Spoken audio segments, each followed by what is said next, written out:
In 2020, the gates connecting to other dimensions began to appear, and governments deployed their armies to these gates to investigate, but no one ever returned. And monsters started to spill out from these wild gates, with overwhelming power capable of crushing any modern weapon. The monsters began to massacre humanity everywhere. However, those who were granted extraordinary power and skills by supernatural forces began to emerge. These supporters could grant hunters enhancements, and among them was a person with numerous followers and immortal warriors who wielded the power of fire, and known as the Demon King, with the special organizations of a player. Through hunting, he gradually grew stronger. However, the 12 great heroes, regarded as divine, were terrified of this man and his power under their influence. He was erased from history, as those who were considered gods created Eden. He could not become a hunter. He could only be a slave, while hunters held the power to dominate the world. And just like that, 100 years passed, under the scorching sun of August. This young man with black hair was giving it his all to train, believing he would change the world. Yet after only a few laps, he was exhausted. Perhaps willpower alone would not be enough to become a hunter. To catch the eye of a supporter, he had to push beyond his limits. As for his brother Sung-gu, he did not need to do anything. They just came to him on their own. The black-haired guy felt it was a bit unfair. But in this world, what does fairness even mean? Just like how Gung-Su is a hunter while he is just an ordinary person. If he could not run, they might have to try another way. He pulled out a stick. That skill only hunters have. Never gets old no matter how many times you see it. But if he became a hunter, that feeling of admiration would soon fade away. After discovering the truth that his parents were killed by a hunter, Gung-Su handed him a book as a relic. It was filled with the absurdities that hunters had set, and he wanted to change that. After all, he had helped him for many years. But after trying for days, the black-haired guy guessed he would never be able to become a hunter. Becoming a hunter, as the people of Eden say, is just a game.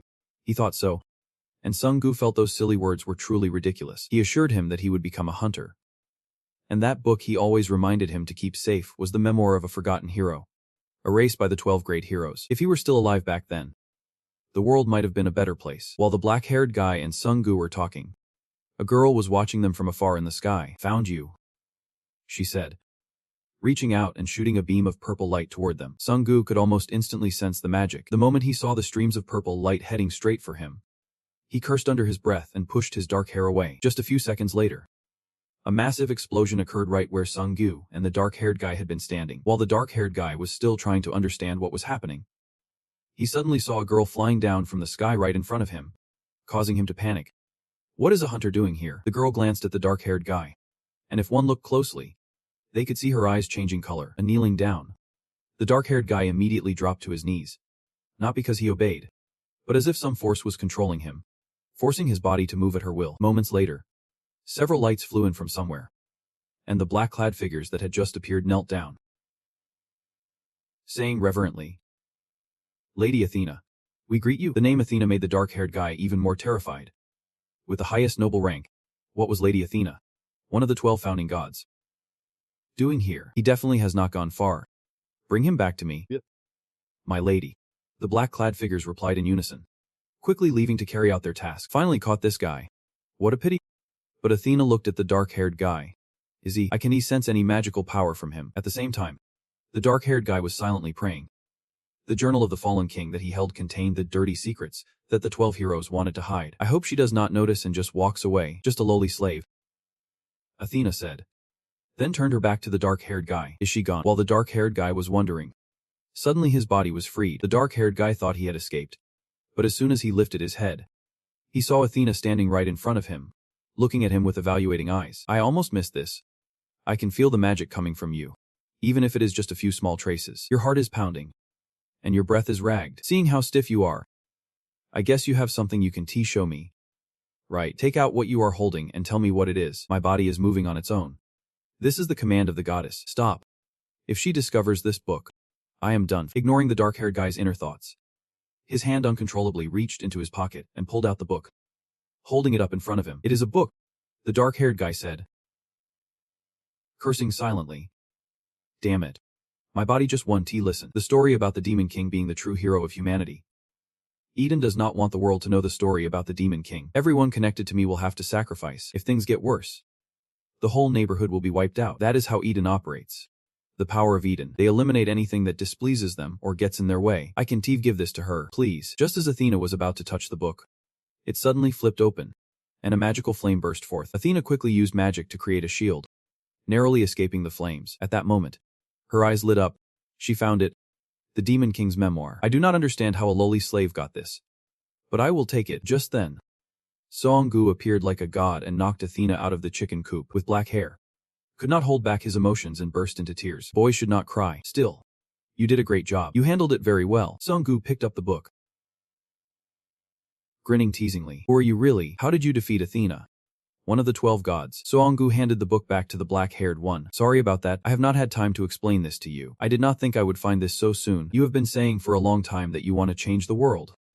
Right. I bet on someone like you. What? A designated worker becomes a god and rules over others. Someone as powerless as you will live, like a beast waiting to be devoured by others. If you had the power to change the world, a power that could rival the 12 gods, would you still want to change this world? Song-gu summoned a sword and pointed the tip at the black-haired one. The black-haired one fell silent.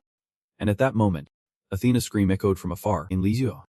She approached them quickly, her face filled with anger and weapon in hand. Athena is coming. We do not have much time left. Make a choice quickly. You can fight Athena alone. Song-gu. The black-haired one's eyes suddenly turned red. There.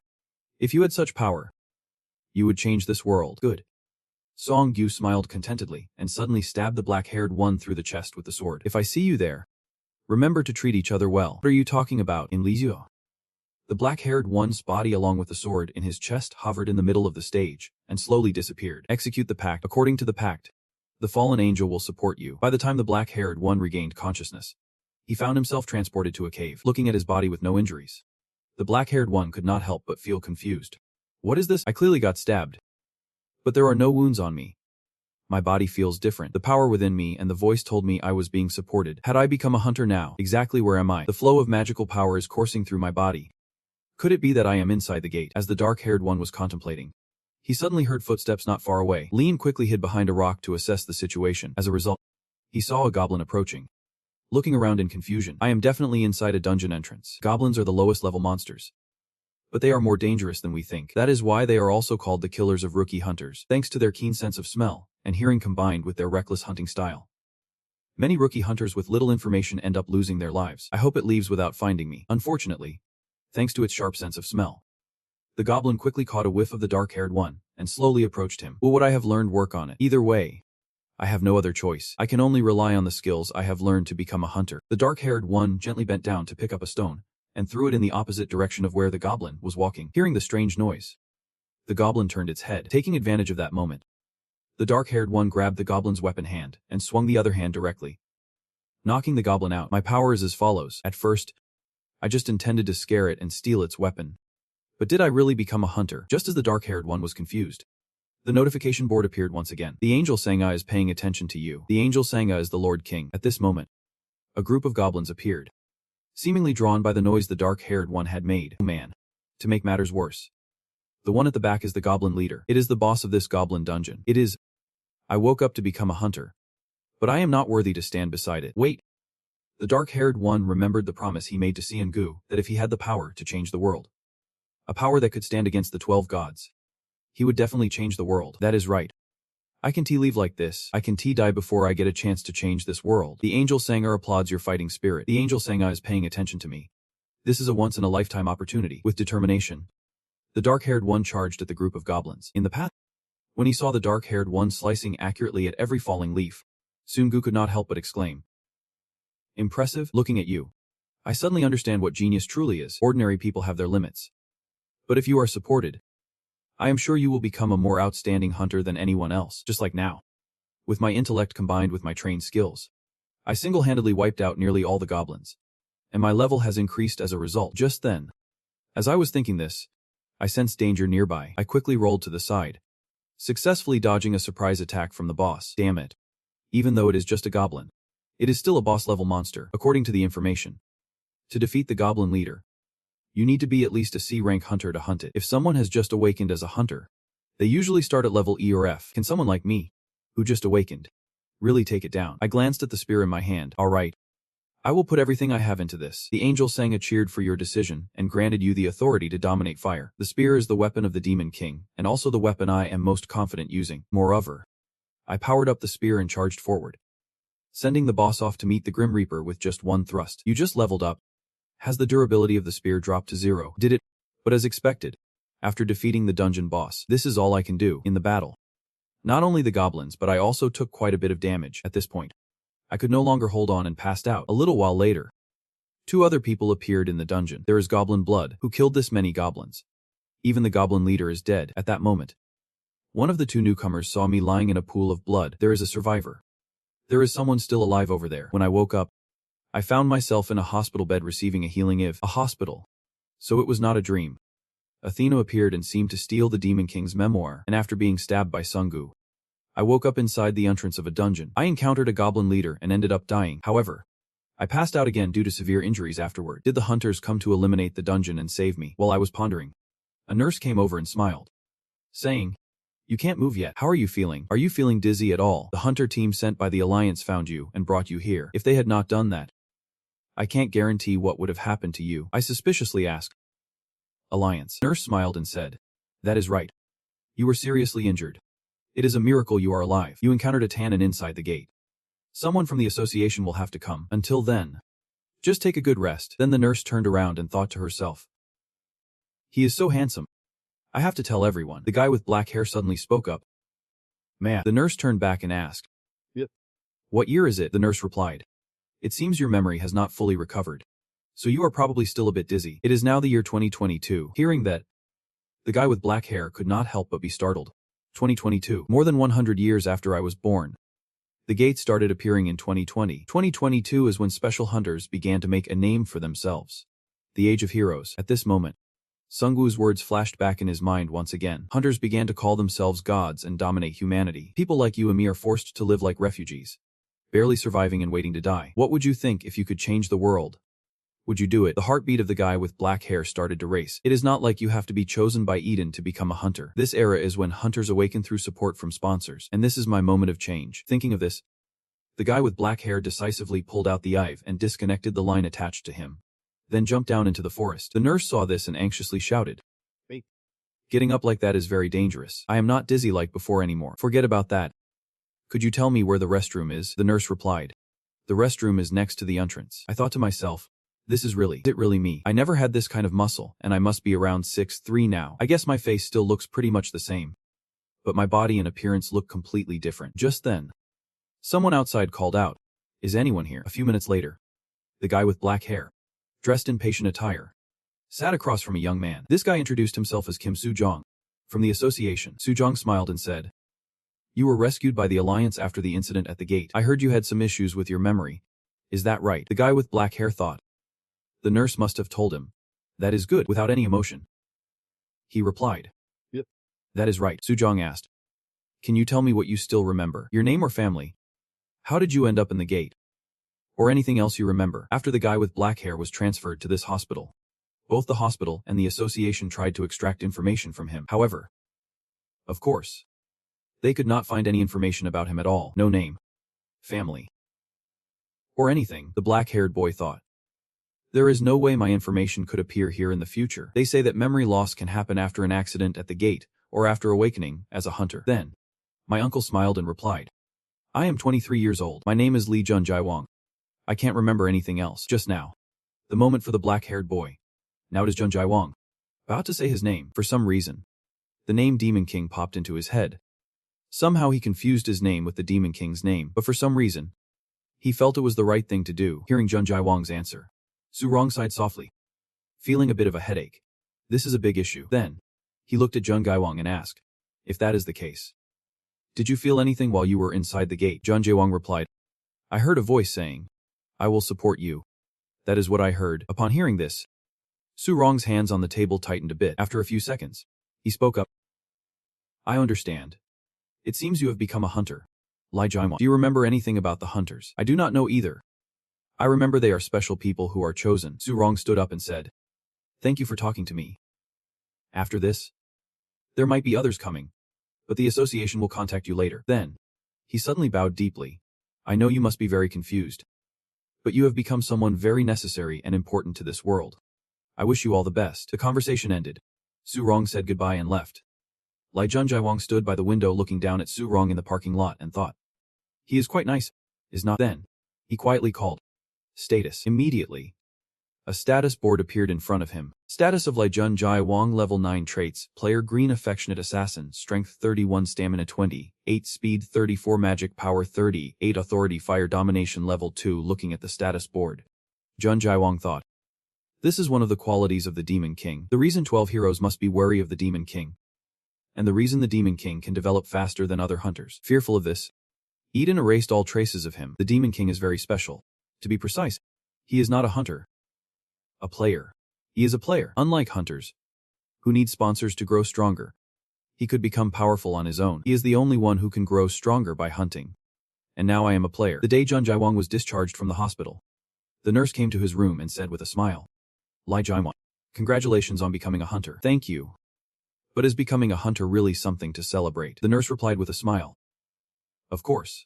It is like winning the lottery. Even the worst hunter can live in luxury that ordinary people can only dream of, besides fighting monsters inside the gates. There are many other things hunters can do. You can become a geneticist by using your powers to create magical items. Or you could also become a bodyguard to earn a huge amount of money. Even the wealthy have to line up to hire you. Jun Jai Wang thought to himself. Right. I already know that. That is why those who were not chosen become completely helpless. With a forced smile on his face, he asked softly, should I be happy about that? The nurse suddenly remembered something. She handed a bag to Jun Jai Wang and said, I almost forgot to give you this, from Kim Su-dong. He is someone from the association. This is the outfit you wore when you were rescued. They said you probably won't wear this again, but they kept it just in case you need it someday. Congratulations on being discharged. Not long after, Jun Jai Wang left the hospital and went to a place in Gangnam. Looking around, he thought, this is the area for heroes. Gangnam. I was not even allowed to set foot here before. Everything here looks so bright and peaceful. Just then, Su-dong came over and said, Jump. I have been waiting for you. Jun Jai Wang turned to look at him. The supervisor. Su-dong said, let us head to the association. I think a new hunter like you should not be hanging around here. Seeing Jun Jai Wang's expression change a bit after that comment, he thought he was worried and smiled. Do not worry too much. We have registered you as a hunter of the association. You will be given an apartment, since sometimes there are people who end up in a situation like yours. I want to congratulate you in advance. Your test results are in.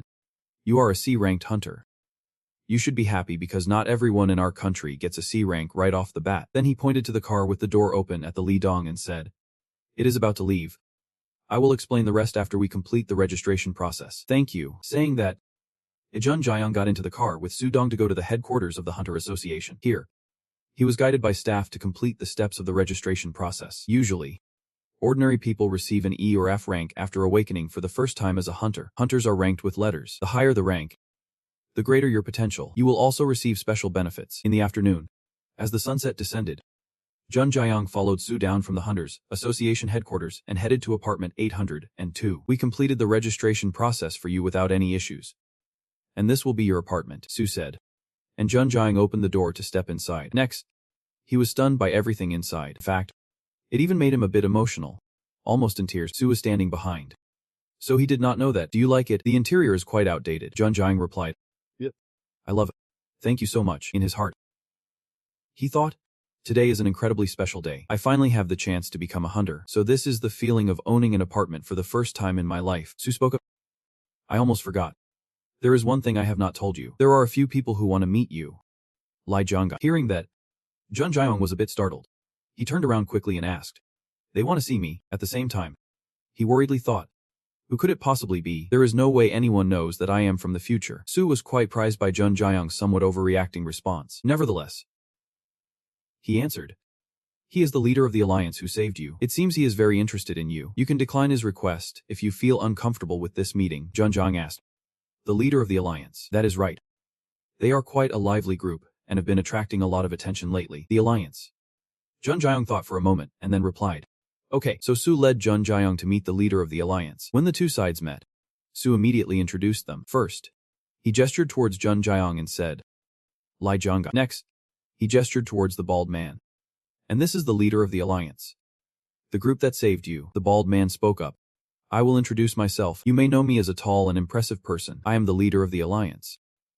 As for Jun Jiang, since he met Seongyu, he did not say anything but just stared at his bald head. In his heart, he thought, that really is him. That bald head. Noticing Jun Jiang's gaze, Seongyu asked, where are you looking? Jun Jiang snapped back to reality. He awkwardly scratched his head and said with a smile, I apologize if I offended you. I did not mean to. After that, he fell back into deep thought. I was so startled that I almost made a mistake. I did not think I would meet him so soon. He really has been worried about me. Teach me all the basics to become a hunter. My savior from a past life, and the hero who turned down countless opportunities to save the lives of others. The hero forgotten because people think he sacrificed himself. God of Lytle Seong-gu. We meet again. Seong-gu does not know what Jun Jaeyoung is thinking. He smiled and said, "It is.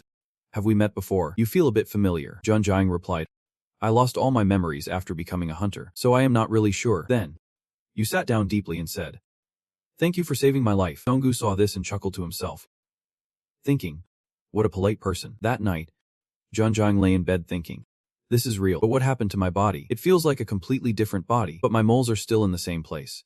So this must definitely be my body. Player.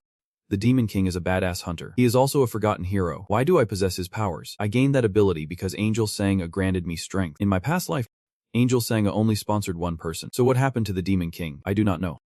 I do not think I will find the answer right now. I have returned to the past and gained the overwhelming power that many people long for. I have been granted power. A power that can change the world. The next morning, in a room at the headquarters of the Hunter Association, Jun Jaeyoung and others were waiting when a man with 3 scars on his cheek entered the room and introduced himself. Welcome. My name is Bi Sang-soo, one of your guardians. A few people heard this name and immediately stirred. What? Hunter Bi Sang-soo. Why would a main member of the association be a guardian for a rookie hunter? So that means there is a hunter here who has caught the association's attention. Others were also aware of this and started to get excited. This is my chance. If I catch his attention, I could join a guild or some guild. I am the only one suited for that role. It will be mine. Hearing the commotion around him, Jun Jaeyoung, who was dozing off at the table, lifted his head to look at the podium.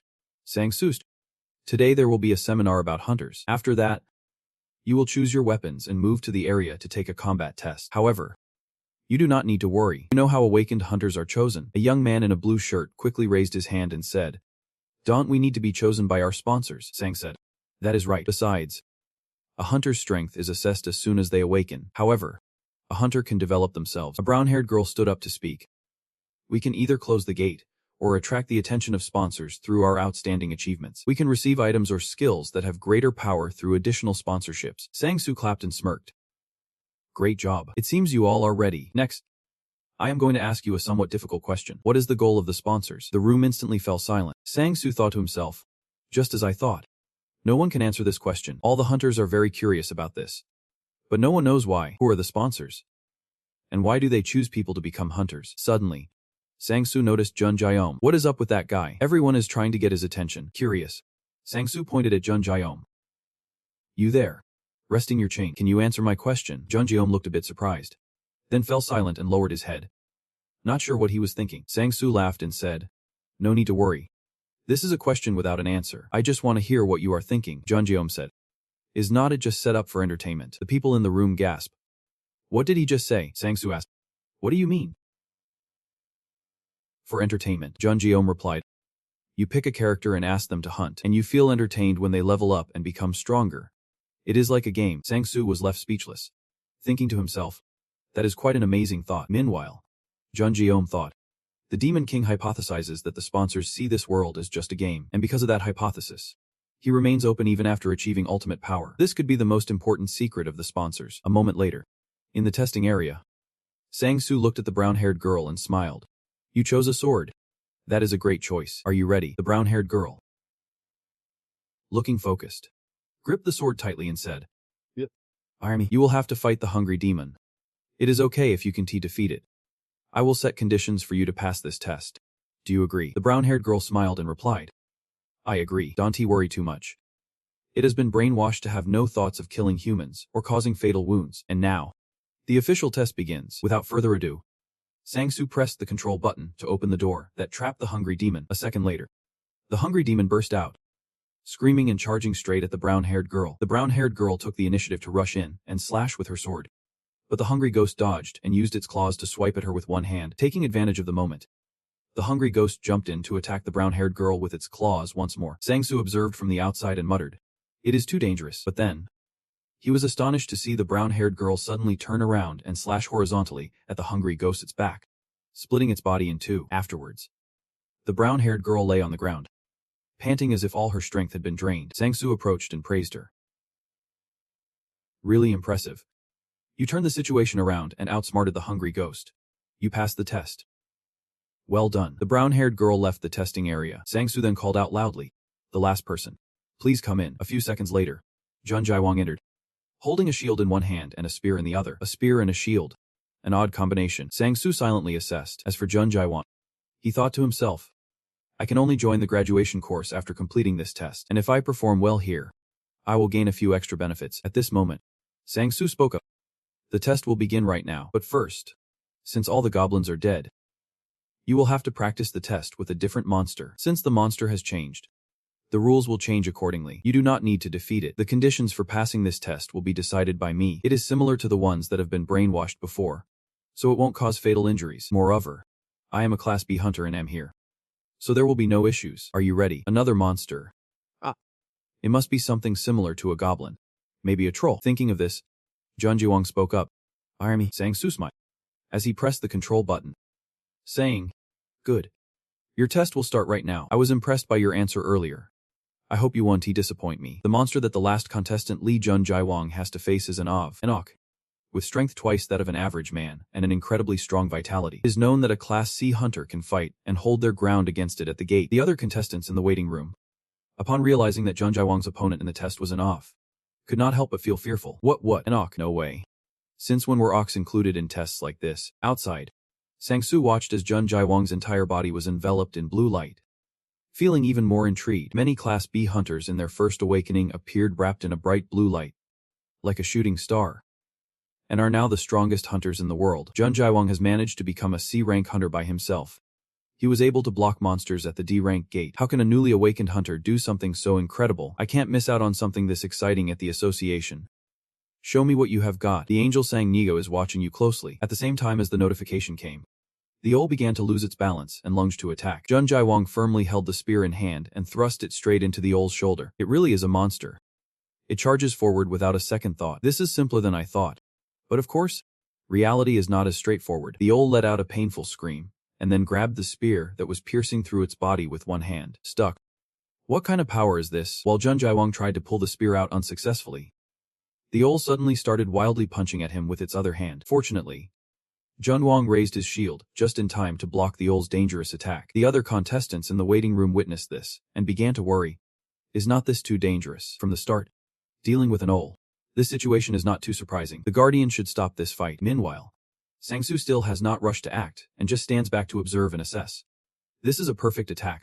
If it were a human, they would have been done for with such a fatal stab, but his opponent is a monster, considered a relatively low-ranked threat. Seeing Jun Jae-wong's shield starting to show signs of cracking, worried he might be in danger, Sang-soo began to activate his power, preparing to assist. Unexpectedly, at that moment, he saw Jun Jae-wong let go of the spear, then turn and kick the owl in the face.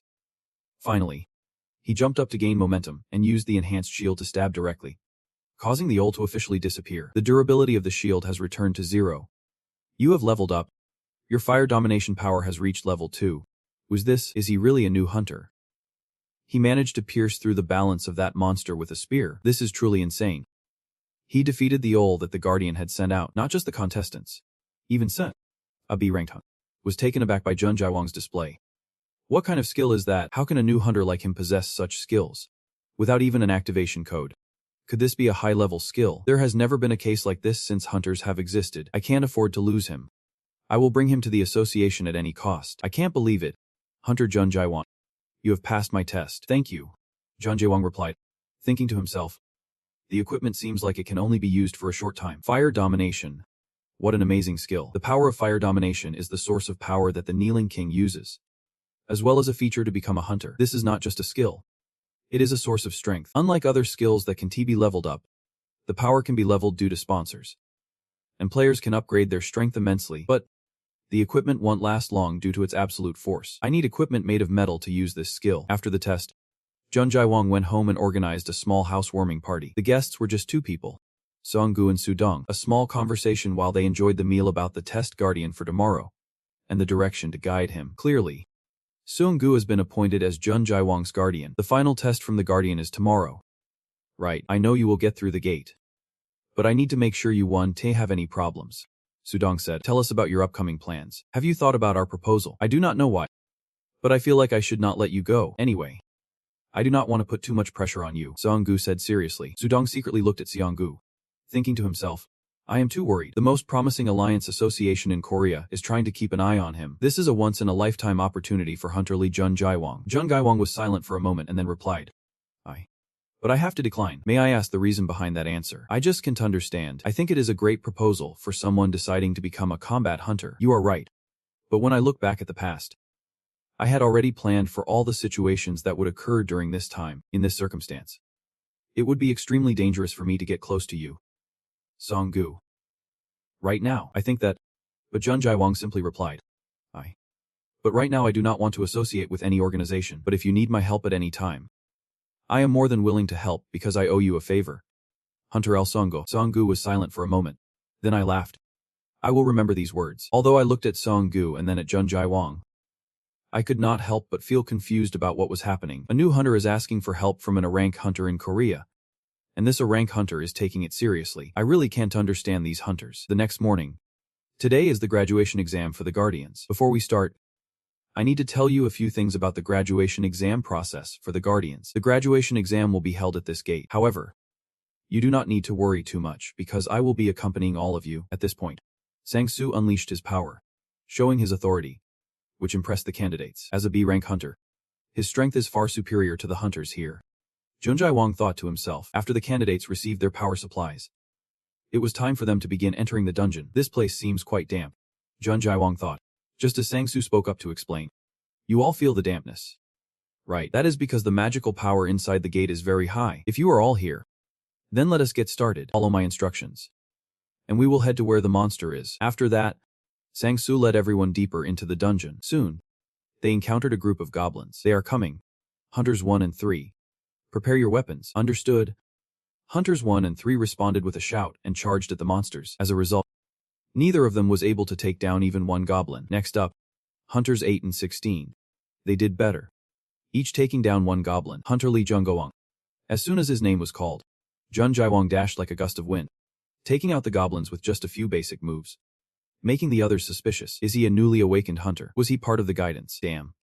Are other hunters like that too? I am really impressed by how skilled he is with his weapon. He is as good as a B-rank hunter like me. I can let someone like him get away. I need to recruit him at all costs. Sang-soo thought to himself as everything continued. The group moved on. We will soon meet the boss. The boss will be completely different from the goblins we are fighting, so you all need to be cautious. Get excited. Prepare your minds. And check all your weapons and defensive gear. The others heard Sang-soo and immediately started to follow along. Only Jun Jaewong did nothing at all. Just stood there silently. The Demon King has the strength of a player. Before he could unleash a tremendous amount of power, he was defeated by 12 heroes. That might not have happened if the Demon King had developed his power faster than they did. Therefore, I will use everything I know to become stronger. Stronger than the 12 heroes and anyone else. After a while, the group continued on their way. But after just a short distance, they were all startled by a powerful surge of magical energy. Everyone retreat. Run to the gate now. Sang-soo quickly commanded. At the same time, from a distance, a wave of fire magic was rushing towards them. Sang-soo knew he needed to dodge. But if he did, the new hunters would surely lose their lives. Damn it. He muttered under his breath, using a quick poison skill to counter that wave of fire magic. That was just part of the destructive power. The Snake's fast strike could not completely eliminate it. What happened to the new hunters? Worried, Sang-soo quickly turned around to check. Seeing they were safely standing right behind Jun Jaeom, Sang-soo exclaimed in astonishment. I can't believe Hunter Jun Jaeom, Jun Jaeom humbly said. Hunter B. Sang-soo held it off very well, which is why we could be safe. Suddenly, a system panel appeared right in front of him. Angel Sang-naga has a request. Escape from the Great Love Witch. At the same time, the others also saw the appearance of the monster that had just attacked them. The new hunters screamed in panic. That is, the Great Love Witch can easily defeat B-rank hunters. This is truly a trap for low-ranked hunters. Is the ranking system broken or something? Run. The only one who can deal with it is Hunter B. Sang-soo. B. Sang-soo was much calmer. He spoke. It is not a lightweight opponent. Can you all leave the gate and help me contact the Hunter Association? Jun Jaewong stepped up beside Sang-soo and said, Hunter B. Sangs, I want to fight it too. The new hunters were startled and looked at him. Sang-soo seriously looked at Jun Jaewong and reminded him, do not be too overconfident. I know you can defeat many monsters and even the brain monster. But the Great Love Witch relies on magical power, not physical strength. They have magical skills that can match B-rank hunters. Jun Jaewong spoke. The Great Love Witch.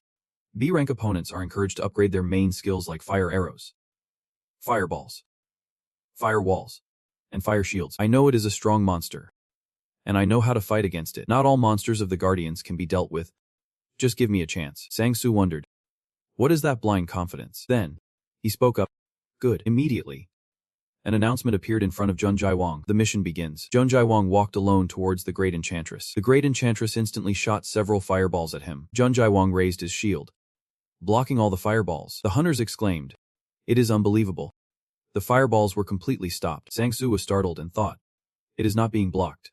It is absorbing. How could that happen? The battle continued after Jun Jae-wong used his shield to deflect the fireballs. Flames started to cling to his shield. The corners of his mouth turned up, and he charged towards the Great Enchantress. Seeing this, the Great Enchantress once again cast spells creating explosions on the ground. A few seconds later, a sea of fire formed, like a wall separating her from Jun Jae-wong. Hunters cried out, we were wrong. We can't even get close to it. We will be attacked by long-range magic and can't fight back. At this moment, Jun Jae-wong took new action. He pointed his spear at the sea of fire and softly yelled, part. Then, to everyone's disbelief, the sea of fire actually parted, creating a path. Controlling the firepower is truly amazing. Without hesitation, Jun Jae-wong charged towards the Great Enchantress. The spear in his hand was quickly engulfed in flames. The Great Enchantress shouted loudly and created a magical barrier in front of her. But that was not enough. Jun Jae-wong yelled out, thrusting repeatedly forward. The barrier shattered in an instant. Then the Great Enchantress was also shattered by Jun Jae-wong's attack. He did it. A rookie really accomplished this extraordinary feat. A new rookie. He is a super rookie. This is the birth of a super rookie. Amid the cheers of the hunters, Jun Jae-wong stood there in shock because he was busy examining the newly appeared system panel. Mission successful. Angel Sang-a is amazed by your achievement because the mission was successful. Angel Sang-a wants to sponsor you. You are given a chance to summon. Jun Jae-wong happily thought to himself.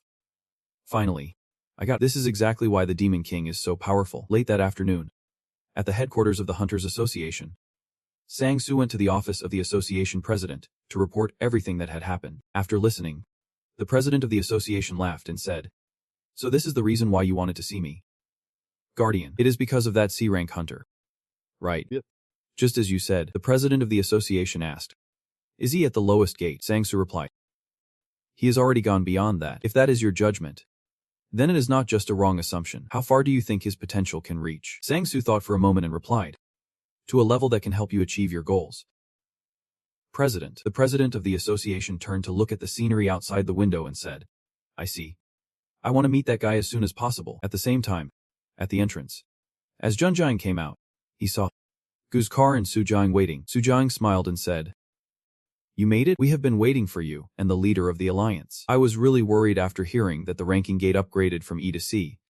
But it seems like it is not too complicated. You asked with a smile. Have you received the association's application? Jun Jiang nodded and recalled that moment. Sang-soo had asked, Hunter Lee Jun Jiang, do you intend to join the association? The new hunters exclaimed. He was invited to join the association. No way. Jun Jiang calmly replied. But I currently have no intention of associating with any organization. Sang-soo stood still, thinking to himself, he is rejecting this offer. But he quickly reacted and said, I understand. Jun Jiang remained silent, thinking to himself that if he joined the association, he would definitely grow faster. However, if he joined, he would not be able to hide anything from them, and he is in the association. I do not want to have any involvement with him. He is one of the people I need to avoid at all costs. At the same time, an image of a man appeared in his mind, and this man is none other than the president of the Hunters Association. Back to the present, Guzkar asked, do you have a favorite dish? Hearing this, Jun Jiang became a bit thoughtful. This is even harder than choosing to join the association. After all, what do I really like? After a long pause, he replied, instant noodles. Guzkar laughed and asked, do you like meat? Jun Jiang did not say anything, but his expression clearly answered. Guzkar moved closer, put an arm around his shoulder, pulled him along, and said with a smile, okay then, let us go eat some meat. By the time it got dark, Jun Jiang had returned to his new apartment. At this moment, he was taking a shower, and in his mind, the images of his battles today replayed one by one. After a while, Jun Jiang remarked, I have become stronger. I know that for sure. Then, Jun Jiang called out, status. A system panel appeared. What status? Name, Lai Zhang. Level 11. Characteristics. Player. Role. Love Assassin. Power. Fire Domination Level 2. Resurrection. Skills. None. Through the sponsorship of Angel Sang-a, you have 1 resurrection chance. Jun Jiang thought to himself, no ordinary hunter can resurrect, including the 12 heroes. Only a few hunters possess this ability. It must be thanks to this ability that he can achieve such great feats. There is no way he could handle countless monsters like the Mist Dragon, the rock table, or Sebarat. If I had the power like the Demon King once had, would my resurrection command be the same? Then he commanded resurrection. The system announced, "You have a chance to resurrect granted by Angel Sangha. Will you proceed?" Junjiang did not hesitate to repeat. Resurrection. The next morning, Suzhong arrived at Junjiang's apartment. As soon as he entered, he pointed at the phone screen, laughing. "Hunter Lee Junjiang. Look at this. It is talking about you." "Right. Hunter Lee Junjiang." Junjiang curiously looked at the phone screen and discovered it was an article about him. The rise of a rookie. As sharp as a C-class hunter. Taking down a boss at the gate usually only happens with B-class hunters. Suzhong laughed and asked, "I heard you soloed a great goblin witch." "Right. How did you manage that? Why did not you tell me about it yesterday?" Junjiang thought to himself. "I made the front page, but there is no info about me being anything special." However, the high-ranking staff in the association must have heard about it. Seeing Junjiang silent, Suzhong continued, "Recently, hunters seem to be more popular than celebrities, but you do not seem interested in that. Do you?" Hunter Lee Junjiang. Junjiang replied, "More importantly, there are a few things I want to ask you." "What are they?" "I want to join the raid in the dungeon." Time passed, and Junjiang was now in a dungeon fighting monsters. One by one, the monsters were being defeated by him, until the boss appeared. Junjiang just needed one strike to finish it off. The system announced, "Angel Sangha is very pleased with your actions. You have leveled up. You have cleared the dungeon." Junjiang looked at the skull-shaped bracelet he just summoned yesterday, sighed, and thought to himself, still no reaction, even after defeating the boss and clearing the dungeon. "How am I supposed to use this? The skull contains a soul. There is no soul inside, so it can't function." Junjiang thought to himself, the summoning ability must have some great power or a special ability, but it does not contain a soul at all. I thought it was a monster's soul. Have I been wrong? With those thoughts, Junjiang left the dungeon. Suzhong was waiting outside. As soon as Junjiang stepped out, he approached to congratulate him, saying, "Congratulations, you have completed your 4th dungeon raid. If you want to auction any items, please hand them over to us." Junjiang waved his hand, and a pile of items immediately appeared, crashing down to the ground. Suzhong smiled and said, "Looks like you have got quite a haul. Really quick work. After the items are auctioned off, the payment will be sent to your account." Junjiang asked, "When does my next dungeon start?" Suzhong replied, "But there are no dungeons available for reservation." Junjiang was astonished, thinking to himself, this is a world full of troubles with gates that can be closed, and there are no gates available for reservation. Is something wrong? Recently, a guild has been trying to build its reputation. Their organization alone has taken over more than 20 low-ranked gates. Junjiang asked further, "Even if they are low-ranked gates, how can a guild reserve over 20 of them at once?" "You are right. Typically associations would not allow such reservations.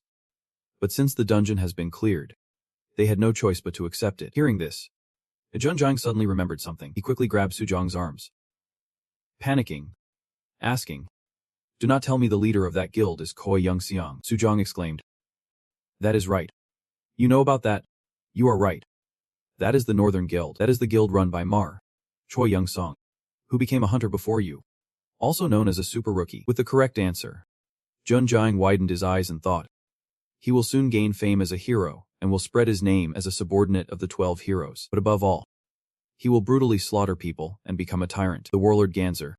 We will meet at last. That year, on a rainy day, a figure stood high above looking down at the rural scene. A group of people holding signs and wearing armbands marched under the rain, collectively demanding to stop the construction and protect everyone's right to live. The subordinate stood behind Lee Young-seong and reported, "Sir, the riots are spiraling out of control.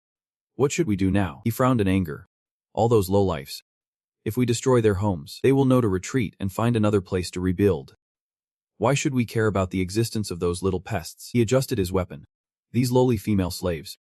It is already a blessing for them to be alive." He lowered his weapon slightly, his sword radiating a tremendous power. The rain kept pouring. The houses and trees seemed to be washed away. The rain was relentless. The water rose high, submerging everything. Only a few tall buildings remained untouched. Back to reality. He walked alone with his hands in his pockets, his gaze distant. As he walked, he thought to himself, compared to that incident, more than half of the villagers who once lived here died tragically. It truly was a horrific event. Suddenly, he heard a loud noise in his ear, a commanding voice shouting, "Stop." He quickly turned his head. He held his phone horizontally, presenting the back cover outward. A man named Jun was kneeling before two young men, lamenting. "How can you do this?" "Just because I am a hunter." The guy in the t-shirt said nothing.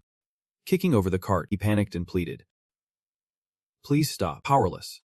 He bowed his head and cried. Jun had just appeared behind him. Saying, he angrily asked, What the hell are you doing? The two were startled. The guy in the t-shirt asked, Who are you? Facing the aggression of the two, he confidently replied, I heard the noise and came here. Are you guys bullying this man? The guy in the t-shirt widened his eyes. Are you crazy? How dare you talk to me like that? He glared at him. Aren't you the troublemaker here? They sensed the energy he emitted and felt fear. A hunter. Jun turned to ask him, What is going on? The guy in the t-shirt answered himself. You know, this old man hurt my precious body with that old cart. He smirked. So I am just asking for compensation. Jun stood up to argue. What nonsense are you talking about? You guys knocked over my cart and then started trouble with me. He gritted his teeth. Why did you knock over his cart? The guy in the t-shirt activated his power. Responding nonchalantly. You are a hunter too. So you should know anyone who attacks or resists me is my enemy. So what if I knocked over his cart? You should look at yourself. His eyes gleamed wickedly as he grinned. I feel like you want to start something with me, Jun calmly reminded him. If it has come to this, just shut up and leave. Behave yourself. I will let you off the hook, because you have not harmed this old man yet. The guy in the t-shirt got angry, flexing his muscles and shouted. You jerk. How dare you order me around? He threw a punch at you. But you quickly dodged and touched his hand and shoulder. Your hand gripped his wrist tightly, using all your strength to throw him off balance. Your face remained calm, while the guy in the t-shirt lay sprawled on the ground. Suddenly, your eyes widened in surprise. It turned out the other guy was holding a short sword and was about to attack. Jun said, I did not expect to see a weapon in a place like this. Looks like you are confident about what is about to happen. This guy angrily prob. You have not joined any association. Have you? While charging to attack him, you asserted, we are on a different level compared to scum like you. You were ready to use your strength to fight. You punched the guy hard in the stomach, sending him flying. He landed on the ground like his buddy. Looking at the two failures, you remarked, if you guys had not said anything, I would have thought that association was your mother or something. After a while, the shops and streetlights were turned on. A member of the association arrived to escort them away, and the guy in the t-shirt angrily asked, Do you know who we are? This jerk. He was the one who attacked us first. The teacher got into the car and said, Thank you for resolving this matter, Hunter Lee Jun. You replied, That was a serious insult to hunters who have no intention of harming civilians. The teacher happily said, Well, we witnessed this, and it is something the association should have been concerned about. Thank you for your help. While he turned to talk, your expression turned contemplative. Watching him explain the situation to someone, the teacher gradually understood the issue and asked, Are you worried that that group will try to take revenge on the old man? The association will protect him and ensure he suffers no harm, Jun replied uneasily. Earlier, a hunter said he was in a guild. Where is that guild? He replied. What a coincidence. That is the leader of the Northern Army you asked about. You clenched your fist, realizing that taking down all the low-level dungeons would be impossible without the support of the association. You knew that the leader of the Northern Army was now the infamous tyrant. Along with the rotten members of the Hunter Association, you once thought they would let it go. But there is no way they would do that, shaking off the chaos. You replied. I understand. The Northern Army. As night fell, lights flickered from the houses. 2 days later, just as expected, I was summoned by the association for attacking someone. A few days later, the manly Jun Save changed his testimony. Bowing his head in shame, the name of the hunter who caused the car crash went from being the attacker to the victim, while the one who saved him, Lai Zheng, became the attacker. That day, it was you who stood up for that poor old man. While walking with Su Yong, you could not stop thinking. You understood why things happened that way, but still felt very uncomfortable. Su Yong smiled reassuringly, saying not to worry too much. Nothing would happen. The association is not that corrupt yet. Zhang glanced and thought, he might not know, but for someone from the future, I know very well that this association has been corrupt since it was created. The two stood in front of the tall building, Su Yong said. And there, the camera is installed at the very top corner. In that room, you were questioned by the man sitting across from you, the hunter Li Junjiang. You do not remember anything after being rescued from the gate. You replied. Yep. He continued asking, in the incident a few days ago, were you the first to report it, and did you capture members of the Northern Legion? You are straightforward. Yep. That is right. He glared accusingly.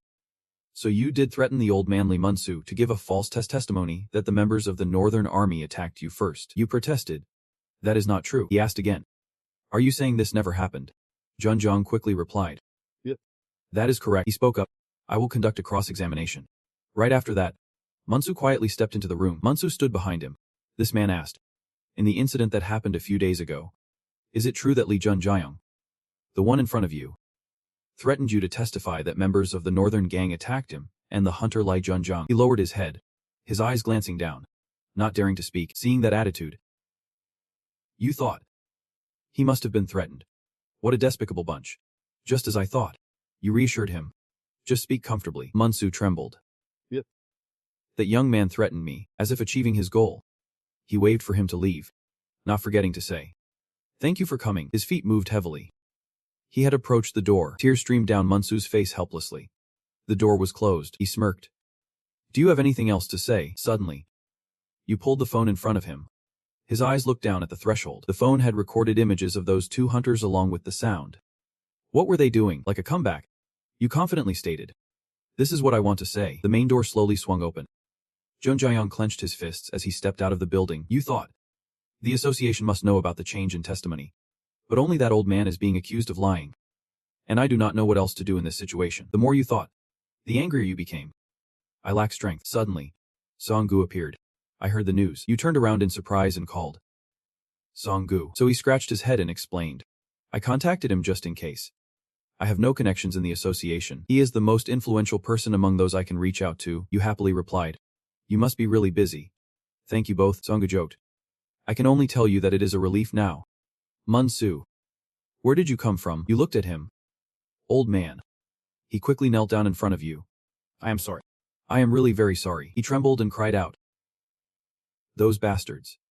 They told me that if I did not do it, they would ruin my granddaughter's future. I could not let that happen. So instead of helping, I framed you. So he widened his eyes and asked, You mean the northern gang threatened you? And why are you only saying this now? Munsu slightly looked up and said, If I spoke out, my granddaughter would be in danger. Since things turned out this way, at least I want to apologize. I am really very sorry. Song-gu, angry, said, That won't happen. As the head of the Alliance Association, I will take responsibility. Do not worry about those bastards. Go home. Hearing that, he stood up and felt relieved to go back because of the phone recording from the earlier commotion. You explained. Filming videos has become a natural habit for me since I have been in many unreasonable and unfair situations. That habit must have originated from here. Your eyes suddenly brightened. And you quickly turned your head in surprise. Suong-gu immediately asked, Is that him? You answered, Yep. He radiates a great aura. Boldly walking over, he smiled insincerely. Oh, I did not expect to meet the esteemed leader of the Alliance here. You seem close to that rumored rookie. So he widened his eyes and thought. How does he know that? Did the association leak my information? He reached out to shake hands. I am the leader of the Northern Gang. My name is Choi Seong-gu. Looking down at that hand, he could not help but notice. And then Seong-gu also shook hands with him. He smiled back. Nice to meet you. While using his superpower to maintain eye contact with him. But remember my warnings, he was reminding him. If you do not want to become my enemy, and this rookie, yes, do not get too cocky. His eyes widened in surprise. He quickly withdrew his hand, glancing up at him. Oh no. Seong-gu smiled but continued to communicate with his eyes. Let me rephrase that. You are not even worth being called an enemy. Be careful if you do not want to die. Remember that. The atmosphere warmed softly in the small coffee shop. Inside the cafe, someone's hand slammed down on the table.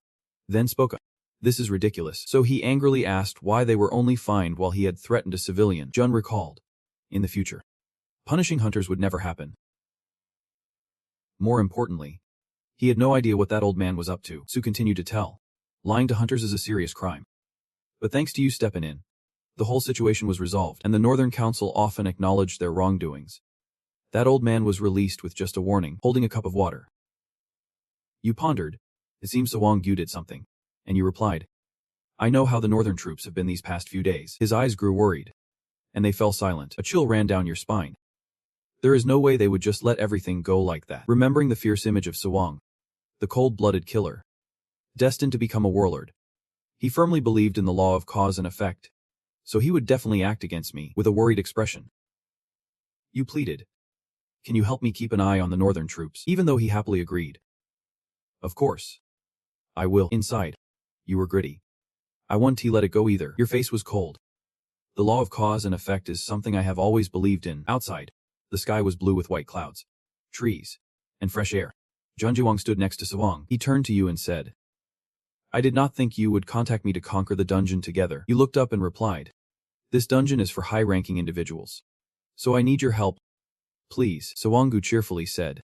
It is an honor to fight alongside you. Two people approached them. One spoke. Is he the famous rookie? The short-haired guy said. It is an honor to fight with you. Rookie. I never thought I would have the day to fight alongside you after saving you before, Sawangu introduced. From the left is Choi Cheon and Lee Hai Siwang. They are the ones who saved you before and are also members of my guild. You nodded and greeted. Nice to meet everyone. I am Lee. Standing among these people, you felt distant.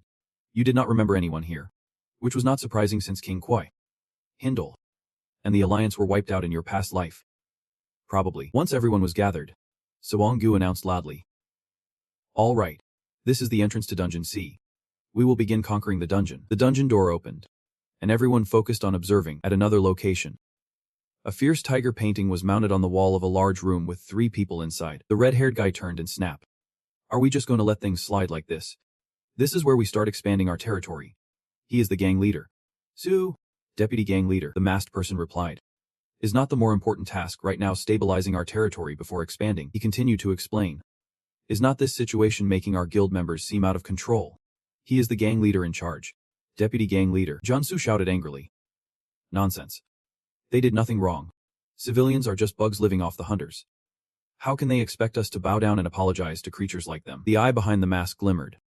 As if saying something, Western Jansu gripped the edge of the chair tightly, his eyes burning with anger as he asked, Hey, do you want to fight me? The two of them sat facing each other, like two enemies who could not stand each other. Witnessing this, Sawang shouted loudly. Stop it. He gestured. Jansu was right. As if understanding. The other sat still without resisting, while Jansu shot a smug glance. Sawang explained. Because they caused trouble for our group. We have to impose penalties that match what they did. I am also interested in that kid. Donnie get too worked up. Boss. He glanced over. That person said something similar to me. Seems like they are also interested in that arrogant guy. Turning his face away, In Trang wondered. That person can be serious at this point. He smirked. That person said they would soon lay the groundwork for us, and asked us to wait for the signal. Because failure is not allowed in this northern group. Outside, the trees were lush, and a gloved hand was touching the red stain on the ground. The girl in the Alliance reported. The trap has been disarmed. You can proceed without any issues. The bulletin board displayed a notice. The one who saw what should not be seen is laughing. Go's vehicle turned back to remind everyone. Let us keep moving. The group, each armed, was entering the dense forest, when suddenly an arrow came flying from somewhere. Quickly, Go used his superpower to turn the ground into a solid barrier. Another member of the Alliance unleashed a large fireball. Flames erupted violently. Jun observed closely, telling himself, it is amazing. I still have so much to learn from them. I can believe I am witnessing hunters in actual combat. Go's vehicle leaped behind him. Jumping high to shield him, he struck a powerful blow against the monsters. The whole group was being scorched by the large flames. The monster screamed wildly. Amen. Gu's vehicle. He looked like a true superhero. You stood behind, praising. Impressive indeed. He glanced back, saying thanks. Your eyes showed disbelief. I was the one who requested the backup, so I should be the one to be thanked. Gu inquired. I hope you are being honest with me. You must want to know how strong the Alliance and I really are. Right, you admitted. The Alliance is okay, but you are the one to truly admire. Even though you have not shown your full strength, you are already at this level. Qianai nearby spoke up. We are also very curious to see what a rookie's strength is like. Gu was looking forward to it too, channeling energy throughout his body, confidently holding a weapon. You thought. I do not need to hide my strength in front of Mir. All at once, the creatures rushed to attack, each spear sharp and full of immense power. With the power to dominate fire, you charged forward to face those ferocious monsters. The people around exclaimed. He can use skills without needing activation codes. He has learned even advanced skills. Truly a rookie. Jun executed some basic moves, slicing the monsters in half. Gu observed and thought to himself. Fire control and fire manipulation. That is not a skill. That is authority. The system also shows a series of notifications. You have eliminated all the dark sorcerers in the dungeon. The angel has sponsored you, and your stats will increase a bit in the square. People are standing around discussing. Injun cautiously spoke up. I guess it is no coincidence you are called a rookie. Right. Gu agrees. Even the association leader is not at that level. Someone shouted at. Leader. What are you doing?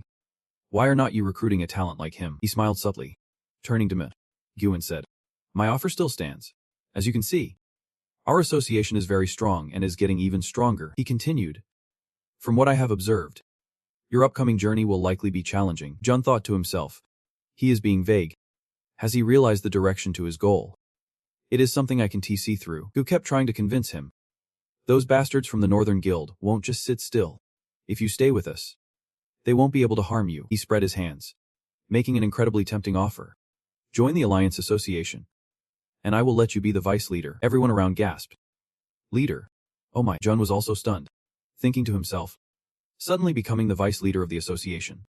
But he clenched his fists and bowed his head. I really appreciate your offer, sir, but I have to decline. He laughed lightly. No need to put on that regretful face. I can see in your eyes you are aiming for something much greater. His phone in his pocket buzzed lightly.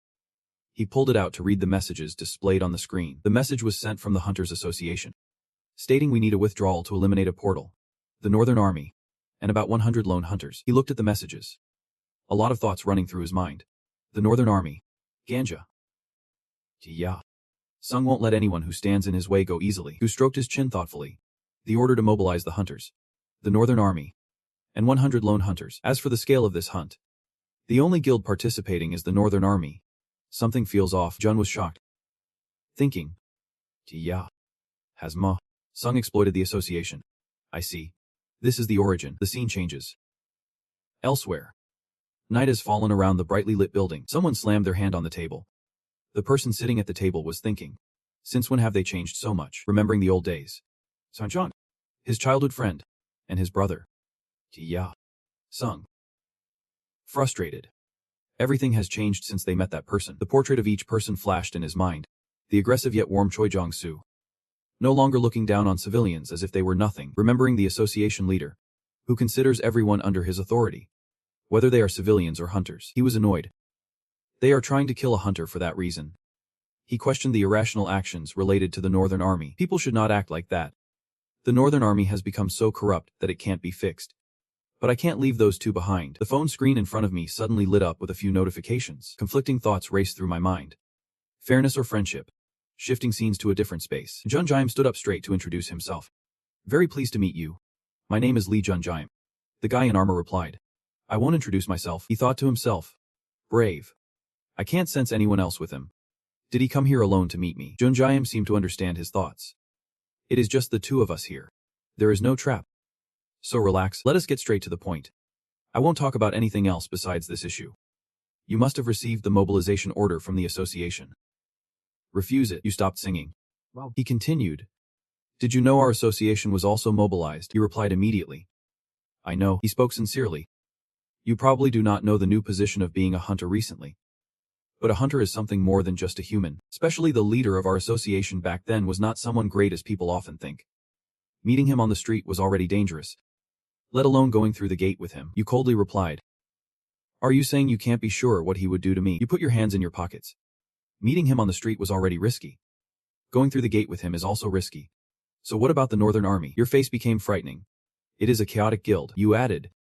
There are also wicked sponsors among the good sponsors. They will fund missions to kill or mass murder missions. Guilds formed by a group of such people are called chaotic guilds. In Jang interrupted. What are you talking about? Did not Deputy Guild Leader Dung In Jang just say that to me? You remained calm. If that was not the case, then you would not need to warn me. Your eyes lit up.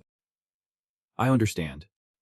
Even though I have heard about the chaotic guild, you must not reveal it to anyone, because my relationship with the Northern Army has always been like that from the start. In Jang immediately drew his sword. He charged forward with intensity. The sound echoed throughout the building. He shouted.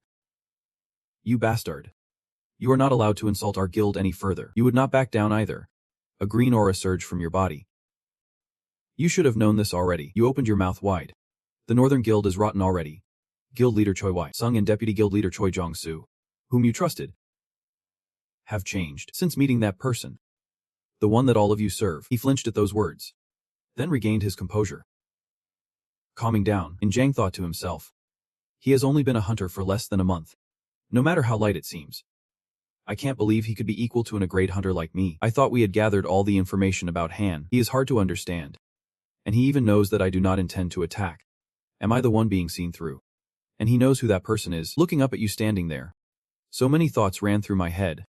What the heck is Li Jun? Zhongyan is also nicknamed the Exterminator.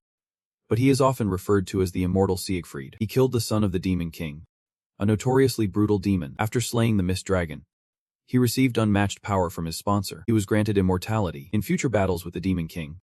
Under orders from his close friend Koi Yongxiang, he was killed by the hero Koi Jongsu. Jun thinks to himself, I need to recruit him. You are silent. He may be cunning and strong, but I want him because of his morals. In that northern army of those bastards, he had to maintain balance all by himself. The scene shifts to a land filled with corpses below. System notification. You have cleared the area from the deity. After completing the mission, Jun's weapon gradually faded away, and the system also displayed that your weapon's durability is 0. The weapon has been destroyed. You look at the weapon slowly disappearing from your hand and think, once the fire breaks out, the weapon can't withstand it. You clench your fist. Maybe I need to prepare something else before the hunters are deployed. I need a new weapon. The scene shifts to tightly packed houses. A voice inside the room echoes. Come in. Jun slowly steps inside, telling himself, this blacksmith shop feels quite old. Inside, a blacksmith is forging weapons while still glowing hot. He wipes away sweat. Wait a moment. I am busy now. You are secretly glad. Did not expect to meet him directly like this. One of the hunters turned dwarf when he first woke up, looking at the burly man in front of you. You think, he will definitely become a blacksmith. A heroic blacksmith. After 4 hours of hard work, Jae-hyun wipes the sweat off. At this moment, he remembers the person standing next to him. He greets. Who are you? You turn around, thinking to yourself, I waited for 4 hours. And he still asks who I am. I am here to order a weapon. But conveniently, is this store only managed by him? Jae-hyun is confused.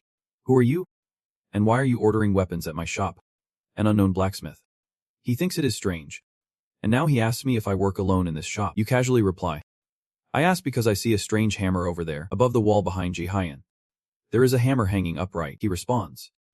Looks like you have an eye for things. Ah. That hammer belongs to someone else. No need to pay attention to it. Jae-hyun asks. Confused. Why did you come to me? I have never seriously crafted weapons. All of this is just toys. What made you seek me out and meet me? Jun wrote down his response. My sponsor said I should reach out to you. He looked surprised and exclaimed that your sponsor did that directly. It is hard to believe. You think he can only trust me because he feels the interference from his sponsor himself. Park Jae-hyun is so favored that his sponsor can intervene directly. As mentioned in the Demon King's autobiography, you recalled your thoughts. Park Jae-hyun is one of the weapon makers for the Demon King, influenced by the 12 heroes.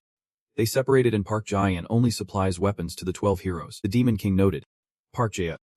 If only you had followed me. We could have changed history. Jae-hyun leaned on his hands. Well, considering the eccentricities of sponsors, there is no reason for me not to trust you. He was straightforward. But I am not taking this order. You worriedly thought. Is he upset? Give me a reason. He scratched his head. It is nothing really. I just do not like lying. That is also why my shop has no customers. You laughed lightly, realizing the issue. I see. You reached out your hand to Jae-hyun. He looked confused. What do you want? Why are you extending your hand? You replied. I will ignite the fire of desire within you. Your hand suddenly burst into flames. You were very confident. Do you know about the ability to control fire? Jae-hyun scoffed. You mean you can control fire with that little flame in your hand? That is ridiculous.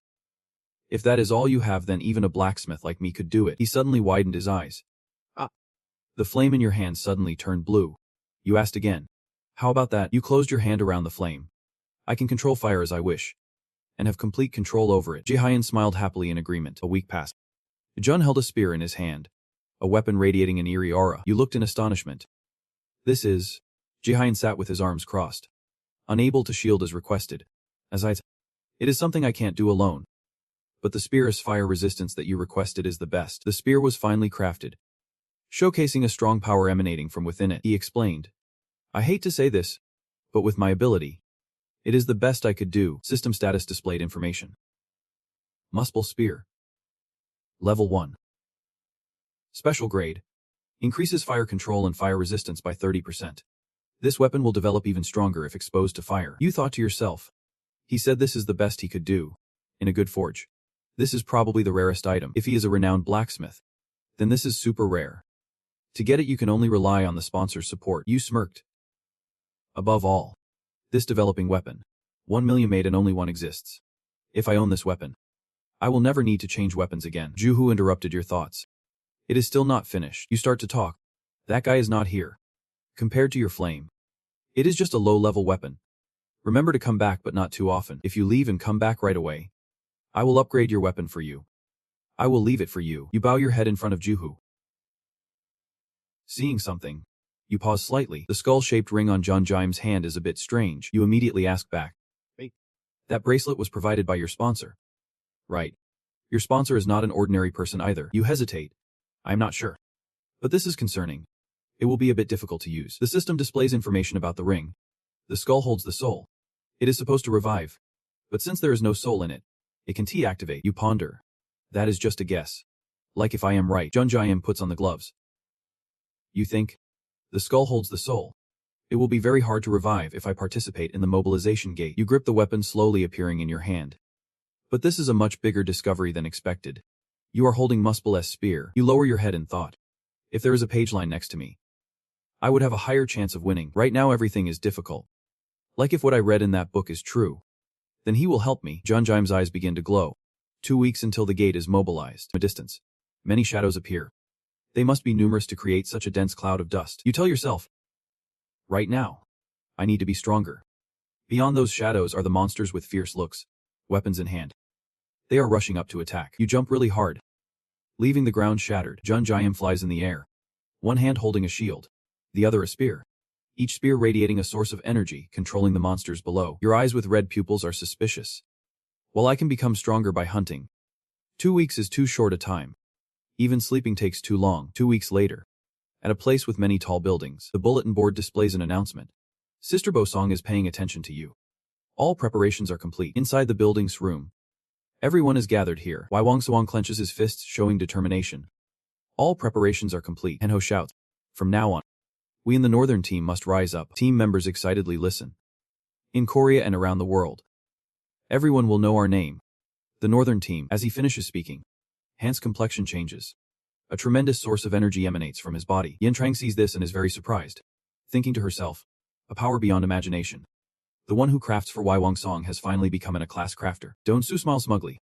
It is really unbelievable how everything is going exactly as that person planned. Now, the requirement to become a hero has been met. The mouth of Wai Wang Song opens wide, proclaiming loudly today, along with the powerful energy radiating from him, raising his hand to assert that the world will be shaken by the name of the Northern Army. The people below seem to be enchanted and are responding with support, and silently laughs. And I will take it. That royal title. Outside, on the empty road with a curve, a passenger bus is driving along that road. On the straight stretch of road, a small car is moving. There are 2 people sitting in the car. The driver asks, are you ready to go there? It turns out that is Su Waiwang. He continues, you might die. Did not I tell you about the scum in the Northern Army? They are deeper than you think. He continues to explain. The Northern Army tried to raid the gate earlier and was wiped out. While there is no evidence to prove they did it, Jun Jaiwang sitting beside him remains silent, gazing into the distance. You look straight ahead and say, maybe it is them. Causing Su Waiwang to flinch upon hearing it, Keen suddenly brakes hard at the curve, burying his face in the steering wheel helplessly. Seeing his attitude like that, you look over and sigh. After a moment of silence, Su Waiwang lifts his face and shouts loudly, you still want to go even though you know about it. You are someone very important to that association. You want to be punished if you do not go there. Nothing is more precious than your life. His hands grip the steering wheel tightly as he exclaims, please. Then Su Waiwang lowers his head slightly. Do not. You do not speak. Just smile softly. You seriously ask, Kim Sua. You said there is nothing more valuable than life. Right. He stops and replies harshly. That is right. You smile confidently. Those bastards will know soon enough. There are many precious things in this life. In a part of the city near the Vember River, a pink hole appears radiating energy. It turns out that is the new gate about to open. Everyone is gathered nearby observing. Chaenon and Hansin are also present here. They seem very excited. The reporter is ready with his filming equipment. Over here, Junjiang smiles and says to Singu, I heard you declined to engage at the gate this time. Why are you here? Sungu responds, I declared that the Northern Army is our enemy. And I stated that the super rookie is my friend. So why should not I be here? Suddenly he turns his head and catches the gaze of Wai Wang Xian and glances over and smirks slyly. Seeing this, Sungu's smile gradually fades. He stands facing you and seriously asks, you intend to go even if I do not ask you to? Do not you laugh and reply, that is right. You can stop me. Do not you wonder if I am wrong? He worries. You might know this. Those bastards are stronger than you think. Their official rank in the association is B. The two looked in the same direction. Then Jun spoke up. He seemed to have become a rank hunter. Sungu replied. You feel that too? Sungu glanced at him and smiled, saying, yeah. I am more surprised by how strong you are compared to him. No worries. I am sure you have a plan in mind. He sat down, arms crossed, and continued. I have always followed your journey to become stronger. We'll wait here until you come out, Jun said, standing beside him. Wondering why he had to do that, the inner strength suddenly erupted from him. He warned. Just in case you do not come out, I won't let the Northern Army leave here with it. Hearing that, he was surprised, thinking, he is talking about destroying the entire Northern Army. What a crazy guy. They stood there waiting when suddenly an announcement rang out. The raid will begin soon. Everyone, please finish all preparations and gather here. Cho Waiwangsawang will become the hero, and the ruler of the riverside will kill many hunters. The three Waiwangsawang, Jun Su, and Chang appeared with confident expressions. Next, the hunters entered that space one by one, but history will change here. He stepped inside with a determined will. Jun reached out, feeling the magical power within. They entered the portal of the riverside ruler. He believed that in this place, he would defeat them all and claim glory. Everyone had stepped inside the portal space. The portal began to close, and a stream of purple energy flowed out. As the stream of energy poured out more and more, that was when the portal was completely sealed. Wai Wangsuang looked on with anticipation as he spoke. It is starting. The announcement board displayed the message. The value of magical power will change according to the characteristics of the portal. After reading the announcement, everyone felt anxious. Some wondered, what does that even mean? Damn. I have never heard of this. Chuan Waiwang looked at the walkie-talkie in his hand, surprised. No way. It is impossible to rank up from B to B for the portal. Jun Jaiwang remained calm, observing. The bulletin continued to display. The characteristics of the portal will activate. The exit will be blocked. Looking at the shrinking portal, everyone was stunned. The portal gradually disappeared, emitting a tremendous source of power. People panicked. What the hell is going on? And some worried. Are we going to be stuck here? The bulletin displayed announcements in succession. Countless avatars have gathered here. Sponsors are also focusing here. The rate of magical power will increase further. At the same time, the nerves and cells in their bodies began to change. And Xwang reached out, wondering, what is happening? Cheon Waiwang also felt something unusual. My body feels too hot. The bulletin continues with new announcements. The transformation has entered a special gate. The attention of the sponsors is still rising, and the proportion of magical power will increase. Holding the gauge, seeing the numbers change dramatically, the hunter widened his eyes in shock. Moving the gate, the top corner of the gauge displayed the letter A.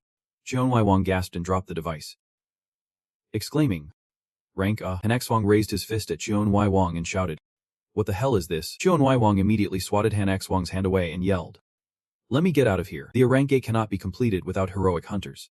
Some have fallen into despair, while others are confused, and some have collapsed in anxiety. Jun Jaewang remained expressionless, reacting as he expected. This place felt like a living tomb for them. He turned to see Waiwang Xong, Junzu, and In Chang standing still in a corner. Guessing that they were not moving, because they probably already knew, Waiwang Xwang and Junsu stood calmly observing the situation, likely having arranged this beforehand. The bulletin announced that the wave would start in a few minutes. Suddenly, Waiwang Xwang shouted loudly, everyone, stay calm, and held out his hand to reassure. I know you all are confused. I am just as lost. I do not understand why this is happening either. Every gate has its risks, so any incident can occur, and continue to convey. But what is most important now? Is it despair? Then Han changed his facial expression, revealing a determined will. He was adamant about surviving. Do you all not want to live anymore? Choi Waiwang Sung of the Northern Army will fight alongside everyone here. The bulletin displayed that the ruler of the riverside was trying to persuade. Hearing that promise, they seemed to regain their spirit. Cao Waiwang cheerfully said, really? Are we going to live? The hunter in front of him responded, let us survey the terrain first. And Han Xiong confidently said, the bulletin announced again, the main government status window, ruling the riverside. The ability to incite and command triples when near the river, also providing opportunities to force others to command. Immediately after, there was a red bulletin reporting that through the influence of the angel Sang, you have resisted the organization and the coercive order. Jun observed from a distance, thinking, a kind of incitement. All those hunters over there are caught up in it. Jun Su smiled and asked, should we start right away? Waiwang Xiang replied, and said, according to that person, the wave from this gate will last a long time. So the Northern Army should conserve energy as much as possible. Jun Su frowned in confusion. What? From above? He saw everyone gradually dispersing. Han continued, we will follow the plan we discussed earlier. The Northern Army will conserve energy and survive. Junsu asked again. Are you going to kill everyone? Han responded. Not all of us need someone to spread rumors. The Northern Army will focus on conserving strength until we issue a different order. Junsu. Maybe so. The hunters are not idiots. They have been incited by authority. But they will catch up soon if they spot the Northern Army behind, Wang Xiang explained. I said as many as possible. Let the bugs out to fight to avoid suspicion from those hunters. Junsu's face suddenly changed. He thought, is he really willing to sacrifice someone from the team for the plan? From above, he saw Jun looking up at him. Staring intently, he thought, his eyes seem to know all my plans. It is better to get rid of him as soon as possible. He suddenly called out loudly. The masked man quickly answered. What is the matter? The man in front of him wore a sharp mask that concealed his features. He always thought of him as his loyal dog. However, because of his pure heart, he could not reveal too much about the plan to him. But there was no doubt about his ability and loyalty. Wang Xiang ordered. Keep an eye on that bastard for me. Act when there is a chance. Wang Xiang was indeed a brutal and cruel man. Kill him, he said. And the man stood there stunned for a few seconds. He chuckled and said, that is important to me. Oh no. To the Northern Army, Lai agreed with a nod. The news board announced that the wave would start, and Xiang panicked. They are coming. The monsters are charging up from the water. The hunters, armed with weapons, began to harness their energy. One shouted, watch out. Another responded, thank goodness there are not many freaks at Gata. They rushed to attack, the hunter said. If they group together, it will be tough. So let us finish this quickly. Jun noticed this and attacked without forming a proper line. Even though they were low-level monsters, it was still risky. He suddenly realized, this is the riverbank. The monster's cheeks swelled up. Preparing to spit, the monster unleashed a massive stream of water, sending it crashing into the hunters, who screamed in surprise. He shouted for all the injured to retreat to the rear and form a line. They quickly turned and climbed up. Han Xiang shouted, form a line. He observed and thought, it is not the right time. I need to understand this area better. In the distance, the Northern Army watched leisurely. Wang Xiang saw the opportunity had come. He drew his sword forward and shouted, destroy the enemy. The entire Northern Army began to rise, their eyes filled with sharp intensity. Jun was stunned. Unable to believe it, he used his own team. They began to slash at them mercilessly. The guild members raised their hands in encouragement. We can do this. Let us help everyone escape. They are just mercenaries. They moved quickly, giving their all. One person in the Northern Army was severely injured by them. The comrades immediately used healing to assist and recover. Jun frowned and thought, now I understand. The warriors are fighting against the mercenaries. The sea monsters in the Northern Army are the lowest-ranking warriors of the Northern forces. He slowly observed and analyzed, wanting to make the other hunters feel comfortable and cheer them up, as they were sacrificing the guild's manpower. Jun raised his hand to summon his weapon, manifesting a spear and ready to fight with a fierce gaze. It was even better than what he expected. His face was serious, his eyes filled with determination. I will start the attack. Yin Trang stood silently observing him dash into battle, the image of Jun in the past, with eyes full of rage. The Northern Army following orders after he watched that man. Leader Choi Wang Sawang and Deputy Leader Choi Jun Su met that man. One of the people he was following. That is what I mean. Yin Trang thought to himself. He is not wrong. The Northern Army is very wicked. If it continues like this, many hunters and army members will die. He recalled the past when Wang Sawang patted his shoulder. I have great faith in your sincerity and goodness. Yin Trang began to feel confused. I am sure the leader has a plan already if it is Choi Wang Sawang that I know. Everyone was astonished, shouting loudly. What is happening with that guy? He is truly incredible. Yin Trang was startled by the cheers. The fiery attacks from Jun. He systematically used the spear to burn all of them. They were stunned. Who is that hunter? Was he sent to clear this gate? What is his name? I am sure I have looked through the names of all the hunters here. Yin Trang realized. Has he grown up to this extent? Jun easily severed the enemy's body with the power of the spear. Just 10 days ago, he was on par with me. The image of his fiery red eyes filled Yin Trang with shock. But now has he surpassed me? The announcement appeared. The wave has ended. You will rest for a short time. Some sponsors want to reward your avatar. A series of announcements continued to appear. The angels were very pleased with your performance. Your statistics have increased. You have achieved the title of Mermaid Hunter. Your statistics have increased. Your statistics have increased. Your statistics have increased. Jun returned to normal, his face drenched in sweat. The announcement emphasized. The Guardian of the Spears has taken notice of you. The idol of the circular things has been attracted to you. The King of Moisture shows hostility towards you. He was startled. Many sponsors were watching him. He might receive a lot of sponsorship, just like those powerful heroes. Jun took note as he pondered. The announcement board reflected his dissatisfaction. The interested sponsors had dispersed. You stood dazed, not understanding what was happening. What the hell is this? Your teammates ran over joyfully. Thanking you very much, Chan.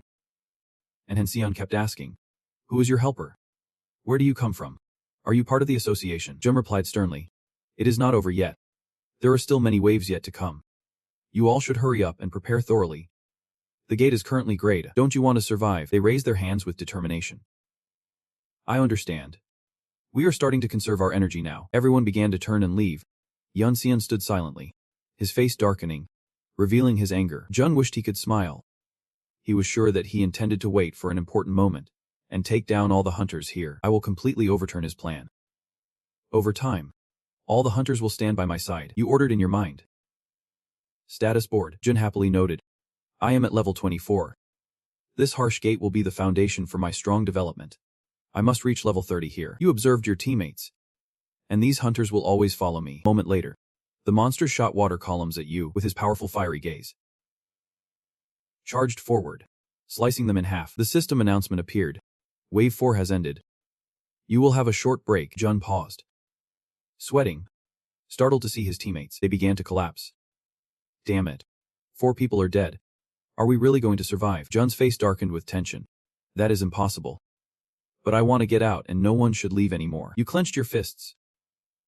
Jun shouted.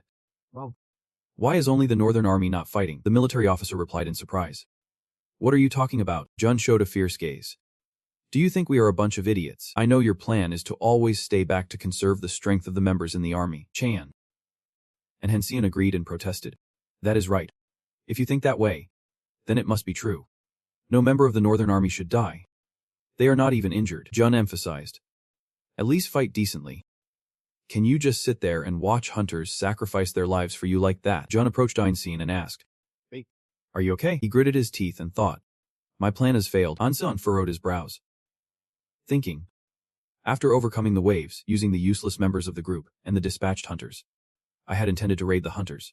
But now it has completely failed. The northern members were also confused and worried, realizing they were being used as pawns and the lower-ranked members were shaken. Zizon's face was filled with sharpness. The plan that person set for me turned out to benefit that brat. Junsu spoke. Brother. He replied lightly. But we will keep going. Just need to watch a bit longer. Einson appeared calm on the outside but was plotting inside.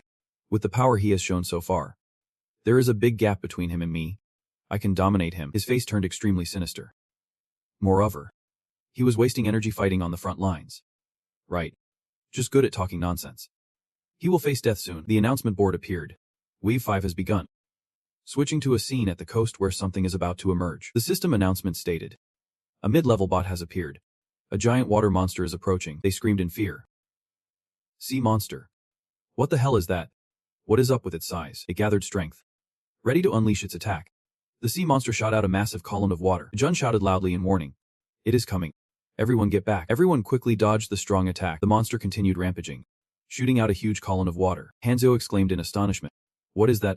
Such a terrifying destructive power. His teammates drew their bows, preparing to attack. Arrows flew towards the sea monster. The arrows pierced through it, but it was unaffected. They continued to wield their spears, shouting as the monster readied its fist for an attack. Its giant hand came crashing down.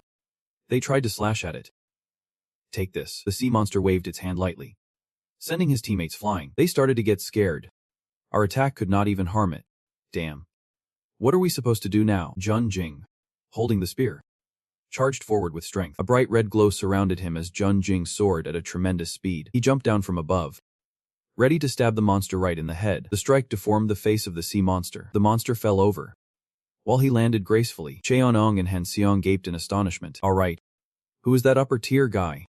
How can he do that? Jun Jing turned around, seriously commanding the gates. Now fully charged with magical power. Don't try to hold back the increase in your power. Let it all out. You guys need to charge your weapons with magical energy. The girl with the bow listened in surprise, thinking that charging weapons with magical energy was something only high-tier people could do. Right. Well, I will try doing what he said. She began to channel power into her bow, her face lighting up with excitement. The empowered arrows flew straight at the sea monster, injuring it. They excitedly shouted. Our attacks are working. Jun Gyung's eyes narrowed in tension. The damage was piling up, but none of it could take down this monster. His spear began to emit a mysterious power. The system interface appeared. Muspel's spear was absorbing the fire. Jun Jung raised the spear, preparing to launch it. To take down this bastard, I need to destroy its core of magical power. He suddenly focused his face intensely. Not yet. I need to wait a little longer. The sea monster was getting ready to unleash its power for an attack. Everyone panicked. Damn it. Is the monster going to use its breath attack again? Dodge quickly. Determined thoughts raced through Jun Jung's fiery gaze. Now is the time we can take down that wretched monster. Right now. While its weakness is exposed, he launched the spear straight at the sea monster with terrifying speed. The attack pierced through its body. The system interface kept popping up. You have defeated the common boss. The sponsors are paying attention to all of you. A few sponsors were astonished by you. Extremely pleased with one of you. Jun Jung raised his hand to retrieve his weapon. Muspel's spear began to fly back to him. And he gripped the weapon tightly. He looked proudly at the spear. The ability of Muspel's spear to return when leveled up was truly useful, leaving everyone in awe, staring at him in silence. One of them spoke up. Right. I remember now. There is a rumor about a strange hunter using a spear and a shield. Zorn protested. Are you crazy? That guy is a hero. Is he on the verge of reaching rank? Everyone cheered. We can survive this. Let us trust our rookie. A system notification appeared. You have been promoted. You have achieved rank for defeating the sea monster. You received the water gem. Your achievement for defeating the sea monster has been recorded. Your stats have increased. The Angel of Light has smiled upon you. Some sponsors are watching and find you very interesting. Jun Jaiwang was thrilled to see that he finally caught the attention of many sponsors. A red system notification popped up. The Angel of Light became displeased. Other sponsors no longer cared about you. You angrily thought, damn. Good thing the player is skilled. Jun Jaiwang watched with a calm demeanor. The Demon King is not even sponsored by many. He is really impressive. He may not be sponsored by many, but he is still incredibly powerful. The Demon King is even more impressive than I am now. Waiwang Xwang was furious but tried to hold it in. What did he do to become strong so quickly? I think his strength does not just stop at rank B. He began to feel scared. But what I see proves that he has reached rank A. Waiwang Xwang gritted his teeth in anger, calling out his name. Lai Jianwang. Waiwang Xwang stepped forward and said, President. We need to go right away, he explained. Was the previous event part of your plan? You can just stand here and watch any longer. Waiwang X shot a serious glance. Waiwang Xwang continued to emphasize. If your plan does not go as intended, you need to come up with another plan and focus on executing it. And also, his eyes lit up. Just give up. He gritted his teeth in anger. Wanting to let go of Trong Jun, Waiwang Xwang gathered all his strength. Ridiculous. Do you think I am a loser? I built and established the Northern Army. And now, I am preparing to become a pillar hunter of the world. Do you think I will just let that slip away easily? He readied his weapon in hand. He began to shout loudly. Northern Army. Waiwang Xwang raised his sword to the sky and commanded. We will begin to channel our power to eliminate this spatial gate. The Northern Army began to swell with spirit and determination. He began to reveal his fierce demeanor. The pride of a king would not falter. Suddenly, Waiwang Xwang glanced. He saw the hat of the Entrang left abandoned on the ground. The hat was left exposed. He began to recall a conversation from the past. What is this? I want you to hold the position of vice president. Waiwang Xwang happily presents. But looking at his gentle face, I can tell he will have to work hard to rein in the stubborn members of the guild to make them more orderly. Which is why I prepared this. He silently thinks. So now the dog turns on its master. Waiwang Xwang stomps on the hat. And he looks around. He looks down at the army by the beach. Truly a bunch of fools seeking their own demise. The soldiers start to rally with great spirit. Let us show them the power of the soldiers. They begin to slay the monsters, cutting through their bodies with ease. He smiles smugly. This is the power of the soldiers. Suddenly, familiar flames erupt from the severed limbs of the monsters. He is stunned. What the hell is this? He is truly on a whole different level. Everyone watches excitedly. Definitely a rookie star. We are definitely going to win this bizarre battle now. Jun Jaiwang attacks continuously with the spear at a terrifying speed. He breaks out in a sweat again. The notification pops up. You have leveled up. Jun Jaiwang smiles to himself. It looks like I am just fighting monsters and wasting energy. But in reality, I am combining stamina regeneration with leveling up to become much stronger. A monster appears behind him, and someone reminds him. Behind you. He lightly attacks, setting it ablaze. As someone approaches Jun Jaiwang, In Chang spoke up to start a conversation. Looking like he was not really sharp at observing things behind him. You were serious when you realized. In Chang. After all, I do not have eyes in the back of my head to know. After saying that, you took off, leaving her alone, while In Chang silently observed. Her face fell with sadness. Does he still hate me? In Chang sighed. But I could only stand around and not take action because of that. After thinking that, she took off. In Chang grabbed the sword and rushed forward. I will do what I can. He was pushing himself to the limit to save the hunters. I need to let him know. Power radiated from her sword. As In Chang effortlessly cut through the monsters with a fierce gaze and a determination to leave the Northern Guild. Her face was filled with anger. Her will to survive. Time passed, and the bodies of the monsters lay scattered everywhere. Jun Jaiwang's teammates were trying to revive someone who had fallen. Damn it. Wake up quickly. He lay motionless. Jaiwang, please wake up. They were crying and pleading desperately. Is there anyone with any divine power left? Please. I promise I will repay after we get out of this space gate. Please. Doctor. Doctor. Jun Jaiwang stood deep in thought within Chang. This really is hell. Even with 111 people entering this place, not even half can survive. She approached to ask, "Are you okay?" He coldly replied, "What about you?" In Chang had just asked when they approached. A voice came from behind. Traitor. Everyone was mocking, leaving In Chang with no choice but to bow her head. That bitch? Let us see if she can survive until the end. Jun Jaiwang was confused. Why are they treating her so badly even though she is the vice guild leader? I guess the guild would kill without a second thought.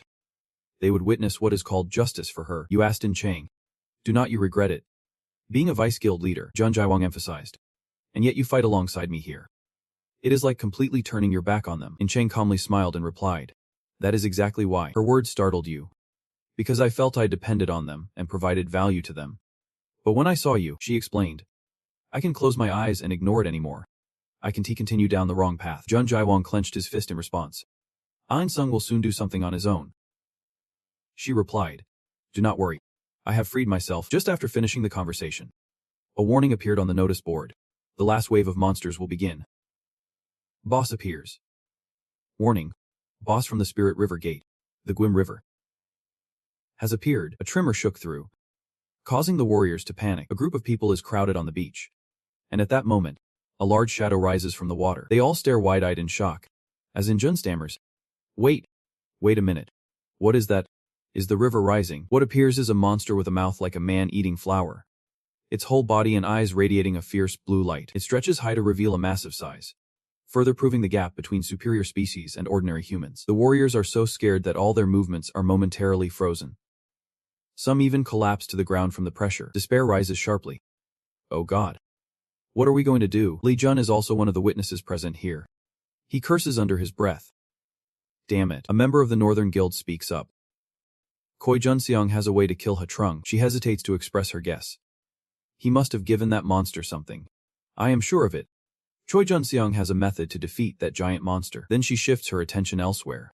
Before Choi Junseong hunts Hatrung, the people of the Northern Guild have long been gathering to surround this place. The atmosphere is filled with danger. Some will try to sabotage the raid. You need to deal with them first. Facing the large force equipped with advanced weapons, he only leaves Jun Jong with a brief warning. Get ready quickly. The other warriors still can't fully process what is happening. What is going on? Are they going to start killing each other? She grips her sword tightly, filled with endless anger. The Northern Guild has exploited everyone. Doesn't anyone think everything is very strange from the start? We kill them to monopolize the space portal. Even in my eyes, the suppressed rage has a chance to erupt. A leader of the Northern Guild can testify for everyone. They will attack us right now. If you do not believe us, then just watch. If we do, you will be next. He observes and thinks to himself. He really knows how to manipulate people's hearts. A dragon slayer. A true killer of dragons. Looking at her, you can clearly feel that a hunter becomes more powerful the closer you get to them. The warriors, though confused, are somewhat convinced. Damn it. We are going to die anyway. So we might as well pick up our swords and fight. Half of a person's face is revealed as they smirk. It is all in vain. Johnson smugly issues orders. Nothing will change. Northern Guild. Hurry up and follow the plan. Sword in his hand suddenly shines brightly like a halo. He shouts loudly. Hatrung. The monster immediately rolls over, causing the waves to splash high. Jaimong's eyes widen in surprise. It is absorbing water. Soon after, the giant clam opens its large mouth and shoots a bolt of lightning straight up into the sky. The weather changes violently. It was clear before, and now it is pouring. He looks up, perplexed. Rain. Are they using the giant clam to alter the battlefield to their advantage? His crimson eyes flicker with caution. Johnson stands tall like a person about to step into a glorious position. If he completes this spatial ambush, he will become a legendary hero in this era, a king of war. Fearless, he exhales a long breath, trying to regain his calm. I have been leveling up non-stop today. But will I win the next round? He smirks sarcastically. Those flames look pretty strange. Like they could burn through this rain. He hardly cares and focuses on gathering his fire energy, basically. He does not have too many options now. He can only fight in a blink. He disappears, leaving behind a swirling white mark on the ground. Jungeon jumps high to gain momentum and brings his weapon down on the enemy. The spear collides with the great sword, creating a deafening sound. Junseon is the first to show signs of fatigue after enduring significant pressure. Yeah. You could not help but smile when you saw your opponent's weakness exposed. I knew it right away. Take advantage of the favorable situation and keep attacking relentlessly. He can only block the sword horizontally to defend himself. Jungeon once again gathered all his strength to dive down. Or rather, to go for it. The deep red sword flashed through the air. Junseon's entire body seemed to be pulled along by the attack. In the end, he was pushed away several feet, and his movements slowed down significantly. His face, drenched in sweat, radiated sheer terror. No way. What kind of insane skill is that? We are on the riverbank. My strength should have been enhanced because of that. But contrary to the struggling situation of my opponent, the flames surrounding Jungeon did not die down due to the rain. You arrogantly revealed that the moment I stepped into this space portal, I was completely at a disadvantage. His pride took a massive hit. What? How can it be like this? Meanwhile, some sponsors have gifted him that huge sponsorship. The more you talk, the more fired up you get. I have always conserved my strength, moving carefully like a child, and continuously leveling up while hunting monsters. Jungeon could not believe it and exclaimed, "What? You are not in a hurry at all. Do not you understand? If I still can't make my opponent understand through words, then I might as well add a bit of force. No worries. That is why I am telling you this." Even Jungeon, as stubborn as he is, had to silently admit that he could not win against him like this. He could only rely on the strength of the monster, the parasite, to protect him. Its glowing blue eyes quickly reacted to his call. From its short legs, a barrage of sharp claws shot out, and he had no choice but to retreat to avoid the attack. The tide of battle had turned. He laughed gleefully. "Huh. You are really arrogant to receive so many endorsements. However, I have gained strength from that person, and that source of power is many times stronger than someone like you. I will show you that immense power." Jungeon was shocked to realize the gravity of the situation. Hatrung's protective instinct was similar to when it protected its offspring. Hatrung let out a roar that echoed throughout the space. It stood right behind him to protect its master. As the aura radiating from him expanded, he stepped on Hatrung's jaw that was lying on the ground. He gritted his teeth and concentrated hard, not wanting to delay any longer as he instantly sprinted towards the person and the monster. The terrifying speed made him flinch instinctively. The clash of two different fighting styles was incredibly tense. Their powers were equal, so when they collided, it was unclear who had the upper hand. The speeds of the strike from the Intrang and the Guild of Northern Warriors were so terrifying that they were almost invisible to the naked eye. Her eyes turned a lotus pink, and her whole body radiated a similar light. She tightened her grip on the sword, raising it to head level. Then, she unleashed a powerful strike with all her strength. Choi Junsu did not back down either, raising his sword high with both hands, preparing to bring it down. The energy radiating from him was anything but simple. In an instant, the sword was gone. Only the afterimage of a powerful strike remained. He successfully split the Intrang in half before it could reach him. It created a shockwave that shook the ground, dust rising everywhere. Her silhouette stood, watching the chaotic scene in front of her, while waiting for the outcome. Unexpectedly, the opponent was not defeated by her attack. Instead, he burst out of the smoke with an overwhelming aura. Junsu arrogantly shouted, "If you kneel and beg for mercy right now, at least I will give you a way to survive." Does she really think that guy will win? The Guild of Northern Warriors is the true victor in this space portal. Intrang immediately retorted, "What is wrong with you? Have you forgotten your vow to always protect humanity?" The two sides continued to clash, their swords flashing, creating blinding light in the air. The armored hand twisted the sword's handle to redirect the attack. In lunges once more with a reverse sword stance. Junsu aims his weapon behind him, his other hand holding his head as if to protect it. It turns out their movements are meant to build momentum for a massive strike. On the other side, Hatrung has now emerged from the water, revealing his enormous, monstrous form. The atmosphere feels like it is being sucked into a cave full of sharp spikes, which is essentially its mouth. The tension between Jun Jaiwang and Jun Sawang is reaching a climax. Yet neither side intends to strike first. He is sweating profusely, thinking that the guy must be crazy to jump right into Hatrung's mouth. He only slightly reacts, wondering what the speaker is babbling about. In fact, he is waiting for Hatrung to swallow him whole, as it will protect its young by consuming the prey and sheltering it within its body. His face suddenly darkens, unsure of what to think next. Regardless of the insect type, they all have a dry core. He plants his spear into the ground, making the slightly wet earth shift. Flames swirl around his weapon, the heat of the battle rising. His bright red pupils gleam with danger as he continues to rant. Inside the dry stomach of the insect, the strength he derives from the supporter, the one who rules the riverbank, will diminish by more than half. And my fire control will prevail much more. A notification keeps popping up. Muspel's spear has absorbed the flames, temporarily enhancing fire resistance and attack power. A large amount of heat slowly accumulates inside its mouth. The warriors struggling against the guild members are also surprised to notice this. The flames engulf the spot where John Seon is standing. He stares wide-eyed, unable to believe what he is witnessing. It can't be? I am the king. I am the born ruler. Unable to accept the brutal reality, his sword hand tightens, veins bulging as if ready to explode with anger. Defying everything, he charges forward to fight the enemy. He directly poses a question that he himself can comprehend. Who are you? What John Seon receives is just a lethal blow from Jun Jae-wong, turning him into a mangled apple caught in the claws of death. The reckless move just now leaves him a bit anxious. The skull insignia on his gloves suddenly emits a strange light, along with a new update. The soul core has absorbed the spirit of the hero. The empty eyes of the skull are like a bottomless pit, to the extent that it seems one could see through to the horizon. He ponders. Knowing it, the soul core, it does not absorb the souls of fear spirits. It needs human souls. Above all, it requires those with extraordinary power, who break through multiple times, like those who become heroes. New titles emerged one after another. The heavenly realm of the East was defeated, and all support from the river ruler has ceased. Your facial muscles suddenly stiffened in shock. Then you turned to the side to observe, wondering if the supporter was dead, or if it was the heavenly realm of the East at play. Just then, an alert sounded. The heavenly realm of the East smiled at you. The great sword plunged straight into the ground. A wave of dark energy surged around it. After killing the transformation spirit, did the supporter die too? But the records in the Demon King's tome say that supporters never die. Power suddenly expanded, resembling a cosmic black hole, and finally shrank into the shape of a black crow. Jun Jae-wong's eyes had returned to normal, and he focused his gaze downward. It awkwardly asked you, but you did not respond. What was your answer to that last question? In your mind, the image of John Seong's chin replayed from before his demise. You kept reminding yourself that you killed a hunter, not a monster. And you quietly muttered, I am. Your mind was extremely chaotic, but you still firmly remembered one important thing. You are the heir of the tyrant. And moreover, you are a follower of peace, the one who becomes a demon king. But that is not enough, because the world is at risk of changing. I will bear it all, whether shame or sin. I will surpass the demon king. Based on that reasoning, you did not hesitate to provide the final answer. Demon God. As a result, the heavenly realm of the East supports your decision. The crow soared in the air. An interesting response.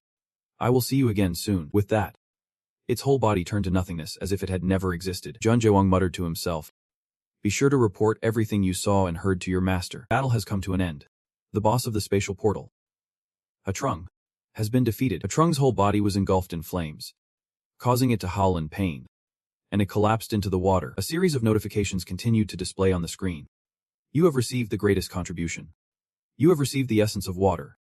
You have achieved the feat of killing Hatrung. You have achieved the feat of conquering the river. You have leveled up. You have leveled up. The warriors stared in silence, eager to hear the aftermath. The group from the Northern God also looked stunned, unsure how to react appropriately. Black smoke billowed from the charred corpse of the monster, and then, the hero who defeated it slowly emerged amidst the heavy rain. The warriors could not hide their joy. The rookie has killed Hatrung. He did it, and Jae-wong smiled triumphantly as his teammates awaited him. However, things were not over yet. Suddenly a voice called out your name loudly. Lai Jun Jae-wong. As you looked up, you saw a figure with a sword charging straight at you. You bastard. The slash carried all of Junsu's hatred as it struck down toward Jun Jae-wong. Luckily, he had raised his shield just in time. In his eye, blood boiled, and his voice roared frighteningly. What did you do to my brother? Everything's been ruined because of you. You struggled against this tremendous strength. Junsu raised his sword high again, preparing for the second strike, his feet firmly planted on the sandy ground. Jun Jae-wong poured all his strength into his arm to launch the shield at the opponent. He stumbled for a long moment, his entire body reeling from the force of the impact. With iron will, he still tried to regain his balance, determined not to let himself fall. Once again, he growled like a wild beast. Ah! You dog! A metal weapon was swung quickly through the air, fueled by tremendous heat. Jun Jae-wong did not give his opponent a chance to breathe, directly aiming the spear at his face. Junsu was sweating profusely. Realizing he had been cornered, he grimly spoke up. The reason you all were granted power like hunters is to protect those in danger. Super strength comes with immense responsibility. Those like you, who cause suffering and threaten the weak, do not deserve to be called hunters. He fundamentally disagreed, and could only lower his head as a way to avoid reality. Feeling Junsu could no longer resist, he retracted his weapon, saying, I have bled too much today, not forgetting to throw an angry glance over his shoulder. I do not want to see any more. Then he turned to leave after carefully reminding him, repent and live well. But he did not expect that the moment he turned his back on the enemy was when he paved the way for revenge as he reached out to recall his sword. In the moment he let his guard down, Junsu seized the opportunity to strike from behind. By the time he realized, it was too late. A stream of fresh blood sprayed out, but it was not Jun Jaiwang's blood, as he managed to stop him with a counter-slash. Just in time to save him from a visible defeat, his whole body was drenched. His eyes wide in disbelief. How could I? As a result, his body collapsed on the ground from blood loss. An immediate notification appeared. The soul core has absorbed another soul of a hero. And the skull on the glove emitted a strange light. He asked his benefactor, "Are you okay?" She replied briefly. Yep. Her face was darkened, reflecting regret and remorse. "I should have stopped them sooner. This tragedy would not have happened," he gently reassured her. "You do not need to feel guilty about anything. You are different from them. You are with me." She suddenly pointed the tip of her sword downward. "I think this is meant for me." He looked a bit confused. "What do you mean?" Without a word, the sword was plunged deep into the ground. Finally, she made a serious decision. "I want to wield the sword again. I will live to atone for the mistakes of the Northern Guild." With that, she took a step back from her weapon. His thoughts were in complete chaos. Had she given up? The one destined to become the hero Siegfried. This issue turned out to be more serious than he thought. I can let her go like this. But now, I can only watch her leave. Gradually, the sky cleared, and the sea returned to its original blue. Jun was with the warriors present on the beach. In front of them were countless lights flashing from the reporters' cameras. Just then, a group of people stepped up and shouted, "We come from the Hunters Association, and we ask everyone to stop taking photos." The reporters halted their recording actions. Where's Choi Jongsu? Choi Jongsu is not here either. One of them could not help but wonder. What happened over there? Is the Northern Guild behind this? Then the hunter in the middle is the central figure of this gate raid. An idea formed in his mind. No one knows his name or face. This is definitely juicy news. Others in the same profession had similar thoughts. They kept asking questions for interviews. Who are you? What happened at the gate? Who are you? What is your name? Light footsteps approached on the ground. It turned out to be Choi Jong-gu gently placing his hand on Jun Jaihong's shoulder from behind. This is Xu Tanbing, who was awakened in rank C. The one rumored about for a long time. The press immediately exploded. What? Really? Xu Tanbing? That guy. He is Il Choi Jung, from the Allied Guild. It seems Il Choi Jong-gu and Xu Tanbing know each other. He raised his hand under his chin and coughed a few times, speaking loudly to calm the media's excitement. Right now, these hunters just returned from a special raid on the Hell Gate. Do not you think they deserve some time to rest? Looking at the warriors with injuries, some even struggling to stand, it is clear. Right now, let us give a round of applause to the heroes who returned, and to the heroes who cannot return. The reporters were quickly convinced by those words. They applauded enthusiastically. This was also their way of showing the minimum respect for the fighters who gave their all. However, the warriors could not feel joy. They silently bowed their heads. A gate where 110 people were mobilized had become a special gate, and the number of people returning from hell. The revealed number showed they had experienced considerable losses. Only 39. Jun Jihong was very aware of this harsh reality. The golden sunlight reflected on the tranquil sea, making it shimmer like pieces of silver. Meanwhile, in the prosperous city, the traffic flowed hurriedly between the towering skyscrapers. A black crow perched outside the window, as if waiting for someone. The association president quickly noticed it when it landed on his desk. He smiled and said, "You are late." The office was silent as a tomb. After hearing the story, the president could not help but exclaim. It seemed he knew they could control Hatrung, and also knew how to create a hero. Quite interesting. The hawk emitted some kind of sound. He absent-mindedly scratched his cheek in concern, becoming stronger by pacing. A godly figure. A tiger. Without thinking much, his finger pressed down on the desk phone screen. It seemed he had made a final decision. So I will meet with the survivors from the long gate. The other end quickly received the order. I will get ready. Suddenly, the president's eyes flashed with danger. And we no longer needed to worry about the Northern Alliance. Do you understand? Once again, the other end immediately complied. I understand. I will wrap this up and put it in the news. Cars rushed past on the busy streets, weaving between the towering buildings that obscured the sky. Yin Trang quietly entered the auditorium through the large door. Her eyes reflected sadness as she observed her surroundings. Memories of the Northern Alliance's earlier activities flashed in her mind. Specifically the meeting for John Seong's school. Now it was just an empty space with no one around. She bowed her head, unclear about what she was thinking. She frowned, her voice laced with a deep, hard-to-shake frustration. Hunters. I really hate this. Suddenly, A group of people spoke up from behind. Vice President of the Alliance. She turned around, a bit startled at their appearance. You guys, a young man stepped forward to convey the message. You did not do anything wrong, Vice President. It is John Soo and John Song who are at fault. While she knew that those words did not improve her mood at all, the former members of the Alliance all suddenly knelt down. Startling her. Please do not give up, he earnestly stated. I want to live a clean life as the father of a child. We will bear the blame for the Northern Alliance's mistakes. You are not someone who should give up like this. Vice President, things have reached this point. He does not intend to hide a few things you do not know.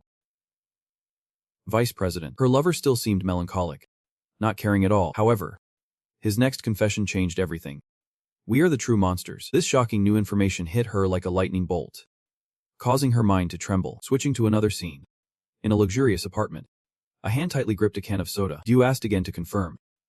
Have you cleared your personal matters with the publicity team? Is there anything I should not do? Looking at Jun Jung's expression, you can see he is very pleased. Instead, it is thanks to you that I have become so famous. An interesting story was killed off. Jun Jung instantly became a superstar. That is a reward because he wiped out a B-list gate and evolved into an A-list.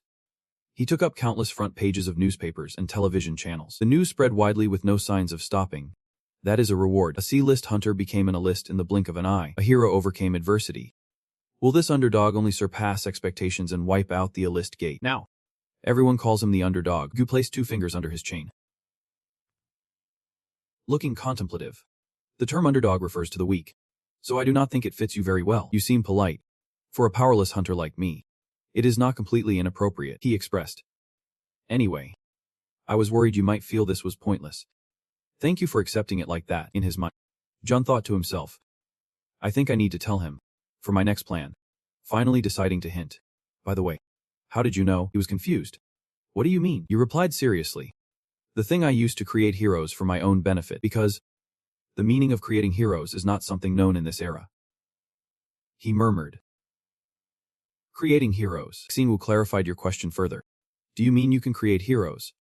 Everyone in this era believes that heroes are something born from the desires and fate of the Witcher, as well as time. You were a bit surprised and hesitated. Do you know? You are. Your pupils dilated to the maximum upon realizing the issue. A member Vaska. His eyes suddenly shone with a mysterious golden light, his whole body radiating a powerful energy. The pressure spread to the swing in the park, causing it to sway continuously. The trees by the roadside moved chaotically. Inside the office, a member stood in front of the chairman's desk, seemingly discussing together. He suddenly widened his eyes as if sensing something unusual. The subordinate felt a bit curious. What is going on? Even the chairman, a smile formed on his lips. It is nothing. I just sensed something interesting happening. Your face darkened with worry. This is your true power. The power gradually withdrew into Xianggo's body. He shut his eyes tightly, regaining his composure. Finally, he calmly uttered just one sentence. How did you know? The book says that from the moment I met him, he was already a member of Asga. You are clever in turning things around. Why did you do those things?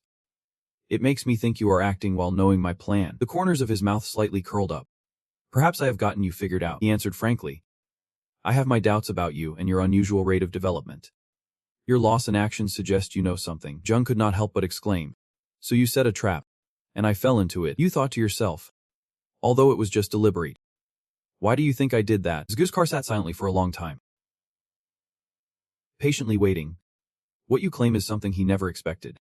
Because I want to join Azura. Everything going smoothly is why Jun is so confident. Azura, a secret organization of incredibly powerful hunters. The real battle is just beginning. The sky began to darken in the evening at a desolate construction site, where steps connected to the upper level. Incheng slowly approached and asked, why did you request to meet me? You quickly got to the point. It won't take long. Trust me, she basically did not want the other party to waste time on her. I think my value has ended at the mixed gate. I no longer have any value related to the Northern Army Guild. And I am useless now. She lowered her face slightly to hide her current expression. Besides, someone like me can't do anything worthwhile. You quickly retorted. You are a very valuable person. His hands clenched into fists trembled continuously. He spoke as if he knew everything. Li Jungo. Tears welled up in her eyes. Yet she screamed with all her might. You are right. The Northern Army Guild is a place of filth. And I am just a part of that mess. Outside the building, the weather today had an indescribable gloom. With no light shining through, Junggung worriedly asked Han. Has something happened? She replied in a very heavy tone. What I just learned is even more horrifying. They have killed people under the orders of the guild leader. Specifically, The weak civilians. Hearing that made you fidget. She helplessly sat down on a step, hugging her knees. Her current state was full of despair. Do you still remember what you went through when hunters and ordinary people clashed? Your hand instinctively went up to shield yourself, not wanting the other party to see your pitiful expression. They have silently assassinated innocent civilians. In that conflict, Guild leader Koi Jan Sahong truly treated the people like mere grass. Jun Jaehong's thoughts were a chaotic mess right now. A straight-laced person like her could hardly bear such shocking news. At this rate, her spirit would be crushed forever. But I can't strike without warning, you pressed on, asking what she planned to do if something like that happened. This time, an ordinary person would not stand a chance against that overwhelming power. The following words raised in Trang's concern. A small guild like Bakwon faced this kind of situation. It is definitely happening elsewhere too. Is she going to ignore the remaining thugs? You candidly revealed your intention. I want to stop these things and fix the wrongs they have caused. Finally, she boldly declared the disaster she had seen and felt. I want to put an end to it now. I can't just sit silently and take it. It is easy to retaliate. Do you really believe you can end it? I know you have incredible strength. But do you even know how powerful that guy is? We are just a mosquito compared to him. Faced with the opponent's determined gaze, Jun had basically run out of options. Now it was either act or die. You stared wide-eyed, hanging on every word, knowing deep down that you were from the future. This brand new information left in Trang momentarily speechless. You seriously revealed that a disaster would soon happen. A great flood would kill many and destroy a lot. And then, she is going to need her strength to give her more time to think. You proactively suggested a meeting. She got the message that the guild called for us. Right, I will meet you there. Until then, think it through carefully. Time passed to the next morning. At the comfortable high-rise apartment, the news bulletin was updating the public on the situation. We received reports of thousands of massacres caused by the Bakwon Guild. Hunters have killed the citizens. The Bakwon Guild has rotted from within. Is their casualty at the GI River Gate a prediction of the punishment they must face? Jun hit the power button on the TV remote. This article was much more detailed than I thought. You quietly speculated. Was it prepared in advance? I am sure they did it. It is useless? Let us just overlook it for now. The skull affixed to your bracelet emitted a strange light. Notifications continuously popped up. The soul collection had been activated and would transform into a true incarnation. You immediately opened your eyes wide as if you had been waiting for this. Finally, it was activated. And it had collected the souls of John Seong and John Su. You add the water gem from the water monster, and the essence of the river Gwim, the avatar named Hyamu. Call its name to summon it. You stretch your arm out in front. I do not know how strong this avatar will be. Murmuring its name. Hyamu. The skull detached from your hand and slowly grew larger in mid-air. Then suddenly spoke up. Did you call for me? Master. Janjian stood frozen in place. What is this? Where's the core? The skull has its own mind. Something feels off. There is a rooftop on top of the building. The book mentions that magical power is just like air. You sit in meditation with your legs crossed to better focus the energy in your body based on the available information. You analyze step by step, asking yourself and many other heroes if we are really maximizing the true potential of magic.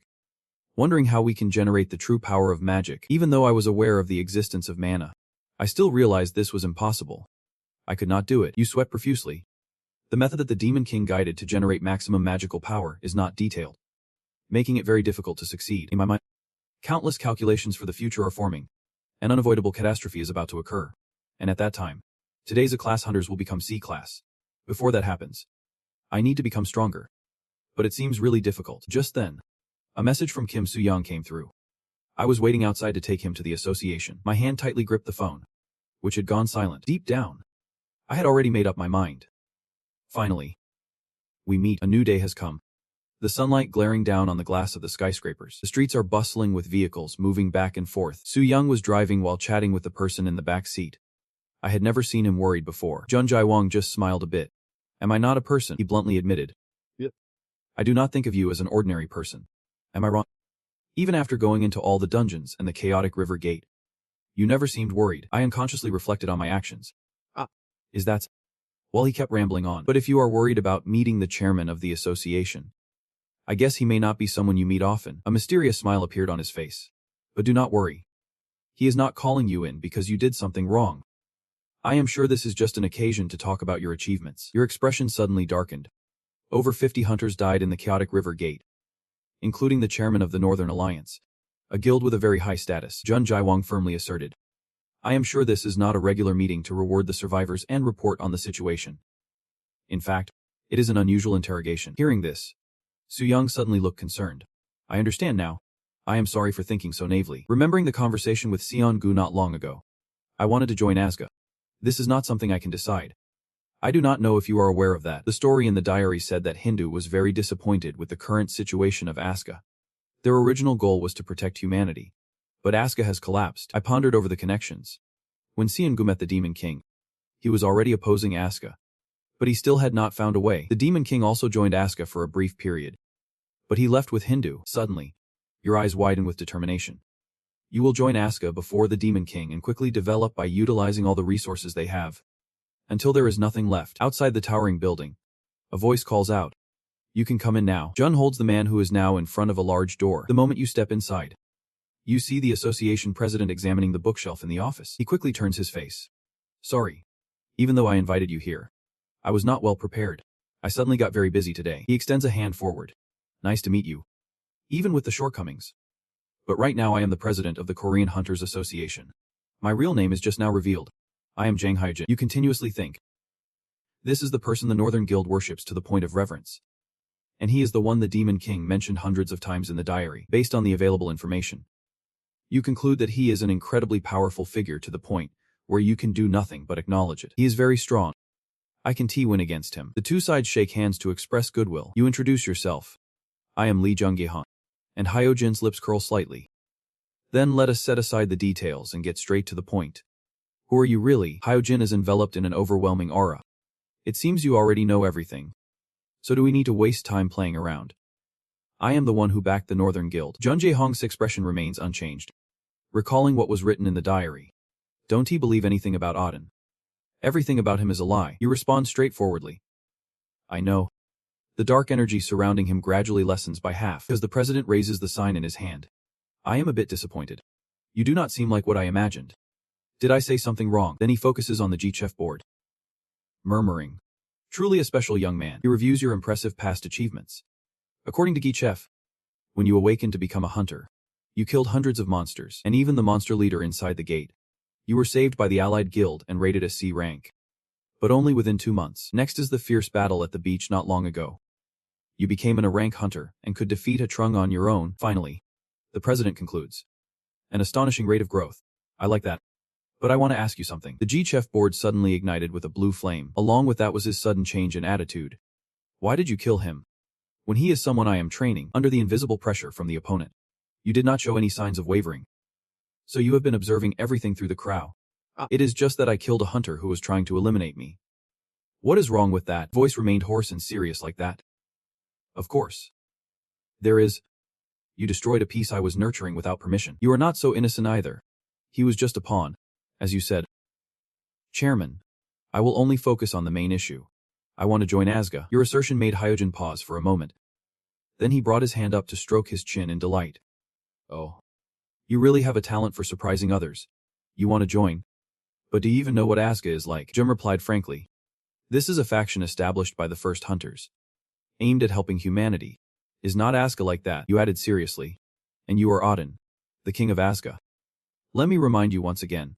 I want to join Asuka. Another strange point that made the chairman flinch. Inside the diary, it mentioned that Auden is not a person with a good character. His benevolence is completely fake. In reality, he is more cunning and cruel than anyone. But he still has one weakness. Hyojin suddenly became visibly excited. Amazing. How did you know all this from Hyojin's existence? To the fact that the parasite has been controlled. And you even told me that the way you became stronger was by hunting monsters.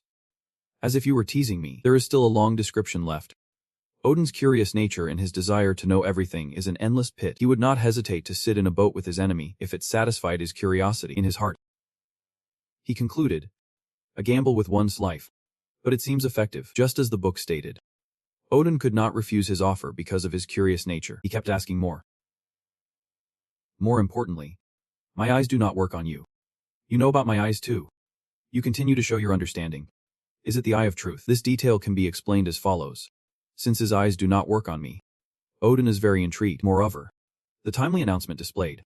The sky of the apocalypse vehemently opposes anyone who intentionally disturbs the minds of players and warns those seeking the truth. Hyojin covered his face to hide a mischievous smile. Oh, how interesting. Quickly returning to the composed demeanor of a chairman. All right. I will allow you to join Asuka. But you will have to take a few entrance tests. Actually, at the beginning, this is what John Sung, A foolish hero. Proposed. As if you can pass the test. I will accept you as a full member of Asga. Once again. A streak of electric light surrounded his body and beneath his blindfold. Of course. I have to keep your mind in check so this does not get out to anyone else. Right. The bright light extended outside, piercing through the glass of the high-rise building. Shifting to another scene. Countless canned drinks were flying on the shelves inside the mirror cabinet. John Jong sat at the coffee table, deep in thought. Not only could he neutralize the eye of truth, but also keep his mind in check. Luckily, Odin did not seem to pay much attention to that. You pondered deeper. Could it be that the apocalyptic sky not only prevented mind control, but also covered psychological attacks?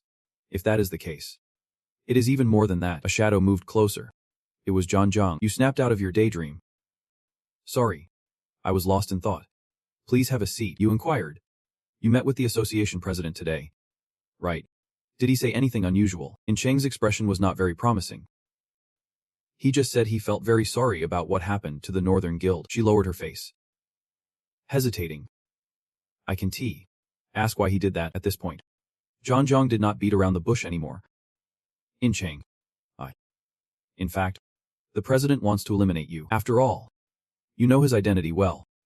But why do you think he would not do that and let you be?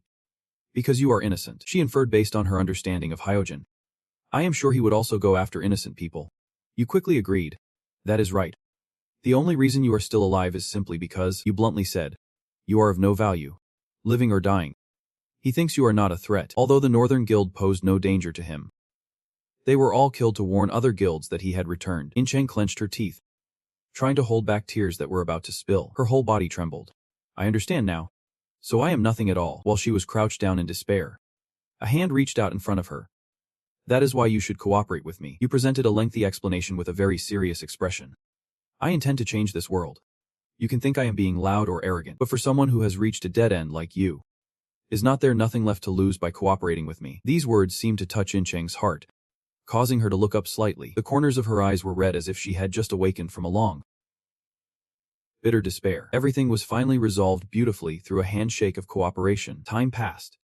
The night sky gradually fell. Jun and In Cheng returned to the architecture, where they first discussed after the battle with the guild ended. She spoke up. What do we do now? You responded with another question. In Cheng. I am sure you were sponsored while at the GI River Gate. So can you tell me exactly what you were sponsored for? There is something shimmering at your fingertips. I do not know how to use it, but I received the blood crystal from the sponsor. The one from the White Horse. Completely matching your reasoning. Just as I expected. Let me give a brief introduction to this treasure.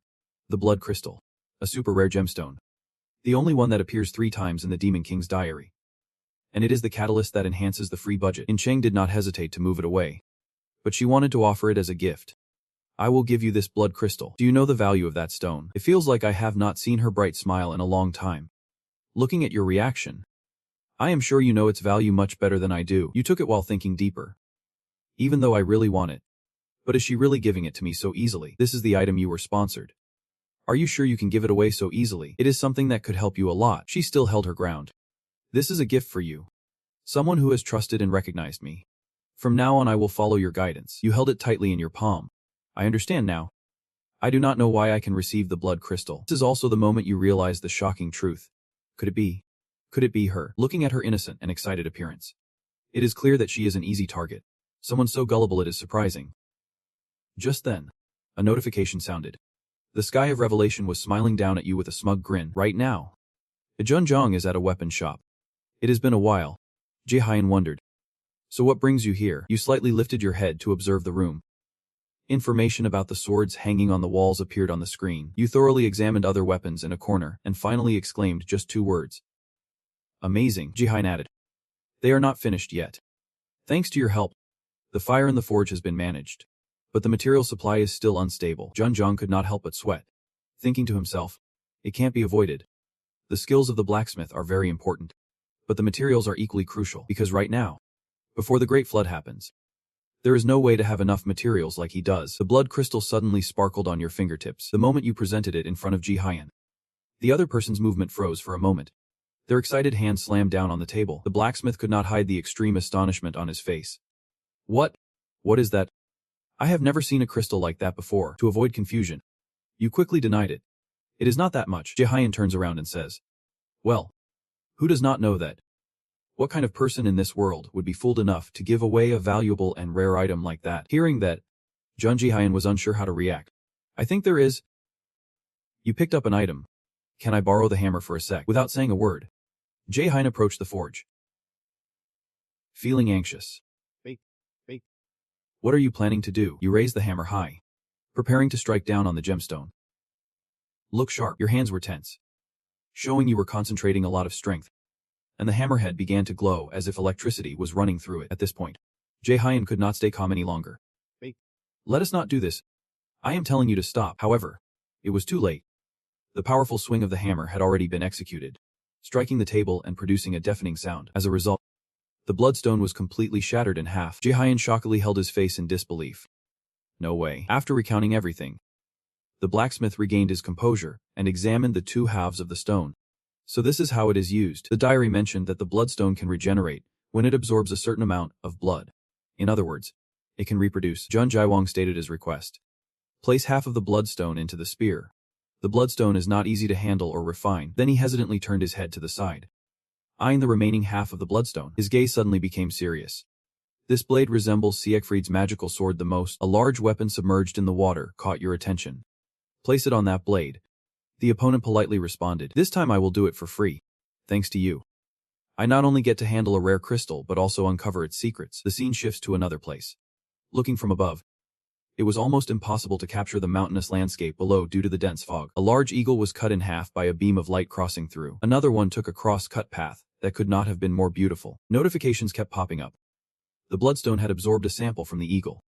The regeneration rate of the bloodstone is 1.7%. Standing in front of the pile of eagle carcasses stacked on each other, Jun Jiwang and his mount quietly observed from a distance. She excitedly gazed at the brand new weapon in her hand. I really like this creation. I have never used a heavy sword before, but it feels so right, as if it always belonged to me. You did not just express admiration. Indeed, Jihyun is different. He is a true craftsman in weapon making. Then asked, what is the regeneration rate of the bloodstone now? She estimated, now about 2%. You added, the stronger you hunt monsters, the higher the regeneration rate will be. Her expression was full of hope. Thinking about how to use it, we turned 1 into 2 and those 2 will become 4. I was really smart to hand the stone over to you. In response, she gave a very confident smile back. Suddenly, a loud noise erupted, accompanied by the appearance of a gigantic hawk. It let out a wild scream as if to assert its strength, then immediately launched a powerful attack. Jun quickly jumped away from the explosion just in time to avoid it. Overall, he landed safely on his feet, his whole body bent down after the reckless move.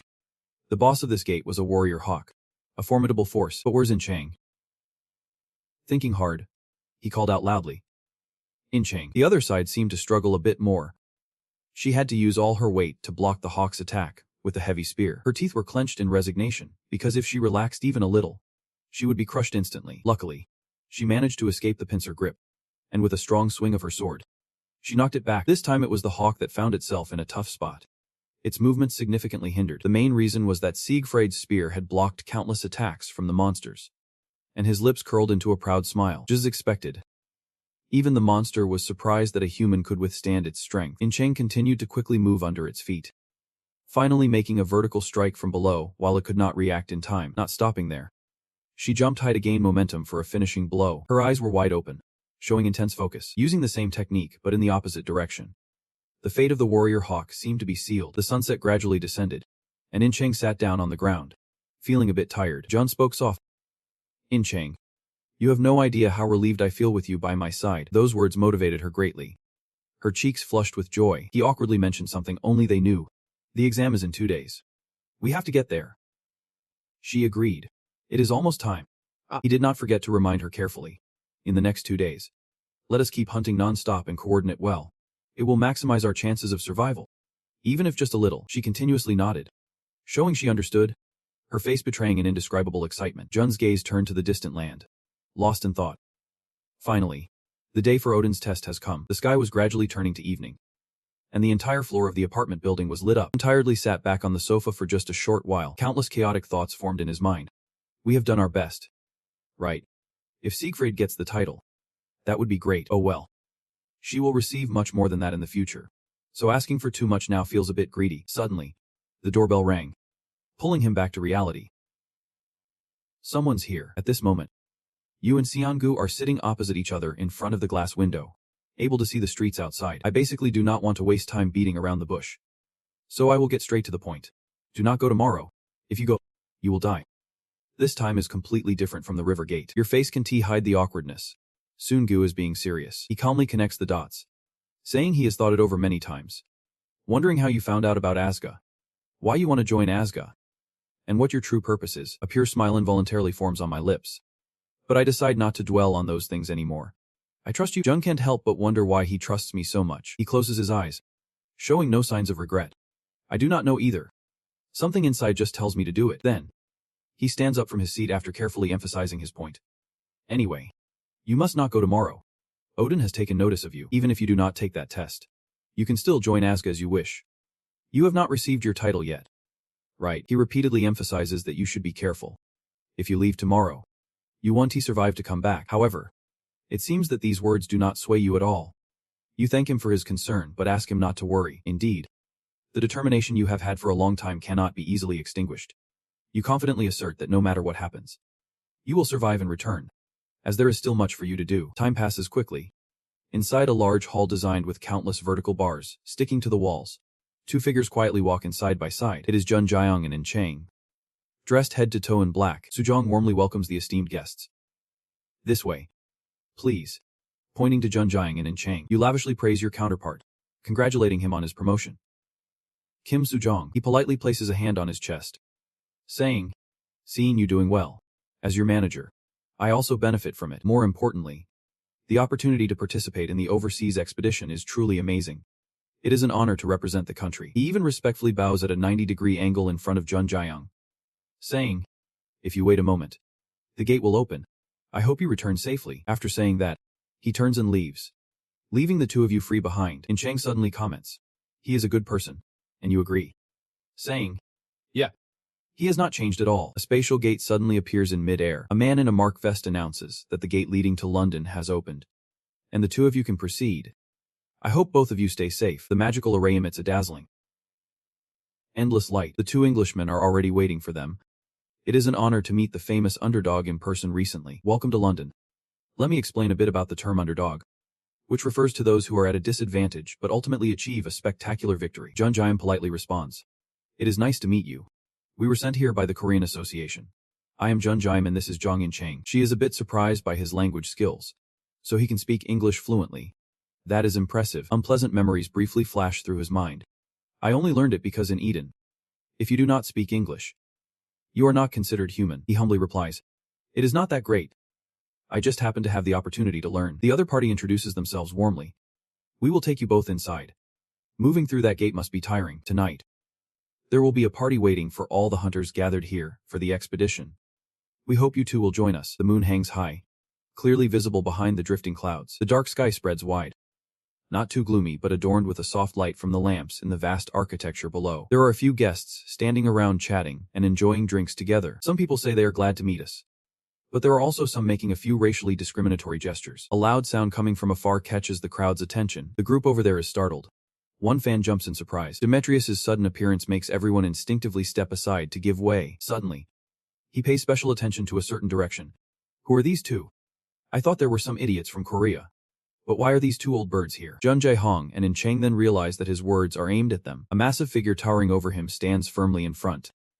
It seems this guy can't take a punch from me anymore. The Korean Association sent two losers like this. What is up with you guys? Where did they leave those idiots that they dared to bring these two old birds here? She glances over cautiously. What is that giant saying? Seems like it is not very nice. He instinctively breaks out in a cold sweat. Damn it. This is really far from what I imagined. A bit of information about the Battle of the Great Warriors. ASGAR, a secret organization backed by Korea. It operates across the globe with a considerable number, along with other secret organizations formed by hunters worldwide. They often fight for the right to speak and the ownership of the gates.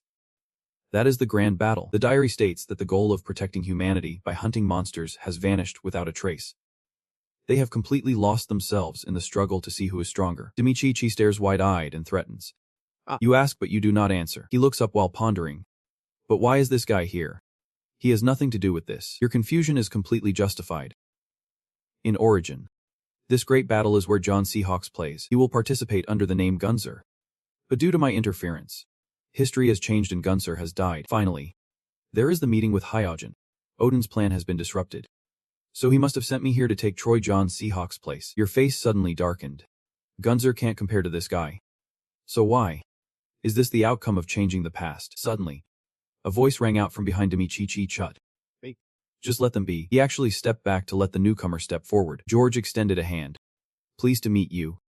It is an honor to meet the famous underdog. He could not help but show skepticism. Underdog. This pigeon is the underdog. This delusional rookie. Lin was sternly reminded by George. Demichi Chut. That is too much. He made a friendly gesture. On his behalf, I apologize to you too. Do not mind the words of this brain-dead jerk. Title is Odd. Jun was utterly amazed by the presence of his opponent. So this person is Odin, the fated hero who was defeated by his own teammate Hercules in the future. Without hesitation, you accepted the handshake. Pleased to meet you. I have heard a lot about you.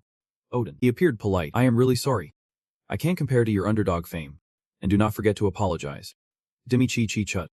Go on. Demichi Chut forced a smile. Okay. Sorry along with a handshake. Right. Interesting. Underdog. Enjoy. Contrary to George's goodwill, it is clear his intentions are not very good. Demichi Chut. The title Hercules. It is absurd if you say you have heard a lot about my Greek homeland. His bright red pupils glinted with bloodlust. I would be very pleased if you quickly accepted this apology. The book also has a few lines describing Demichi Chut. Hercules. This guy is such a beast that facing him is true fear. In-Chang stepped forward to grip the arm tightly, keeping him in place so Demichi Chut could not move. Not only that, but she also threatened. Take your hand away. He won't accept this apology. He glanced, wondering why she was glaring, then laughed in confusion.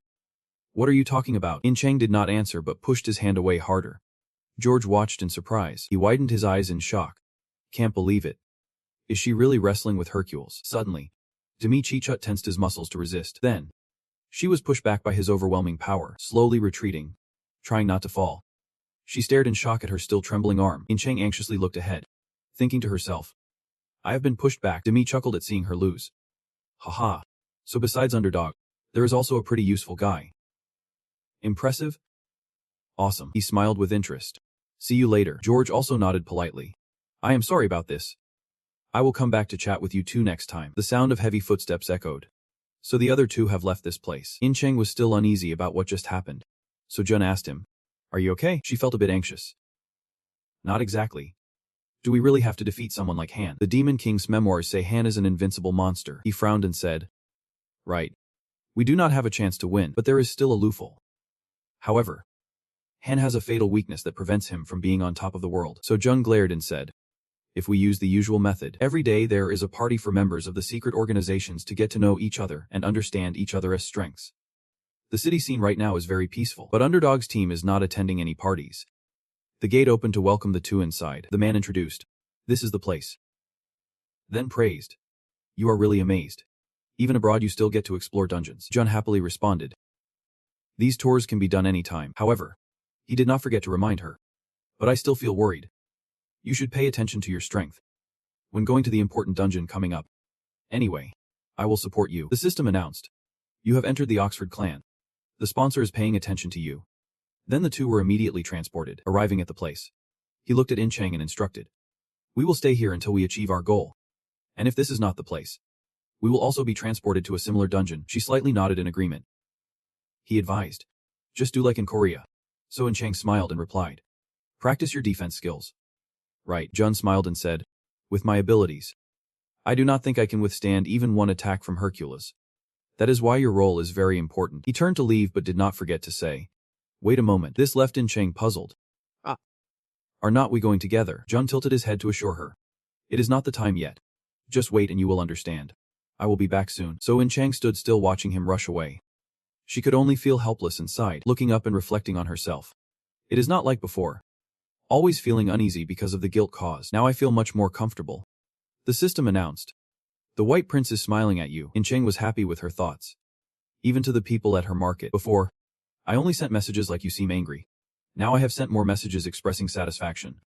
I am really grateful to him. As time passed, Jun held the spear firmly in his hand and struck down powerfully, without letting her react. He shouted. In-Chang. Get ready. Before she could process it, Something jumped down from above in front of her. 4 monsters appeared one after another, ready to attack, and Cheng looked on in panic, wondering why a bunch of Oxford monsters and a dungeon boss suddenly appeared. The boss is a 2-headed Oxford monster. Seeing that she was also running away like him, Jun said, "In Cheng, do not avoid them." That left her puzzled. Why can't I avoid them? They are all targeting me. That is exactly why you told me to use the title of the worthy foe of the Oxford monsters for the first time. Right. He immediately encouraged her. You can do it.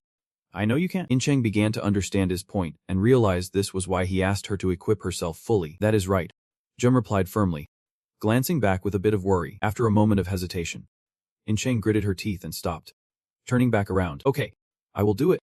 She shouted confidently and charged forward with her sword. The Oxford monsters screamed in fright at the sight of In Cheng, while he quietly called out, Hyanmu. The spear emitted a green aura and Hyanmu appeared. Did you call for me, Master? It summoned 5 potions surrounding itself. Jun instructed, help In Cheng whenever she is in danger by using the potions. It replied obediently. Yep, Master. After finishing the tasks, he planned the strategy, confident that she would not get into trouble. And now it was time to find the most important piece to defeat the boss. The scene of smoke and fire gradually destroyed the surroundings. The ground was shattered, and chaos engulfed the space. 2 Oxford monsters cried out in pain as they were burned by the flames, and a large Oxford monster slowly approached. Witnessing this, he concluded that it could extinguish the fire simply by walking through and controlling the flames. He had finally found it. The mysterious piece that appeared among the B-level Oxford tribe was this giant red-eyed creature, and he anxiously followed its silhouette. An Oxford monster so fearsome that even he felt terrified. In fact, it did not use magic like in the future. People still referred to it this way due to its terrifying power. Its massive form standing tall amidst the wreckage. Its identity was the red-eyed Oxford sorcerer, who burst open all the doors in anger, shouting, "What are you planning to do?" At that moment, someone stepped in to block him. Sir, what is going on? You can't do that here, Hyojin calmly replied. All right. You can step back. Only the 2 of them were left facing each other in the room. He could not take it anymore and glaringly questioned, "What do you think you are doing?" His car suddenly widened in surprise. "Do you already know everything? I do not understand what you are trying to say." Hyojin's reply left him wondering. "What are you thinking?" He just sighed, and a space appeared around the 2 of them and the main issue. Hyojin looked closely at Guz's car. All right. Now we can talk clearly. This is not Azuka's classroom. So you do not intend to keep up the formalities. He looked straight at the issue and asked, did you just establish a new rule? So what will our top principle be in striving for humanity? And also, why did you set up such minor rules? Hyojin could not hold back his anger any longer. Do you dare to talk down to me? He tried to assess the situation and explained. I thought about lecturing you if it would actually change your mind. But it seems you do not even want to listen to me anymore. Suddenly, a heavy energy appeared, surrounding him with dark power. He threatened. You brute. You simply said Hercules. Hearing that name made him flinch. Oh dear. What do you mean? His anger gradually subsided to listen. He saw Hyojin calm down and reported. What I mean is, Hercules is participating in this round of the battle among the greatest warriors. The terrible power has been unleashed. He pondered and wondered. We already agreed that we would be the ones to win this battle. So why is Hercules there? Is Olympius not going to keep his word? Gu was a bit surprised after hearing that. I thought he knew Hercules was there. Which is why he sent you, but it turns out the real situation is more concerning than I thought. He replied awkwardly. So you did not know either, but there is still something that worries me. So I expressed. Do you intend to just let him die like this? I thought you were also interested in him. That is why I have to set off. There is no need to worry too much. He reassured. I am not planning to let him die. I am not ready for things to go this far. Hyojin's calm response astonished him. He assured. But I have placed a mental restraint on him. When he is in danger, the mental restraint I put in will send a signal. He smiled with delight. Olympius has broken the demonic pact. That will be the perfect excuse. Hugh looked and felt worried, thinking to himself, you cunning bastard. Did he really foresee this? Mental restraint. From the perspective of Dong Young, I can't say this is a wise move, but it seems to be useful in this case. I can't help it all. But it seems the burden has lessened somewhat. This peaceful scene will soon come to an end. Both Odin and Himdo are unaware that Odin's mental restraint has been nullified by the apocalyptic sky. Back in the battle between Yin Chang and Dong Young, the Oxer stood still watching the burning house. It turned its head around looking for its target. You pick up the rock and wonder if luring it with fire is worth it. You are feeling relaxed, having found the reason it could become the Oxer sorcerer, the most crucial piece to fight against Hercules. Suddenly, the shadow of Oxer appears behind you, startling you. Dong Young turns around, Surprised when did that happen? It breathes out with a powerful exhale, causing an earth-shattering explosion. Dong Young uses all his strength to escape, but suddenly it is right behind him. Grinning menacingly, you panic, thinking, damn, how is this giant so fast? You are worried this creature could match Hercules right now. Can I really defeat it? It leaps up, raising its foot to stomp on you. A loud thud resounds as the ground beneath shakes. Luckily, Dong Young manages to dodge just in time, quickly summoning his weapon with a cold expression. He looks straight ahead, deciding that he wants to avoid confrontation with this guy to prepare for the fight with Hercules. But he thinks he can't avoid it anymore.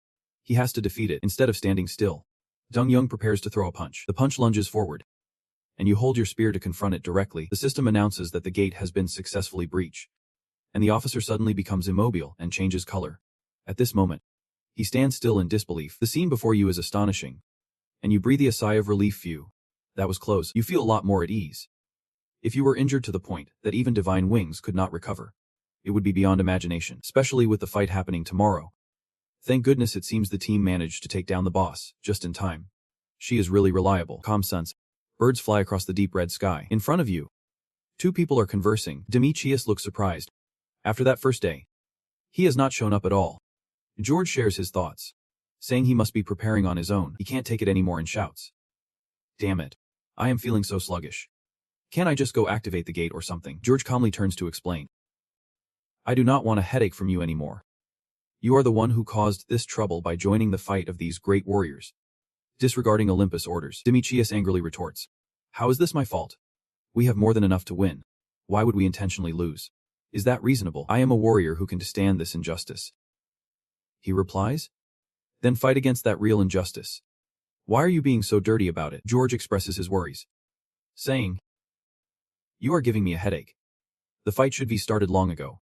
I have also managed to avoid the mess, but since you were worried about looking bad at the first day party, I am sure the Olympus people are on their way here to punish you for breaking the rules.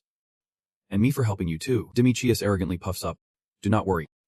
Everyone's got your back. I will protect you. And by the way, that underdog guy, the one who seems to hold his own, I am really looking forward to that girl who is with him. He could only force a smile, thinking to himself, not many competitors caught this guy's eye. Looking at the excited underdog and his partner, George's anxiety grew more intense.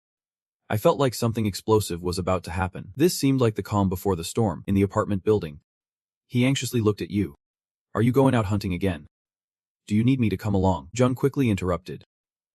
It is.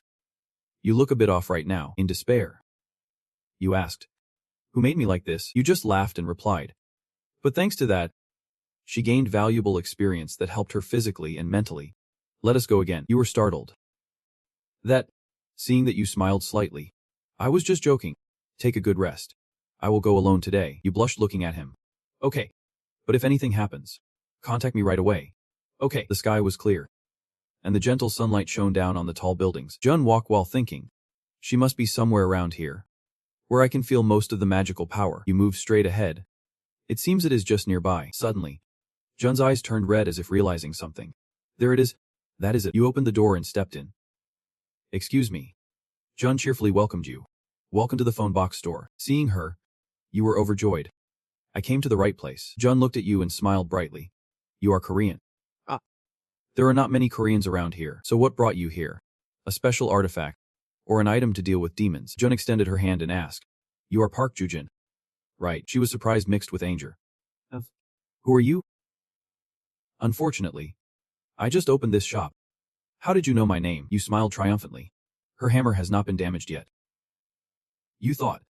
Brock's little sister, a wonderful blacksmith, with skills that could rival Brock. She is the top jeweler. Hephaestus. Jun was astonished. Did Ji-hyun send you here? Seeing her react like that, you just thought. It is the blue mark she will possess one day. A week later, she took out a spear, just as you requested. I have heated that red gem and coated it on the spear. Seriously? Who are you? Jun stared at you. The gem on your spear and that red gem. I have never seen before. I left my brother who does not even know how to cook and came here to find such minerals. Even those in Olympus do not have these. Come on. Who are you and how do you have these things? Ignoring her question, your tone was firm. Go back to Korea. Then Jun reminded you. If it is the minerals and rare materials you want, Korea is better than here. Eugene was a bit confused. What are you talking about? It feels like I am about to achieve my goal.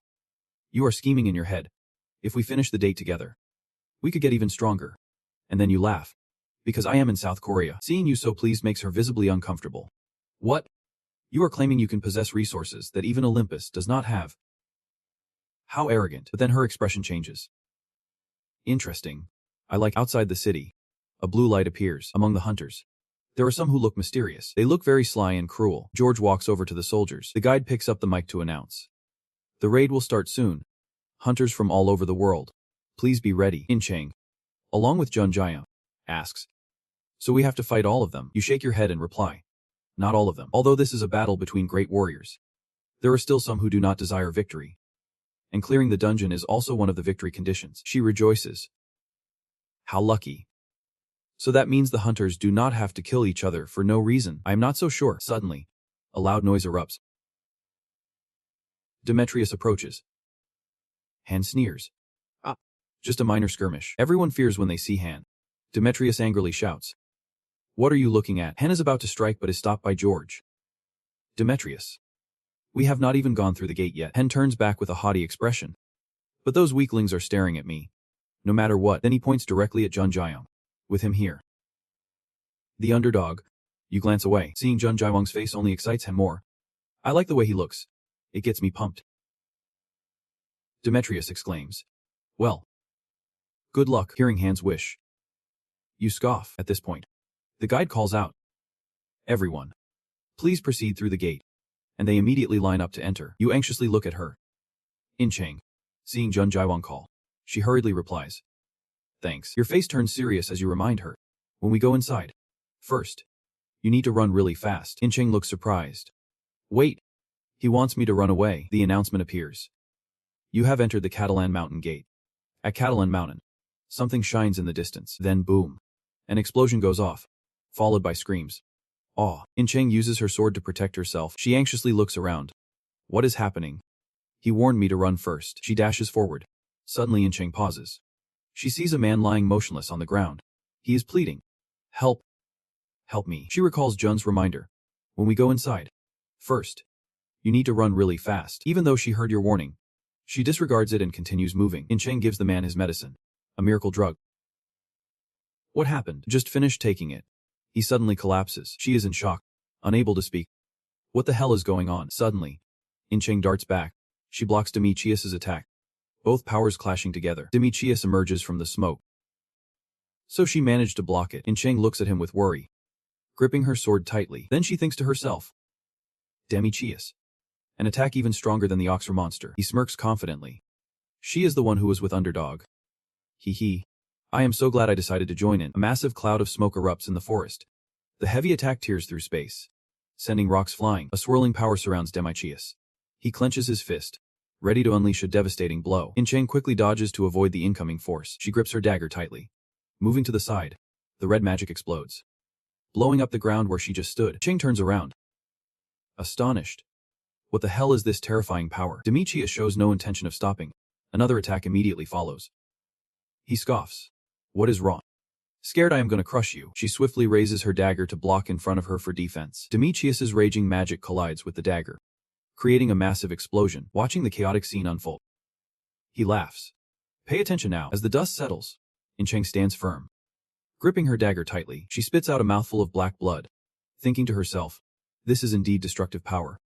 I can feel my spine trembling. But thanks to my hard training, I can block his attack. She braces herself on the ground, raising her dagger. The force shatters the earth beneath her feet. She thinks, now it is my turn. Demetrius continues to gather mana for the next attack. He grins. I have heard you are a hunter who has not received a title yet. Hard to believe. You are lucky to get a chance to block this attack. The red magic gathers in a spiral shape, forming the silhouette of a massive tiger. Awakening the savage beast, a fireball appears high above. It rushes down towards In Chang but suddenly explodes mid-air, leaving her stunned. Realizing something, she quickly turns to look behind her. Jun Jaewoong has been standing there for who knows how long. He coldly says, just run ahead. The two quickly run in the opposite direction as a gigantic flame erupts behind them. From the smoke, Demetrius appears. He clicks his tongue. The treetops are blocking the sunlight. In Chang recounts everything to Jun Jaewoong. There was an explosion right as we entered the gate. Many hunters got trapped in there and lost their lives. She was confused. What on earth is happening? You explained it was an ambush. Incheng asked in surprise. So Demetrius is real? Jun Wang interrupted her. It is more accurate to say that as soon as we entered the gate, they tried to ambush Demetrius, which made him lash out and attack frantically. She realized. So you anticipated this, which is why you told me to run. Suddenly, you looked to one side. It seems we have finished a third of it. She looked bewildered. Is it really done? Incheng anxiously analyzed. His attack. I probably can't face him directly. So what should we do now? Jun Wang just regained his composure and said seriously to his teammates. From now on, keep your eyes open and survive in this a-level gate. The growls echoed continuously. A pack of beasts was waiting to hunt. The A-class cattle and lions. He reminded them in a low voice. After all, Demetrius is not our only enemy. Hai and Mu appeared in the air, circling around as if assessing the situation, while Incheng was busy stacking stones. He turned back to report. I do not see this hunter around here, Jun Wang instructed. Keep searching the nearby areas. If there is any danger, return immediately. He replied. Understood. He turned to call Incheng. She answered. Please wait a moment. She stared quietly at the rough stone tombs. Jun Wang watched, thinking. Hai and Mu is keeping an eye on the surroundings, so I did not stop her. But she is definitely the strangest person in this world. Going to bury the enemy's corpse. But when she turned to ask, you said we have 2 days to win this battle.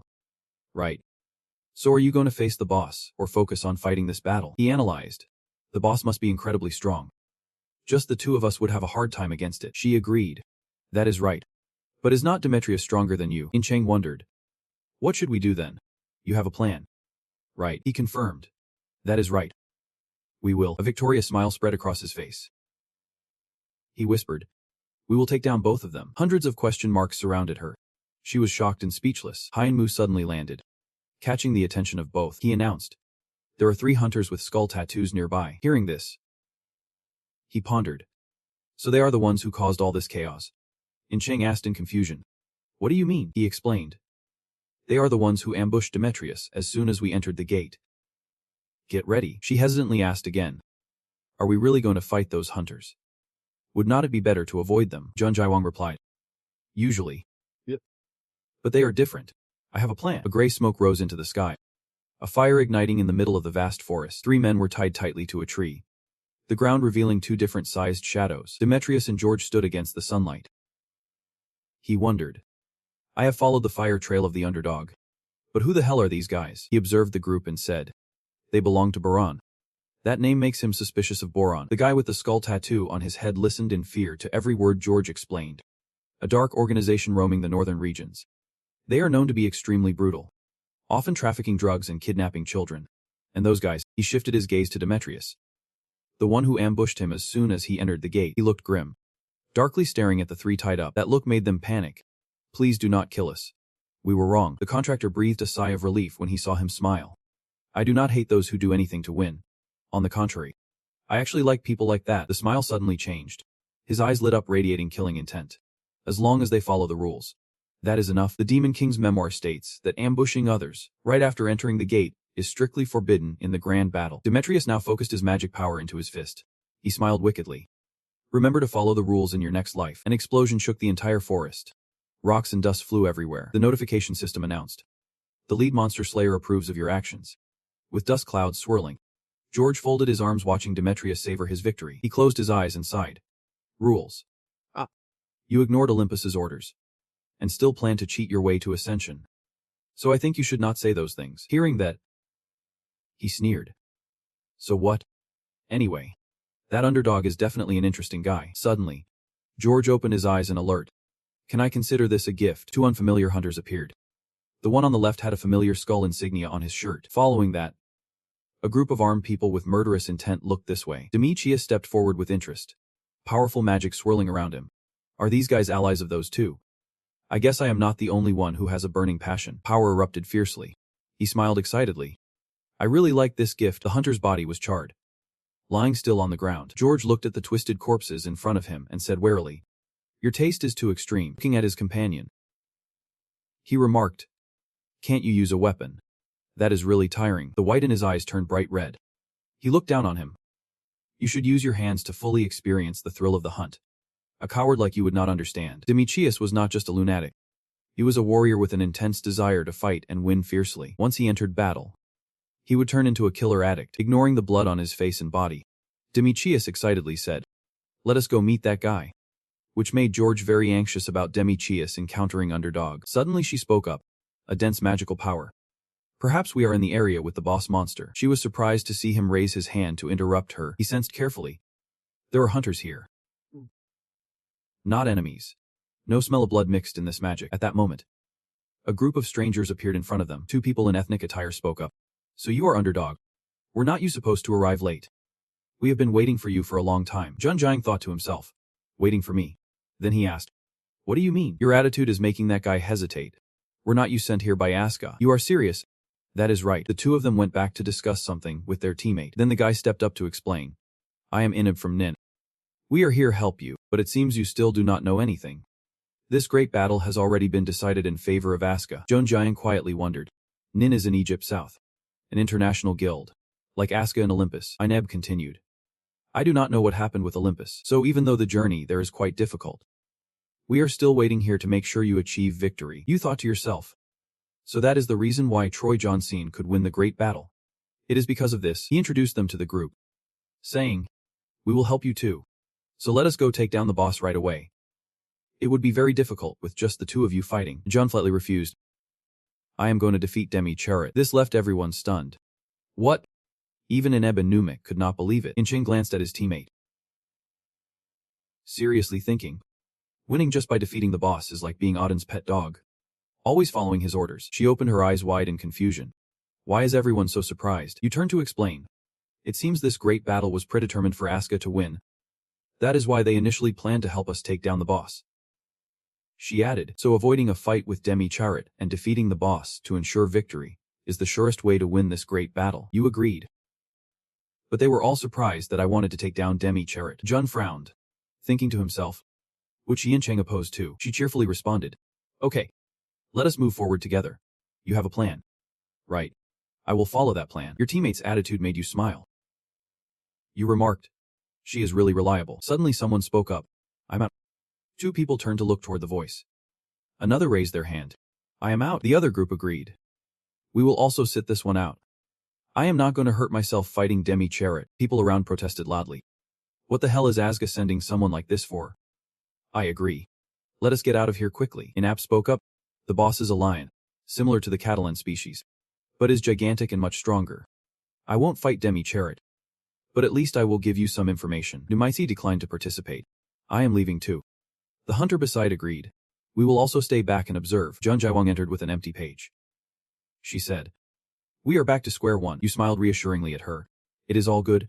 Let us move forward." As night fell, the canopy blended into the darkness. Inmaike anxiously asked Inap, "What do you think will happen?" He pondered. "It will be very difficult. But considering what he has been through, he is unusually strong." A superstar suddenly appeared in South Korea, and he is one of the strongest hunters there. Jun Jaiwang bravely fought against the giant cold. He wiped out the Gai River Gate, a very special gate. You faced a large group head-on. Inap recounted. And this rookie single-handedly wiped out the Northern Guild, a guild known for being very strong. He has a very close connection with Himdo, a key figure in Asa. The sight of Hyojin's terrifying smile appeared. He continued his analysis. And with just a glance, Odin was completely intrigued by him. Inap made an assessment. If we consider potential, he might match the Dark Organization. Numaif widened his eyes in surprise. What? No way. He smiled deeply. That is why we stepped back. Doing so will allow us to assess him accurately. Will Underdog show us what the fight looks like when he meets the overwhelming hero Demetrius? That is what we and the hunters out there are very interested in. The sky darkened. A few campfires flickered. A giant horned lion, its eyes blazing with ferocity, stood before two tiny humans. The information board appeared. You are facing a Catalan. It suddenly roared, its strength shooting out like lightning. The system reminded you. Your abilities have slightly decreased due to Catalan's pressure. Junjong gritted his teeth against the opponent's attack. Continuous notifications appeared. You have successfully resisted. Your abilities have returned to normal. You have achieved the accomplishment of resisting pressure. The ground where you just stood was shattered by the force of the launch. While flying toward the prey, you loudly instructed. I will handle the left. You attack the right. Remember to conserve your strength. She focused her power and charged forward. Understood. Hyanmu also supported.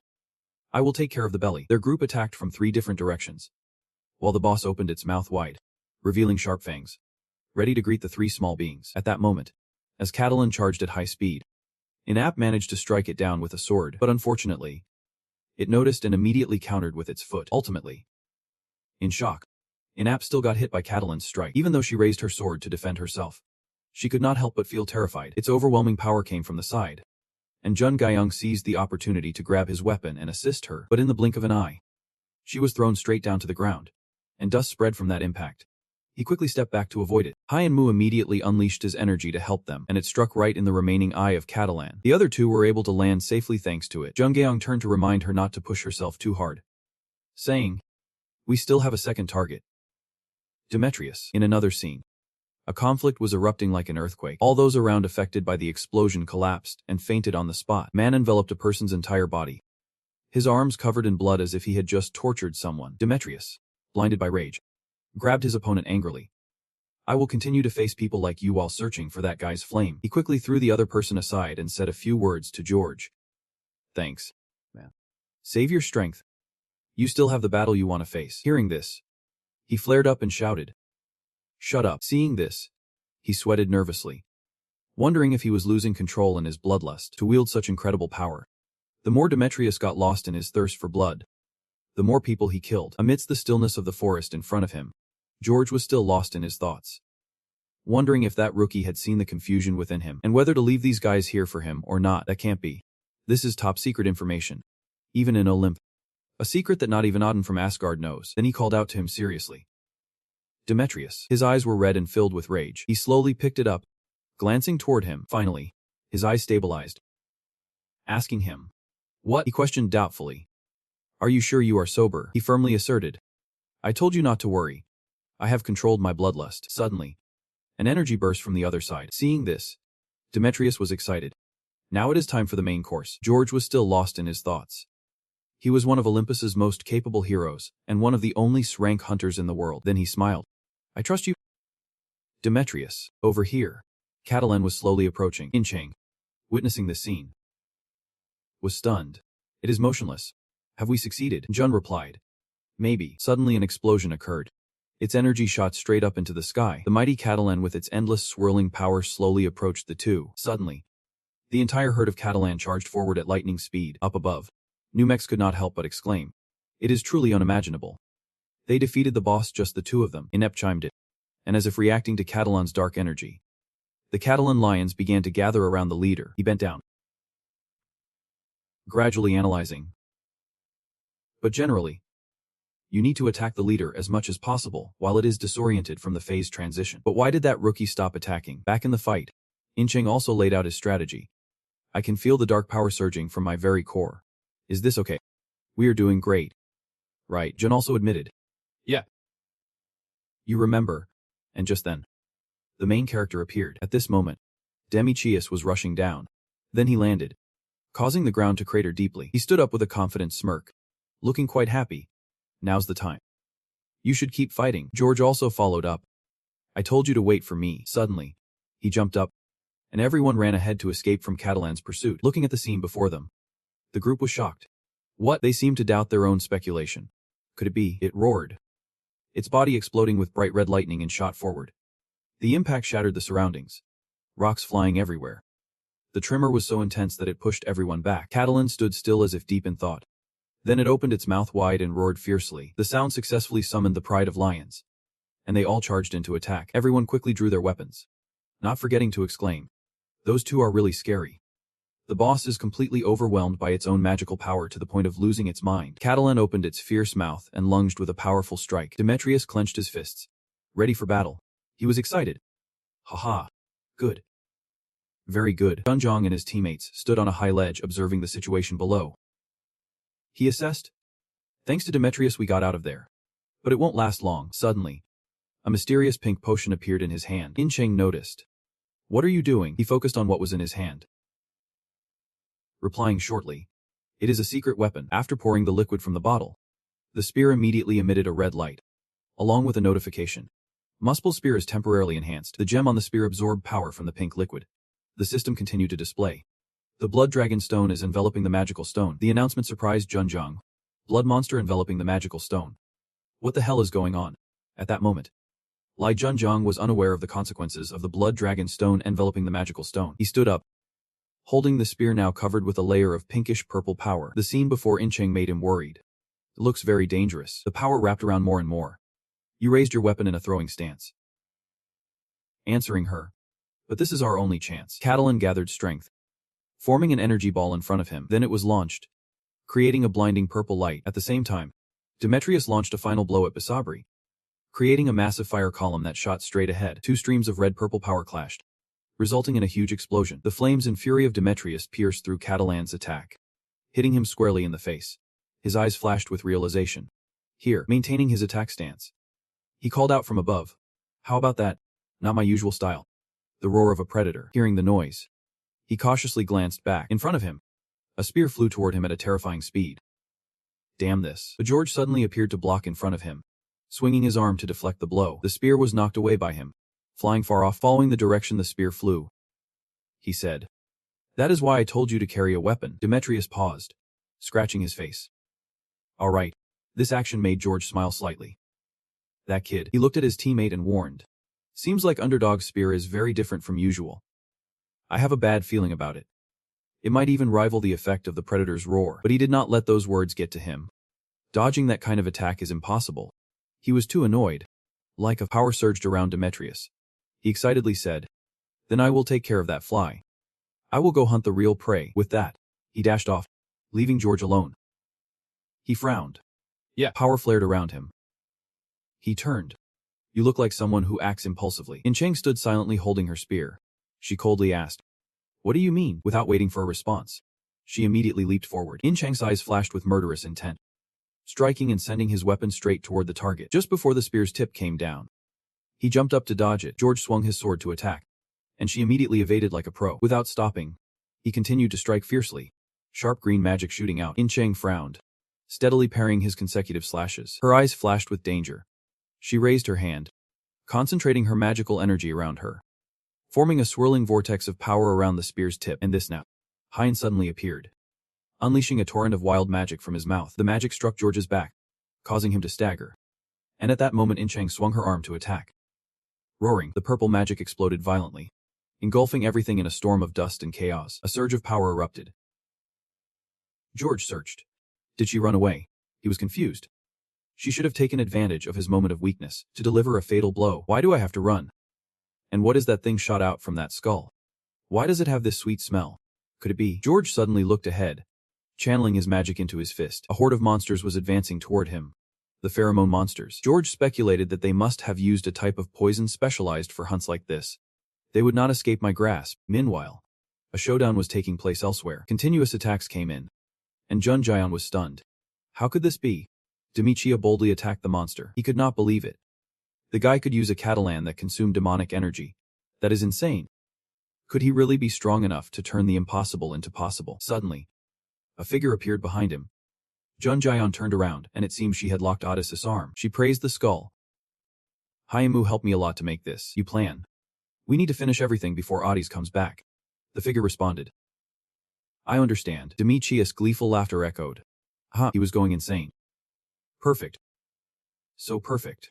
His eyes were slowly taken over by magic. Junjian thought. It is starting. It looks like he is slowly gaining control. But I need to make sure he loses it soon. She whispered to herself. Focus on the basics. Junjian reminded herself of the mission. Just stick to the plan.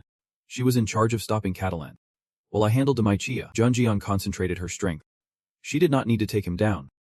She just needed to slow him down with a single strike. Let us start. Demichia was still fighting the monster, and then he threw it far away. He glared. Is that all you have got? Boom. The ground cracked under his magic. He quickly dashed forward. But a small spark suddenly flared up. Demichia was drawn in by that fire, which gradually spread on a large scale. He was furious. That damn rookie. Junjian summoned her weapon. Ready to fight. You challenged. Why are not you playing with me? The Demichia cracked his neck. I am starting to get excited. Oh, this is good. He unleashed his power. Let us. Junjian took a stance. That is right. Let us start according to the plan we set. He scoffed. How foolish. Do you think you can stop me with that mana you gathered from that lame leaf? I will show you just how foolish that is. He focused his strength into the ring. And the figure outside gasped. Does he really not know the terrifying power of Demichia? Even though he gathered an incredible amount of energy from his fight, it was very hard to lock in the skill. Tzaksak is a skill that made his name. Demichia dashed in, breaking through all obstacles, and punched directly into his ring. But Hen suddenly felt something was off. He froze. Hun was not here. Demichia quickly shifted his gaze upward. Junjaeon was holding a spear above Heaven all along. You put all your strength into the attack. Each spear stabbed into Han's left shoulder. Demichia mercilessly threw a punch with all his might. A strike landed squarely on Junjaeon, sending him crashing against the beam. Han rubbed his wounded shoulders. Are you trying to fool me with that silly energy from those earrings? Demichia smirked. Haha. You really are a rookie. Get up and make me laugh. Junjaeon pondered. He had already taken too much damage. He mocked. Demichia, are you okay? Han retorted. You think you are so high and mighty for giving me those little scratches. My body will heal up in no time. Just as he finished speaking, and suddenly staggered. The wound on his body was deforming. This is poison. There is a saying. The red square produced a trickster mage. Junjaeon denied. The full saying is, the square is known for two functions. Releasing and... Demichia cried out in pain. With the end of that saying. Madness, a shimmering red crystal. The magical stone could grant normal beasts immense power. Humanity's endless ambition led to research on this stone. Two doctors were discussing the stone. Animals would transform into monsters. A white rabbit, upon receiving the power of the stone, transformed into a gigantic rabbit. That monster even possessed power equivalent to a boss. And thus, the magical stone was originally named Rampage. Shortly after, experiments continued on hunters. One doctor was preparing to inject something into the hunter in front of him. The magical stone had helped them boost their potential at rocket speed. The hunter's eyes turned bright red, their body undergoing a massive change. But because humans could die while going insane, it was soon banned. As the hunter looked back with a furious expression, and so, the magical stone acquired another name. Madness. A skull seemingly being burned in flames. The sky turned to dusk, dust flying everywhere. The forest seemed to tremble. Junjaeon's entire body appeared to be enveloped by some kind of power. Thinking to himself, truly incredible magic. It felt like this entire Catalan mountain was shaking. Suddenly a voice echoed in the space. Underdog. What have you done? Hearing someone call his name, he slowly turned his head to look back. George was holding a very long sword. Looking toward him, Junjaeon warned him. If you come here, you will die. He heard that and yelled angrily. Though Junjaeon knew. In an instant George had vanished from his spot. He was like a flash darting towards Demetrius, who was engulfed in flames. Demetrius. Junjaeon quickly left his position. He jumped high, moving in one direction, and thought to himself. Damn it. It is going to happen again. In his mind, he imagined Demetrius killing George. Something like this had happened before. Demetrius lost himself in madness. And George, Odysseus, who jumped to stop him, was killed by his own hand. A fire shot straight up into the sky, aiming directly at George. Forcing him to dodge quickly, he quickly attacked the flame created by George with his sword. George shouted urgently. Get away. He has not been mad for long, so I can still wake him up. Junjaeon also shouted to stop him. No way. Even if it is you. That can't happen. I can't let you die like this. He used his long spear to block the strike that George brought down. He hurriedly urged. I have a plan. Hearing that, he sniffed a bit. What? Both temporarily stopped fighting. George quickly got to the point. I can't trust you, but I will listen now. What is your plan? Junjaeon confidently replied. I just need 5 minutes. We will hold Demetrius during that time. He widened his eyes in shock at what you said. 5 minutes. You really think you can stop Demetrius in a fit of madness in just 5 minutes? He was still charging forward like a fire. Junjaeon shouted urgently. She is keeping him busy. Demetrius radiated a tremendous amount of energy. He was rushing towards a huge claw. The clash between the two created a massive explosion. Seeing that, he seemed to feel a bit more at ease. Okay. She is keeping him occupied very well. Junjaeon spoke to the person across from him. Catalan is also holding him off. We can last 5 minutes. Hearing what he said, George sighed softly. I do not know what you are thinking. His hand tightened around the sword. The source of power surrounding him became increasingly intense. But there seemed to be no other choice. Junjaeon quietly thought. The limit of a stone magic session is only 5 minutes. If we can hold out during that time, Demetrius will return to normal. His eyes showed determination. And in this great battle, I will be the one to win. Elsewhere, a group of people was looking at the corpses in front of them. A panicked voice exclaimed. What? What is this? What is going on with this overwhelming energy? Another corrected. It is not the second stage of Catalan. Suddenly, his expression changed. It is Hercules. He threw a powerful punch down to the ground. George quickly charged in with his sword. The power of the two caused the earth to tremble, and chunks of land were sent flying. A massive flame rushed in to join the battle. He quickly turned to dodge. Demetrius raised his fist to block it. In-Chang from another side slashed at him with a sword. Demetrius used his other hand to defend against that attack. Alone, he faced all the energy directed at him. The battle was incredibly intense. Observers of the fight spoke up. Is Odysseus really fighting Hercules? He's gone crazy. He is completely turned into a monster. Another group was also exchanging words. I am out of here. I do not care if I just stand here and watch. I do not want to die. And I do not want to lose my beauty like this, Numik said to the person in front of him. Damn it. Why has this grand battle turned into such chaos? What do we do now? Inep. The other replied softly. The binding stone. She was startled to hear that. What? Inep showed a serious expression. It seems the binding stone has been activated. We have to intervene. The brawl continued. Demetrius was surrounded by energy sources, struggling to resist. Then he kicked In-Chang hard. She was pushed far away. But then she tried to regain her balance. Over here. George charged in with his sword. Demetrius took it. He was on the ground, ready to fight against what was coming at him. The tip of his sword met his fist, but the overwhelming force caused George's blade to slowly bend. Then, he suddenly jumped from his position. A flame streak passed Demetrius' shoulder. Jun swooped in to pull George out of the melee, and the two quickly landed. He lay on the ground, panting, asking, how much longer until it is 5 minutes? Jun replied calmly. Experiments have shown that 5 minutes is the maximum limit for an incomplete binding technique. You noticed something unusual. Then why has not that monster exhausted itself yet? Suddenly, your eyes widened. Demetrius charged towards the two of them. A commanding voice rang out. You fools. A powerful wave of water slammed into him. Numik and Ineb charged in with their weapons. We are here to retreat. A moment later, Jun asked In-Chang with concern. Are you okay? She answered with difficulty. Yeah. Though she said so, Jun was still very worried.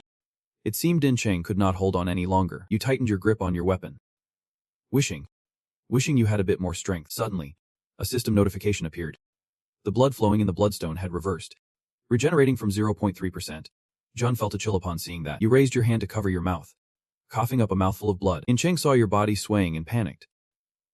Are you okay? The system reappeared. The blood flowing in the bloodstone had reversed, regenerating by 1%. Your grip on the weapon tightened. A frightening glint flashed in your eyes. Jun shouted and unleashed his power. In-Chang was confused. A bright sphere appeared with dust swirling around. On this side, In-App noticed something. Could it be? Numik continued his teammate's words. He was also in a similar state as Demetrius. The system appeared again. The blood flowing in the bloodstone had reversed, regenerating by 2%. At this moment Jun stood silently. You began to think. 5 minutes had passed. So why had not that guy escaped his madness? Demetrius was still rushing in one direction. Suddenly, you noticed. Was that the flow of the eye? Jun sat down in a running stance. Was it really like that? You transmitted power down, pouring it into your legs. It seemed like a lever pushing you forward. Seeing that action, In-Chang panicked. You charged towards the mouth of the giant lion with your weapon. Intense energy surrounded Jun. You raised your weapon high. It emitted fierce energy, then decisively slashed it down, creating a huge shockwave. The system displayed a series of congratulatory messages. You have defeated Catalan. You have collected the pure essence of the forest. You have achieved the title of Beast Slayer, the vanquisher of the Lord of the Forest. Your abilities have slightly increased. You have leveled up. Jun emerged from the flames. System warned. The voice of the benefactor was not transmitted. You were confused by this. A red mark appeared beneath your feet. Strange symbols began to appear on Jun's arm. A series of warnings continued. You have been weakened by demonic energy. Your body is starting to drain of strength. Eliminate the demonic energy. The burning sensation made Jun scream in pain. Those terrifying flames, fire and water surrounded your entire body. Emitted from Jun, two energies harmonized, starting to spread as if wanting to engulf the entire Catalan mountain range. The flames engulfed everything on the ground, causing Chonjun and Lahansong to collapse in pain. You were terrified. This fire absorbed your mana. Then, you turned back, wondering what the hell was happening. In the distance, Demetrius was struggling against the flames. He smiled with a terrifying gaze. A figure rushed out of the flames. Jun swung the spear in his hand fiercely, and when the two forces met, it created a horrifying explosion. Immediately after, they engaged in battle. The attacks were relentless. Demetrius clenched his fist, ready to strike. Seeing this, you also shifted to a counterattack stance. A loud explosion occurred, sending dust flying everywhere. As the dust settled, Jun saw that he had stabbed a spear into Demetrius's chest without realizing it. He was still frozen. So Jun kicked him hard and pulled out the spear. Immediately, Demetrius spat out a mouthful of black blood. While the surroundings remained shrouded in dust, he had now lost an arm, the severed part still oozing blood. Josh felt a pang of sympathy. Demetrius. He hesitated. Wait. Your arm. But before he could finish his sentence, the severed arm had grown back. A green flame shot down. Athena appeared, standing in front of Demetrius, her expression cold as she stared at the opponent, witnessing the scene unfold before him. Josh silently marveled. He was using wild black mana to regenerate his body instantly. If Demetrius could do this, then what about Underdog? Rung Yin Trang panicked and exclaimed. The wounds on him here have completely healed. Josh, in shock, thought. The injuries are quite severe. But how can he recover so fast? Was it because the blue flames had enveloped the entire gate? Demetrius clenched his fist, and a massive face of fire appeared behind him. Jun quickly jumped up, charging forward with the spear like a gust of wind. The fiery fists in Demetrius's hands were also growing larger. Josh stood there wide-eyed in fear. His arm was not fully regenerated yet, but he still intended to unleash the roar of the predator. That predator was launched by him like a massive whirlwind. Suddenly, blood gushed from Demetrius's arm non-stop. Jun swiftly delivered a devastating blow. A huge flame erupted from the collision of their attacks. This caused an explosion that left the surroundings in chaos. Josh's sword fell to his feet, and he was stunned, unable to believe it. Standing beside him, could not believe his eyes. Had Underdog won? Demetrius was now kneeling on the ground. Jun quickly landed, the flames still burning bright on him. He raised the spear to finish off Demetrius, but Josh rushed over to stop him. Jun's rationality had vanished. His eyes were bloodshot and unfocused. At that moment, his only instinct was to survive and a fierce desire to slaughter. The bloodstone had been influenced by the binding magic. The blood of the monsters hunted before, mingled with the magic-soaked blood of Catalan, formed the Latap stone. And Li Jun would also erupt, like the result of hunters being used as experiments for binding magic. The spear had reached Demetrius's body, when suddenly a powerful pink force stopped the spear. Athena coldly commanded, and kneel down. And Jun snapped back to reality. You quickly knelt down, unable to believe your eyes. The people around you reacted similarly to her. Jun respectfully bowed to the man. Very honored to meet you, Athena. She frowned, annoyed, saying it is really your fault that I am in debt now. But before that, Athena glanced down curiously. Who is this guy? You quickly added. This person is. Jun had not finished his sentence when the guy interrupted him with wide eyes. I am Underdog. Athena observed the person in front of her, thinking to herself, the entire impact on the gate was caused by this guy. And more importantly, it seems my shield is not strong enough to withstand him. Athena looked around. All the Catalan mountains were engulfed in flames that could drain magic from other entities. She assessed Jun, thinking he was just a rookie sent by Aska through luck, not realizing he had already surpassed Hercules. Athena felt threatened. This is serious. She summoned her spear. He must be eliminated here. The spear radiated a purple light as she lunged forward. Suddenly, a voice interrupted. Stop. Athena turned her head. A rainbow light suddenly appeared in the sky. A man approached. She was shocked. What are you doing here? Gu replied.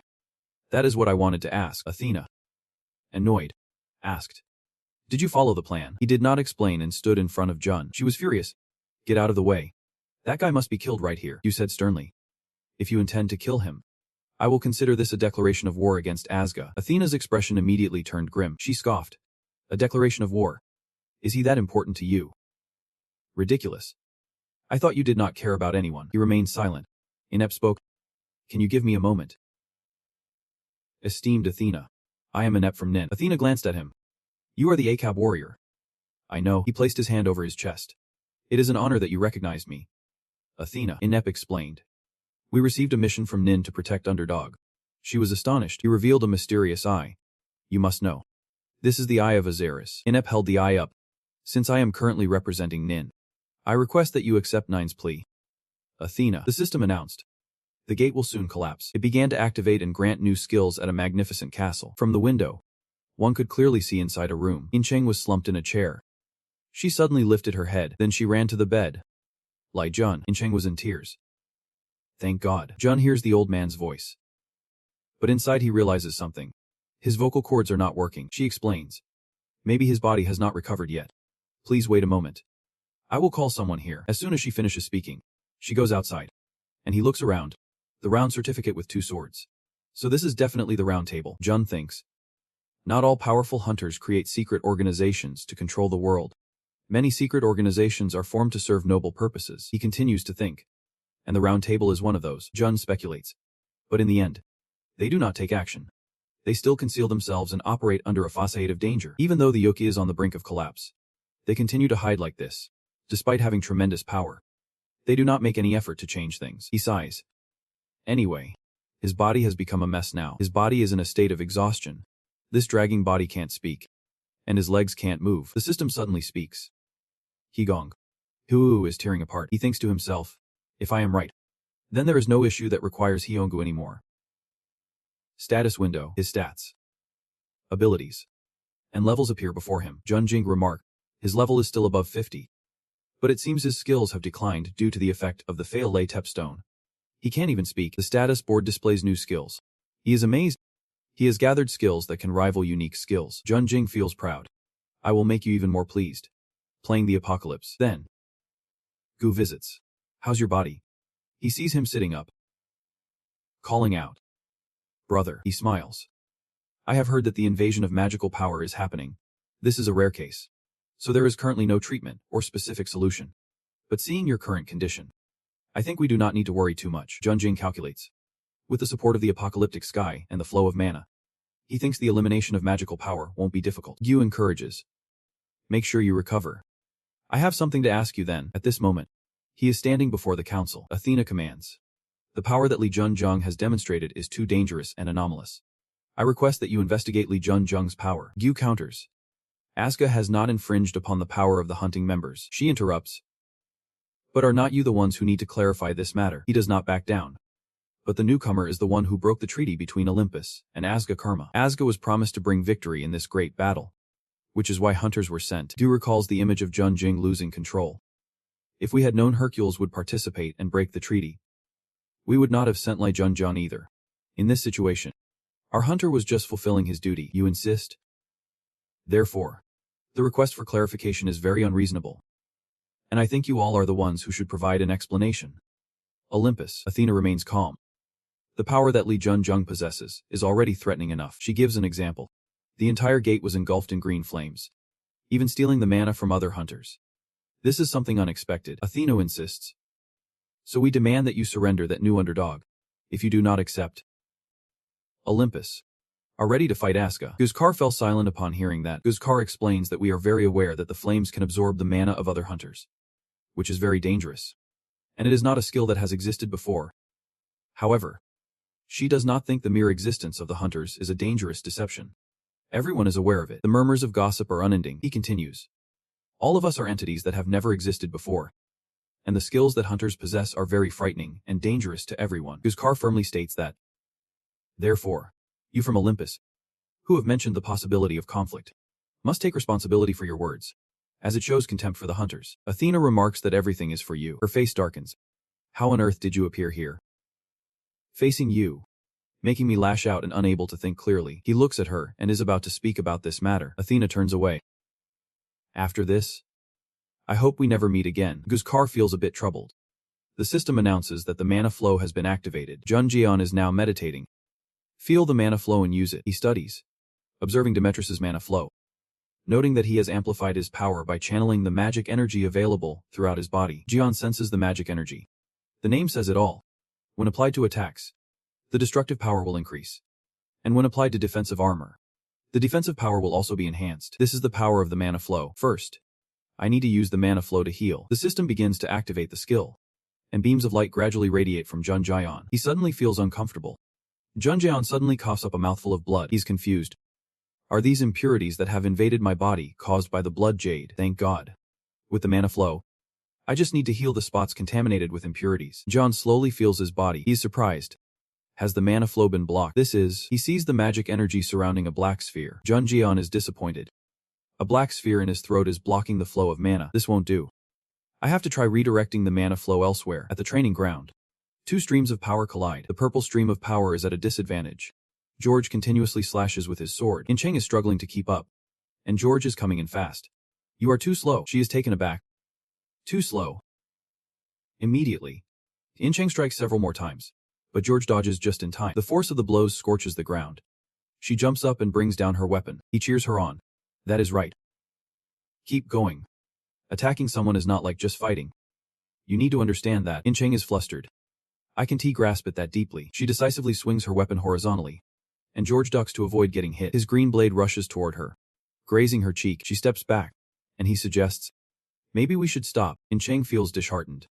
"I can't gain anything at the Catalan Gate," she reflects. "The reason I can't accept defeat is because the benefactors can't understand me." And In-Chang thinks of Jinjiang's image at that moment. "I could not protect him." The message. "The White Horse Prince is looking at me with pity," she recalls. "And that is why I received that message since that day." In-Chang feels hollow. "Although I initially thought Li Junjiang, and I started from the same point. He has come so far. Well, I have not improved at all. I do not deserve to be called his companion." She clenches her fists. "That is also why Li Junjiang almost lost his life. It is all because I still have so much to learn." Jiang is wiping sweat. He turns his head. In-Chang approaches. "Please do it one more time." Jiang turns around. That expression. Exactly like mine. Regret for not being able to protect the one I care about. Jiang In-Chang. "It has to be like this. She will definitely become stronger." He puts down the towel. "All right. Let us try again." She resolves. "I have to be like that too. I have to get stronger no matter what." At the end of the training, Jiang walks into a room. Blood bags and IV fluids are hanging on a rack. He comments, "When I was at the back gate, I felt her potential growing. But I really can't keep up." George looks at his trembling hands. "She really is amazing. Every time our swords clash, I can feel she is getting stronger." He tightens his grip. "Just like I used to." George looks at the person lying on the bed. "Demetrius," he starts to say, "I think you will like this news. It seems Underdog has woken up." George shares. He urges, "Wake up quickly." Seeing Demetrius still silent on the bed, George feels sad. The imposing building. Gu's car is moving slowly. He looks up. Junjiang is practicing. "Why are you here?" He chuckles softly. "I can't believe you can walk now. You always surprise me." The two stand facing each other. You respond. "Really?" He leans on his hip. "Do you know anything about thunder?" You answered calmly. "It is the holy relic of Olympus. And it is lost management." He quickly explained. "That is right. There are not many chances in this world that can compete with the thunder of loss. Those chances are always overlooked and hunted." You interrupted. "Just like the Bifrost that he owns." He was surprised. "How did you?" Your face turned worried. "I have something to tell you." He glanced around cautiously. "Okay. But this is not the right place to talk. Trust me." The blue sky with white clouds and a shimmering rainbow. The two of them stepped out from the door into the courtyard. The building under the blue sky and rainbow looked even more stunning. The fountain was continuously running. You looked at Gu's car in awe. "It is so beautiful." He explained further. "This is my private domain." Bifrost, he showed curiosity. "Are you a prophet or an oracle?" Jun replied without hesitation. "Similar to that. But I read a book once. The book talked about you and your friend." Your face became grim. "It is the book about someone called the Demon King." Gu's car had wide eyes in shock. The scene was still the same. He and you stood facing each other in the courtyard. He raised his hand. "Do you want me to believe that I killed you?" You quickly explained. "You did not kill me. I thought you knew everything that was going to happen." You thought to yourself, "This is not a lie." His face turned sad. "You even knew that Athena and I were dating. I have no choice but to believe you." Jun was full of questions. Bifrost saying it was true. Right. But the book is not complete. He was astonished. "Really?" You analyzed. "What was written in the book is just the introduction. The rest of the future I stumbled upon. Most of what I know about you is also missing. What I know is just a small part of it." Jun confirmed again. "This is not a lie." His face became serious. "I see. So what is your purpose?" You reached out. "I want to change the terrible future I have tasted before. From now on, many things will change." The hypothesis in the book. Bifrost does not distinguish between lies and truth. It can only assess whether someone is trying to harm him or not. You bit your lip and thought. "I am sorry I can't tell you everything. Changing the future is not part of my plan." The magnificent building stood under the night sky, casting a shadow on the branch in front of Jun's window. His face showed joy. "So he really is awake." You were surprised. Did not expect him to jump into the round table. "What is wrong?" He replied. "I sincerely apologize for my disrespect. I took the risk to come here to ask you about this." Underdog. You were silent. "I heard he asked me to protect him when he was in the gate, but there is no bond between us." He replied. "Please go ahead." He kneels down and bows his head, asking him to come. "This is what I want to request." You jumped in surprise. "The commander is kneeling just to ask you this. We just happened to meet and helped each other out in the last battle. So why? Is this for real?" You look at Aneep standing outside the window. "Why is that?" A voice comes from somewhere. "There is an intruder." You grit your teeth in worry. "Damn it. I have been discovered." You quickly realize it is because of the bloodstone. You shout. "Please go." Then you quickly leave. And he stands still looking outside. You think to yourself, if it is the Bloodstone, he must be talking about the madness. Did this happen in a setup too? The hunters, they should not know about the Bloodstone yet. Thinking back to before, they intervened immediately when they saw the transformation of the FTL light. Footsteps echo from somewhere. Trang rushes in. Are you okay? You reply. Yep. At least not yet. She looks surprised. Whoa, you have a bad feeling. You just crossed one mountain. But it feels like you are about to climb an even taller one. The roundtable conference has ended. The conference building is really grand. Declaring war is Athena's fault. She walks with you in the courtyard. Of course. Limbos broke the agreement. They have to take responsibility for that and for starting the war. You feel happy. Finally, we are going home. A voice calls from behind.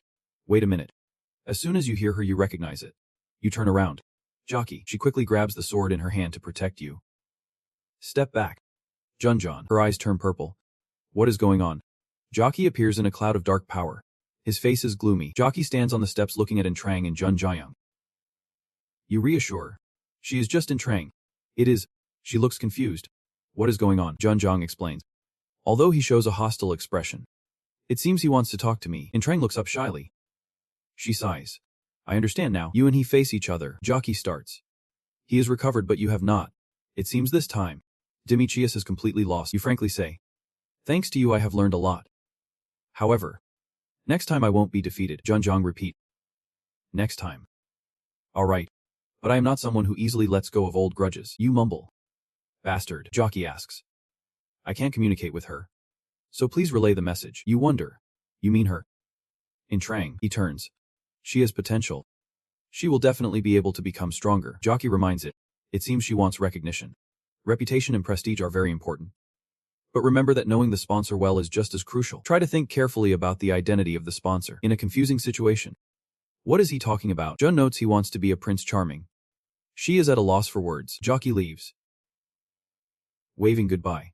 That is it. You follow Jockey's retreating figure. He turns around. What the heck? Jun smiles.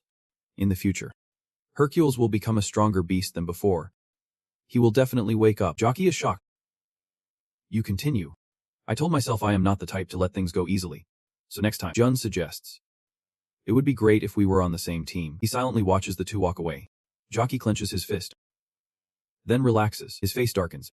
If what he says is true, it would be wonderful. But right now he is in critical condition and will be transferred to Olympus. On the clear lake, a stone is thrown in, creating small ripples. Jun stands on the shore and throws another stone. You are about to throw the next stone. But suddenly there is a noise. Someone is causing trouble. You are stunned. A blue light suddenly bursts in the air. A blonde girl appears. I do not know who ordered someone to find me. But this is really too much. Jun calmly responds. You are Merlin. Right. She seems a bit surprised. You know my identity. I guess you are not an ordinary person either. You affirm. The true leader of the round table. Merlin is curious. And who are you? Jun calmly replied. There is no way you do not know me. She remarks that you are the one who defeated Hercules. Underdog. A strange hunter. Merlin's eyes turn blue. It seems you know a lot about me. What is your purpose in provoking me? A green force envelopes her body. Suddenly Merlin transforms into a boy. Angrily declares. You should know that in the round table, no one dares to go against my wishes. Reveal your identity. You know the location of Excalibur. The other one is stunned into silence. At the airport, Jun is walking towards Inchang. She wonders. Where have you been? You vaguely say. There is someone I definitely need to meet here. Inchang seems to have noticed something. She looks at your necklace. Inchang stands up. And what about that necklace? Do not tell me. You are going to meet another girl. Jun is flustered. That, she retorts. I knew you would be like this. It seems you are hiding a few women. Inchang appears gloomy. I did not expect that. You are quite the player. You try to justify. I did meet a girl. But it was a disappointment. XE interrupts. Are you two ready yet? Jun beamed like a flower. Hey. You are done too. Right? You are relaxed. Meeting me makes you happy. Let us go home now. As they were walking, a voice called from behind. Excuse me. Could you turn around? The strange man conveyed the message. Mervin told me to tell you to wait there. He took pleasure in it. You will have to return something worthy of that necklace. Arriving at the airport, Hunchback glanced at you and asked. How do you know Mervin? Jun replied. We have negotiated with each other. You looked up at your neck and wondered. Is that Mervin's necklace? You answered. Yep. I almost lost my life over this. Josh's green eyes flared with anger. He shouted loudly. Say it. Surrounded by a surge of power, He jumped down from above, back at the airport. Jun rubbed his head and mentioned, "Facing them now is still a bit overwhelming for me. But I really need this necklace. So I took a risk." He chuckled softly. Sighed. The plane was operating up in the sky. The plane flew over the city. In the seating area, the two of you sat close together. She still had doubts and turned to ask Jun. "There are some things I still can't understand." You glanced and asked, "What is it?" She answered, "It is about George. Even though we are rivals, he still helps me practice and gives me advice. If Hercules ended up like this because of what you did, he lies motionless on the bed. Then I think I should also face his hatred." She looked up and thought, then questioned herself. "But the way he helps me and interacts with you. It seems I really do not understand anything about the qualities of a high-level hunter." Chuckled and said, "Must be intuition." She asked skeptically. "Intuition?" Jun calmly replied. "Seems like he realized I did not mean to provoke Hercules." A voice rang out in the plane. "The plane is about to land. Please fasten your seat belts." A series of camera flashes went off. Journalists lined up and photographers shouted loudly, "Underdog. Underdog. Underdog." You read the text. "Welcome underdog who defeated Hercules." He quickly explained. "They only know that he challenged you to a duel and was defeated by you." Hunchback turned to tease you. "Maybe wave to them." Jun gently questioned. "Why did not you tell me beforehand?" He smirked and replied, "It is a surprise for you. Is not this what you wanted? To become famous?" Jun smiled happily. You slowly stepped in, waving and smiling. The photographers were excited, continuously shouting, "He is the one who beat Hercules." In one moment. Did he defeat Hercules? Didn't you say he was a monster? Just mentioning his name makes all of Europe tremble. Wait. Did not he just become a hunter less than a year ago? They said it has not even been 6 months yet. You guys said he defeated Hercules. No way. The rising wave of the hero era. And of course, the most famous hunter is underdog. In the evening, in the abandoned industrial area, you stood within Chang. She turned to you and asked, "What are you going to do now?" Jun replied, "I still have a lot to do." He started listing. "I need to fix the weapons, the tools that are not stained with blood, and the steering stone that is left over from the blood dragon stone, and the side effects of the tower stone." Hein was still sound asleep, a blood weapon in front of him, the image of her pleading on her knees. "Most importantly, I still have things to handle," he softly said. "But the first thing I need to do." Jun suddenly turned back. "It is about my home. I have always wanted to have my own house since I was a kid," happily said. She thought helplessly. "The most urgent thing is about the house," she quickly told him. "That is good. It seems like you do not need my help for now." "I have something to say," he curiously asked. "What is it?" In replied. "From now on, I will act on my own will." He was a bit surprised. She expressed, "Meeting you, Li Jung, makes me very happy and it is a valuable experience. But after hearing what Josh just said, I realized there is something I need to do myself." In the quiet night as the scenery became still, Jun Jing pondered for a long time, and slowly walked away. He smiled to himself. It seems she has realized. And will soon become stronger. A call came in. He picked up. "Hello." Voice on the other end spoke. "Jun Jing. Kim Soo-jung. The chairman is calling for you." He silently continued to listen. "I will come pick you up tomorrow morning." His face turned gloomy. He suddenly remembered something. "I forgot the most important thing." He recalled. Odin. "The top tower is the clock." Josh rushed, saying, "No way. No way." He accelerated faster. But the light of power covered the whole field. That year created that power. Demi-Joes practiced hard, continuously throwing powerful punches. He breathed heavily, sweat dripping, unable to believe his eyes. Calling. Demi-Joes. He turned and shouted, "Josh." He reached out, asking, "What is going on? When did you wake up?" He replied in surprise. "Why are you acting like that? Is this the first time you have seen a hunter being defeated?" He said firmly. "You have never lost before, right?" "That is true." He laughed. Josh thought to himself, something has changed. Whenever he was worried, he always overreacted. He looked at Demi-Joes. Currently he looked incredibly calm. He seemed to have no worries at all. He quickly asked, "What is going on?" He replied, "It seems from the beginning he never intended to be my enemy." He jumped in surprise. "Your eyes." His eyes turned a fierce red. Responding, "Now I have complete control over my rage. I can even use its power alone." He looked at his hand. He smugly said, "It seems like he gave me a gift." Jun Joang asserted, "In the future, Hercules will become a stronger monster than before. He will definitely wake up." You happily said, "It would be great if we were on the same team." Josh smiled. Intrigued, the sunset enveloped the desolate land. In the battlefield, a figure collapsed, the sharp blade embedded in the ground. Suddenly, two beams of light appeared in the air and collided. Cheng was pushed back a few steps. Her feet deftly braked. She landed firmly, raising her sword, surrounded by mystical purple energy. In front of her was a giant creature with a look that she guessed had been there for about 3 days. Chang panted, drenched in sweat, wondering where this giant monster-like name came from, feeling like she was facing Hercules. Its sharp teeth released a puff of air. Power surging. I can't rely on my sponsors anymore. This name must be getting tired as well. It did not back down, swinging its fist straight, the impact shaking the ground. Chang quickly jumped forward to dodge. Then she swung her sword high, slicing directly at the creature. A cut right on its shoulder made it stagger. She continued to lift the sword with determination.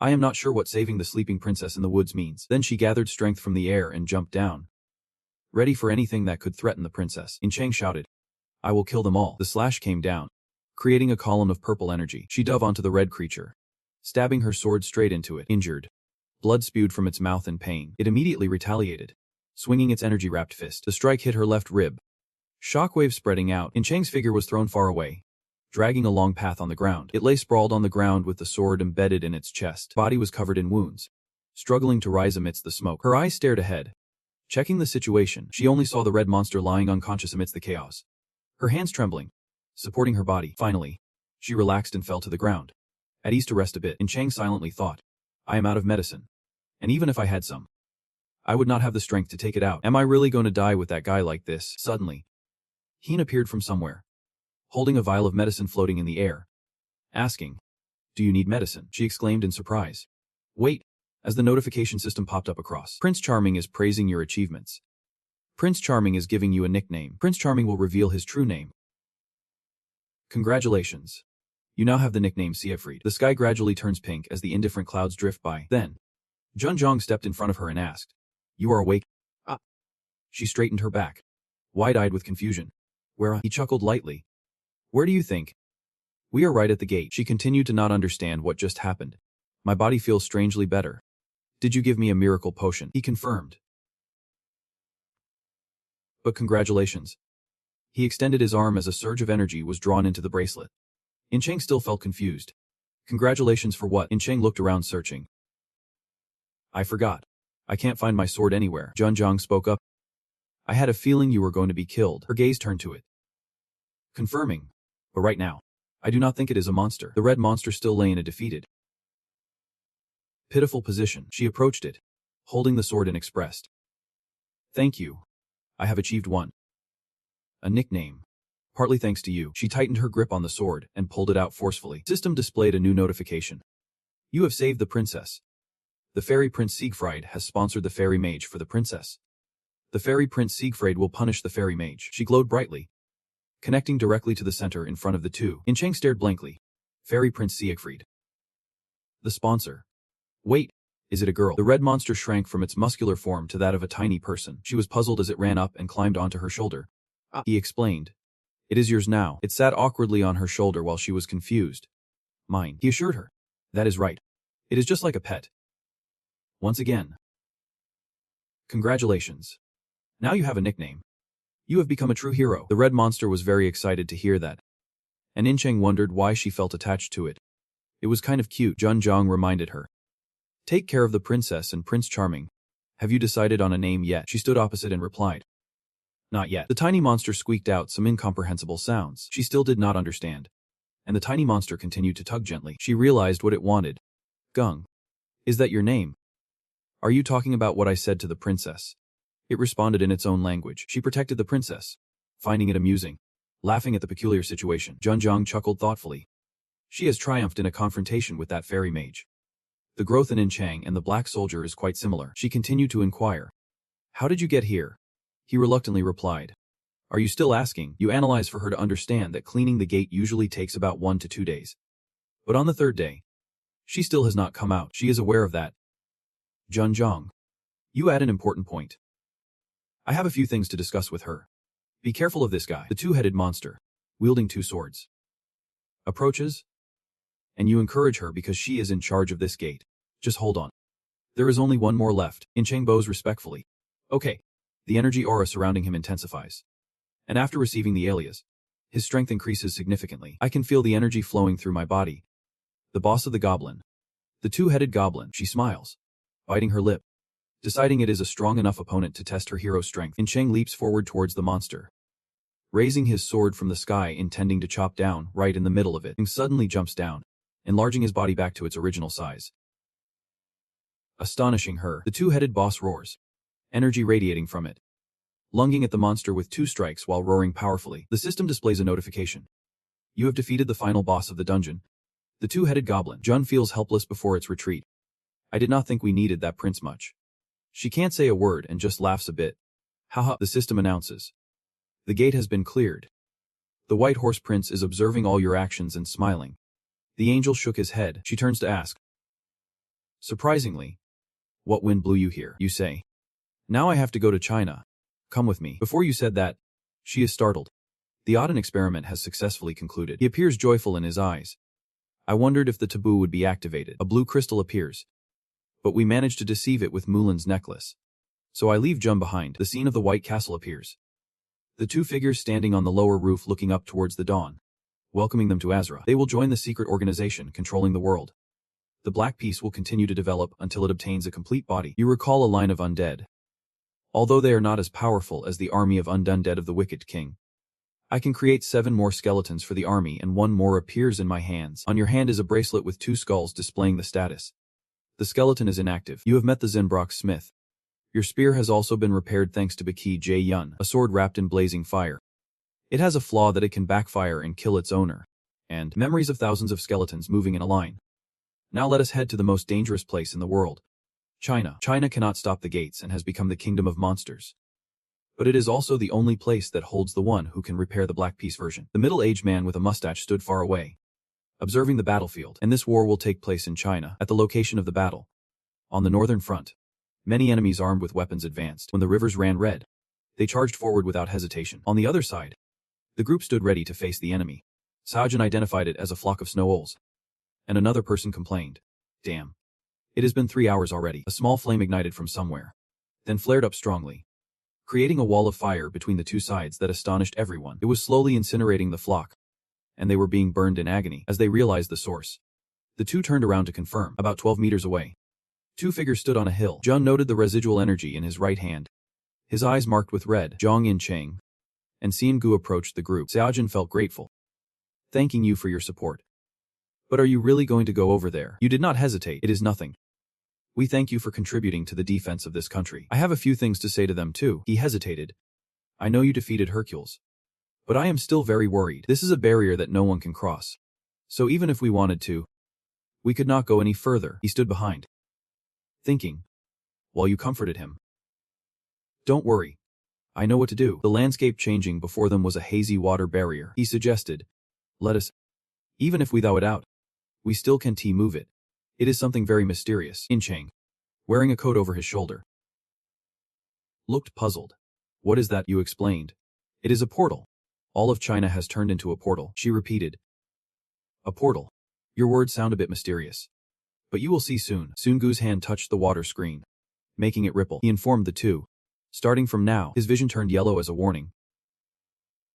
Whatever happens, I can't help you. The water screen began to spread from the west. I will return here in a month, he added. If you can get out, I will come back next month. I will check every month. You agreed to the pact. If everything goes smoothly, we will come out on time. Sun Gu hoped. He watched the 2 slowly walk in. His eyes never left the backs of the departing figures with trust. You always did your best to fulfill what you said and to help as many people as possible. Their footsteps began to move, seemingly more determined. A part of the responsibility felt heavier. So I will bear some of the burden you are carrying. Inside China, the weather was cold with snow covering everything. The 2 of them walked through the blizzard. In the chat room, will someone be at this price place? The girl nods in agreement. The cold air mixes with his breath. It is colder than I thought. But you are still worried. If it is colder than we predicted, it means everything is moving faster than before. Amidst the roaring, a strange creature hidden in the snowstorm makes you cautious. It is a snow owl. She steps forward, gripping the sword, her voice resonating. I need to warm up, so let me handle that. The sword swings up, slicing through the snow owl's body. The huge body is shaken by the tremendous force. There is not just one snow owl. They rush in like a pack of wolves hunting their prey. It angrily attacks her all at once, blaming her for being ready to wipe out all provocations. Good. Come at me. You thought the owl would attack you. But instead, it runs away as if something scared it. You sense the unease. Something seems to have changed. Other giant creatures rush in from the mist. Teeth like horns appear. The system displays information about it. Chabang. Immune to the cold. With a high regeneration ability like all other Chabang species, its strength is on par with a B-class hunter. Junjime pulls out a warning weapon. Be careful. That is a Chabang. Junjime slashes down, splitting the Chabang in half. The equipment also strives to slash horizontally at another one. Blue blood from the Chabang sprays everywhere. The snow-covered space gradually regains its quiet appearance. With two people standing amidst the corpses at their feet, she is quite surprised. What is going on here? Facing you. She wonders. It is strange. Why are there so many monsters here? They are not only very strong, but also, you ask back. It is very hard to control and manage their magical powers. Right. She shows concern about that. Yep. Their fighting and actions are just like humans. You are sure about your previous deduction. The portal is definitely opening faster than you predicted. So it is time to make a move. The snow is blowing thicker, covering the trees in white. The two of them walk side by side, ignoring the harsh weather. Continuing forward, the biting cold wind blows in your face, making you uncomfortable. She seems a bit impatient. How much longer do we have to walk? You respond. If we walk, it will probably take about a month. You suddenly scream in disbelief. A month? You reaffirm what you just said. I said if we walked. But we do not have that much time to waste. Now let us find a means of transportation and our first destination. Eyes directed at the rugged, icy mountains. Pointing at Bitch Du Peak, a sword is stuck in the ground, and the two of them sit warming up by a small fire, all resting. You walk around. I will go check a bit. She and the girl nod in agreement and wait for you here. After a long time, you finally found two snow deer. The two of them dashed through the storm, running towards the distant Bitch Du Mountain. When they arrived, she and he stopped at a desolate place with a clear path. Yin Trang felt they were going the wrong way. Are you sure we are climbing to the top of Bitch Du Mountain? It should be colder. But I feel warm. She pulled her puffy jacket and asked. And I did not see any sign of monsters on the way up here either. He answered as if he already knew what was going on. The master of the mountain was guarding it. A series of questions flooded in. The master of the mountain. Is it a human? His serious expression did not change. She recalled a few thoughts. It is a monster. Right. Or is it an animal? You still stick to your original answer. I do not know what to call that thing. Your demeanor was calm. But we will meet them soon. Let the deer stay here. For now, the energy in his bright red eyes was intense. First, we have to get past this barrier. What he saw was a tightly sealed energy barrier, separating everything from the other side. Contrary to the freezing weather, the sky on the other side was a bright blue and high above. A small figure stood tall on the roof of a building. Jiang Hyojin questioned himself. After the gates appeared, the world fell into chaos. Because I possess a power stronger than anyone's awakening, I established Aska and live by the motto for humanity. The view from above showed a bustling city. Vehicles. When we used our powers to help people, we realized a few things. It is completely normal for those without magical powers to be eliminated. More accurately, those hunters who survived all hardships are the ones I need to protect. His face darkened with regret. Li Jun noted that he had gone to China, but he was very disappointed with China because it did not meet any of my expectations. Aside from climate change and the rampaging monsters, there was nothing that satisfied me. He immediately acknowledged in his mind. But the name that could defeat Hercules without heroic power might be something we cannot find. He looked at his palm. A malicious smile. Hey. How interesting. The corner of his mouth lifted, licking his lips as if enjoying the thrill of the hunt. Aware of his negative thoughts, he covered his mouth with his hand. Oh no, he advised himself. I should not rush like this. The energy around him exuded a sinister laugh. I have to savor it slowly for it to be delicious, because this is the last meal to soothe my hunger. The scenery changed. The two stood in the middle of a new land. She pondered. Okay. And Cheng was excited to know. Have we arrived yet? He immediately answered. Yep. This is it, suddenly stopping mid-sentence. He looked towards something that caught his attention. Glowing weapon in hand. A surge of power erupted. He stood still, surrounded by a red aura. Alert. At the mountain peak, a group of mysterious people fully armed appeared upon seeing him. He also drew his sword, ready for battle. Those guys are neither human nor monster. Do you know anything about them? He clarified his question. They are survivors from the old North Korea. The enemy revealed their shock at his understanding of their identity. How could someone know who we are? He did not want to argue with them and stated his request. I want to meet the master of this mountain. The two tribal members were suspicious. How do they know Sanggon? These guys are indeed dangerous, he shouted, raising his hand high to declare. They are intruders. Everyone get ready. Jun noted that he did not want to get involved in threats. I do not want to waste time fighting. But it seems we might have to. A voice rang out, interrupting the impending battle. Uncle. He turned to see who had arrived. The girl stood from a distance on the grass waving. I smiled. Sangon said to invite them in. The north of Korea had disappeared long ago, due to the failure of nuclear experiments. North Korea became a wasteland just before the gates appeared, and many North Korean citizens began to migrate to South Korea or China to survive, with one hand holding his sword. He cautiously looked at them and asked again, "How do you know our identity?" He silently thought. That is indeed a hard question to answer. Niall immediately walked over and scolded. Oh my. Why do you treat Sangon's guests like this? If they know Sangon, then of course they know us too, he awkwardly replied. What if they are bad people? Moreover, Sangon. Then they discussed among themselves. Niall looked towards him, then the girl spoke up to explain. He tends to worry like that because long ago, there were indeed bad people who came here and tried to harm Sangon, and luckily, everyone here fought against those bad people. He looked down at Niall. Calling her, she immediately replied. Yep. His face suddenly darkened. He glanced at Niall. The girl flinched, a little worried. In a certain castle, people were bustling about, shopping and strolling. A boy and a girl stood nearby, wondering. Tourists. It has been a while since anyone came here. The boy added. Look at their outfits. So strange. Has not the outside world collapsed? Ian Chang looked at him. We have about 200 people. Mostly hunters, he replied as he walked. They are all survivors after going through a horrific event. He paused slightly. Kun looked at them, his tone indifferent. You cannot enter here. Jun Jaiwang looked at the person pointing the spear at him and calmly asked. Is this how you treat guests here? You are still going on. Did not Sangon, the master of this mountain, tell you to escort us to see him? Kun replied with a wary look. Even so, you can meet Sangon. Maya rushed over. Oh my god.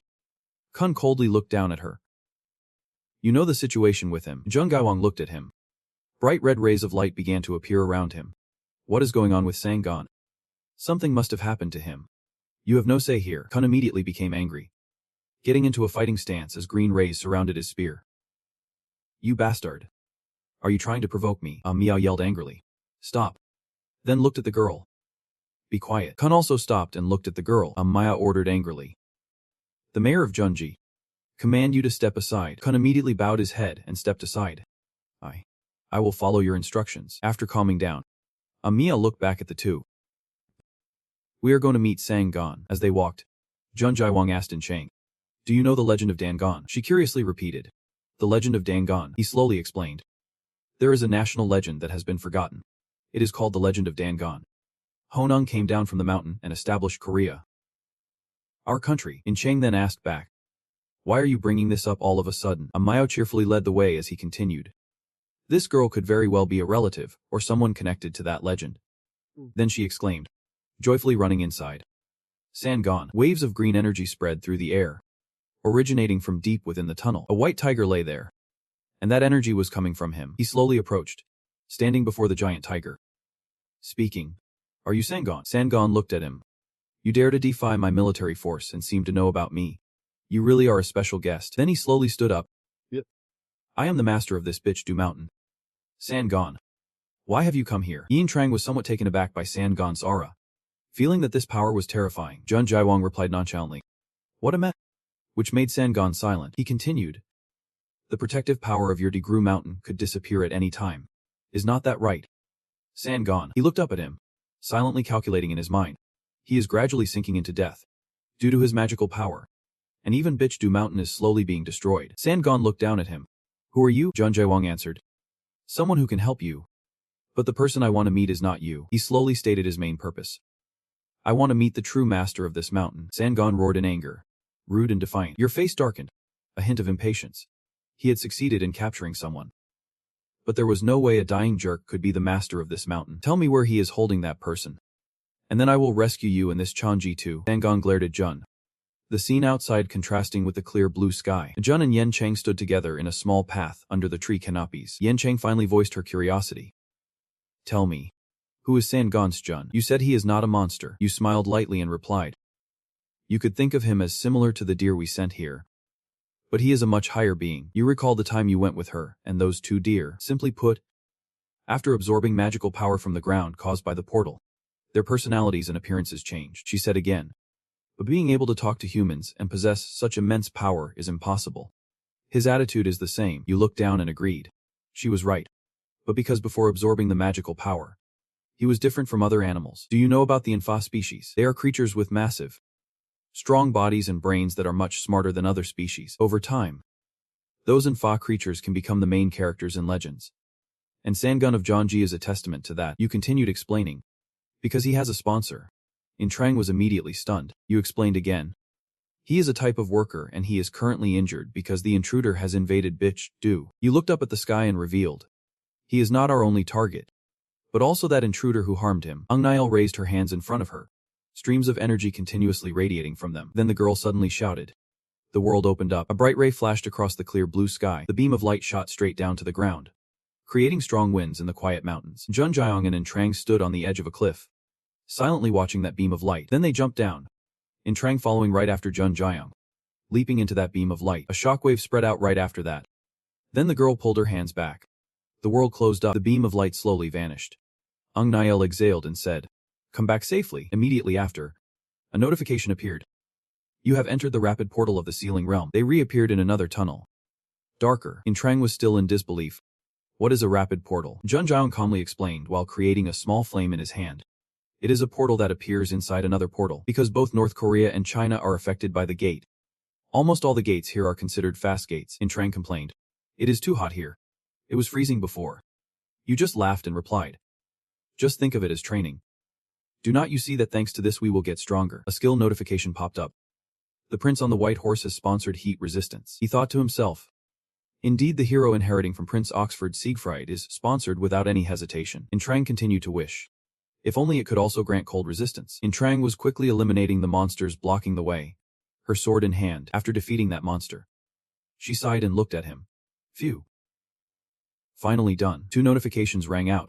Your fire control proficiency has increased. You have leveled up. Jun chuckled to himself.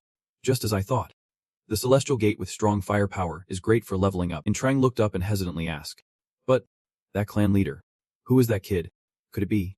He is the one who created these sealed domains. He smiled and replied. Yep. But to be precise, it is not that he created these sealed domains, but rather it is used to imprison the intruders here. This is the center of Bitch-Du Mountain, the gathering place of all the mountain's power. The source of Sun Gul's strength also comes from here. Jun continued. Mael. That girl can wield the power of this mountain. She is the one who grants strength to Sun Gul. Sun Gul is not the strongest. The strongest is the clan leader Nael. Right. Saying that, could it be? He quickly interjected. The intruder in the sealed domain is stronger. It is possible he is stronger than any monster we have ever encountered. Trang's eyes widened a bit in realization. Ah. But that girl's name is Nael. That is quite a unique name. Jun denied. I do not know her name. Nael is just a nickname. That girl is a hero. Trang's expression showed a bit of helplessness. Haha. This world is really vast. I worked so hard to become a hero. And yet I keep running into them everywhere. A book titled Heavenly Pond Village is the best place to develop appeared. Jun tightened his grip on his spear and thrust it forward while thinking. Just as mentioned in the Demon King's autobiography, it is very hard to find a hunting ground like this. I need to develop as fast as I can to cope with any sudden changes that may come in the future. A huge explosion with flames erupted as he thrust the spear through a monster. Debris and burning monster remains fell to the ground in the smoke. The notification appeared again. Your fire control proficiency has increased. You have leveled up. Trang placed her hand on her hip and marveled. Your sponsor is amazing. How much did they sponsor you to make you get stronger so quickly? Jun looked at her and smiled, saying, in my opinion, the prince on the white horse is even better than that. Right. It is because I got stronger thanks to the player's traits. Suddenly, 2 dark red announcement boards appeared. The apocalyptic set was nose tight. The apocalyptic set displayed dignity and granted a certain amount of points. A bright and light aura radiated from his body. The announcement boards kept appearing one after another. The prince on the white horse chuckled softly. The apocalyptic set glared at someone. And the prince on the white horse stopped laughing and looked down. He placed his hand on his forehead, letting out a long, frustrated sigh. While behind him, Trang looked at him in admiration. That is really amazing. As for Sangun and Nael, the girl was standing in front of Sangun, worriedly asking, Sangun, how are you doing? Sangun replied indifferently. Same as before. Sangun was slowly dying, because he was using his power to protect both Bitch-Du Mountain and Thean Tri Village, while also sealing the intruder. His strength was gradually weakening. The girl continued. I should be the one maintaining the power of Bitch-Du Mountain. You are hurt too. Sangun, how about I pull back some power? Sangun was startled and looked over. That can't happen. He continued. They are indeed strong. But the intruder is much stronger. Wang Yuho looked at him and asked. Then why did you send them to Thean Tri? Well, Sangan. He looked down, hesitating a bit. Sangan continued. I can't see his power. What I see is what is behind him. I see something similar behind him and the intruder outside. The ground trembled violently. A white figure slowly appeared. Hiding, purple auras swirled in the tunnel where Jun Jaiwang and Yen Chang were standing. She was a bit startled. Is that the intruder? A boy stood in front of them. Silent. The purple aura continued to emanate. He looked at the two. His brows slightly furrowing. Yen Chang turned back in shock and asked him. Is that kid an intruder? He shook his head and denied. You are mistaken. He stared at the boy warily. He is not human. You should not judge a book by its cover. Yen Chang quickly glanced back with caution. Thinking. Judge a book by its cover. The dense purple aura continued to spread, gradually forming the image of a white wolf. Yen Chang felt a mix of worry and uncertainty. Do you think we can defeat it? The boy suddenly widened his eyes. Baring sharp teeth, the kid growled and lunged to attack. Yen Chang was stunned and did not have time to react before Gongju flew in front to protect. Standing in front of the enemy, he let out a warning cry. The boy immediately extended his claws to grab it. This power was too great, as if it wanted to crush Gongju's small frame. Seeing this, Yen Chang anxiously shouted, Princess. The sword in her hand glowed. Yen Chang grabbed her weapon and charged at the boy. He is completely fine and even fighting back. Fortunately, she managed to hold her ground in time. Inside, she thought to herself, what an overwhelming strength. Kwang noticed the situation was off, so Jun Jiang stepped in to help. His eyes were blazing red, radiating energy. Deng thrust the spear straight at the kid, but the kid flew up just in time to dodge. From the air, the kid unleashed his claws at the opponent. Sensing the danger, Jun Jiang got into position and raised his weapon, waiting for the right moment. He shouted out a challenge. Come on. The two forces collided, creating multiple fireballs. The fierce battle lit up the entire area. At this moment, the system displayed a message. Apocalyptic sky. Observing everyone with hollow eyes. At Junji village, Yel anxiously ordered his subordinates to quickly evacuate the children and the weak to safety. The subordinate received the order and responded seriously. Understood. After making arrangements, the girl went to the training province. When she arrived, he stopped training and walked over to ask. Elder, will everything be all right? The girl fell silent, unsure how to respond. After a moment, Yel spoke up. Don't he worry. If anything goes wrong, I and Sun Quan will handle it. You should hurry and help with the evacuation. After hearing that, he bowed his head and replied. Understood. Glancing into the distance, the girl thought, if they fail, then both Sun Quan and I won't be able to stop him. The fate of Junggi village rests in their hands. Thinking of this, the girl blurted out her thoughts. So please, come back safely. At a lake in the forest where the battle took place, Gongdu was lying unconscious on the ground. Yin Chang was in torn clothes, half sitting, half kneeling, anxiously observing. As for Jund, he was being held down by the kid's claws. Yin Chang could not help but worry and called out. Hearing that, the kid tightened his grip even more, not allowing his opponent to rejoice. He began to grab the sharp claws and pushed back with all his might, gritting his teeth. Junjae's gaze suddenly froze as if he saw something. The system sent a message. Status window. Name. Level 54. Player characteristics. Known as the Goblin Slayer. Strength 158. Agility 171. Endurance 167. Mana 199. Abilities. Fire Control Level 9. Mythical Beast. Development. National Spirit Soul Gathering. Inactive. After reading the notification, he thought, my mana development has been halted, but it has been growing relatively fast thanks to the mana flow. However, he continued to ponder that even now, the mana flow was still at level 1, and the fire control ability would not grow any further in this situation. He was concerned, and while trying to solve this issue, the system continued to announce that the mana flow had leveled up. At this moment, Junjai suddenly regained his strength. You exude a powerful aura, and even the kid is surprised to see this change. He was stunned to see you break free from his grasp and grow even larger, free from Junji's control. He breathed a sigh of relief. That was close. You assessed that the mana flow was activated in a life-threatening situation. While reaching out to cast a spell, you hesitated a bit. However, the monsters you have encountered lately posed almost no threat to you. After arming himself, Jungi continued to speculate. He thought it was possible with this guy. Even if it was a bit delayed, you felt the mana enveloping every cell in your body. It felt like a rebirth. The strength of the spear seemed to increase as well. Jungi was now ready to rejoin the battle. The kid saw this and changed his stance to attack. Alright, Junjae threw the spear at the opponent with a reminder. This is going to sting a bit. You leaped while shouting. Celestial Flame. The system issued a notification. Incredible achievement. You have acquired the skill Celestial Flame without any withdrawal, and you will receive a significant amount of points based on your achievement. Observing his teammate grow stronger, you wondered, what is this? Is Mama restoring things? The space around Jungi was being distorted. Meanwhile, Junga lunged to attack the kid. The kid also retaliated. The energy from both sides radiated like water and fire. When they collided, it was like a bomb exploding. Its power was so great that it shook the entire area. The kid was thrown far away by the blast. The system kept sending notifications. Fire control has reached level 10. You have achieved the title of Fire Dominator. Your control has transformed into sovereign. The impact created a massive fire, like a volcano erupting, as the flames engulfed everything. You could not help but be amazed. The entity remained unharmed, as if it was harmonizing with the fire. Jun approached to see the situation. The entity growled within the flames as if it were threatening. At that moment, the Demon King's memoir revealed a line. I crossed the flames. Approaching it, Jun thought.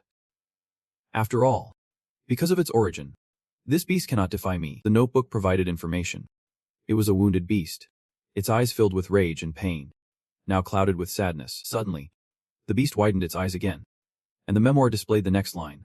Soon, it will find its master. The image of the entity standing in the flames looked very pitiful. Jun reflected and looked up at it. The system warned you. The apocalyptic sky watches you with a serious gaze. Both sides stand silently in the ring of fire, observing each other. A notification frame pops up. The heavenly sky grants a connection. Jun gently guides Teen closer, touching his forehead and the attached lid, while he closes his eyes in compliance. The system continues to send information. The heavenly sky watches the strange child, observing the obedient monster, allowing him to touch it. He analyzes, even though it is easy to handle now, but in the past, it was one of the demons that wreaked havoc in the world alongside the Demon King. It was an ally and favored one of the Demon King, treated like his own child. The memoir reveals information. The White Snow King, ruler of the monsters. The Fangs of the Gods. Names that people call it. Reading this, he inadvertently utters a name. Fenrir. The system presents a suggestion. The connection has evolved into servitude. Servitude is now available. Would you like to activate it? At the same time in Chonji village, Gyo touches the ground. The girl seriously thinks. Has the tremor stopped? Is it over? Seeing the figures of two people in the distance, the girl rejoices. They have returned safely. The clothes of the two are torn, and Jun Jung is holding an unconscious boy in his arms. Upon seeing the boy, the girl is startled. An intruder. Then, the girl angrily calls out loudly. Sangan. The two are startled by her shout. At this moment, Sangan hears the call coming from behind the girl. Gyo frowns and questions. What do you mean by this? Jun Jing calmly replies. I kept my promise. Sangan angrily roars. So you lied to me. Did not you say you would eliminate the intruder? He retorts. I never said to eliminate anyone. I said I would save you in the Chonji village. He explains firmly. This one is no longer a threat. Fenrir, hearing this, opens his eyes wide and looks intently at his master. Then the boy suddenly jumps out of his arms and stands on the ground. The boy stares intently at the opposite side. His cold gaze makes Sangun and Gyo step back cautiously. Seeing this, Fenrir looks up at Jun Jung, as if receiving a signal. The boy bends down, causing the girl to gasp. Jun Jing smiles and pats the boy's head, saying, You see now. Right. The village returns to peace. Fenrir calls out his name. Jujio. He notices the mispronunciation and corrects him. Not Jujio. It is Junjung. The boy tries to repeat but still gets it wrong. Jugojio. Junjing helplessly thinks. So he can't even speak properly. In Chang and Gongju walk over to the two and call out. Hey Jung. The boy sees them approaching and growls. She quickly explains. Fenrir. I am not the enemy. Suddenly, the boy notices something beside him. Then the boy grabs Gongju and yells. In Chang anxiously calls out. Wait. Do not. Junjing smiled reassuringly. It is. Kids just play. But she anxiously countered. I do not think that is the case. The system suddenly announced. The prince on the white horse. Crying, the audience played the prophecy. Laughing triumphantly. One day by the lake after the mountain, Neil and Jung stood by the lake. The girl curiously asked. Why did you call me here? You explained. I promised Sangun. I will deal with the intruder and help him recover. The next words startled the girl. And if I can do it, I can take you along. Neil listened and looked at you without saying anything. Junjing was not in a hurry. But not yet. I will come back to pick you up after I finish my work in China. So get ready. After saying that, you sheathed the sword. Then without hesitation, plunged the sword into the lake. Looking down at the surface of the lake, you said, by the way, Keep that safe until I return. And if you can project one of your thoughts onto it, that would be even better. Neil confusedly asked back. What do you mean? The sword gradually sank. You continued. That important matter can wait. I still have to give it to someone. The girl.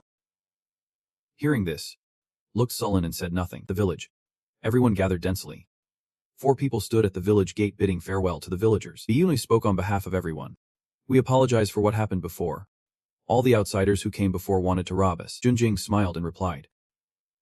I understand. Intrang also spoke up. It is. Neil stepped forward and asked. Are you leaving already? You replied. Yeah. There is not much time left. I will come back to pick you up soon. The girl asked back. What do you mean? Junjing thought to himself. It seems the girl does not remember what we talked about yesterday. The side effects are heavier. Thinking that you did not explain but suggested. Ask Sangan. Intrang stepped up to remind. Junjung smiled and said goodbye. Take care.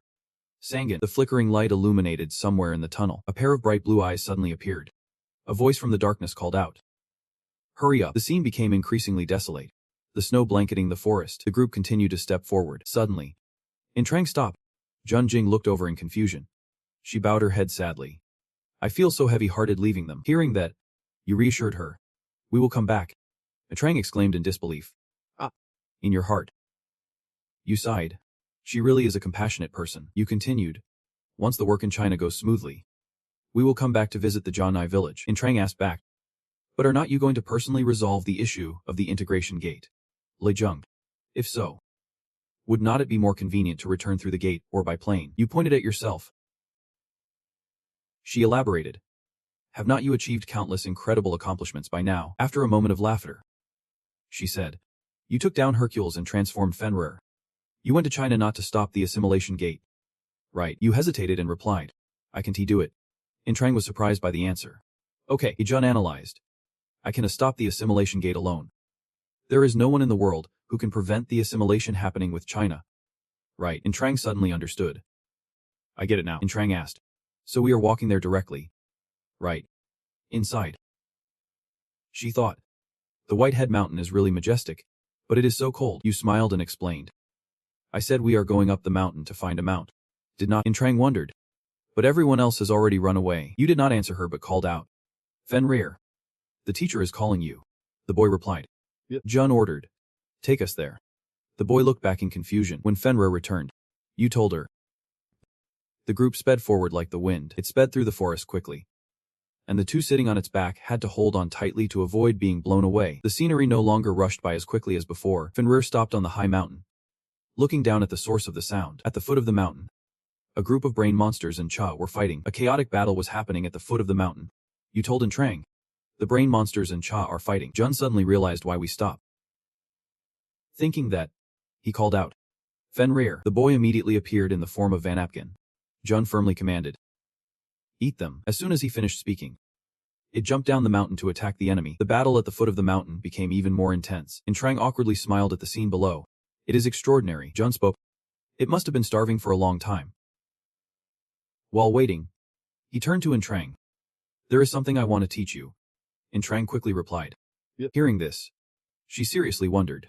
Is it that? Thinking of Jun's battles with the monsters, she speculated. That unusual strength and speed. I keep wondering how he does it. But the image of Jun full of strength appeared in her mind. She continued to think. I want to ask because I believe he will tell me when the time is right. Jun firmly said. I will teach you about the mana flow. With this, you can become a self-developed hunter. Hearing this, Intrang was shocked. Thinking. A self-developed hunter without external support. Is that possible? Could this be the secret behind Li Jun's strength? Intrang pondered. Then I can also become stronger. You continued to explain. She said to Intrang. You have already gathered part of the mana flow. You demonstrated a spell that created a small energy sphere. Do you see this? She focused to remember that moment and said to you. It looks like mana accumulating. Hearing that, he felt secretly happy. Indeed she has a talent. Intrang continued. If I concentrate, I can see mana. Is this why you always spend time meditating? Legion noted. You explained to her. To be precise, what we are seeing and feeling is the flow of mana. It is like she is filling it in her body. After hearing this, she was confused. It is too hard to understand. Jun comforted her. You do not have to understand. This is not something learned with the mind. Then he proposed a solution. I will forcibly engrave the flow of mana into you. Just a heads up. It is going to hurt like hell. Trang observed the situation, telling herself, I want to become stronger. She thought to herself, I can't keep being a burden to you. The weather improved. The snow fell thicker. Jun sat by the fire watching over Trang and Gong Du sleep. Suddenly, he noticed something unusual. Trang was curled up in the sleeping bag Jun had lent her. Jun recalled the moment he transferred energy to her. He sighed. What an extraordinary person. She endured that painful process without a single whimper. The boy stood silently looking down the cliff. His gaze focused on something. Jun approached curiously and asked, What are you looking at? Fenrir. Down the mountain was a monster that looked like a giant lizard. He was horrified. That is a long. Fenrir licked its lips, its eyes fixed on something. Seeing the boy's reaction, Jun asked, Do you want to hunt it? The boy turned back and replied, I do. The notebook displayed a line. Along is Fenrir's favorite tree. Knowing this information, he thought to himself, When I was on Whitehead Mountain, that was not its true strength. Moreover, Fenrir is currently in a submissive state, so it is even weaker than before. Can it even hunt? Then he frowned and dismissed the thought. This is something I must do.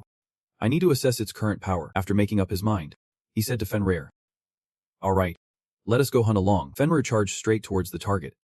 The boy took a step forward, then leaped with a surge of power surrounding him. Fenrir transformed back into its original form. Long also opened its mouth, focusing its magic and preparing to fight. A stream of blue energy shot straight out from its mouth. Fenrir quickly raised its head to gather power, then it lunged forward, unleashing colossal strength towards its opponent. A long, unfortunate, screamed in the blinding light from a distance. Remnants of that attack could still be seen. Jun Jiang watched as Fenrir approached the now motionless Along. He sighed. Did it really weaken? Along was taken down so easily. Then he looked seriously in one direction. All my preparations are complete. The entire mountainous region is covered in a blanket of snow. The images of the unfortunate people have frozen in that bitter cold. The two of you stood by the ferry, looking at the ruins below. Hesitantly, Lai Zhanga. She was teary-eyed. Is this the disaster you were talking about? Could the whole world end up like this? Jun Jiang replied seriously. Yep. It is ridiculous to try to compare. But it will be less brutal than this, and more people will be saved. While saying that, you looked away.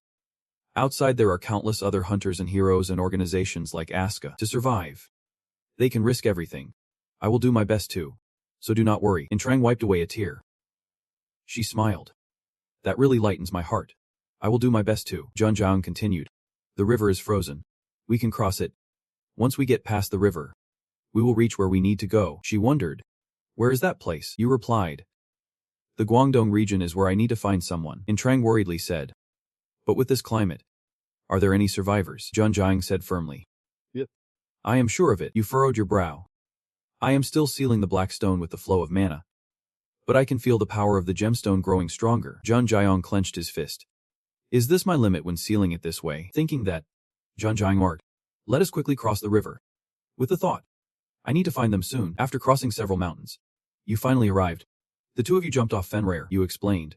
From now on, we can't send Fenrir anymore. He will attract unnecessary attention. Trang laughed and replied. The weather is starting to warm up a bit, and there are no monsters around here anymore. Jun Jiang also looked more cheerful.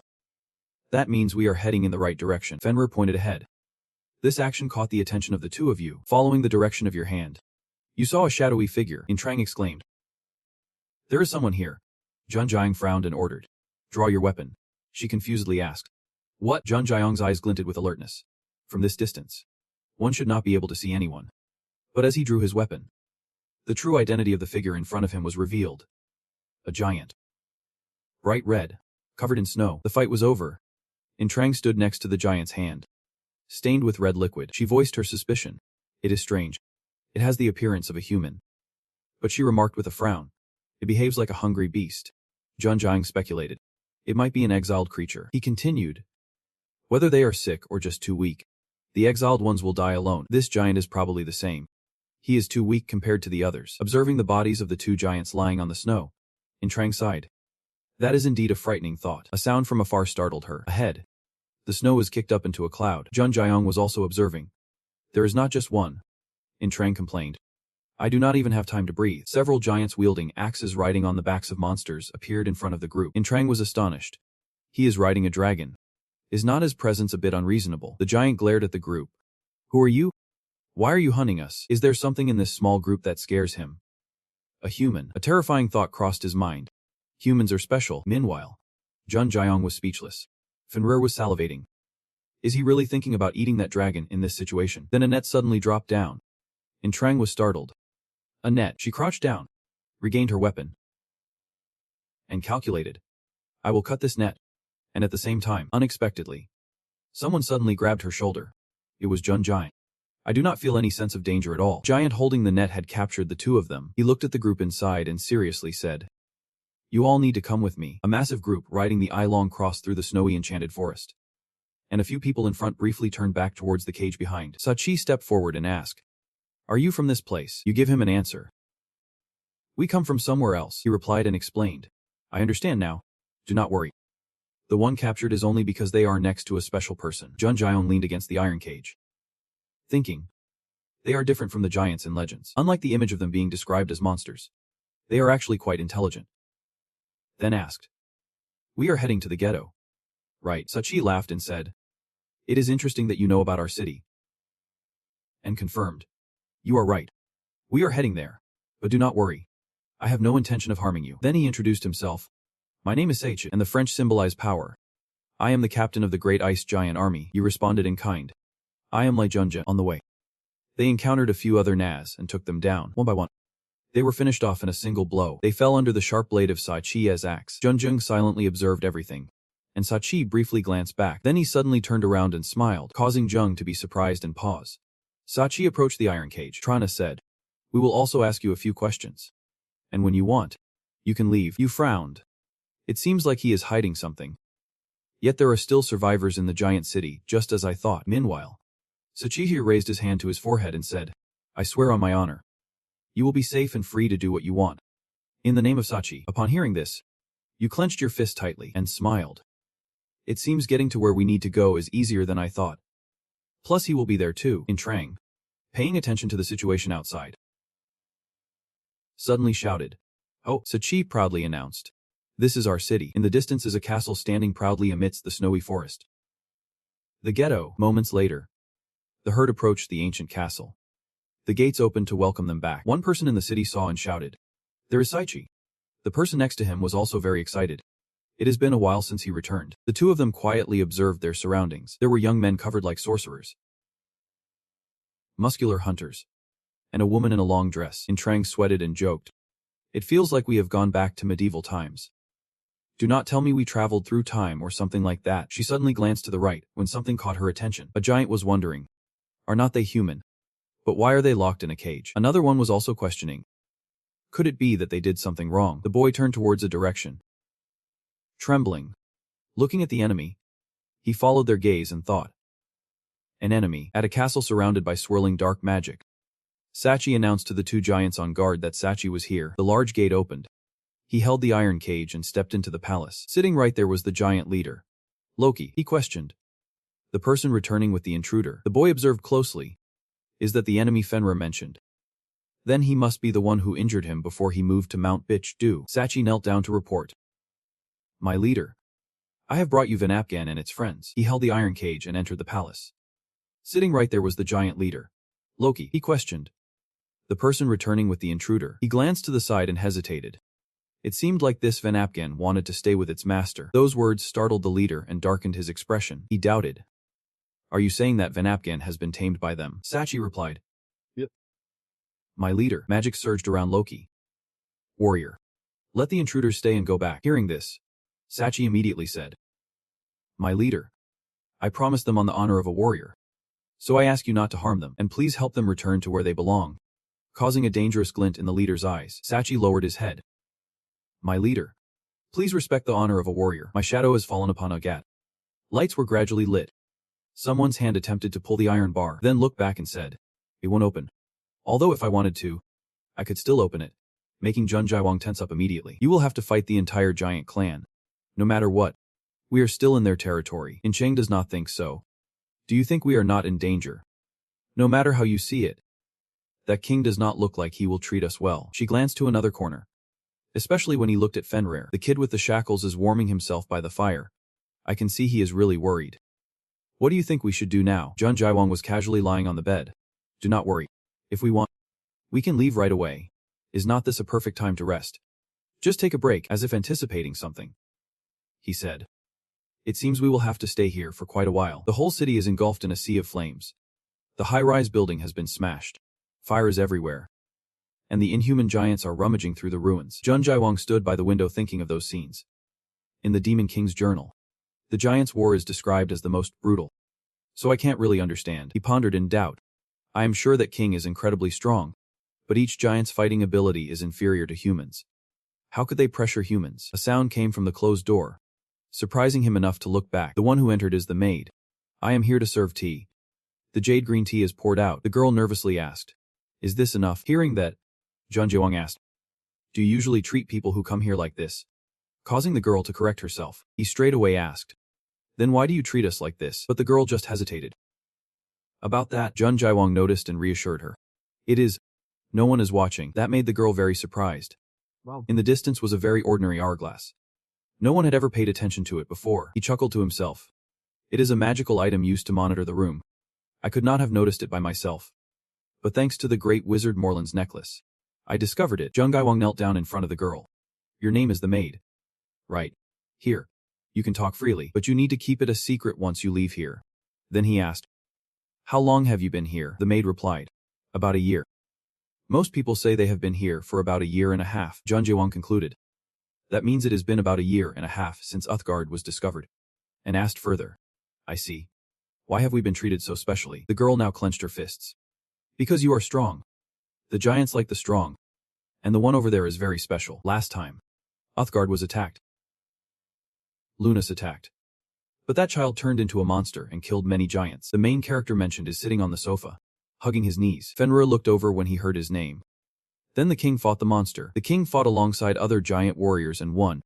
But the monster ran away. Jun Jaiwang crossed his arms, trying to rationalize. For some reason, he clashed with the giants. That is why Fenrir ran to Mount Bixu. Then, he made a suggestion to Sigel. Can you help me with something? I will give you a lot of food, he said. And the girl replied, I do not need it. Sigel hesitantly set a condition. But if you have any iron, please give it to me. If I sell the iron, I can buy medicine for my mother. Jun Jaiwang immediately agreed. All right, for the exchange. Can you find someone to help me? I heard that person's name is Guanhu. Sigel was quite surprised. Ah, you mean Hu Tuho? The girl answered. Yeah, that is right. Snow continued to fall lightly on the palace a few days after arriving in Uthgard. During that time, Lai Jun Jaiwang's group did nothing. The two of them were walking together in the garden. And when it was meal time, food would be delivered. Occasionally, they were allowed to walk around the palace. But that is about it. Jun Jaiwang complained from behind. What kind of joke is this? If they do not need us, then why won't they let us go? Jun Jaiwang turned around optimistically. But thanks to that, at least we have some time to train. Right, Jun Jaiwang was still full of frustration. Really? But if this continues, I am going to die, he replied boldly. Don't worry. I promise you won't get bored. Which made Jun Jaiwang curious. How so? Jun Jaiwang mixed his weapons. I think it is time to show our strength. This got her excited as she pulled out her sword. Are we finally going to destroy this place? Jun Jaiwang felt a little nervous. One person does not feel the urge to destroy it like in the book, but gets excited at the chance to destroy everything, thinking that. He asked right away. It seems like you really do not like this place. Trang replied. Of course. We have not met any humans except for the giants. Of course. I do not like that self-proclaimed king either. There is something strange about him. Something's definitely off here. Magic energy swirled around Jun Jaiwang. That is right. To know what it is, should not we show our strength? Jun Jaiwang said seriously. Let us fight. Which surprised in Trang. You are not explaining but asking back. You have never fought me before. Have you? She was still hesitating. That is right. But Jun Jaiwang sighed in mock disappointment. Really? Don't you have any confidence at all? Trang pouted unhappily. The magical energy flared around her. He will regret this. Even if I can't win. Do not think you can take me down easily. Then she quickly dashed to his side, leaving only the remnants of the magical energy. But Jun Jaiwang managed to jump out of the way of the blade, then confidently made a condition. You have to fulfill one of my requests. His attack sliced through, but only missed the target. While the page leaped high and struck down from above, her fighting spirit was boiling. I want that too. From the outside, the greenhouse still seemed peaceful and calm. Suddenly, a magical explosion erupted, causing the glass to shatter everywhere. There in the snowy forest, Sachi laughed gleefully. Huh. The estate has been completely destroyed. The flower greenhouse was left in ruins. And Sachi was laughing joyfully. The two culprits stood quietly outside, watching. When he heard the news that the human he brought had destroyed half of the estate's garden, Sachi was very excited. It is such a pity to not see the leader's expression at that time. But I am glad I brought them here. He thought of the time when he and Loki had fallen out. When the leader allied with another tribe. He had changed. Loki was now immersed in darkness.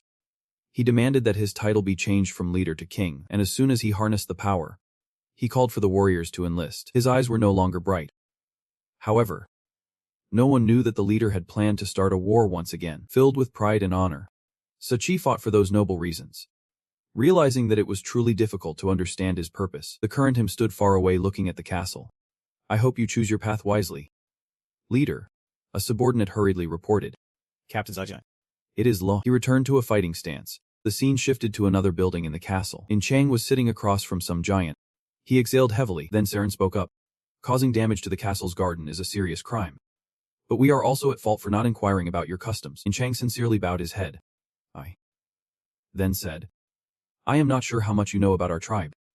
But we have a tradition of wandering in the woods to practice. Saren seemed very understanding upon hearing this. I understand. And listened to In Chang. However, I still deeply regret causing damage to the castle's garden. Her attitude was very sincere. And therefore I will compensate you. Please let me know what you want. Saren stroked his chin thoughtfully. Compensation? Then tell me about your race, he further explained. This is not just an accident. There is too much we still do not know. So we need more information. And Chang immediately agreed. Of course, back to her previous fight with Jun Jaiwang. He was putting all his strength into fighting her, and Chang was pushed back by his attack.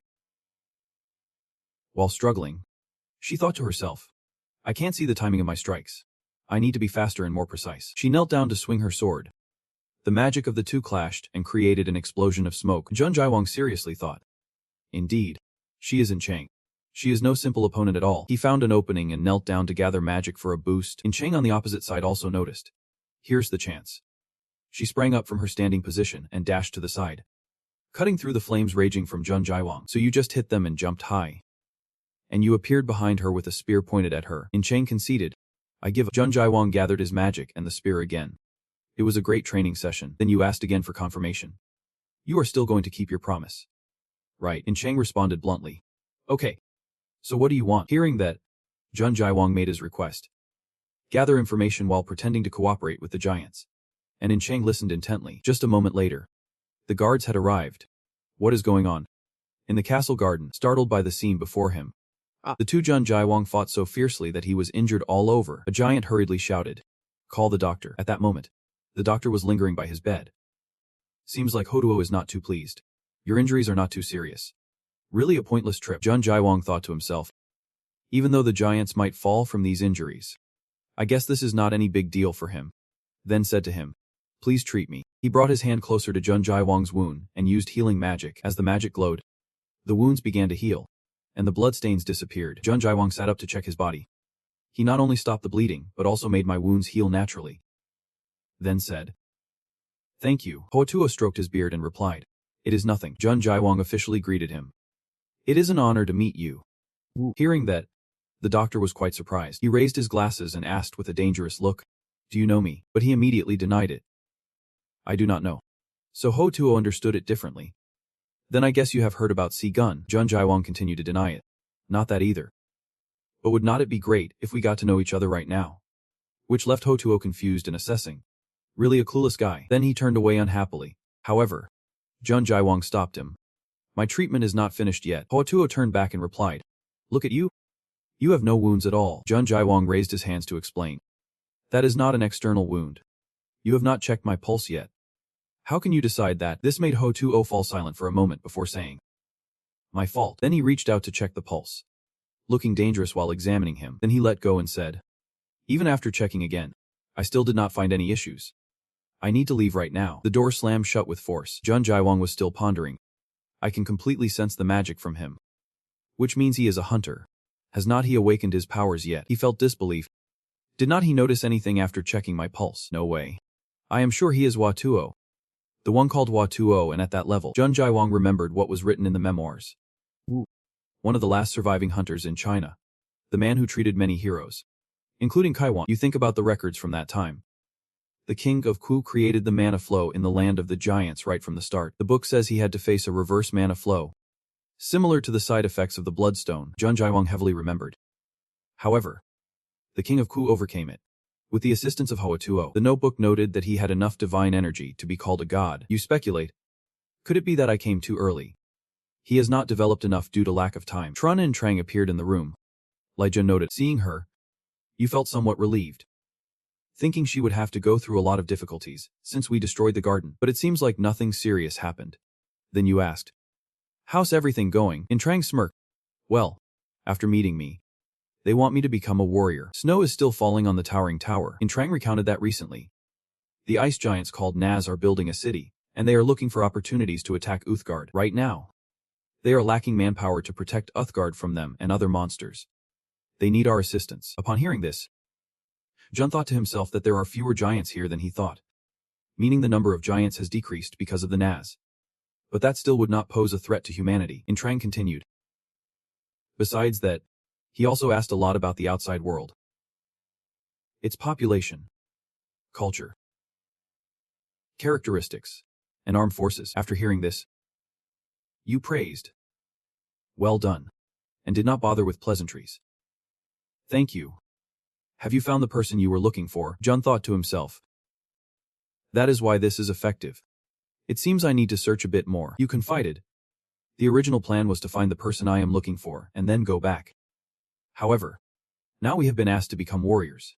Is this why you want to stay here longer? You expressed your thoughts. The giants do not imprison people here. But if they leave Uthgard, they want to get far before collapsing. This must be why they can leave. Which is why I want to find a way to help them. Those words startled you, Jun pondered. After finding Herter, I originally intended to take a few others with me when I escaped from Uthgard, and told her, you live much better than I do. Thank you. You thought to yourself, sacrificing the minority for the majority sounds nice. But I am lucky I almost did what I hate the most. The scene shifted to the streets of the city. After signing the agreement to take on the role of mercenaries, we were allowed to stay with others. Some people saw them and wondered, is that the master of that wolf? It seems so. Why is he here? The townspeople quietly observed you. He is in great danger. Jun also noticed that they were wary of outsiders. In Trang spoke up. It seems we are not very welcome. Suddenly, Saihun ran over from afar. Hey brother, she joyfully shared. Thanks to the iron you gave me, my mom is doing better now. You replied soothingly. That is great to hear. You noticed someone approaching. Whoa too. How are you feeling? Jun extended his hand to greet him. Thanks to you, I am feeling better. As he finished speaking, their hands clasped. Hoatu stroked his beard and advised. If you still do not feel well, come find me. I will check on you again. Then he left with Si-hun. Jun's hand that had just released suddenly tightened again. Then relaxed. You frowned and thought. This time, I intentionally reversed the flow of magic. But he still did not notice. Watching Hotu's retreating figure, you felt very confused. With that much, he should have noticed something. That man named Watu. Am I misunderstanding something about him? In Trang noticed and asked, are you okay? Jun Jing. He let out a long sigh. Did not he? So Lin and comforted him. Don't worry. He will definitely find them. In Trang's words made Jun Jing smile slightly. He had regained his spirit. And now it was time to gather information. The two of them went to ask the locals in the city. So you want to know how many giants live here? Right, you replied. Yep. The man seemed a bit hesitant. It is probably around 1,000. The young man next to you immediately chimed in. What are you talking about? It has to be over 10,000. Making the other man rethink. Really? Jun Jing continued to ask. Who exactly are those called Nas? The young man replied. Indeed. There used to be many giants. About 3 or 4 times more than now, but then they started fighting among themselves. And one of the leaders took a group and left. Those are the Nas. Hearing this, Jun Jing raised a question. What about the others? The person next to you answered. They died fighting each other. From the start, I think there was also a disease. The young man agreed. That is right. They could not adapt to our land and died after catching a few diseases. Those words made his expression darken. An infectious disease. This information was recent. He continued to ask. Are there any other tribes besides us here? The man thought for a moment and replied. Yep. There used to be. This made Jun Jung's expression even more serious. Used to be. At this point. Really, a figure appeared in his mind. The Demon King. The book definitely mentioned that he had come to China and to the City of Giants. But if I could go back to the past, I might find some clues about his existence. The two locals continued telling. There were some people. But they left. We never met them. We just heard the giants talk about them. They found intruders like us. But they just left without any trouble. Their words gave Junjong a decision. He guessed he should ask the giants about this and continue exchanging information. I will tell you about the situation outside. Finished. Junjong returned alone. This seemed quite useful, he walked in thought. There is someone who has stopped the disease spreading among the giants. And that person is often called to the castle. The one I am looking for must be that person. His expression was not very good. Now he would just ask a few giants for information. Back at the castle, Sachi suddenly noticed someone behind him. He was extremely excited. Haha. Is not this the guy who burned the castle's garden? Speaking sincerely. Thanks for your help, even though we are not of the same race. The little ones and the Vanir really hate us giants. And today we need to head out. Junjong wondered about going outside. And Sachai explained to him jokingly that the Nas have been attacking frequently these days. I am wondering if I can borrow the power of the one who burned down the castle garden. He smiled faintly in agreement. As the giant army marched together on the icy ground, Sachi and Junjong had left to intercept the Nas's attack. The small group of ours suddenly encountered another group riding dragon horses, ending up facing an entirely unexpected meeting with the leader of the Nas. Shreem, leading the way. The opposing giant had an expressionless face. He dismounted from his mount and approached. And Sachi stepped forward to greet him. The two stood facing each other at quite a close distance. The leader of the Nas exclaimed, Sachi. And he replied, Shreem. Junjong watched from afar with a serious expression.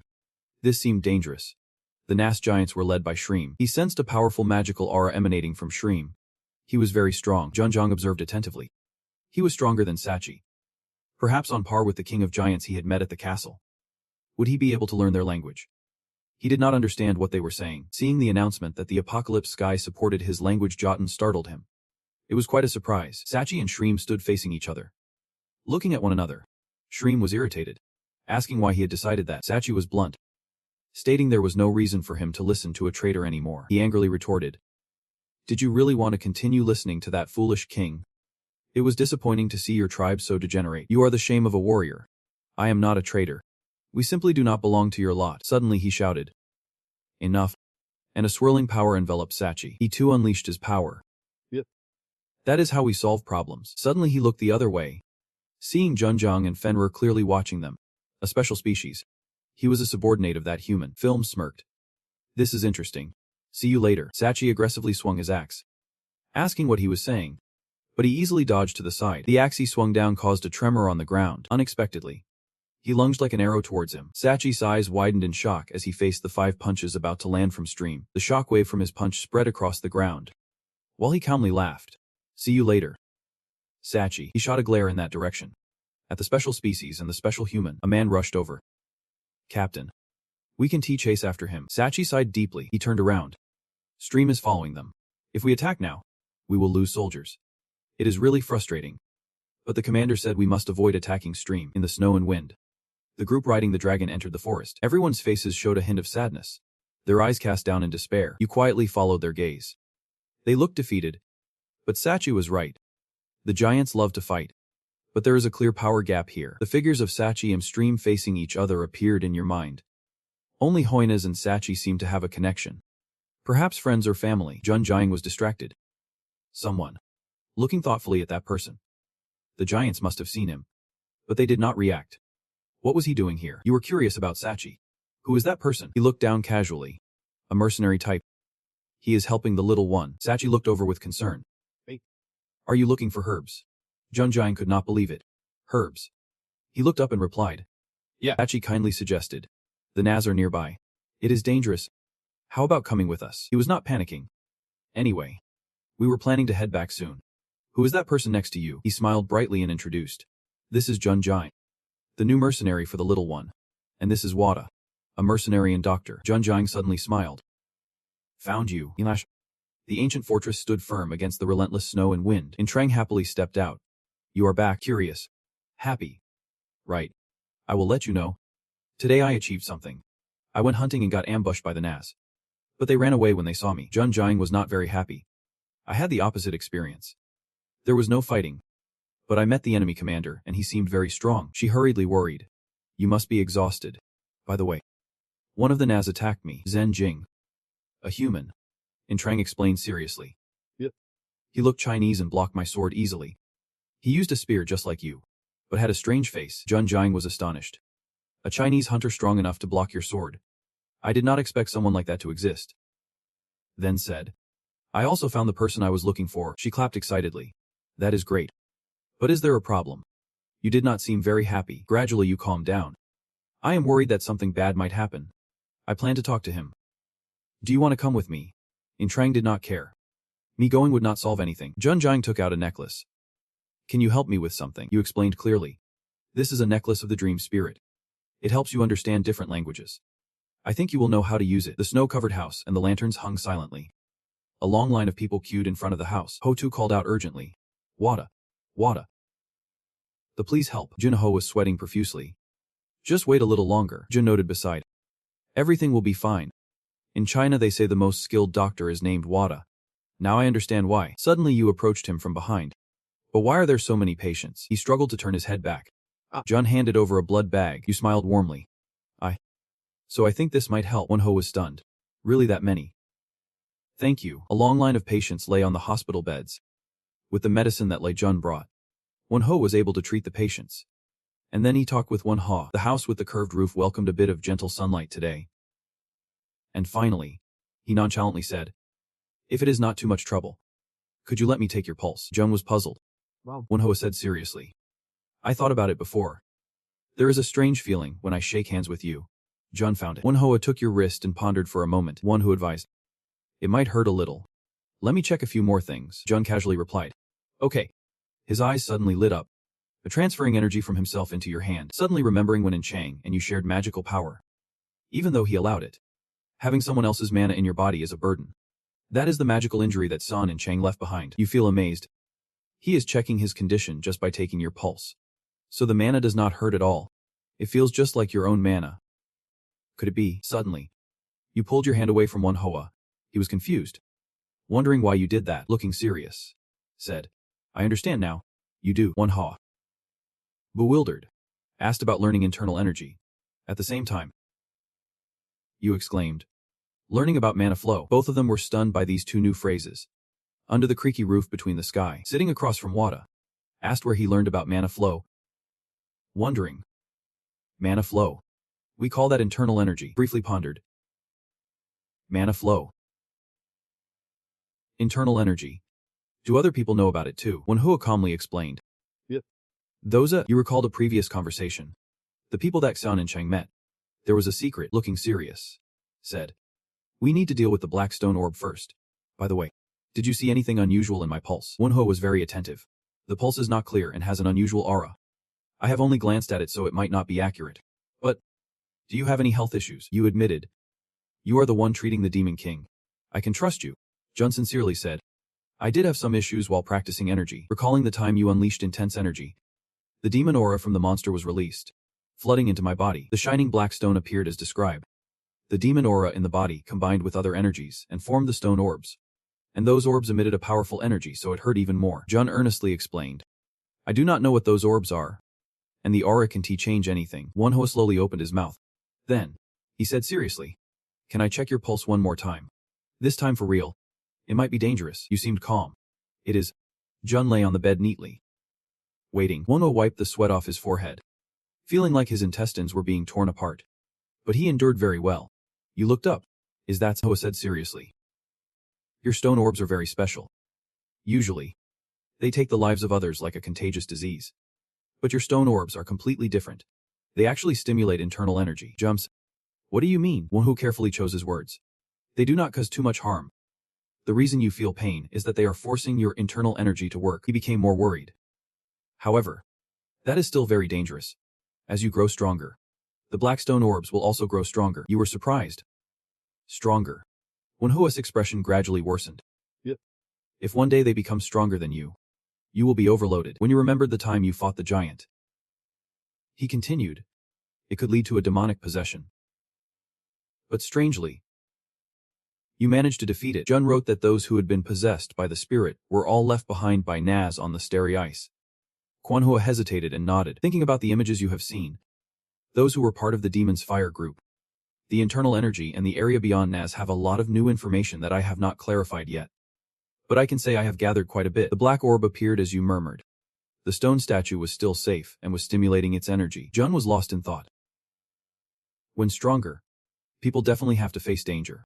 This is a good thing. Picking up your coat. I wonder if the Demon King studies the flow of mana from internal energy. Manhwa felt to himself. Thanks to the internal energy, he could improve the flow of mana. You put on your coat. What a... Can we talk a bit? Manhwa was unafraid. Okay. I have something I want to ask you too. The door was locked tight. Jun was hesitant. Although he did not fight. Why were there patients? He remained calm. Because the energy is infinite. Manhwa raised his cup of tea. Hunters with sponsors would be very happy to come to a place like this. But ordinary people can't handle a large amount of energy and get sick. The image of the desolate, cold city outside emerged as you spoke. Is that why there are so many patients? The gates began to appear more throughout the world. This became a land where ordinary people could not live. He put the teacup down again. Before China turned into a space gate. I was studying medicine in Europe. I returned and heard this news. Hoping to help in some way, huge monsters walked heavily as you described. The world out there calls this the realm of hell. The kingdom of monsters. Manhwa looked surprised. So why did you come to a place like this? Is there a rescue team coming? Jun remained indifferent. There has never been a rescue team. Then announced. The rescue team will never come. His face turned ashen. I understand now. You need to be clearer. Because they are already here. Manhwa was shocked. Suddenly. You smiled softly. Manhwa looked especially dark. Do not joke. Just with the two of us. You added. Besides Fenrir. There are two others making the giant tremble with fear. One of them is not human. Calling him a skeleton is not wrong either. He lifted his head. Your team. So has anything changed? We have to take everyone with us. Is that okay? Jun insisted. Manhwa was confused. You are. Interrupted again by you. I can do this alone. He was even more surprised. Then. You confidently requested. Give me information about the people following the nasty faction. I need their healing help. Nonsense. You do not know anything about them at all. Jun took a sip of tea. So tell me. There are too few hunters who can survive in Uthgard. Which means most hunters follow the nasty faction. But why? He suddenly felt confused. I do not know. I just went out to look for herbs. And when I came back, the hunters had left Uthgard. You think seriously? Ordering the hunters. I can think of any other answer. Wadis' gaze. Like those who want to save someone but can do anything, seeing Manhwa's silent eyes. You suddenly spoke up to explain. I want to help. To help everyone escape from here. We need the healing help of those hunters. And we also need to become stronger. Suddenly you hesitated. I have something to ask you. I want to learn internal energy. Manhwa looked surprised for a moment. You showed determination. If I could have overwhelming power. If they had internal energy. I could get closer to the power of the Demon King. The snowstorm blew fiercely through the cold pavilion. The three of Jun seemed to be doing something in the snow.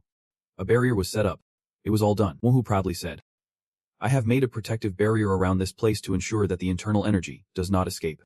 Just practicing here and no one will notice. Jun seemed a bit doubtful. I really need something like this to practice effectively. You affirmed.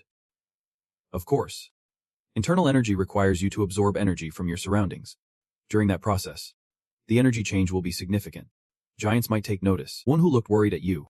From the beginning, gathering energy has been difficult. We need a protective barrier to prevent the natural flow of energy. The wonderful wind.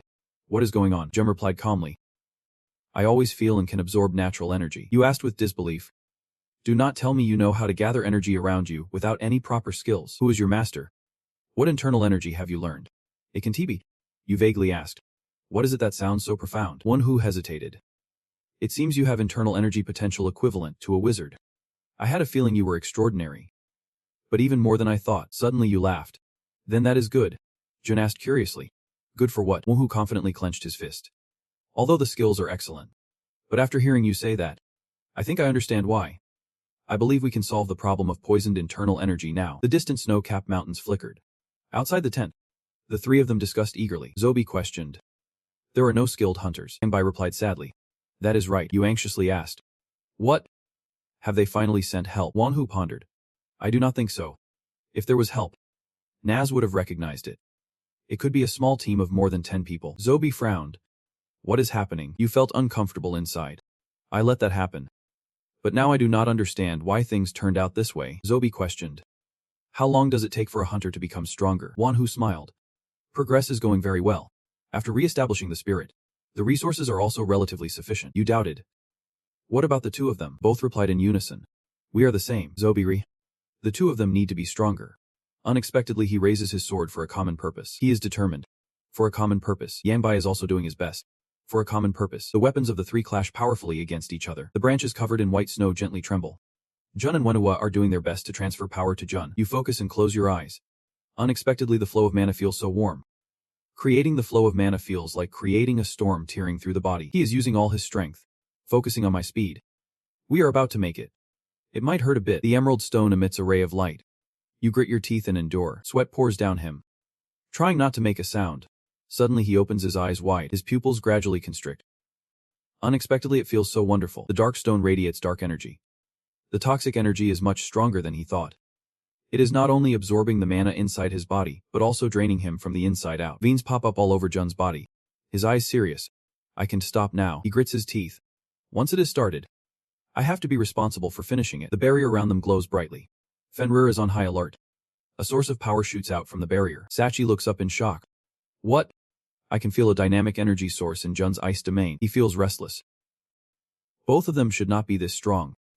The only one who can unleash such a large amount of energy must be the stream. Remembering the moment the stream unleashed its power in front of him, Sachi grits his teeth in anger. He quickly turns around and shouts loudly. All warriors of Uthgard, prepare to fight. Everyone looks at Sachi incredulously. The young man hesitates. The commander. The king. The clan leader won't agree. His mouth moves. How much longer do we have to stay here like this? Sachi is more determined. How much longer do we have to hide? And how much longer will we worry about the enemy attacking on the clan leader's orders? Where has the pride and arrogance of the giants gone? He slams his fist. I will take responsibility for everything. Today, we will reclaim the honor of the snow giants. Everyone slightly bows their heads. Obeying. On the high wall. Someone quickly blows a whistle to signal. The soldiers march forward with serious expressions. On the other side of the mountain, the stream looks out into the distance. What is that? Is it He ponders. Sachi, can't he do that either? Do not say it is. The fierce face of Loki appears in his mind. The commander of Uthgard. Is it? From keeps making moves. He is caught up in other traps. What is going on? This could very well be a trap. Unconsciously, he smiles wickedly. But is there any better opportunity than this? It must be seized. From raises his hand and commands. Gather all troops. Today we will take Uthgard. The green energy source is still shining straight up into the sky. It connects from the protective screen high above in the snowy winter sky. Fenrir suddenly senses something unusual. Outside, the two armies are facing each other. Sachi's troops are firmly set in formation. And Frim's side is equally fierce in spirit. Sachi inquires. So it was you, Frim. What is going on? At the same time, Frim speaks up. So it is all you're doing? Is the king inside? Sachi is taken aback. The king. Frim hears and realizes the issue at hand. Fenrir stands outside the mysterious protective screen, radiating immense energy. The kid fiercely glares at the crowd, growling a warning. Yeah. In Chang deduces. Fenrir is protecting him, which means Lijin Zhang is inside. Frim slowly approaches. I do not know what you are talking about. He begins to channel energy in his hands. I can't trust you anymore. And I won't try to reconcile with you. He thinks to himself. It is a pity the king is not here. But outwardly taunts. Today I will finish this. Sachi resolutely replies. If that is how it is, then I have no other choice. He nearly shouts an order. Hey giants. Frim is always hot-headed. The Naz people. Both commands echo together. Attack immediately. The giants rush forward with their axes. The other Naz people quickly join the battle. Sachi and Frim start to clash. Inside the protective screen, Lijin Zhang is meditating with his eyes closed. Channeling energy. Finally, he opens his eyes, looking straight ahead. Then turns back as if searching for something. He looks at the person behind him and exclaims. Woon Hoa. He rejoices. You are awake. At that moment, his face no longer looks like a young man but like he is 80 years old. This is not over yet. This technique and this flow of energy. Before he can finish, he exhausts his strength and collapses. Lijin Zhang panics. Woon Hoa. He immediately raises his hand to check his pulse to confirm he is alive. Then he breathes a sigh of relief. Good. He is still alive. Remembers. Wada sacrificed his youth to try to save me. His hand transforms into a determined apple. I won't let you die like this, Lijin Zhang explains. The Demon King saved Wada using the elixir he had. But I do not have an elixir. The only way to save Wada is to use this Eden apple, also known as the Aska apple, which I asked Odin for, just in case. He recalls the words from the past. He said to absorb all the energy in this technique. I will do it. He places the apple against Woon Hoa. So you must also eat this Eden apple. Zhang quietly stands up. Mana flow. He spreads his arms to receive the energy currents around him. They all gathered at one point, while a tense battle was happening outside. The axes and the opponent spat blood like a waterfall. Intrang wielded her sword swiftly, taking down several foes. She beheaded one in the blink of an eye. Intrang assessed quietly. But his strength was not intimidating. Then she noticed and glanced to the right. Just in time to block the attack, her body instinctively pulled back. The spear spun in the air a few times before returning to its owner's hand. It is Jian. He is excited. We meet again. You are still quite impressive, Intrang thought to herself. He must be stronger than the giants. She called out for help. Gongdu. He was still fighting hard. And she heard his voice, immediately returning to Intrang's side. Seeing his size, Jiang Bai was also surprised. This person was stopping the giants from advancing. He was confidently shouting, as if affirming he could do it. Gongdu. Right after, he soared away to carry out the order. Intrang smiled. All right then. Purple energy surrounded her. Declaring war. Let us fight. He was cheerful. Haha. This is interesting. I like you. From used all his strength to lift the axe. Preparing to strike down. Sachi's gaze was sharp as a knife, ready for a direct confrontation. The sound of their weapons clashing was deafening. Sparks flew. Praised? You have gotten stronger. Sachi. You did not really change. But you are still the same. Frim. The impact from this attack was more intense. Sparks ignited, creating a massive explosion. Sachi was covered in numerous wounds. He struggled to breathe. After the last battle, I have gotten stronger. But the gap in our strength is still very clear. Indeed the strongest giant warrior. Sachi became irritated and questioned. But why would a noble warrior like you betray your own kind? He ran forward with all his might, causing the ground beneath him to shatter. Each step was stronger than the last. He shouted with all his heart. Why did you betray us? From did not care and countered fiercely. The sound of their clashes echoed terrifyingly. Bang bang. He was frustrated. I can't stand watching him play the king any longer. From expressed his dissatisfaction. You may not know, but he has destroyed everything that belongs to us. Hearing this, Sachi froze for a moment, but quickly regained his composure and attacked From directly. He could not believe that while he was distracted, he just took a punch to the face. He immediately dropped the axe from his hand, giving Sachi a resounding punch, sending him flying back several meters. He angrily revealed a terrible truth. The one who killed your father and my friend, On Wendy, is him. As he struggled to stand, he was confused. What? In a low voice. That bastard. Loki. Killed On Wendy. Shock hit Sachi like lightning, making it hard for him to breathe. The scene shifts to the shield still absorbing energy. The energy is so strong that the shield bursts. This catches Frim's attention, and everyone temporarily halts the fighting. The area where the shield appears is dazzling, and beneath the mist, a figure stands tall. It is none other than Zhang. He whispers as he looks at the person lying on the ground. Wunhu's face looks revitalized, less worn than before. Eden's apple is better than any elixir, but it seems just enough to keep him alive. I can sense any increase in mana. He looks at his palm in doubt. Could it be me? It seems I absorbed the effect of the Eden apple when I consumed mana earlier. He clenches his fist. That might be why the flow of mana has become so powerful. Zhang's gaze becomes fierce. I think right now, I could even defeat Hercules. Suddenly, he senses something unusual. What kind of energy is this? Dozens. Hundreds. Thousands. He is bewildered, unable to find an answer. What is happening? At this moment, Incheng lands beside him, her voice filled with concern. You're okay?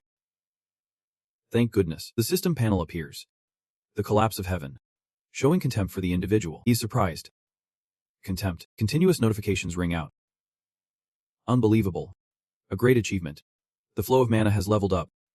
Sea Fire, Clarity and Magic Resistance have leveled up. Haimu has leveled up. Fenrir's seal has been opened one more level. The Nas soldiers see him and shout. What? Just a human. This is our chance. Attack. Saying that, they rush in and start punching. He softly calls. Haimu. And it appears immediately. I will carry out your command. It confirms. Leave everything to me. Do you want me to kill those giants? He chuckles happily. Haimu. You seem to have changed a bit. Now, he requests. Take Guanwo to safety. It seems not satisfied. I have become stronger too. Haimu replies. I will carry out your command. He starts paying attention to the battle. All right. Guo will be fine. And now, he gains momentum to fly high. The speed is incredible. Leaving only an afterimage, he flies straight to where Sachi and Stream are fighting, delivering a powerful punch to Stream despite not having much physical strength. Then he keeps appearing and disappearing, throwing punches. Seeing his opponent like this, Sachi can only mumble in pity. Stream, he can't help but be surprised by his strength. Li Junjiom. Who is this guy? He has become way stronger than the first time I met him. In the snow-filled sky, a group of people is fighting fiercely. Junjiom radiates commanding energy. Fenrir. Do as you wish, the kid grins, showing sharp teeth, finally turning back into Van Afghan behind him. Then jumps with a jolt that shakes the snow. Junjeom glances to the side. Shall we talk? It is the trio Joby who keep radiating Van Afghan. He speaks in a low voice. Who are you? The crimson-eyed Jungeom observes. I can't underestimate them. They are all heroes. And the two behind have skills that are remarkable. He replies seriously. That is what I want to ask you. Who are you? Joby, a bit annoyed, replies. I. Junjeom ponders. Joby. I have never heard that name before. Someone with such skills should be recorded in the records. You tighten your weapon. I am just asking one thing. His eyes filled with hostility. Why did you betray humanity? Just because they are not hunters. But Joby clenches his teeth and retorts. I did not betray them. He uses force from the ground to rush forward quickly. The sword screams loudly. That is the path they must take. All for the greater good. Junjeom decisively slashes at him, his voice heavy. Nonsense. Joby is easily knocked back. Stumbling far away, he angrily shouts. What greater good is worth betraying humanity? Joby sweats and hastily clarifies. I promise Stream that if the king of Uthgard is defeated, we will withdraw to rebuild China. The Jungeom charges straight toward him. Can you also promise that to the king of Uthgard? Suddenly, one who shouts from behind Jungeom. He mim. You heard that? Jump up high. At that moment, a strike from him comes down. When he seizes the chance to slash, he gets knocked down and yells. Weapon. Jungeom grinds his teeth in annoyance. It turns out Jiang Bai took the opportunity to attack you. Caught you now. Just as the tip is about to get close to Jungeom, he easily catches it. Then, taking the chance to flip in the air, he kicks him, causing him to fall. Sliding a long way down the snowy slope, Joby tightly clenches his face. Responding to your earlier question. That is impossible with the king of Uthgard. The blade glints with anger's fury. He has killed countless people in the dark, just because of an infectious disease. Cooperating with someone like him is completely pointless. Jungeom's eyes widen in shock as he analyzes that this relates to the incident that only the hunters know about when the army was absent. So that explains why the number of survivors in Uthgard is so low and why the hunters betrayed them. The flames flicker. But the underground sparks flare up more fiercely than ever. You say it is for the rebuilding of China. Yet you abandon them. Joby opened his mouth wide to retort. They were not abandoned at all. Tran Quan Yu and Jiang Bai both focused right behind him. Jungeom made a decision. There is still too much we do not know. First, we need to overwhelm them. Then we will hear them out later. You challenge me. Come here. Over there in the sky with heavy falling snow, Frim stood there knowing. Your father. Oh please. Realized that the chief was scheming something. Sachi repeated in confusion. A scheme. He calmly spoke. Loki wants to turn this land into Jotunheima. He felt tense as he realized something. What kind of scheme is it? Frim stated clearly and seriously. To cleanse this world and turn it into the land of giants. He wants to massacre all non-giant species. And oh please, died trying to stop him. Sachi clenched his jaw. Well, why are you only telling me this now? This truth made him explode with focused power. Frim raised both fists in a stance with that same skill. He punched straight in with a bit of hesitation. The shock was so intense that even the snow and wind seemed to flee. He was teary-eyed. Why did not you say anything all this time? But he calmly replied. I can allude to you. You are a loyal warrior of the giants. Can you betray your leader even if he killed your father? He waved his hand, sending him flying. Even though you know the truth, the desire to betray is not in you. Frim raised his fist with focused power and emphasized. It is still there. The punch with immense energy struck, causing Sachi to spit out blood and collapse for him to catch. Frim gently reminded. Sleep until everything is over. Suddenly a voice rang out. Wait. Frim turned to look back. The Zobi group was brightening against the cold, snowy ground. Jun had a confident smile towards him. Frim frowned and smirked. Interesting indeed. Frim stood observing Jun through the mist. A special person, looking at that confident face. That guy is now as dangerous as Sachi. Frim's expression turned serious. As dangerous as Loki. He suddenly exclaimed. Ah! The source of focus power swirling around him. Frim's face was filled with battle intent. I have held on to this to face the king. But I need to endure at least this much. Jun suddenly raised his hands. You raised both your arms. I surrender. This startled him. The ones on the other side were also panic-stricken, turning their heads. The other giants were also surprised and took notice. Zobi was startled looking at the bleeding cloth brought over. Jun smiled warmly. Now drink this? He wondered. Well, you looked away. And I had no more reason to fight, looking at Sachi lying unconscious. The commander of the team fainted. Then I glanced at Jiang Bai and Wanwu gripping their hands tightly. And I understood why your kind chose to side with the Nas. Jun noticed the man smiling and speaking. This ordinary mercenary would not join this battle, directly causing the stream, which was bursting with power, to fall silent. He withdrew his power. Fine. Go ahead and keep talking. I accept your surrender. After those words, The Nas soldiers raised their hands and shouted. The team on the left was much less spirited. Stream turned and ordered, "Do not kill him. The blood of the ice giants is enough for this civil war." Jun looked back and said, "I will follow your ideals." "Show me." Zobi was so shocked he could not speak. Jiang Bai and Wan Wu introduced themselves. "I'm Wu." "I am Zheng." Suddenly, Stream seriously declared, "We will advance toward the left. We will kill King Loki." The Nas soldiers responded loudly in unison. Suddenly, the system's voice rang out. The collapse of paradise was looking at everyone unpleasantly. The collapse of paradise was sneering. Jun pondered the announcement. "I am not sure what, but the collapse of paradise is not very unpleasant. Could it be after he heard the name Loki?" The king of the left, suddenly. Stream asked Jun, "I am curious why you suddenly withdrew." You replied bluntly, "Because we are mercenaries, where the smile shines. If you pay a fair price, I will gladly help." He responded with an intrigued laugh. Listening to them, the Jun group watched his straight back leave. Yin Trang worriedly started a conversation. "Lai Jun, are you really going to be okay? Your face only shows joy. Is there a problem?" she said worriedly. "But you interrupted her by putting on your clothes. Did not I say this from the beginning? From the start, we had redundancy." Ayin Mu, carrying Hua, listened as you continued. "We achieved the goals we set when we came to China." Jun said that hunters like Zobi, Wan Wu, and Jiang Bai will help the others in the left. Is not this the best outcome? Yin Trang smiled and agreed. "I agree. The left city is engulfed in thick smoke and fire. The advance toward the Naz people went smoothly. As most had failed in the battle with the first giant warriors, the people inside knelt before the enemy. The warriors could easily penetrate into the Naz people." Someone's anxious voice rang out. "Wan Wu, are you okay?" Jun breathed a sigh of relief as he fully opened his eyes. "You are awake." He turned in shock to look beside him, facing a thick cloud of smoke and fire. "What are the Nas soldiers talking about?" When Hu clenched his jaw tightly, he angrily shouted at Jun. "You were a traitor from the start." "Ah, did not even know." You asked back in confusion. "What are you talking about?" "I already told you." The serene face reminded me. Although it was late, the rescue team had arrived. When Hu was stunned, then noticed the trio of Jun Bai, Wan Wu, and Jiang Bai approaching. Jun spoke. "Jun Bai, gather the people from the team. If there is a chance, I won't mind letting you leave the fortress." You panicked and said, "Wen Hu, please go help them. If you, whom I trust, can gather everyone without much trouble." Calmed down and thought. I could feel that he wanted to save people, and spoke up. "I do not know what is happening, but I understand now. You will go on your mercenary mission." Tran Wen Hu questioned. "Before leaving, can I say one thing? How do you feel?" You flexed your arms to unleash your power. Your whole body ignited, looking exhilarated. "Amazing." The system's voice rang out. "A mission has been created to eliminate the imposter, with a time limit of 15 minutes. The cold scene was covered by a blanketing snow.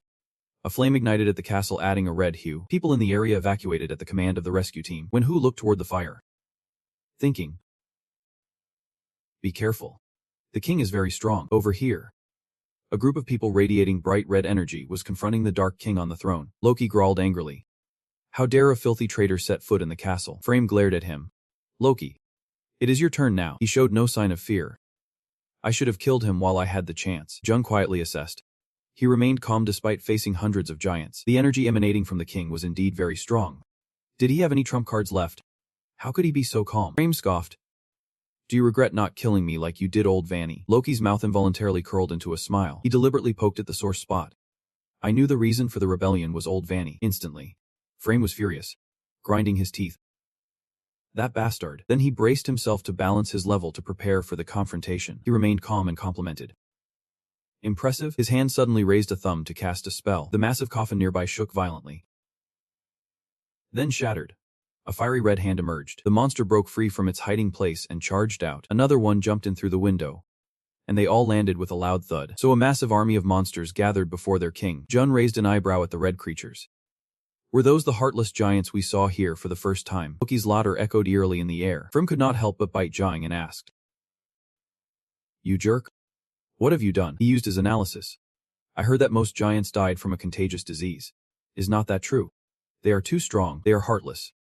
And unlike before when they went crazy from bloodlust, now they are following the king's orders." Looking at those people gasping for breath, he could not help but voice his thoughts.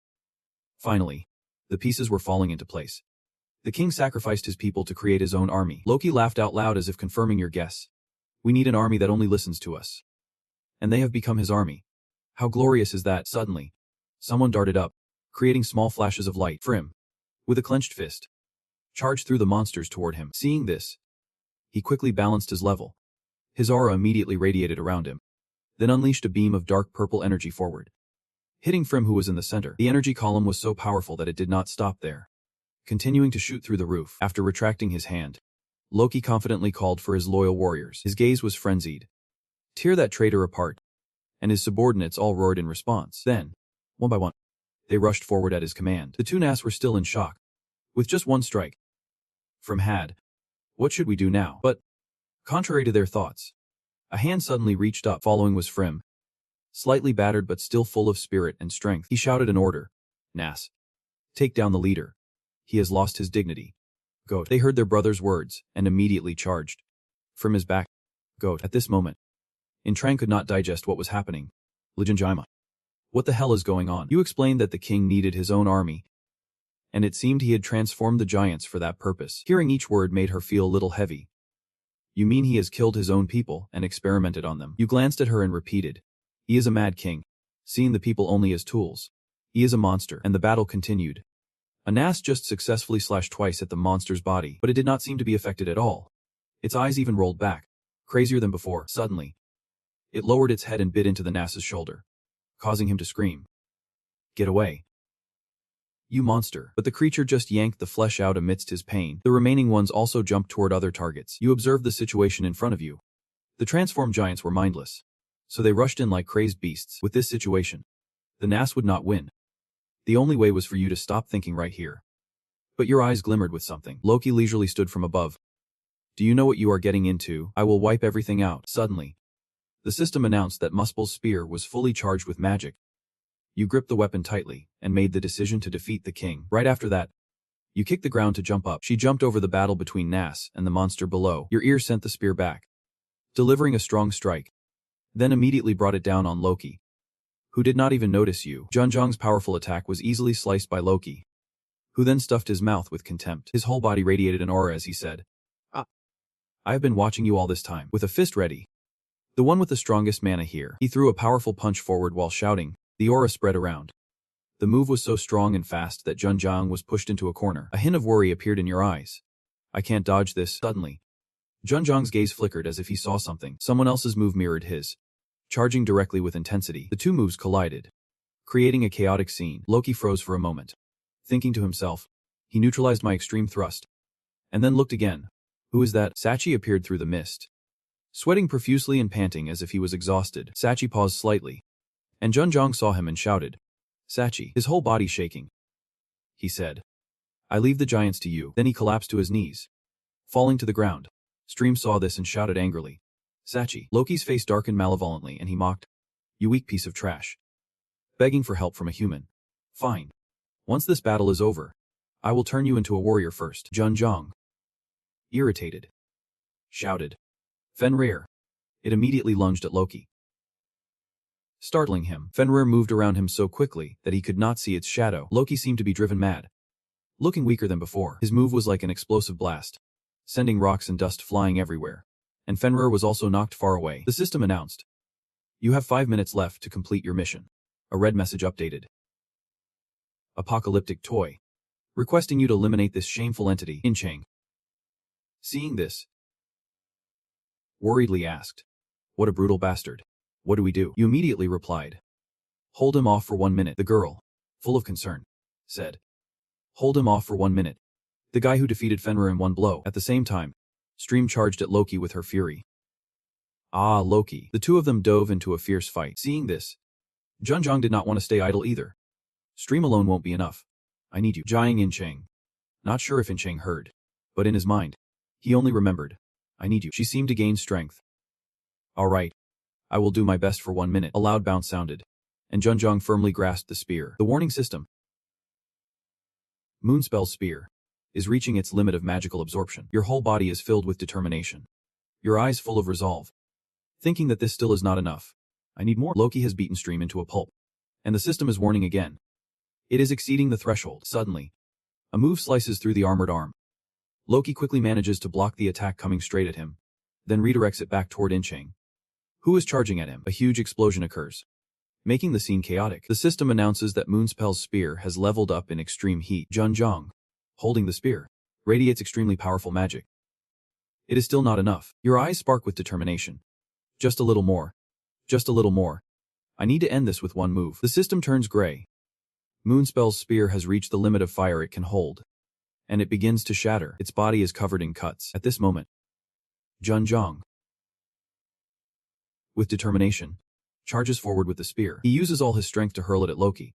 The spear flies like an arrow, piercing straight through a building, then shoots up into the hazy blue sky through the smoke. The system announces that the mission is complete. Loki is now frozen in place. The system turns red. The sky is miraculous. It has been fulfilled. Loki's body is riddled with holes. His eyes wide in disbelief. The system displays praise. You performed very well. The sunlight flickers gently. Zobi and Gowa, along with everyone below, look up in disgust. It is impossible. That is sunlight from China appearing at Banga. The system announces again. You have achieved the title of Sunbearer. The sky is eerily blue. Sunlight shines dazzlingly down. The system continuously reports that your compatibility with fire has significantly increased. You have been rewarded for completing the mission, continuously updating. Your stats have increased. You are healing. The city has become peaceful under that unbelievable sunlight. The fierce Loki has died. The king and Lode have burned to ashes. Loki's body burns brightly, leaving only indistinct bones that vanish without a trace. Finally, there is the purge. The giants enlarged by the king have been killed by the ruined ones. But it is more accurate to say they were made to rest than killed. The 4 leaders have gathered at the ruins of Lode. They are Sach, Stream, Shobi, and finally Junjun. The battle is not over yet. Stream steps forward and tells Sabi, Shobi, I will keep my promise. Hearing this, he smiles contentedly. Stream glances away, while Sachi turns calmly to say, Kill me. Saying that, Stream kneels before him and recounts his own sins. No matter the reason, the hands of a traitor like me have spilled the blood of many of my kind. My revenge is complete. But he looks up and sighs. I hope you can forgive the gnats who followed me. Sachi has a serious expression but says nothing. He conjures an axe and holds it in his hand. Sachi radiates magical power. Alright, the sunlight still lingers, while the snow increasingly blankets the mountains. Sachi and Junjun stand on the platform quietly watching. You are curious. Do not you look down on me. Sachi glances at you softly. He turns to smile and praises. Of course not. In fact, I appreciate you even more. Those I have brought with me made the right decisions. You are just like one of our warriors. Junjun feels relieved and happy after clearing his doubts. Snow continues to fall heavily around the palace. Jiangbai carries a huge log under the admiring gazes of everyone. Wanwu is shouting orders. Junjun and Zobi look down from above. You speak up. The reconstruction is progressing very well. He replies with satisfaction. It is all thanks to you. Zobi becomes serious. We have done what we can. But normally people can't stay long in a place that is unlivable with shortages. He makes a request. We are considering going beyond the city walls. Can you help me with that? Junjun readily responds. Of course I can. But I do not think it is a good option. Because many things are about to change. Zobi's confused. What do you mean? You gently remind him. I do not think we need to go out of the city walls. In fact, I think it is a bad idea. I think everyone should try to settle here. Because the whole world will become a gateway. Zobi sighs with a bit of concern. I understand. But what about the rations? And the cold too? Junjun presents a suha. This is a monster called Piramora. It can be used as a food source. It is not very tasty, but it can thrive in any environment. Junjun points to a pile of Piramora lying around. You can feed them with the dew from monsters. Then you won't have to worry about starving. Zobi is suddenly puzzled. How do you know all this? You smile lightly. I think I can also tackle the cold problem. Zobi joyfully exclaims. Thank you. We will definitely repay you next time. The fixed paths are being built. Snow covers everything. Piramora emerges with a sinister grin. Interesting human. Here you are. Is the leader of the giant army doing well? The small old man beside Piramora replies. If you are curious, you should meet him directly. He seems a bit worried. Will he be happy when an enemy comes looking for him? You ask with a faint smile. Perhaps you are the enemy. But are not you also not an enemy at the same time? What is going on? Piramora thinks about the moment he spoke with Sachi, explaining that someone who has taken the blood of their own kind cannot become a leader. That is why I refused Sachi's offer to become a leader, and decided to guide the Naz people for the aggressive and warlike ice giants. They can only thrive when there is an enemy, he continued, because those monsters are just prey to us. The only thing that can become our enemy. Piramora glared at Jun. It is you humans. And he flinched at that. Jun spoke. That is why I am considering you. Because neither side benefits if we become enemies. Piramora replied. Indeed. This is how we show respect to the human race that has helped us. You replied. I understand. Actually, the reason I am here is to learn from you. He chuckled lightly. If this is what Lord Loki wants, then I will grant it to you. After all, you are the one who saved our giant race. Jun was confused. Lord Loki? Who is that? Pyramora explained. In the ancient language of the giants, it means the one who killed Loki. The red system announced. The sky of the apocalypse is looming. You thought to yourself. There is always a reaction like this when Loki's name is mentioned. Then spoke up. I want to learn extreme release techniques. Pyramora pondered. I can grant it to you, but I am not sure if it is feasible. He recalled the moment he used extreme release and analyzed that extreme release is a technique that maximizes the latent potential and power of mana dormant in the body. But it requires a large amount of mana. Without the physique of a giant, possessing a large amount of mana corresponding to our body size, no one can learn that technique. The red mana energy flared up, and Pyramora looked a bit surprised. Sachi also flinched, confused, and thought, what is this terrifying amount of mana? Could it be Lei Junjang? Incheng also sensed it and smiled. He really makes me wonder if he is human or not. At this moment, Junjang exuded such a strong aura that it filled the space around him. His eyes lit up with determination. I can confidently say that I have more mana than you. Pyramora smirked. That is great. Junjing stood alone on the cliff looking back at the Ngaimana castle under the snow, his face a little tense. Cursing Loki, remembering the giants and that sinister Loki's laughter. He continued. That foolish king uses his own kind as test subjects to create an army. That wicked monster has turned the giants with extreme release into emotionless killing machines. Through the inner spirit of Chinese hunters, Junjing's eyes were full of skepticism. But how could that guy make the giants just follow orders and completely control them? According to what Stream and Sachi said, the king is a powerful warrior. But he is not the one who would do that. You glance back slightly. Which means someone must have helped him. Junjing recalled when he asked the villagers, pondering about the intruders that entered the giant's fortress. Everyone said they left without doing anything. I thought if any outsiders appeared at this time, it would be the Demon King.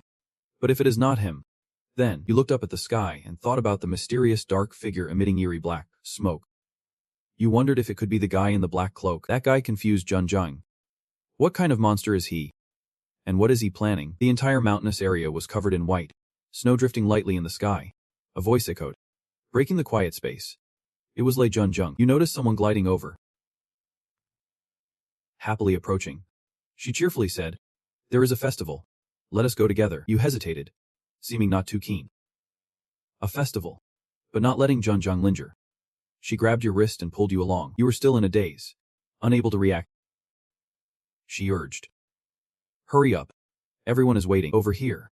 The atmosphere was extremely lively, with everyone gathering for the festivities. Looking at this peaceful yet vibrant scene, someone exclaimed, yep. This is what living is about. It is indeed quite tough, but fulfilling. A boy, munching on meat, spoke up. Let us be grateful we are alive. Intrang observed around and praised. What a beautiful sight. A festival in a place that was once dominated. Junjing agreed. Yep. It makes me feel hopeful. Suddenly, you thought of a pretty cool idea. Should we make a backdrop for the finale of the festival? She seemed puzzled by that. You slowly stepped forward. Junjing stood out on a high platform, attracting everyone's attention. They whispered. That is Lot Loki, the one who defeated the king of the giants. Lot Loki. What a name. I do not know either, but it seems like the giants call him that. They responded enthusiastically. Lot Loki will show us something. Lot Loki. A fiery energy twisted in midair. The flow of mana was reinforced, growing stronger around Junjung's body. The mana surged, and, centered around you, the energy erupted. Your eyes glimmered with a red glow. Jiang Bai and Zobi were stunned by this scene. Intrang smiled and waited silently. Warm sunlight gradually broke through the clouds and shone down on the houses. Frim praised. Lot Loki. You are truly amazing. The others were agape, feeling it was hard to believe. Ikantibi. A sun has appeared. The sky was clear without a cloud. Gentle sunlight enveloped everything. Junjing stood still, raising his hand to control the mana. The system reports that mana is being created into a flow. The display is very good. Under the influence of the Dragon Heart Stone, a small dragon heart is forming. After a while, the excitement of the festival faded, and the square returned to its original state. Two figures stood on the wall chatting. Zobi took the initiative to speak. Are you leaving now? Junjing confirmed. Yeah. He laughed as he recounted what he had done earlier.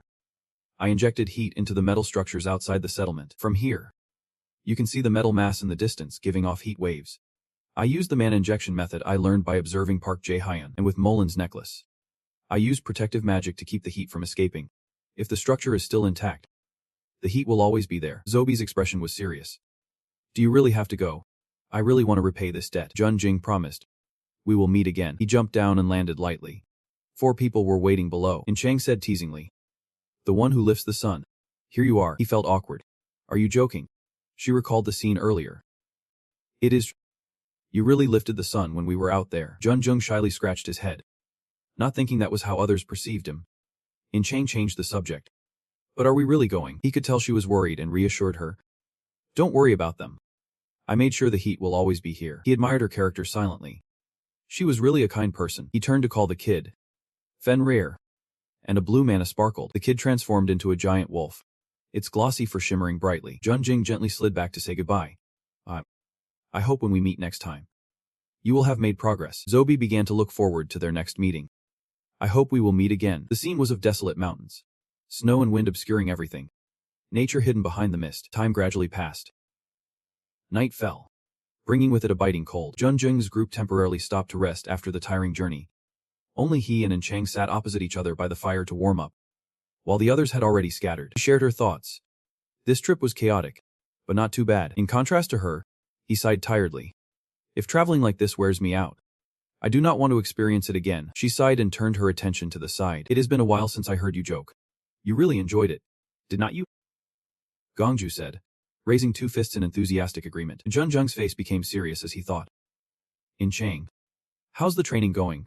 He reflected that, as he mentioned before, internal energy was very difficult to learn. In Chang reported his progress. I understand a little now. I understand internal energy and the flow of mana. He urged anxiously. You need to hurry up. Your expression is serious, reminding me that there is not much time left. Jun felt a deep silence. The position in the reverse cage was glowing. The dragon's heart close to his own was charging even while we were talking. Just keep increasing the mana and evolving. Not just myself, but everyone becomes stronger. Which means some major changes are about to happen. You feel confused and anxious about the current events and the future situation. Even the monsters are getting stronger. The whole world is changing. The mana saturation in China is just the beginning. When In Chang absent-mindedly looked up in one direction, she startled and called out. Li Jun, you were pulled out of your thoughts by her voice. Confused.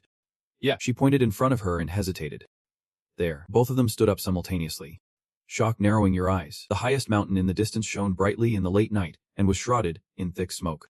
Looking extremely prominent, they stood still observing. In Chang narrated. The white-headed mountain is on fire. Outside the village, flames raged fiercely. Thick black smoke obscured visibility. Rising temperatures melted the frost. Countless monsters were approaching this place. The army of monsters charged, ignoring the heat of the fire. And the screeching sounds signaled the battle. All the villagers panicked and fled. The soldiers shouted. This way. Everyone. The 2 stood by to ensure the villagers could escape safely. While one monster wielding a sword chased them down, soldiers pierced through its body while avoiding its attacks. Get lost. The person beside also coordinated to cut the other monster in half. Blood splattered everywhere. They fell back to take defensive positions. Dad was worried. Has everyone been evacuated? The soldier guessed uncertainly. I think so. He felt a bit relieved. All right. Now if we can just get down the mountain. Before he could finish, a huge foot stomped down, shaking the ground with a thunderous sound. They jumped and looked in its direction. The silhouette of a giant muscular figure appeared, veins bulging on his body, with a fierce gaze, and a flow of mana swirling around. The 2 gripped their weapons tightly in defense. The soldier cursed in fear. Damn it. What is that giant doing here? Dad also felt a chill. I can sense a terrifying amount of mana from him. His face turned pale, preparing for the possibility of sacrifice. Perhaps we have to risk our lives for this. Suddenly, a strong source of mana surged forth. The giant sensed danger and turned to be on guard. Fenrir swooped down from the sky towards him at the speed of light. He did not even have time to react before his head was severed from his body. They were also stunned witnessing this scene. That wolf. Could it be? Jun and Yun Trang approached to check. Are you okay? He is still in shock. Thank you, buddy. Dad is taking a light breath. You look around and wonder. Where are Xuan Quan and Ungangayo? I can't feel their presence. The expression on Khan's face is heavy, his tone hesitant. The master has descended to seal Sanggon. Jun's pupils constrict, and he silently thinks that it is not good. You quickly turn to instruct. Wei Trang, take care of this place with Enquan Hoa. She immediately agrees. Just leave it to me. Then you use all your strength to move. The scenery rushes by quickly. In an open area, Sanggon and Ungingyo are standing opposite each other, their mana swirling around their bodies. The atmosphere between them is incredibly tense. His eyes are bloodshot, showing sharp fangs. screaming fiercely. The girl grips her sword tightly, hesitating to move forward, her sad expression calling out, "Sangon." It seems he has lost his reason. His claws trying to grab the girl. The girl quickly creates a shield to defend herself. He does not give up, becoming even more crazed than before. Gyo tries to wake him up. "Sangon. Stop it." The girl's eyes well up with tears. Struggling inside. "I can't keep doing this anymore." Sang's eyes flash. The girl's figure disappears. Gyo gathers her determination and lunges forward. The girl raises her sword and strikes hard at Sangon's head. He directly gathers mana to counter. The girl, familiar with this face, slides away. In that moment of distraction, Gyo is knocked away by him. The girl's body hits the ground and slides a long way, dust flying everywhere. Mana beams flicker in and out, debris flying around. Gyo crashes into a large rock behind her and stumbles. The girl tries to stand up, therefore, she coughs up blood in pain. It seems she has been seriously injured. The girl straightens her back, wipes the blood from her face.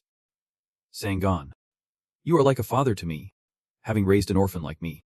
How could I possibly kill you?" He can no longer recognize his loved ones. Only the instincts of a beast remain. Glaring at Gyo, the girl opens her arms, awaiting her fate. "Just go ahead and kill me." Tears stream down her cheeks. Jun's voice trembles, but is incredibly firm. "Kill me. Sangon. Let us end it here." Saying that, Sangon raises his hand, hoping to grant mercy to the girl. And the man around him stirs. His large foot stomps down hard, shaking the ground. Gyo closes her eyes tightly, full of grief. After a moment, seeing that she is still intact, the girl opens her eyes slightly. Gyo, who she did not know had appeared, stands in front of her, blocking the attack. "You remain calm in this situation," asking with concern, "Are you okay?" Good. Gyo is stunned by the current scene. Sangon does not give them time to chat, and continues to attack with his claws. Gyo quickly grabs the girl and pulls her away from the blast zone created by the Lord. The flames carrying immense power. He gently lands safely on the ground. He observes the sorry state of Gyo. Her appearance, anyway. Something happened. The girl mentioned a man in black clothing. The girl briefly explains the situation, how she met Sangon. And then this happened. Gyo's pupils contract as a dark figure appears in his mind. The man in black. Could it be? Gyo hurriedly asks about his whereabouts. What is up with that guy? Gyo speculates that it has been a few days since he disappeared. I think Sangon changed because of him. You are lost in thought. A man in black. Yeah. Putting that aside for now, you have a more important issue to deal with. First, let us capture Sangon. The girl tightly clenches her fists, saying it is not possible. And you pause at this. Gyo feels utterly helpless. We have done everything we could. We have tried sealing him and even used Pak Ma's energy to permanently take away the Lord's evil energy. Sangon's energy is too overwhelming. So it is impossible. Gyo wonders. Then do we have to kill him? Even though she does not want to. The girl confirms. Yep. A staff gradually appears in your hand. From its initial shape, it transforms into a long spear. You activate your mana and cautiously say, "Rest easy. Gyo. Perhaps I have a way." With that, you strike fiercely, leaving only a bright spot on the ground. Gyo attacks Sangon continuously with beams of energy from all sides. You decisively slash with a sharp edge. The sound of rushing wind fills the air. The two sides collide, causing a massive explosion. The area in front of Sangon is completely destroyed. Debris flying everywhere, dust obscuring the view. Witnessing this scene, Gyo is astonished. No way. Did he get that strong in such a short time? He has changed so much. It feels like years have passed. But in reality, it has only been a few days. The battle is still raging fiercely. Junjiang continues to charge forward like an arrow released from a bow, the mana swirling around the entire spear. Fresh blood sprays out. Sangon's eyes lose focus. His body stiffens. You see the sharp tip of your spear pierce the Lord's stomach. He does not even have time to take a step back. Gyo stops, tears in her eyes, shouting, "Sangon." Junjiang calmly reassures her. "Do not worry. I do not intend to kill him." A powerful flow of mana gathers around the spear. The dragon's heart formed by dragon bloodstone. And you are at the peak of your strength with it. Along with the power of Sangon and the influence of Mount Bai Da. I can feel it through the blood jade. Hand grips it tightly. The threads of blood gradually flow into you. And from that power, I am planning to absorb the bad part that drives Sangon mad into my body. Though it won't always go according to plan. Junjiang gritted his teeth, his face serious. This is bad. Muspel's spear is gradually turning into a demonic spear, and it is absorbing Sangon's life force. Your pupils constrict. Silently determined. Focus now. I can do this. I need to restore his life force and energy. Suddenly, the system announced. Purification has been activated. You feel delighted. Great. I can't miss this opportunity. Sangon's body glowed under the influence of Junjiang's skill. After a moment, he gradually returned to his original state. His consciousness returning, he seems dazed, as if he has not fully regained his senses from a stupor. What is happening? You were startled. Did it? Jun withdrew the spear. Seeing that the situation was safe, Sangon also collapsed to the ground. Sang lit up. The ground trembled, causing the water to splash. Mai hurriedly ran over. Sangon. The girl raised both hands. Mana gradually gathered. The girl anxiously reminded. I will treat you right away. So just stay still. Golden light enveloped Sangon's entire body. His eyes closed. Still no change. Mai cried out in despair. Please. Open your eyes. Sangon. Finally. The girl gave up, retracted her mana, and bowed her head down. The girl fell into a state of self-blame and regret. Sangon. That moment, a voice rang out. Mio turned to see what was happening. Not far away, Gunho and Fenrir appeared. He breathed a sigh of relief, feeling very lucky. I am so glad I made it in time. Time passed. Sangon had regained some strength. He still lay there observing Jun as if facing him. You asked Han with concern. Have his senses returned to normal? At first, he hesitated, then confirmed. Yep. You silently assessed. Although I took away the bad part from Sangon, he is still dying. Jun quickly asked. Sangon. Who is the man in black that made you like this? And why did you meet him? There are countless questions that need answers. I do not quite understand. How could a mythical being like you encounter such a suspicious person?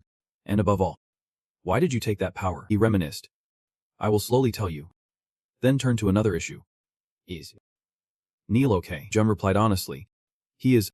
She is just exhausted from worrying about you. A few minutes ago, Junho explained your condition to the girl. I treated the external spear wounds for Sangon. The rest is not looking good. The internal spear wounds in his body are too severe. Even with further treatment, it would not help. The girl gasped. Her pupils contracted, tears welling up, as if her world had just crumbled. Back in the present, Sangon spoke his last heartfelt words. I understand now. You probably already know, but I will die soon. Will you still keep your promise to take care of Mither? Neil from Jun nodded seriously. You can rest easy. I will take care of Neil for you. His gaze lit up with memory. The man in black, though he seemed very suspicious, had a strangely familiar power. Memories of the past surfaced. Sangon clarified. He did not come to see me. Instead, I went to see him. He was in Chongji. You hesitated. Chongji. The mysterious man whose face you could not see. He just stood there staring at Chongji. Sangon approached from behind. I slowly moved closer to him. Jun waited for the next words. So what happened next? Sangon was silent for a long time before answering. I can remember it clearly. You were startled.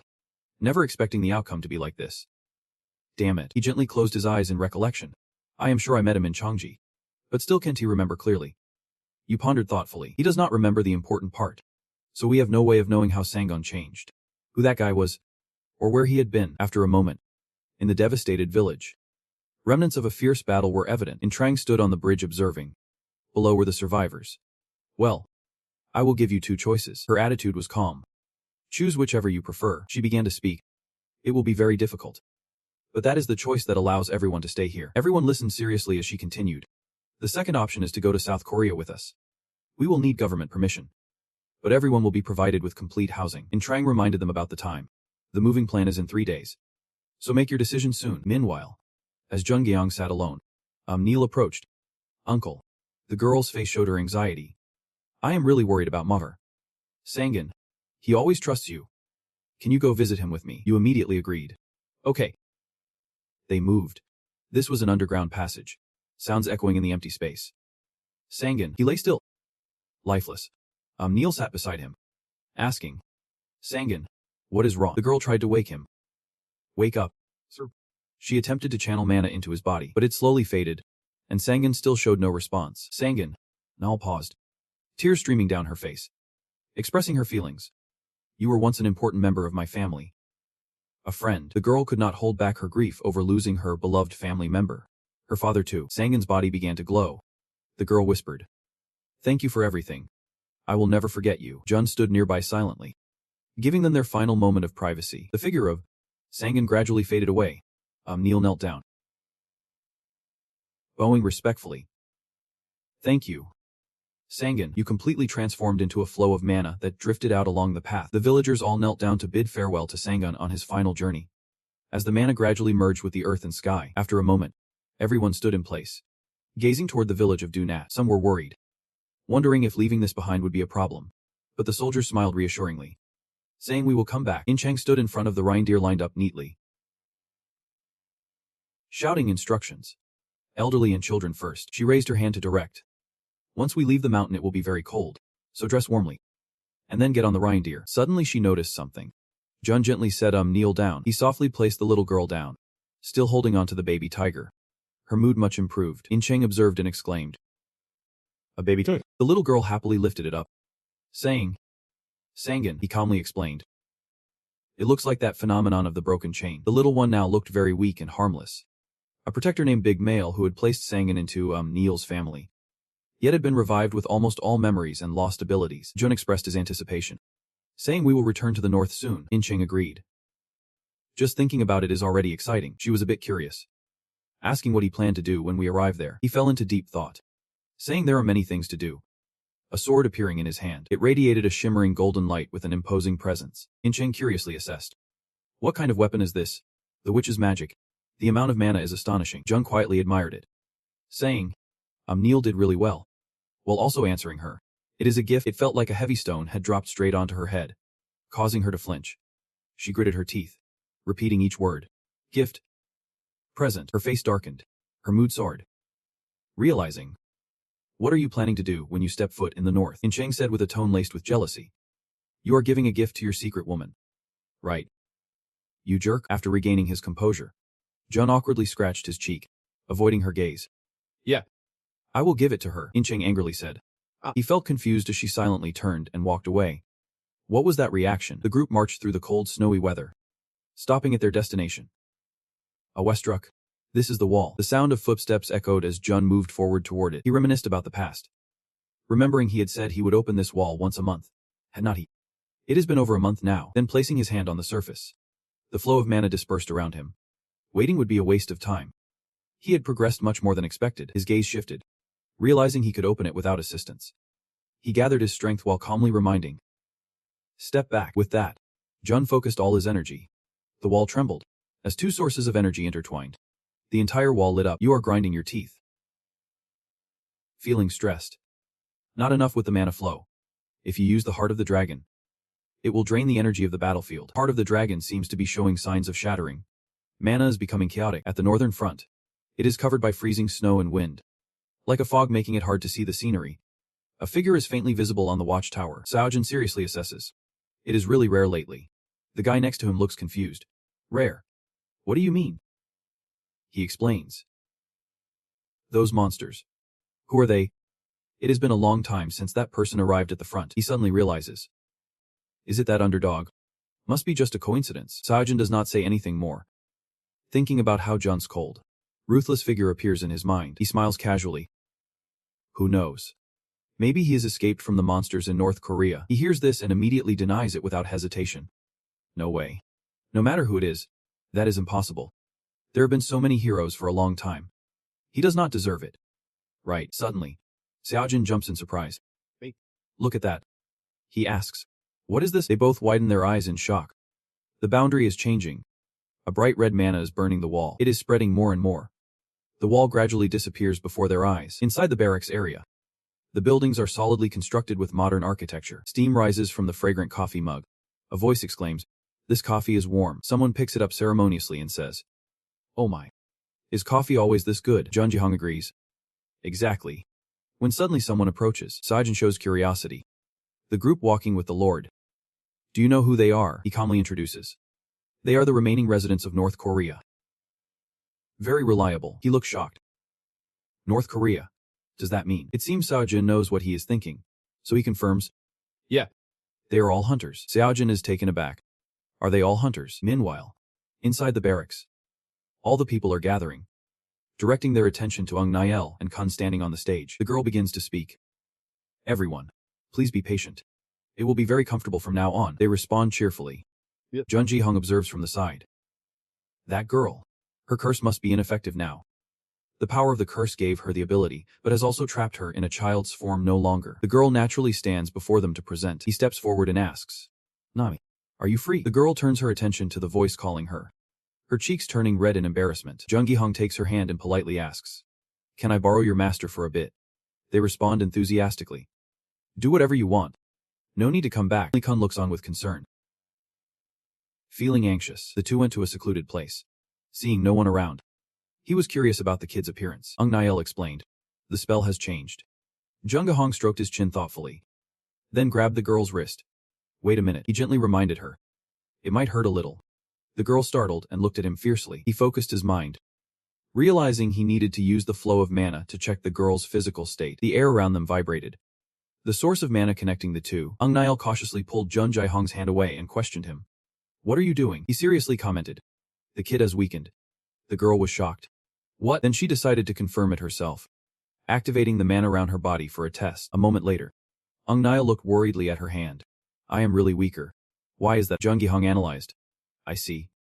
The kid is only strong near the Chanji village, because he controls energy there. Which is why he looks like a child up there. The girl's face darkened. Feeling very sad, he smiled reassuringly at her. Do not worry. I am a hunter. Let me help. Nael was touched by these words. The girl hesitated, dropping her hostile attitude.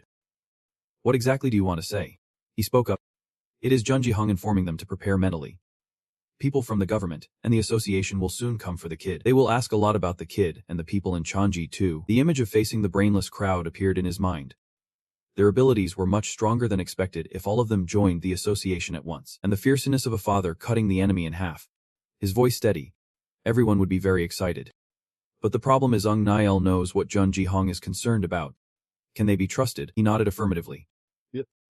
There is a possibility of being expelled from South Korea, or having to sign an illegal contract with the government and the association. Or he thought of the man with a dark aura, Asuka, the chairman of the Asuka Association. Jang Hu-jin might come. He would crave the power that everyone is holding, Jun Jaihong suggested while being considerate of their feelings. I will provide everyone with something useful. Of course. The right to refuse or accept will depend on the people in Chanji village. Nael questioned what it was. Outside, warm sunlight shone on the buildings. A car drove up. Stopping beside the building, a muscular man in a suit and sunglasses stepped out, looking very formal. Sang-soo suddenly noticed something. He opened his arms in greeting. Long time no see. Hunter Lee Jung Gi-hong. Welcome back from China. He politely replied. It has been a while since the last guidance. Has nodded. He smiled lightly in praise. You also know that my impression is hard to fade. A hunter who has excellently completed a dangerous mission and returned. Even bringing back survivors from North Korea. Let alone being a hunter. Jun Ji-hong speculates about their plan. The association is taking the initiative. But the expression on Sang-soo's face changes to a serious one. Yet there is a problem. Can we trust them? So the president of the association made a suggestion. You need to stay alert. Asuka is approaching. Sang-soo turns to look. He recounts Asuka's opinion. We learned that all survivors in North Korea are hunters.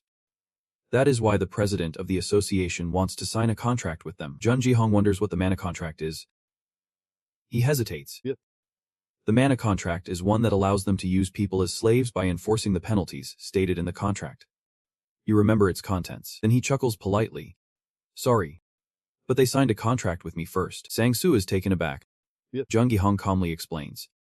I always keep them close to avoid risks as much as possible. That is also why I signed the mana contract with them.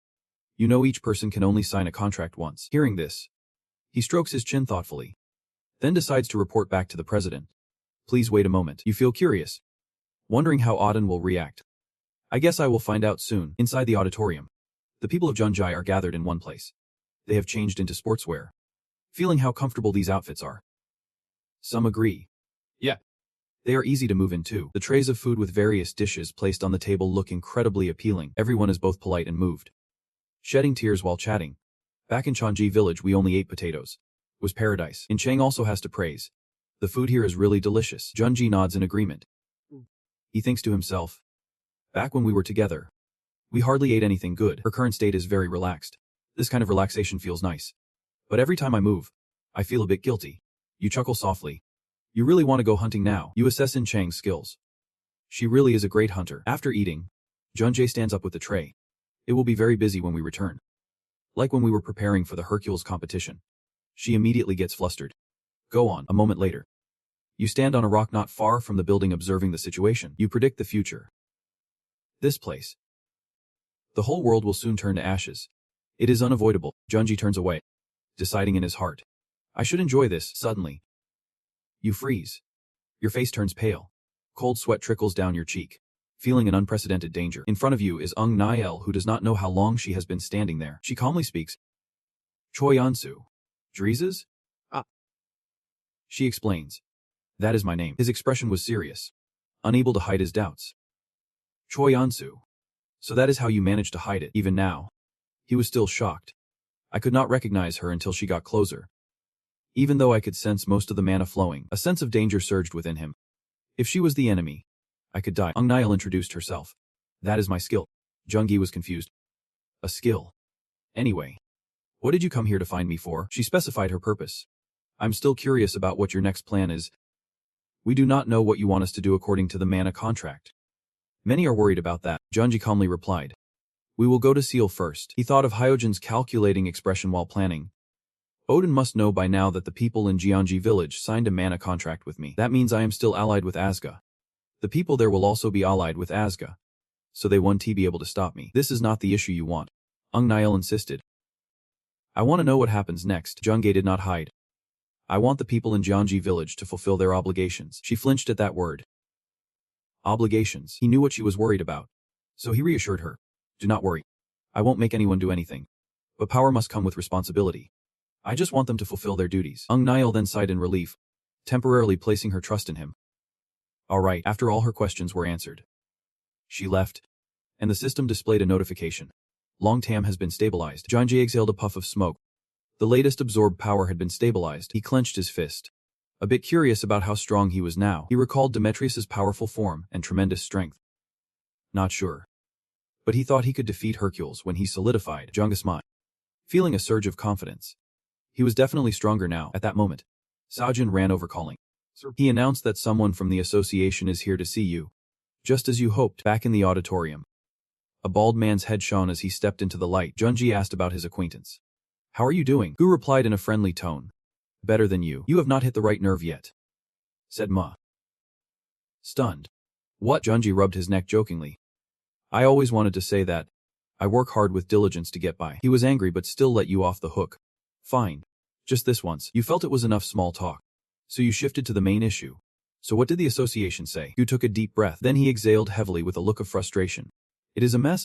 Most Asga members have returned to Korea. This news shocked Junji. He slowly recounted the situation to you.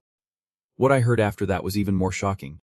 The special gate is a sign of violent upheaval. Images of different vicious monsters appeared. The special gate produces monsters even stronger than the usual ones. Therefore, the consequences are more serious when it activates. This type of gate has appeared not only in Korea but all over the world. The aircraft flew across the deep blue sky. So many hunters around the world have returned home after the raid. Not sure what the special gates mean. But even Odin thinks it is a serious issue and is summoning heroes. Who reminded you about the schedule? There is a meeting happening in a few days. Of course. We will also discuss you. He looked down. Hoping you would come back. The people of Chanji are gathering. He exclaimed. But unexpectedly accompanied by the golden mine. Jun Gyeong also looked on. The hunters of Chanji are called a precious mine. The number of hunters they possess is very powerful. Gu's face became serious as he emphasized. But the problem is, the owner of it is you. Gu's face was serious. The mana contract has a purpose. It forces loyalty and obedience to the master. You have brought back the hunters from the Hyo region. And now they will become your subordinates. He clenched his fist as a warning. That will attract a lot of enemies. All other forces will see you as a rival or an enemy. After all, the mana contract and a guild are two completely different things. Ungi listened in silence as he spoke, then calmly smiled. It is. I am still a member of Azuka. Right. You helplessly exhaled. Affirming. Yeah. That is right. After all, the two of them happily exchanged greetings. He patted your back, congratulating you for coming back safely. The sky is clear blue, with fluffy clouds drifting lazily under the warm sunlight. Outside the building, there are buses parked next to each other, and a few people are in the field. Inside, Jun, you are standing on stage. He raises his voice to announce that this will be the last trip. The people of Chanji express their feelings. It is quite sad. I could go on hundreds of trips like this. Just eating, sleeping, and detoxing. Yep. But I also feel a bit tired. He kindly reminded everyone that they would be busy soon. So if they had time, they should rest. Suddenly Mir, Gu noticed something in one direction. They enthusiastically expressed their trust. I believe in you. He pointed down in confusion. Who is this woman? The person you mentioned is Ung Yinjio. The hunters call her a saint or something. You are not coming because of her. Right. He casually laughed and confirmed. Well, But I do not think that is wrong. You seem stunned. Like a statue. Jung quickly realized he misunderstood and corrected. Just kidding, Yin Trang suddenly interjected and confirmed. I am serious. Jun is not going there because of Ung Ninjio. Her words caught their attention. She frowned, looking annoyed. There are plenty of girls here. If Ung Ninjio is the woman he is hiding. While speaking, she suddenly stopped, in a bad mood. Does that mean he has women abroad too? How many rivals do I have? He suddenly shivered, thinking, is she jealous or something? Yu looked awkward, as if he could hear her thoughts. The peaceful natural scenery. The green of the sky and land blends together. The wind blows through, moving the grinding stone. Cars are lined up one after another, smoothly driving on the road, and gradually entering the city center with modern architecture. The further we go, the more people appear. The atmosphere is lively. All the people of Zhangga are stunned by the strange sight. The gentle sunlight shines down on the luxurious skyscrapers. A crowd of people. The breath of life fills everywhere. Various types of vehicles are in motion. The sound of honking is noisy. Everyone is astonished, having never seen these things before. Everything is beyond their understanding. Jun Jihong stands beside, thinking. Everyone is speechless. You are not at ease. Turning to remind everyone. Squinting. Taking care of them, but then startled because she reacts even more exaggeratedly. Her eyes sparkling. Mouth agape in amazement. You feel helpless. Somewhat understanding their situation. She must feel the same way. Living in the mountains all the time.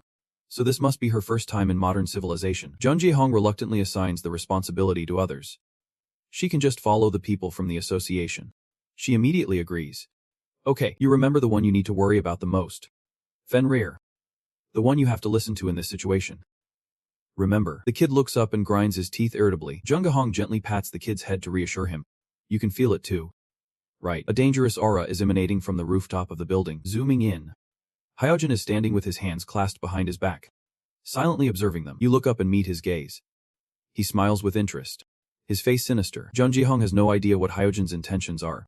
Raising her alertness, you kneel down in front of the kid. Fenrir.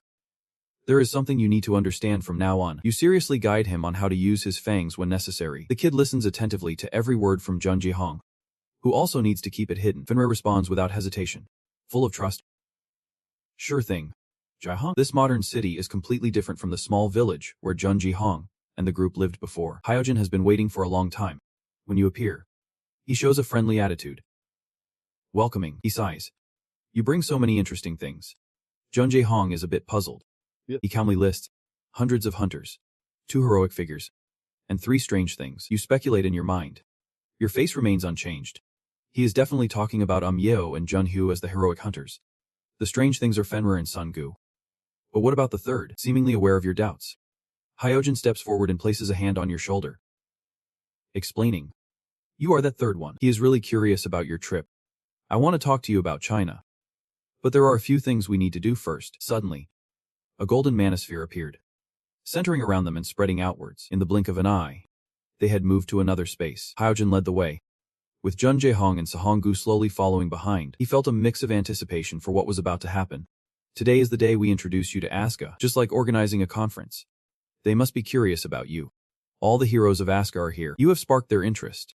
I see. Over there, in a luxurious glittering building, all the members of the association are gathering here.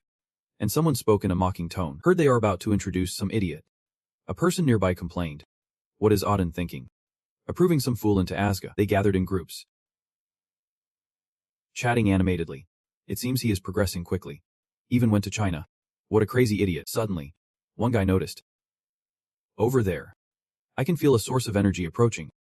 The others all turned their attention that way, their expressions showing arrogance and judgment. At this moment, one guy was startled, seemingly unable to believe it. Wait. What? They all recognized the disturbance. Becoming chaotic. Auden and Himdall. And the energy of someone else too. It is terrifying. No way. I thought he was a newcomer. His face went pale, feeling chills run down his spine, sweat pouring down. A newcomer is this strong. Just as they were doubting, the door opened. Footsteps echoed, along with an intense mana. Nice to meet everyone. Jun Jaiwang appeared, his red aura exuding ruthlessness. His whole body surrounded by dangerous mana. He politely introduced himself. I am Underdog. Li Jun Jaiwang. In the city center, a beam of light shot straight up into the sky. Standing out prominently, a person stood guard at the space gate. This could be the moment they go outside. The first to appear was Kun, followed by the citizens of Junji. The intense mana gradually enveloped the gate. It shrank more and more until it completely vanished before everyone's eyes. Su Waiwang complimented. Great job. Everyone, Kun politely replied. Thank you for waiting for us. Members of the association, he smiled and explained.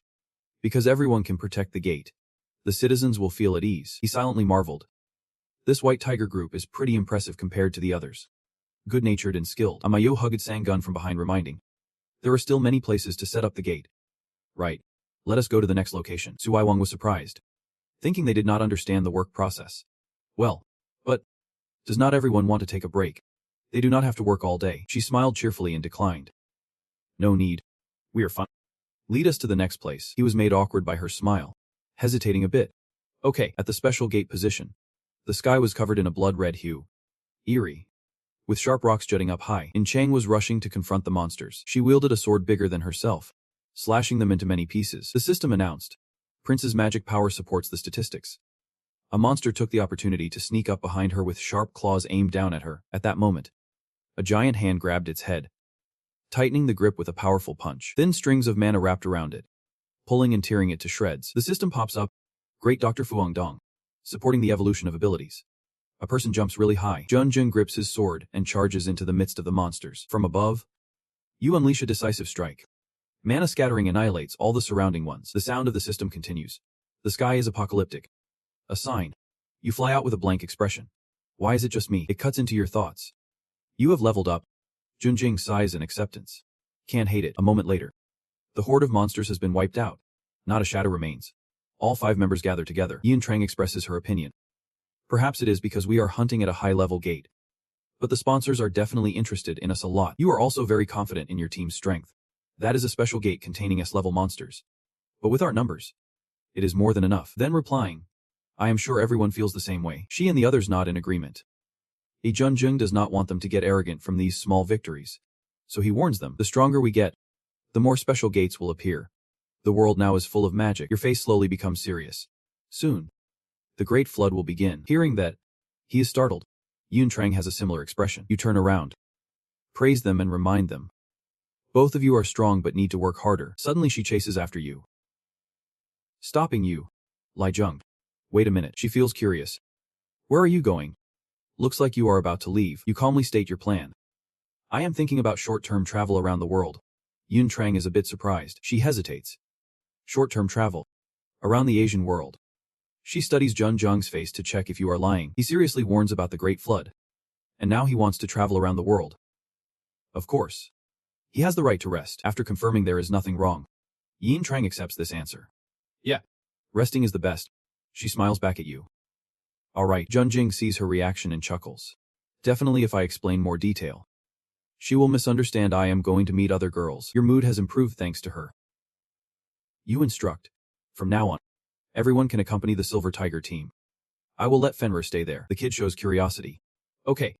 And Jung assigns a heavy responsibility to the kid. Fenrir, take care of the Silver Tiger team. They are the most important support coming up. The kid nods in agreement. You clench your fist. Determined. I told everyone it was a trip.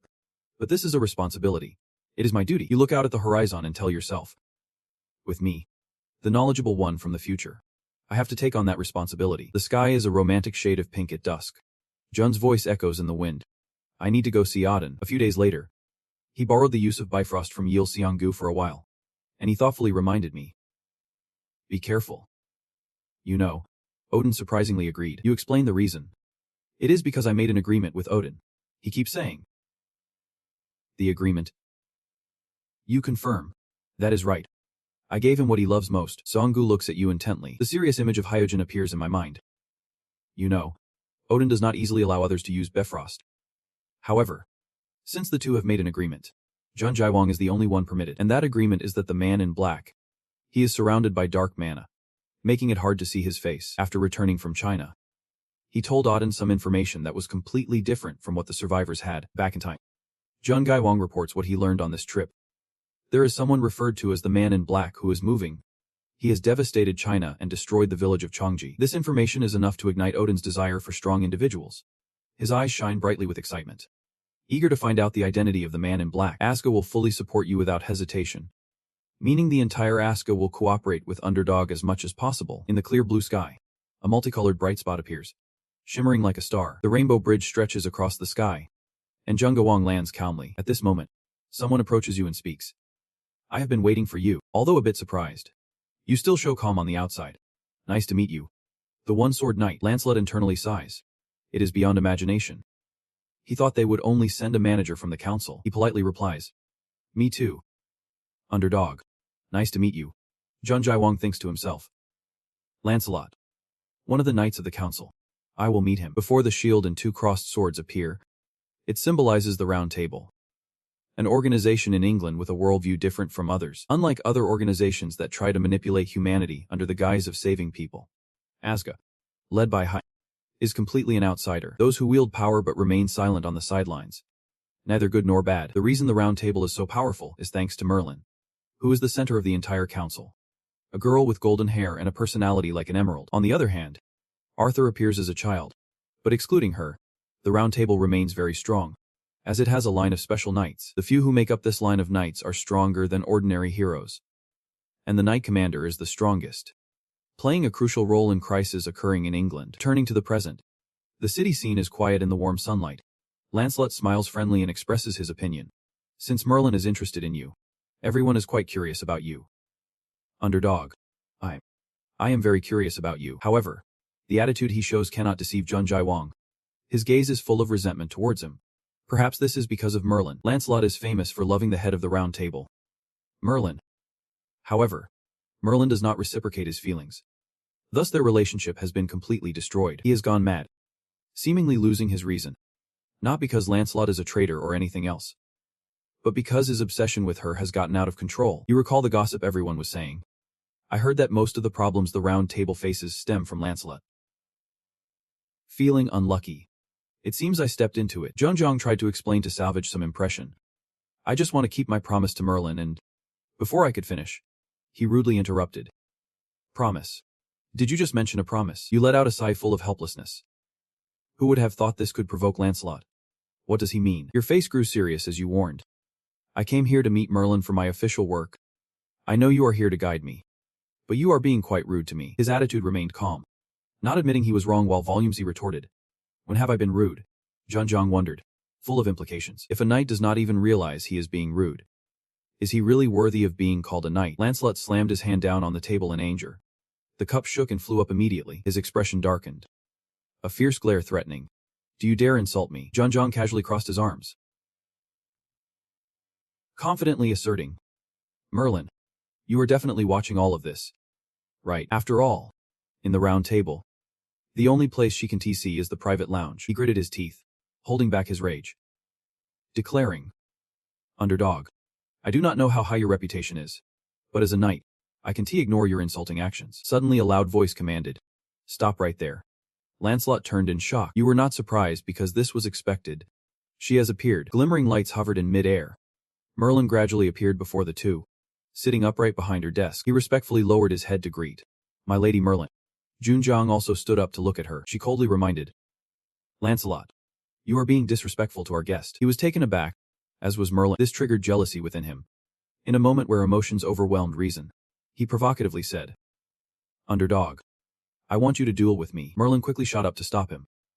Lancelot, what do you think you are doing? However, Junjong calmly agreed. Fine then. She showed surprise mixed with confusion, not letting them change their minds. You quickly decided. Let us go to the arena then. They moved towards the arena. Whispers of gossip filled the air. Is it Lancelot again? What is he causing this time? Some showed interest. It has been a while since we had a match worth watching, while those nearby were not too hopeful. After all, Lancelot will just win. Who can compete with him? He answered with accurate information. Underdog. And the others who heard this answer immediately changed their attitudes. Underdog. Ask us all. So this is the big match. At this moment, footsteps echoed from afar. One appeared. All the knights were stunned. Sir Juan and Sir Galahad have arrived. The leaders of the Round Table Knights are here. They raised their hands in a military salute, greeting Sir Juan, who smiled warmly and patted him on the shoulder, saying well done. They observed the scene and exclaimed, So cool. Yeah. He is a knight of the Round Table. Over there. The match between Jun Jiang and Lancelot was about to begin. The two stood facing each other with weapons in hand. The atmosphere was tense. He felt confident in his abilities, He also used a spear as his weapon. As I thought it would be different, Juan was also closely watching. A spear duel between the East and West. This will be an interesting one-on-one match. Lancelot, showing off, placed his hand on his chest and bowed his head, thanking everyone for coming to watch his duel. The audience also gave him face and responded enthusiastically. He smiled, satisfied, his vanity fulfilled. Jun Jiang, unfazed, mocked. Sir Lancelot, I am starting to wonder if I should call you a knight or an entertainer. With your actions now, you look more like an entertainer. So I am not sure if calling you sir is still appropriate. Lancelot raised an eyebrow, showing his annoyance, as his whole demeanor changed. Mana activated. I heard that in these duels, we can even take our opponent's life. Right. His pupils narrowed, showing his rage. That is right. He took his stance, overly confident, stating, this is a duel where your life could be at risk. I was going to go easy on you and not kill you, but I guess I do not need to do that anymore. The Junjiang was not provoked, remaining calm. Listen to what you are saying. You really are a selfish and arrogant noble. He even had the mood to insult him. You jerk.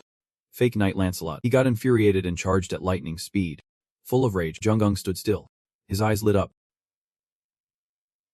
Objectively assessing, Lancelot is known as a one-hit knight. Someone who can pierce through anything with a single blow, just as the rumors say. His attack was very powerful. No matter what his personality is like, he is truly a hero. However, the spear wrapped in intense mana lunged forward. Junjiang also accurately met it with his own spear. Lancelot's attack was countered. He could not move anymore. The audience was utterly astonished witnessing this scene. Damn. He just stopped a one-hit attack with just a touch of his spear. Lancelot's spear has been completely halted. Even he was in shock, realizing how dangerous the situation was. A cold sweat running down his cheek. He tried to increase his strength, but the result was still the same. There was no way. I can't move. Meanwhile, Junjun remained steady, as if this was very easy for him. The situation of the match had gone beyond control. Someone spoke up to stop it. That is enough. He jolted and turned his head toward the voice. The man introduced himself solemnly. I am a knight of the Round Table. While Junjun was dealing with Lancelot, he was also distracted by the one who just spoke. His words and polite gestures indicated that he was the sixth knight. The sixth knight. After he awakened as a hunter, he annihilated monsters like a madman. Their corpses were shredded and lay scattered on the ground, and he still maintained his strong demeanor. His entire body was always covered in monster blood, and from then on, people called him the sixth knight. The two spears separated. Jun calmly withdrew his hands. I have no reason to oppose him. Lancelot's knees weakly slammed down onto the ground. His face darkened, collapsing to his knees pathetically. One stepped in front of him to awaken him. Lancelot, learn to assess your level and your opponent's. He retorted. He insulted me. He ignored the meaningless words and turned to instruct. Gala, help Lancelot clean this place up. Okay, he seriously replied. Understood. He got a. Though unwilling, he had to bow his head and admit. I lost. Jun raised his alertness. He is not someone I can underestimate. From the very beginning he analyzed my strength. He turned to leave but his gaze lingered behind, ready to stop Lancelot's magical attack with just a single decisive move. He is strong. Perhaps another prestigious face of Asga. The rumor that he defeated Hercules is not a lie. After a while, everything calmed down. In another area, he stood facing Merlin. Just this once, Jun sincerely promised. This time, I agree to participate because I want to. It won't happen again, he silently thought. Merlin completely controls the Round Table, including the head of the Knight line of the Order. This means they have to obey her orders completely. So if Merlin wants, she can make it so I never have to confront Lancelot. Reflecting back on the battle earlier. However, because Merlin wanted us to fight each other, I agreed. As there were some things I needed here, he pointed at her explaining. That is to repay her debt. Merlin raised an eyebrow in confusion. You are quite straightforward. Did not you agree to participate because you wanted to? Jun awkwardly scratched his face. I only agreed because I am someone who does not want to lose. Really, you remember when the spear tips of both of us touched? It was to see how much stronger I have become since I was in China and to repay my debt to Merlin. You chuckled, brushing off those issues. Anyway, you got what you wanted. So I guess I am off the hook now. This should teach Lancelot a lesson. Right. Jun noted that his speculation was grounded. Merlin must have noticed my increased strength. So even though she knew Lancelot would lose, she still let us fight. Which means she wants Lancelot to lose. She directly admitted her intentions. You are smarter than I thought. Yep. I want you to defeat Lancelot. She was dissatisfied with his smug attitude. So she made a plan. Lancelot has great potential. However, his arrogance and obsession with me. He needs a chance to mature. I need to use you as a stepping stone for him. Merlin's eyes shone as she reluctantly agreed. As you said, I will consider that you have paid off part of your debt to me. Her figure vanished. But in an instant, it shifted to Arthur. He seriously reminded. That is still there. From the time you promised me, Jun Jaiwang called out to Arthur, wanting to confirm if he would keep his promise. You reached out to unsheath the sword, the golden blade shimmering in the light. First of all, his pupils dilated in surprise. Arthur became furious. Mana swirling chaotically. Is that Excalibur? Are you kidding me? Jun Jaiwang tossed the sword to him. Take it and go crazy if you want. He caught it, gripping the hilt tightly. Arthur examined it and angrily questioned. This sword looks like a decorative piece filled with magic. And you call it Excalibur? Are you serious? He felt insulted, sulking and shouting. With such a poor trick. You think you can fool me? Suddenly, Merlin hesitated to speak. Arthur. And hearing that voice, he froze, his gaze shifting behind him. Arthur was also stunned, unable to believe his eyes. Merlin, he stared blankly at the sword in his hand. Is this really Excalibur? Right now, he still had doubts. The curse had been lifted. Merlin had not come to terms with this reality either. We had separated. Jun Jaiwang smiled. I kept my promise. After all, you remember the image from the Demon King's memoir. I have seen Excalibur before. That sword belongs to him. Arthur studies the sword. Is this really the real deal? You seem regretful. Unfortunately, it is just a fake. They both gasped and turned towards Jun Jaiwang. You demonstrate its effects. It was fake to deceive the patrons of both of you. The woman of the lake. They only see what they want to see. So as long as you both follow their wishes, everything will be fine. Merlin seems enlightened. I get it now. While Arthur still looks confused. What are you talking about? She explains as simply as possible. The woman of the lake wants us to retrieve Excalibur. Arthur, however, we do not know what Excalibur looks like. We only know it exists as a sword. Its true form is a mystery. She looks at Jun Jaiwang and continues. But he knows what Excalibur looks like. However, he created something similar to Excalibur to trick the patron. You silently affirm. That is exactly it. You imagine its image. The sword of the lake. Excalibur. A sword that has been under the lake full of magic for centuries, absorbing so much magic from that lake. Knowing this truth, I was able to recreate part of it. Arthur still has doubts. But it is still fake. Yet we have split up. Merlin replies. This is only temporary. She knows the outcome. The woman of the lake will soon realize it is fake. And the curse will revert to its original state. Hearing this, he gets angry. Without thinking, his hands move faster than his brain, preparing to attack Jun Jaiwang. Really? Luckily, Merlin stops him in time. Wait a minute. She is much smarter than him, hypothesizing that even if it is fake, it will still have an effect for a while. Right. Underdog, you calmly explain in detail. It is not a matter of time. I created it to deceive them. Even if they realize it, they will still have to check it thoroughly to some extent. Just as long as you two do not leave this area. Oh no. Do not leave the round table. Then the curse will be temporarily lifted. Jun Jaiwang analyzes the main purpose. The patron placed a curse on both of them. However, they really want them to find the real Excalibur. After finishing, you remind them. Well, that is it for me then. Arthur covers his face, falling into deep thought. Suddenly he drops his hands, insisting. It is not over yet. His expression is serious. Silently analyzing. Arthur has endured this curse longer than Merlin, forcing him to stay in the body of a child, while Merlin still has a normal body. Vaida can understand why he behaves this way. Finally, Jun Jaiwang decides. Then, he smiles, clenches his fist, revealing. I will tell you one more thing. The location of where the real Excalibur is hidden. The forest is covered in a misty haze. A blinding ray of light flashes through, standing out vividly. Immediately after, a huge column of fire bursts forth, with temperatures scorching everything as it pierces through space. Demetrius clenches his fist tightly, flames burning fiercely. His appearance is extremely ferocious. He attacks with a flurry of punches. But you just lean slightly to dodge this blow. Its power whips by him and blasts the rocks behind, causing them to explode. Debris flying everywhere. Demetrius does not stop but charges forward with bloodshot eyes, as if he has fallen into a savage state. The entire area in front of him is devastated, dust clouds obscuring visibility. You maintain a calm demeanor while assessing. Too slow, he slashes horizontally at Demetrius, who agilely jumps high to evade, the blade grazing just under his feet. Then he gathers his strength below to counterattack. Suddenly, Demetrius notices something unusual. Your mana has somehow circled around behind him. The sharp blade sweeps through, the sound of slicing wind ringing in the air. Before he can even move, He is stabbed hard in the middle of his back. His body stiffens. A near-green hue appears on Demetrius's face.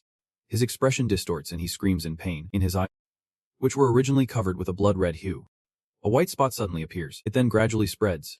Swallowing the red, Demetrius escapes the savage state. His complexion darkens as he kneels down on the filthy ground. You stand there calmly with your sword, showing no signs of exertion to take him down. Now he has regained his rationality, losing his composure sitting on the dirty ground. Confused. What the hell is that sword? He retracts his weapon and replies, I found it not long ago. Demetrius's eyes widen in shock. He hesitates in disbelief. You found something like that? He silently regrets the scene of his earlier defeat. The moment the sword touched him, he completely lost control of his magic. You do not explain further but change the subject. Still, you are strong enough for me to forgive you for acting against our agreement and taking matters into your own hands. He quickly seizes the opportunity to confirm. So I won't be disciplined.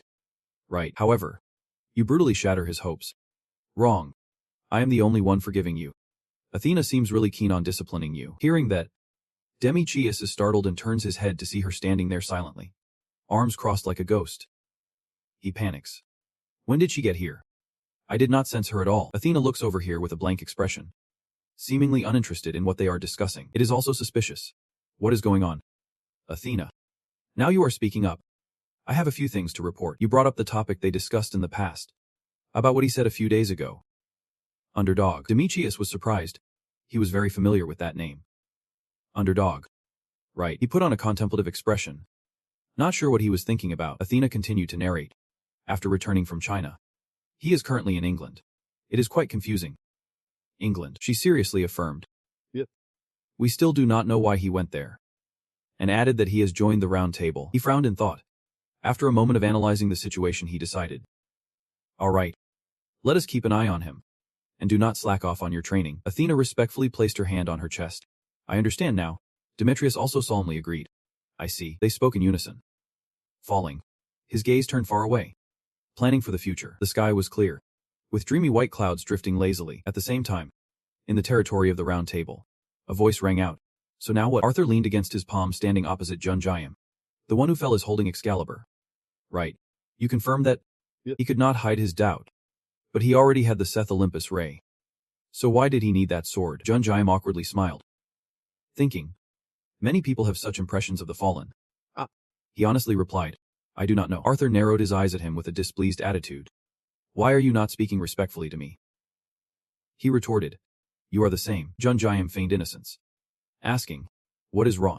Is there a problem? He fell silent, trying to think of a rebuttal. Eventually giving up with a helpless sigh, Arthur shifted the focus of the conversation back to the main issue. What should we do with Excalibur? His innocent face guided. Why are you asking me? I already told you where to find it. The rest is up to you to retrieve it. Arthur was taken aback. Never anticipated this outcome. What? As per our agreement, Junjiam calmly reminded him. You asked me to find Excalibur to lift the curse for you. I think I have done my part. Plus you two owe me a reward. Twice. He looked down thoughtfully. This is quite tricky. I do not think the dream will agree to negotiate handing over Excalibur. He maintained a calm demeanor to reassure. I think a spirit will find a solution. She is smart. Hearing this, Arthur could not help but smile in agreement. Exactly. He no longer insisted on Excalibur but asked Junjiam for his opinion. So how do you want us to repay you? He silently calculated. Merlin said she is busy meeting about restoring Excalibur. It will take a long time if I tell Arthur, the one who knows nothing about the power, and act mysterious. When Merlin returns, I will explain. Just as he finished speaking, the sound of footsteps echoed, and Merlin slowly approached. Arthur noticed and looked over. She knows they are waiting for me. All right. You go ahead. Junjiam was excited. He was not being vague anymore. Great. That is what I want. His face seriously declared an unbelievable thing. That the two of them must survive. Arthur's eyes widened in surprise. He was shocked. Merlin had a similar expression. Junjiam spread his hands to continue adding his requests. I also want the two of you to completely trust me and follow what I say. If you agree to this, I will consider wiping the debt. Arthur questioned why he was asking for two things for one debt. Junjiam did not answer but countered. So are you preparing to die? I want you to ensure that you will live. He swallowed hard, feeling uneasy. Merlin spoke up in agreement. All right. We understand. However, I think we will need a clearer explanation from you, he lightly announced. It will be soon. Something important is about to happen. Arthur questioned. What is important? Junjiam revealed the truth. Special gate and a strange source of mana. I know you can feel it too. Otherwise, you would not be trying to gather the Knights of the Round Table. Right, Merlin frowned and admitted. So my intuition was not wrong. The density of magical power across the kingdom is increasing at a strange rate. I gather them because of the special gate, he asserted seriously. That is right. And there will be even more special gates appearing in the future. She was concerned about another issue. Is that the big event you mentioned? What do you mean by us surviving? Junjiam immediately denied. His expression was serious. That is when all those special gates disappear. We need to prepare for that moment. The two of them fell silent at these words. On the calm lake surface stood two figures. One tall and one short. Facing each other. Sharp blades crossed into a cross shape. Arthur held up his sword and introduced. This is where I train alone. Because not everyone in the Round Table knows of my existence, he suggested. Let us have a match. It seems you have gotten stronger since the last time. Then he began to activate his own mana. Junjiam also agreed comfortably. All right. He readied his spear and confidently declared. I am quite different from before. He had something to clarify. But first, have you ever fought that tier set guy? Arthur appeared shocked. Arthur kindly warned. You will die if you talk like that. Junjiam did not care and stubbornly insisted. Just answer me. He had to smile and comply with his request. Of course I have. Finally, Junjiam was satisfied. All right, Junjiam's attitude became serious. His eyes glowing red like blood. Ready to launch a surprise attack, he lunged fiercely. The water splashed high from the impact as he thrust the spear directly at Arthur's face. Arthur countered while provoking. Are you really serious? You are still too slow. The flow of water was affected by their clash. Junjiam stepped back a long distance. He remained vigilant, trying to find the right method. Fighting Arthur not only tested his combat skills, but also required him to use everything he knew. An intense flame engulfed the entire spear. The system continuously reported that the fire magic of the Muspel spear had been converted into intelligence. Under the influence of the Harmony King, the fire would benefit the person. Red mana spiraled around Junjiam, and Arthur began to feel intrigued. Impressive, the two fought fiercely, moving from one spot to another, fire and water clashing, neither willing to back down. After a while, they separated. Junjiam was knocked away by Arthur. He raised his hand to condense mana, and then decisively shot it into Junjiam's stomach. Junjiam still had the strength to fight back. Water splashing everywhere. Arthur's eyes shone with contempt as he looked down. Is that all you have got? Blood was smeared on the corner of his lips. He had to admit one thing. Arthur was indeed strong. But he would not let himself lose like that. Junjiam was determined. At least he had to hit this guy once. Sharp slashes sliced through the air, the burning mana growing increasingly intense. The powerful fire enveloped the entire spear. Arthur was astonished at this sight. Oh my. Is he absorbing magic? The system announced that the dragon's heart was releasing magic. And a huge explosion occurred, shaking the surrounding area. Arthur's figure gradually became clear. His expression was terrifying. With a bruise on his cheek oozing blood, he wondered what that was just now. And Junjiam remained silent. After a long time, he spoke a name. Harmony Sun. Arthur smiled mockingly. Harmony Sun. That is a top-tier skill. Just as he finished speaking, the mana strands that had approached without him realizing it wrapped tightly around Junjiam's body. He lost consciousness and collapsed. Arthur felt a bit regretful. Sorry. It has been a long time since I have been this interested. I could not control my power. Arthur withdrew the mana and continued speaking. You asked me about the white lightning earlier. Right. You can't perform it right now. But Junjiam could not hear the answer he wanted. Who knows? Maybe you will defeat them. Time passed. Birds flew across the city sky. And inside the room, Junjiam was falling into silence. The bracelet emitted the concerned voice of Hien Mu. Are you okay? He raised both hands to check. Fortunately, he had recovered thanks to Mulan's skill. And replied. Yeah. He closed his eyes to reflect. I lost. But at least I managed to hit him. Junjiam happily boasted to it. My spear has reached the leader of a large organization. I have become stronger. Suddenly, there was a knock on the door outside. One still had his cold expression and said, Are you in there? Underdog. Pigeons flapped their wings, soaring in the city sky. Junjiam and Wan faced each other, with him opening the conversation. I heard from Mulan that you warned us about the crisis that will hit England. He politely bowed his head. I sincerely apologize again for the rudeness of our knight towards you. And thank you for your straightforward and mature attitude toward him. The guest replied modestly. It is nothing. Then shared his own speculation. But I do not think you came here just to thank me. Did you? One was silent for a moment, then finally whispered. Arthur. Causing Junjiam to look at him in surprise, he stated his purpose. I know you sparred with Arthur yesterday. I also want to try sparring with him. But I have not had the chance yet. One tightened his grip on the sword's hilt and activated his mana. Though it was a declaration, he assumed a ready stance for battle. Do you want to try a duel with me? You sighed in frustration, knowing there was no other way but to agree. All right. I am quite curious about your skills. Your eyes glowed red, mana enveloping your entire body. The sky was deep blue with drifting clouds. And Junjaim thought to himself, this must be a common trait among these British knights. You recalled the image of Galahad from when Junjaim was at the round table, along with one. Galahad. And surprisingly, Lancelot also wanted to duel with him. Next, Lancelot's serious face appeared in your mind, as if he had realized something.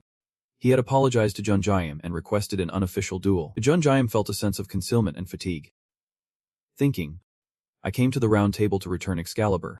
But why is it just duel after duel? Red necklace lay in the palm of Junjaim's hand. Looking back to the past, Merlin had given it to you, saying, this necklace will slightly boost your stats.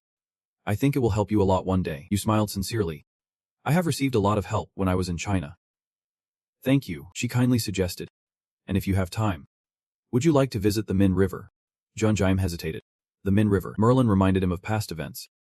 Do you remember Inep, the hunter from the Min River who caused the chaos last time? You felt a bit suspicious. Why did she suddenly bring him up? Junjaim remembered when they met.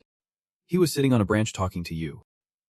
Last time, I was speared during the Great Warriors battle in England. He came to find me and told me to visit the Min River. I heard that after he returned to the Min River, he was disciplined. Merlin explained her intention. So you still remember Inep, that poor child. He asked me to urge you to meet him at the Min River once again. I heard that his punishment at the Min River is over. So if you have time. Junjaim did not decide immediately but analyzed carefully. Since the round table is a neutral force, they might warn other groups about the disaster. I have also completed everything I needed to do at the round table. But there is still one last thing I need to address in England. In the end, you just answered dryly. I will think about it, Merlin replied politely. Thank you. This city is built from ancient buildings. A completely different architecture from Korea. The whispering sound echoed in his ears. Goodbye. Junjaim noticed it when he turned his gaze. You exaggerated your view towards the top of the clock tower. Arthur was standing up there silently, his voice igniting a spark. Junjaim sighed helplessly. First he gave a special green to that lightning guy. Now I have a special green to lower the sky. I hope you can do your best when disaster strikes. Arthur, you moved to another location. The door opened. The alarm bell rang, followed by a voice. North Jujin, not hearing any noise. Junjaim wondered and repeated again. North Jujin, but he only saw a strange girl with short hair. She looked puzzled. Who are you? You were sure you were not mistaken. Is not North Jujin not here? Is not this store North Jujin's? Minji crossed her arms, humming. Aha, she rubbed her chain, carefully observing Junjaim. Then contemplated. You do not look like a lone shark here to collect money. You also do not look like a hunter coming back after buying a defective bottle of medicine. And she is not hiding a boy here. After a long while, she finally clapped her hands affirmatively. So you must be here to buy something then. You immediately denied it, your expression showing confusion. Where is North Jujin and who are you? Minji calmly explained. I am just the person Jujin asked to look after the shop. Jujin is not here right now. Junjaim decided to delay his visit. I came here because Jujin's brother told me to. So when can I meet her? Minji woke up. So you are the person Jujin mentioned. She asked me to tell you this. She has joined Olympus. You were startled to hear that. You clenched your fists anxiously. The past is changing again. Junjaim's mood was chaotic. It was not time for her to go Olympus. So what happened that made her go there so quickly? You felt uneasy. Do not tell me. It is because of me. You fell into a state of silence. A new concern emerged. History continues to change. The sunset fell over the whole city. Junjaim walked while answering the phone. Hello, at the same time at the beach. The waves softly washed the sand onto the shore, the sound of the wind soothing the soul. Incheng was sunbathing when the ringing sound disturbed her. What is going on? The voice on the other line said. Get ready to go. She jumped up in shock, incredibly surprised. Now, Junjaim urged while asking. Please come here. You can ask you for details about this later. Besides the Silver Tiger group, is anyone else going with you to Icap? Incheng pondered. Okay. But Icap? That place is nice. Just when I wanted to do something. In another place, cars were moving on the road with loud honking sounds. Whose car was making a sound? I am in a. You are still focused on your work while talking to him. I thought you were going to use Frost to go back to Korea. Why are you in Icap? Junjaim explained. I have something to do. He guessed. Is it related to the big disaster? His tone was serious. emphasizing that it might even be related to something bigger than that disaster. Gu elaborated, trying to persuade. But suddenly coming here would cause a lot of problems. IKEP is already in a chaotic state. There are already diplomatic issues. And your sudden appearance will complicate things even further. So until we can sort everything out here, please stay quiet. And you cut the bud. I think the problem has been solved. You are a bit confused. It seems you do not understand what he means. But you just left a message. Trust Asga. Meanwhile, Junjong is facing 4 people with swords all by himself. Surrounded by a fierce aura, he raised both hands in surrender. In a magnificent location, the soldiers surrounding Junjong were discussing why Underdog came to IKEP. Do you know anything? I do not know. And spoke up. Now. Maybe we should call for an interpreter. The wild dog stepped forward. It is fine to hand Underdog over to us. Then they walked towards Junjong. At this moment, the soldiers' faces revealed surprise. Quick to react, the person next to him also spoke up. Neen seems to be up to something. The wild dog looked down at Junjong and asked, You are Underdog? Right. You silently felt alert. It seems they have arrived. Sending a member from the Korean branch right away. I did not expect that. He smiled warmly. I was contacted by the headquarters. They said others will also arrive today. You guessed. It must be Jong In-chang and the others. They are quick. Then you added. I heard the situation in Egypt is quite serious. What is going on? He explained to you. Currently, you can consider Egypt completely under Neen's control. I think you know that. But Neen is divided into 3 branches. He continued to explain. Memphis controls politics. Hermopolis controls the business area. And finally, Heliopolis controls all the hunters and associations. 2 is very serious. They are fighting for power, and always trying to control the strength of the other branches. The situation in Egypt right now, Jung Guang quickly added. It is a complete mess. He agreed. That is right. He continued. In the past, Heliopolis had the greatest power. But after the incident with Horus, there was a conflict in the Heliopolis branch. Hearing that, you recalled. Seems Nep told you that he was in the Heliopolis branch, and raised your question with Mr. What is the incident with Horus? He replied. We do not know the details either. It is something that even our sources can't find out. However, we learned that there was an incident during the raid at a gate that led to an argument. Suddenly, a memory of Nep flashed in Junjong's mind. He said urgently. It is because of the blood mineral. Please go to 90. He frowned. Thinking. Blood mineral. Crazy. Junjong stood up and made a request. Now, there is a hunter I want to meet. Giant asked. Who's it? He smiled lightly and said the name of the person he wanted to find. Inep, the captain of ACAB's squad, is a heroic hunter. At the vast airport, In-chang stepped out with a cold expression. And there she saw someone smiling. Junjong approached. It has been a while since I saw you. Jiang In-chang. She responded enthusiastically. As you said. I have brought everyone here. Juanhua, Fenrir, and Gongju appeared behind her. He happily welcomed them. Juanhua, Fenrir, and Gongju too. Thank you all for coming. Bander smiled with squinted eyes and stepped forward. Are not you happy to see me? Seeing him, Junjong looked surprised. Thinking. Bander, one of the strongest heroes of Asga. Bander raised his hand in a playful manner. It has been a long time since I returned to a hot place like this. You are still lost in your thoughts, and also Auden's right-hand man. Junjong darkened his expression and asked. Why are you following me? He changed his attitude, looking at him with a frightening gaze. You have shown your true nature from the start. You are making me sad. Fenrir, seeing this, gritted his teeth in annoyance. In-chang and Guanhao also stiffened upon witnessing them. The atmosphere fell into silence. At this moment, Bander chuckled. Haha. Just kidding. The association president sent me to help Underdog complete his great outside expedition. All the special gates in Korea have been handled much faster than expected. So do not worry. He looked at you with a sinister gaze.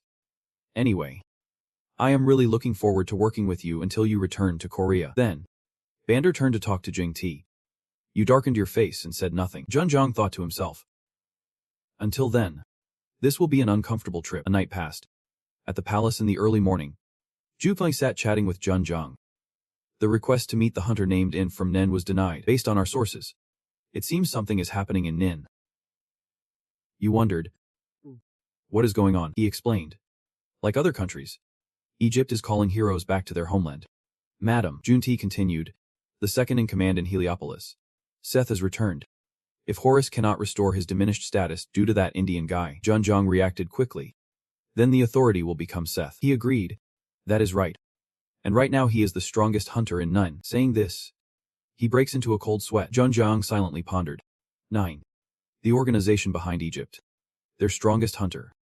I used all my strength to deal with Arthur, but Arthur's image appeared in his mind. I could only leave a scratch on his cheek. Am I equal in strength? Or even stronger than Arthur? Suddenly, Junjiang stood up. He was serious. Zhou Jing kept insisting on meeting an ep from 9. Juta wondered. What will you do, Junjiang? With a determined look. I will find a way to meet him. The sky was still blue. The city looked bustling from above. On the rooftop, Hyojin and Singu were exchanging words. He spoke up. Up to this point, I have not asked anything. I do not know the relationship between you and Underdog, or if you know any secrets. He just stayed silent, waiting for him to continue. Hyojin's gaze flickered with a frightening glint. But now I need to know. He has not piqued my curiosity. But he has never given me an answer. Hyojin questioned. I can't understand your excessive kindness towards him. You are not the type to trust others easily. He found it strange. So I find it very odd that you trust him so much. As if you have known him for a long time, Hyojin bluntly said. What is Underdog's purpose? I can't understand what he wants, Sungyu explained. Underdog. I mean, Li Junjiang. He is the kind of person who has a common goal with you. He pondered.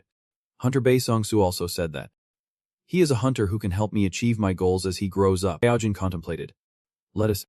Sungyu thought to himself. Junjiang told me to say this to Auden in this situation. He revealed. Your goal and his are the same. To kill the sponsors. His expression turned astonished. Sungyu revealed. The hunters who were sponsored by the rulers of a realm have lost all their power. This is the first time a hunter has lost their power from something other than death. He continued. It happened when Underdog killed Ganser. Hyojin chuckled. This is really amazing. At the court of splendid royalty, Junjiang and Bander were sitting across from each other. Bander casually said. What do you want to say? Junjiang got straight to the point. Bander. Which hero in Nin is linked to Asga? He was a bit surprised by your straightforwardness. Bander brought the coffee cup to his lips. I do not know what you are asking after suddenly calling me like that. Junjiang leaned forward. When the president of the association summoned you here, what did he say about cooperating with me? He slammed the cup down on the table. Bander's gaze became sharp. He said to cooperate with you at any cost within my ability. You crossed your arms. Then tell me. Which hero in Nin is linked to Asga? Bander suddenly stood up. He seems dangerous. I will come back to tell you later. It is a secret after all. You see, Junjiang made a gesture to invite. Fine. He replied. Then I am off. You remember Gaiwang's words. We do not know the details either. It is something that even our sources could not find out. However, we know that there was an argument because of an incident while raiding a gate. Junjiang analyzed. Based on what the manager of the Korean Association said, they must really be here. A hero-level hunter. That is enough. A little later, you went for a walk with Chang. Wonhu and Fenria. Chang exclaimed. It is really hot. Wonhu smiled. But is not hot better than cold? She tilted her head. That is true. He is curious. By the way, Jump. Can I ask what your ultimate goal is? Chang was also confused. Speaking of which, I do not know what your ultimate goal is either, he explained. It is like you are always striving for a purpose. Even though I know your temporary goals, but I still do not know what your ultimate goal is. Do not tell me it is to dominate the world. Zhang Guang stopped in his tracks. He hesitated for a moment and seemed dangerous. Then he turned around. I think it really is to dominate the world. Chang was speechless. When you say that, I do not know if you are joking or being serious. Fen Rai was startled. As if she realized something, a group of people approached from afar with huge streams of black magic floating. Junjiang reminded. Step back. It is the pack of wild dogs coming. A guy with a strange seal on his hand appeared. He showed up unexpectedly. You muttered. Seth is really strong. Can match Arthur. Seth stood in front of you. So you are the underdog. You replied without hesitation. That is right. He was straightforward. I came to have a brief discussion with you. Junjiang nodded in agreement. On the rooftop of the palace, Seth turned his back to you. After Egypt gained independence from the kingdom, it got the name Republic. However, do you know? He looked into the distance. Egypt still belongs to a kingdom, under the rule of Nin. In reality, everything in Egypt is controlled by them. Junjiang calmly. You are trying to succeed that rule. Seth was amused. That is right. You are a smart boy. He was excited. Smart boy. Do you want to take a guess? You calmly replied. Guess what? Seth pointed at himself. Why would I want to inherit Osiris as the head of Nin? And what do I need to do after becoming the ruler? His face no longer had a joking expression. Take a guess. Junjiang was puzzled. Before we met, I thought he had caused an accident to take the throne. However, if he is doing this not just for power, Then what is it? Why is he doing that? Are you guessing that he is trying to become a king in the vast kingdom with grand castles built in unique architectural styles? Their team walked along the main road, which was smooth but silent. And Chang asked how things were going. How did you talk to Seth? You looked at her. He told me to guess his purpose. She was curious. What did you say? You hesitated. Thinking. I can even guess his purpose. I thought he just wanted to be king for power. But it is not like that. Seth had changed your thoughts about him. He is a dangerous person. But he is not evil.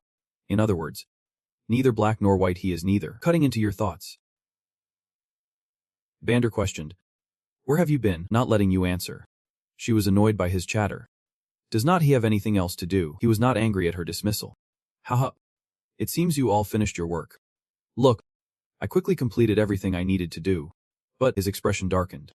Thinking about it, I see it is true. Your underdog is really something. Seeing the signal from him, they became concerned.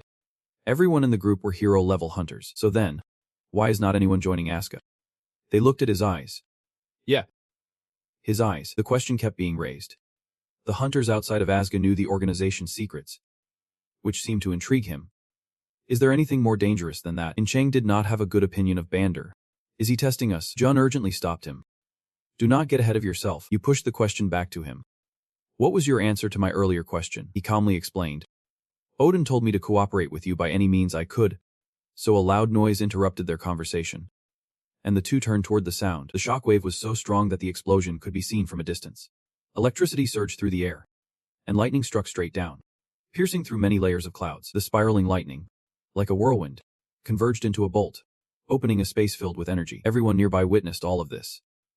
A special portal appeared right in the center of the city. As the door opened wider, more energy surged out, causing the lightning to gradually turn red. Incheng was worried about potential situations. The portal just appeared, and its magic power had already expanded. At this rate, the portal will collapse right in the city center, putting many people in danger. She immediately called out to you. Li Jun.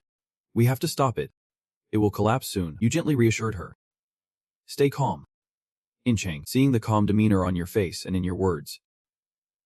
She snapped. How can I be calm when so many people will die? We have to act. You patiently explained to her. This is not South Korea. I do not care. Even if it is just me. I am still going. A purple energy source emerged. It enveloped her body powerfully. She drew her sword. I do not know why you hesitated. But right now every second matters. As she prepared to leave, her gaze froze. Those muscular wild dogs rushed across the sky, their sharp eyes clearly visible on their emotionless faces. They stared straight ahead. Among them, Seth, with outstanding abilities, led the way.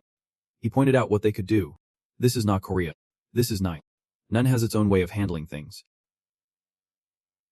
Understanding that, her emotions gradually returned to normal. I understand now. Even though he was calm like that, he could not help but be surprised by how he handled things. But it was unexpected. I did not think Seth would go up there by himself. The scene gradually returned to its original tranquility. A notification from the system rang out. The special gate has been cleared. You were not surprised by their speed in controlling the situation. Just as I thought. They cleared the gate quickly. Which makes sense. The leader of the group acted on his own too. Even though it is a special gate, it should not be able to cause harm. Gathering your thoughts, Jun Jaiwang called her over. She was calm. Hearing her name, she shyly lowered her head. If you are going to tease me, please do not. I am already embarrassed. Contrary to her shyness, he smiled and praised her. You did great. You acted that way because you wanted to save people. Right, she stammered. That is right. But another voice interrupted their conversation. Calm was the first to rush ahead. Something seems to be happening. You helplessly gave up. She is always the first to start. As she went deeper into the city, she saw a group of people tormenting a weak man. Her piercing gaze shot straight at them. What are you doing? It seemed due to the language barrier. They stared at her blankly, asking each other. A hunter. What is she saying? Just as she arrived. What is going on? This time they could understand. Is that the underdog? He is speaking in a broken accent. There is no language barrier. He easily communicated with them. Merlin's collar was quite helpful. What is going on that you are violently attacking a person like this? The leader sneered contemptuously and dismissed them. This has nothing to do with you foreign hunters. You looked at the situation before you and decided to intervene. After seeing you hit someone like that, I can just stand by. I need you to tell me what happened. Otherwise, your warning shot fired. I will contact the association. No matter what. A hunter attacking an ordinary person. They snickered after hearing that, as if witnessing a long-lost joke. It seems you do not know yet. In ACAP, the power dynamics between hunters and ordinary people are vastly different. He clearly stated the rules here. Hunters can attack ordinary people whenever they want, an unwritten rule that everyone must follow. That is what we can do, he laughed wickedly, raising the sword in his hand, preparing to strike down. Blood splattered everywhere, and the two were stunned by the scene unfolding. But contrary to expectations, what fell was the sword arm of that thug. The scream from that guy rang out, panicking as he clutched the part of his arm that was missing. There, right next to the house, the wound came from him. But ACAP has its own strength. The people below Jun were too scared to look up. He gently landed on the ground, a powerful aura radiating from him. Hunters have the right to attack other hunters. The scene before them left Jun and In-cheng in shock. Dark red blood slowly spread and seeped into the ground. The corpses of those hunters who had just been fierce now lay dead without even closing their eyes. In-cheng felt Dung turn to ask, "Is the hunter considered a good person?" Witnessing this made Jun unsure how to respond appropriately. She hesitated to speak up. It is true that he saved that man, but it was a bit too much. You bowed your head, feeling a bit conflicted. You intended to save that man without caring about the consequences of being a ninja. The book might have known that too. But as your eyes drifted to the two cold corpses lying together in the corner, Jun felt sorrowful. He still killed those hunters who did not need to die. Since you remained silent, In-cheng continued to ask, "Do you think he is a good person?" Jun hesitated for a moment before replying, "I do not know either." The sky in ACAP had already taken on the hues of sunset, with pink clouds floating in the wind. Soon after, bright stars gradually appeared on the darkening sky. A magnificent palace stood out in the sunlight, signaling that a new day had arrived. As planned, Jun and Bander had arrived at the palace. Facing the two, Inep was already seated, with Bastet behind him. You politely asked, "It has been a while, has not it? But who is the person behind you?" The woman with platinum hair immediately introduced herself. "My name is Lamia. My title is Bastet." Your gaze focused, realizing the issue. "I just want to meet Inep alone." But just as I thought, Nin and Asgar are keeping an eye on us. Inep directly brought up the topic. "It has been a while. The reason you wanted to meet me." You smiled naturally. "I just wanted to see you." But right after that, Bastet suddenly sensed something was wrong. Bander also experienced a similar phenomenon that made him squint slightly. To keep the investigation more discreet, Jun decided to use telepathy to communicate with Inep. "Are you listening to me? Inep, once you can hear me, if you want to affirm something, then give a positive response. If you want the opposite, then give a negative response." He silently marveled. Can he really use magic too? He is impressive. Then immediately coordinated. "I also want to meet you." You started the disguised conversation, noticing you looked thinner than before. "But are not they providing enough food for you?" But in reality, the consciousness shifted to another statement. "I am here because of blood minerals. Does it relate to Hercules's power?" Inep immediately responded positively. "They feed me a lot." Junjong seemed satisfied. "So can you eat whatever you want?" The consciousness shifted. "Last time, you wanted me to save Horus. Does Horus's case relate to the blood minerals?" He nodded. "That is right. I am quite picky." You continued to delve deeper into the conversation. "Numek, the hunter also helped me in the battle of the strong warriors. Are they strong?" But what Junjong was really asking was, is Horus affected by blood minerals, like Hercules was? This time, he confirmed firmly. "They are doing great." You nodded. "I understand." The table listened to this somewhat awkward conversation with a puzzled expression. What the hell are they doing? Junjong decided to get to the point. "Do you like Numek?"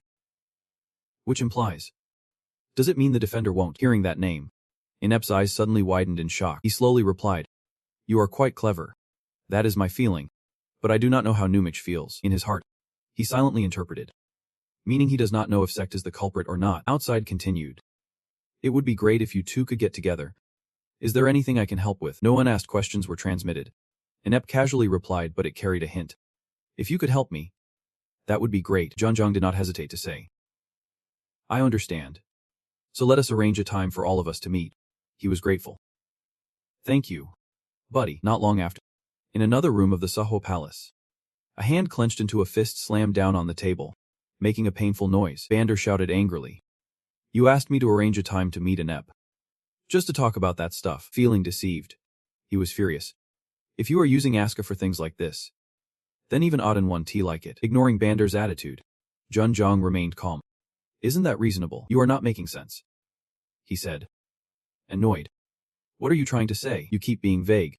Soon that guy will be satisfied." Bander frowned slightly, reminding you to be sure the results are really like that. Hearing that, the corner of his mouth lifted in a confident smile. Junjong changed the subject. "I'm almost done with my work in Egypt. Let us return in 3 days." He vaguely asked. 3 days, you explained nonchalantly. I have not even seen the sights in Egypt yet. Your attitude and actions really annoy Bandar. That guy, as if recalling something. Junjong curiously asked. Let me ask, which hero infiltrated 9? Bandar felt pleased. He took the bait. I forgot I was showing off in front of him. Bandar quickly put on a smiling face. You have already met them. You rolled your eyes. Trying to recall. I have met them. Who were they? Time passed. Another night in Egypt, on the banks beside the long river. Junjong stood quietly, small and alone, suddenly hearing a noise. He turned to look, wearing a face cover. Softly announced. Many people are watching me. Not stopping there. He also warned. There might be many people keeping an eye on us even while we are here. You have caught the attention of all the 9. Still. You calmly reassured. Do not worry. Immediately. A protective barrier formed around the two of them, you explained. They want to be able to observe us from the outside. He was amazed. Having the chance to broaden his horizons. You can warp space with magic. I thought it could only be used to the extent like in the morning. But you are really impressive. Inep looked up with some worry. But perhaps that is still not enough. There is nowhere Osiris can see. Junjong pondered. Really? Even with Merlin's power. Can they still see inside? I am not sure. To avoid a long, dream-filled night. You immediately asked. So let us get to the point. Why did you call me to 9? Inep hesitated slightly. About that, but then Lin firmly continued. Because of the blood mineral. And currently, Horus is still unconscious. He recalled past events and explained. Blood mineral. A type of mineral that can grant the user tremendous power, similar to what Hercules showed me in your previous match. Inep returned to the current issue. Everything started when Seth brought the blood mineral. Junjong felt anxious. Have they found the blood mineral already? Just as I thought. The past has changed. Voices rose discussing the redstone. A mysterious object that greatly enhances the strength of monsters and possesses an incredible growth rate, as usual. Everyone started researching the blood mineral, and many experiments were conducted. Inep reported. The research was successful. They even managed to increase its power several times. Inep faced it. But the issue is, he continued, we can't control that power. Inep nodded in agreement. That is right.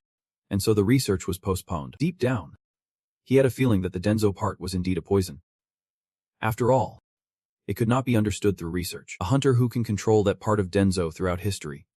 Only Hercules has ever had the ability to do so, Inep emphasized. However, Horus volunteered himself as a test subject for the blood mineral, leading people to doubt what was just said. Jun was unsure of his suspicions. The heir to a huge organization was a test subject himself. Was this the case? He confirmed. That is right. Despite everyone's objections that day, Horus was determined to become a test subject. He asked again. Then why was Horus trying to gain the power of the blood mineral? Inep hesitated. He did not hide it but revealed it was because of Seth. Even though Horus was the legitimate heir of Nin, Seth still wanted to control it himself. Remembering when Seth was shouting at someone, he recounted how Osiris and Seth often argued, but he was too strong to negotiate. So to stop Seth, Horus wanted even more power. Jun rested his chin and thought. Regarding Seth, an image of him appeared, bursting with power, running fast enough to emit smoke. His body was massive, radiating energy from somewhere. He wondered if it was really dangerous if Seth controlled Nin. From what I have seen, Seth is not necessarily a bad person. He found it hard to believe this. Was Seth really ostracized just for wanting the throne? If it was just a civil war for Nine's throne. Then Inep interrupted him. Not only that, Horus was very straightforward. He intended to hand over the throne to Seth. However, a voice suddenly rang out. So they met each other. And both turned at the same time. Seth slowly approached. Inep softly called out. Seth. His appearance made Jun question everything. Did he follow Inep? Mullen's barrier was still effective. Which meant, he turned to look at Seth. So you were here from the beginning. He replied. I apologize for eavesdropping. But there is something I want to ask you, he commanded. Inep. Answer me. I know Horus is trying to hand the throne to me. And then asked. However, Horus is still trying to cling to that dangerous power. All to control me. Why is that? He frowned. Horus had said. His expression became serious. Someone is being manipulated. He was astonished. Seth was equally surprised. He had an expressionless face. How many people already knew about this? Inep confidently placed his hand on his chest, claiming, I am the only one.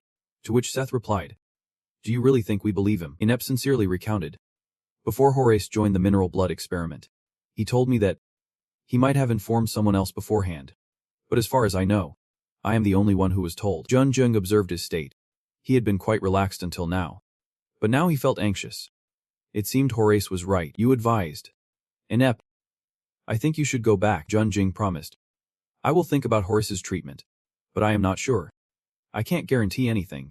So do not get your hopes up too much. He expressed his gratitude. Thank you. As the conversation among the three ended, Seth had nothing more to ask. He ordered. Go home. And he nodded in response. I will follow the order. Inept quickly left, disappearing from the sight of the two. Seth turned with a grim look to the remaining person. Jun Jing called out to him. Stop. Thinking to himself, if he had already made up his mind, there was no way to stop him.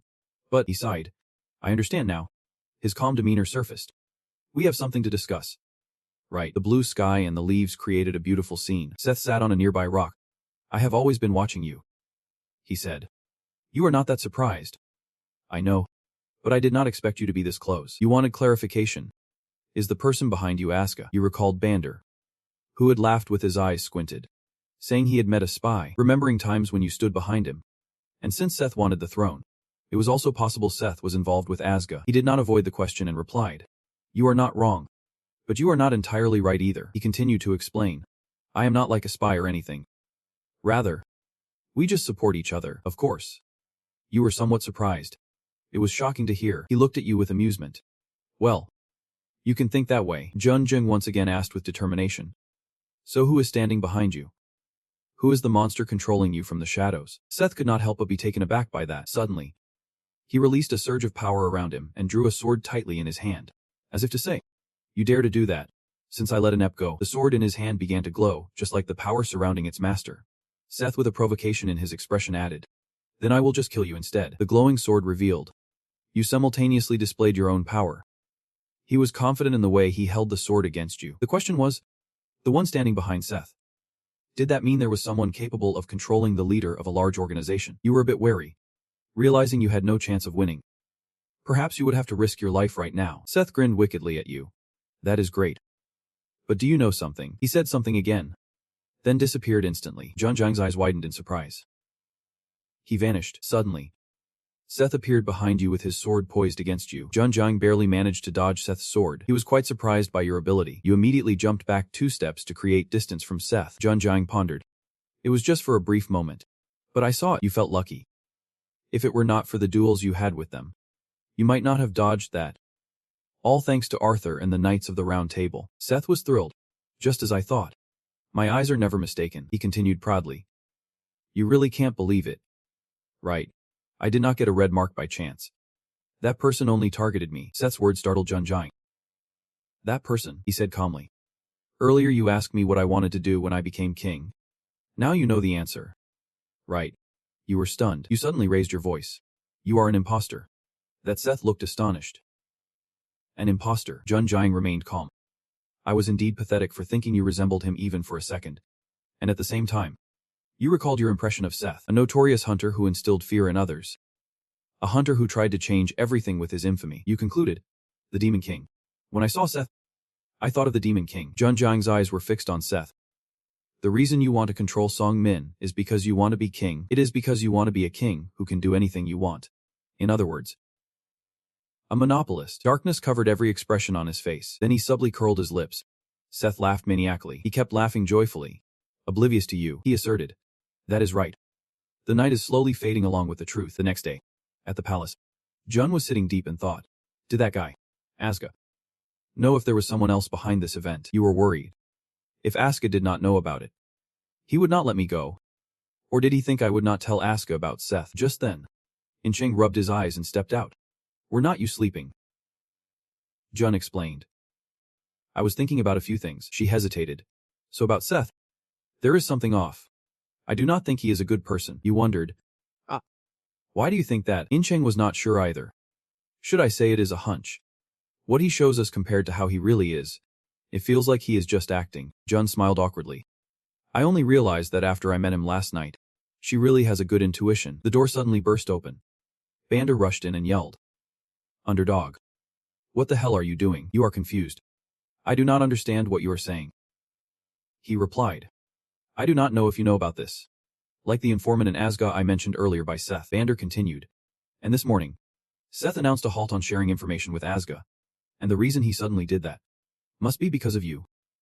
Underdog. Those usually sharp eyes are now glaring at Jun with annoyance. So what the hell are you doing? You muttered. What did I do? Jun's face became serious. That is what I need to do now. We will participate in the discussion about the Nile. Incheng was stunned. What?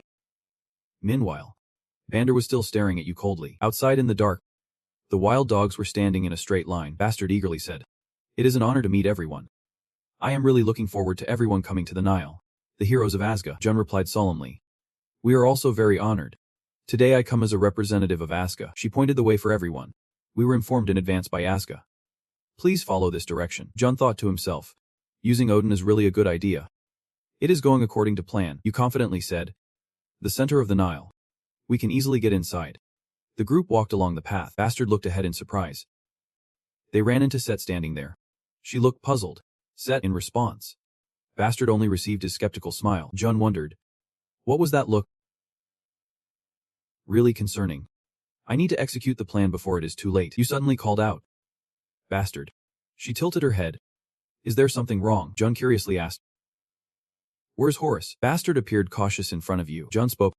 I will try to treat Horace. She pretended not to understand.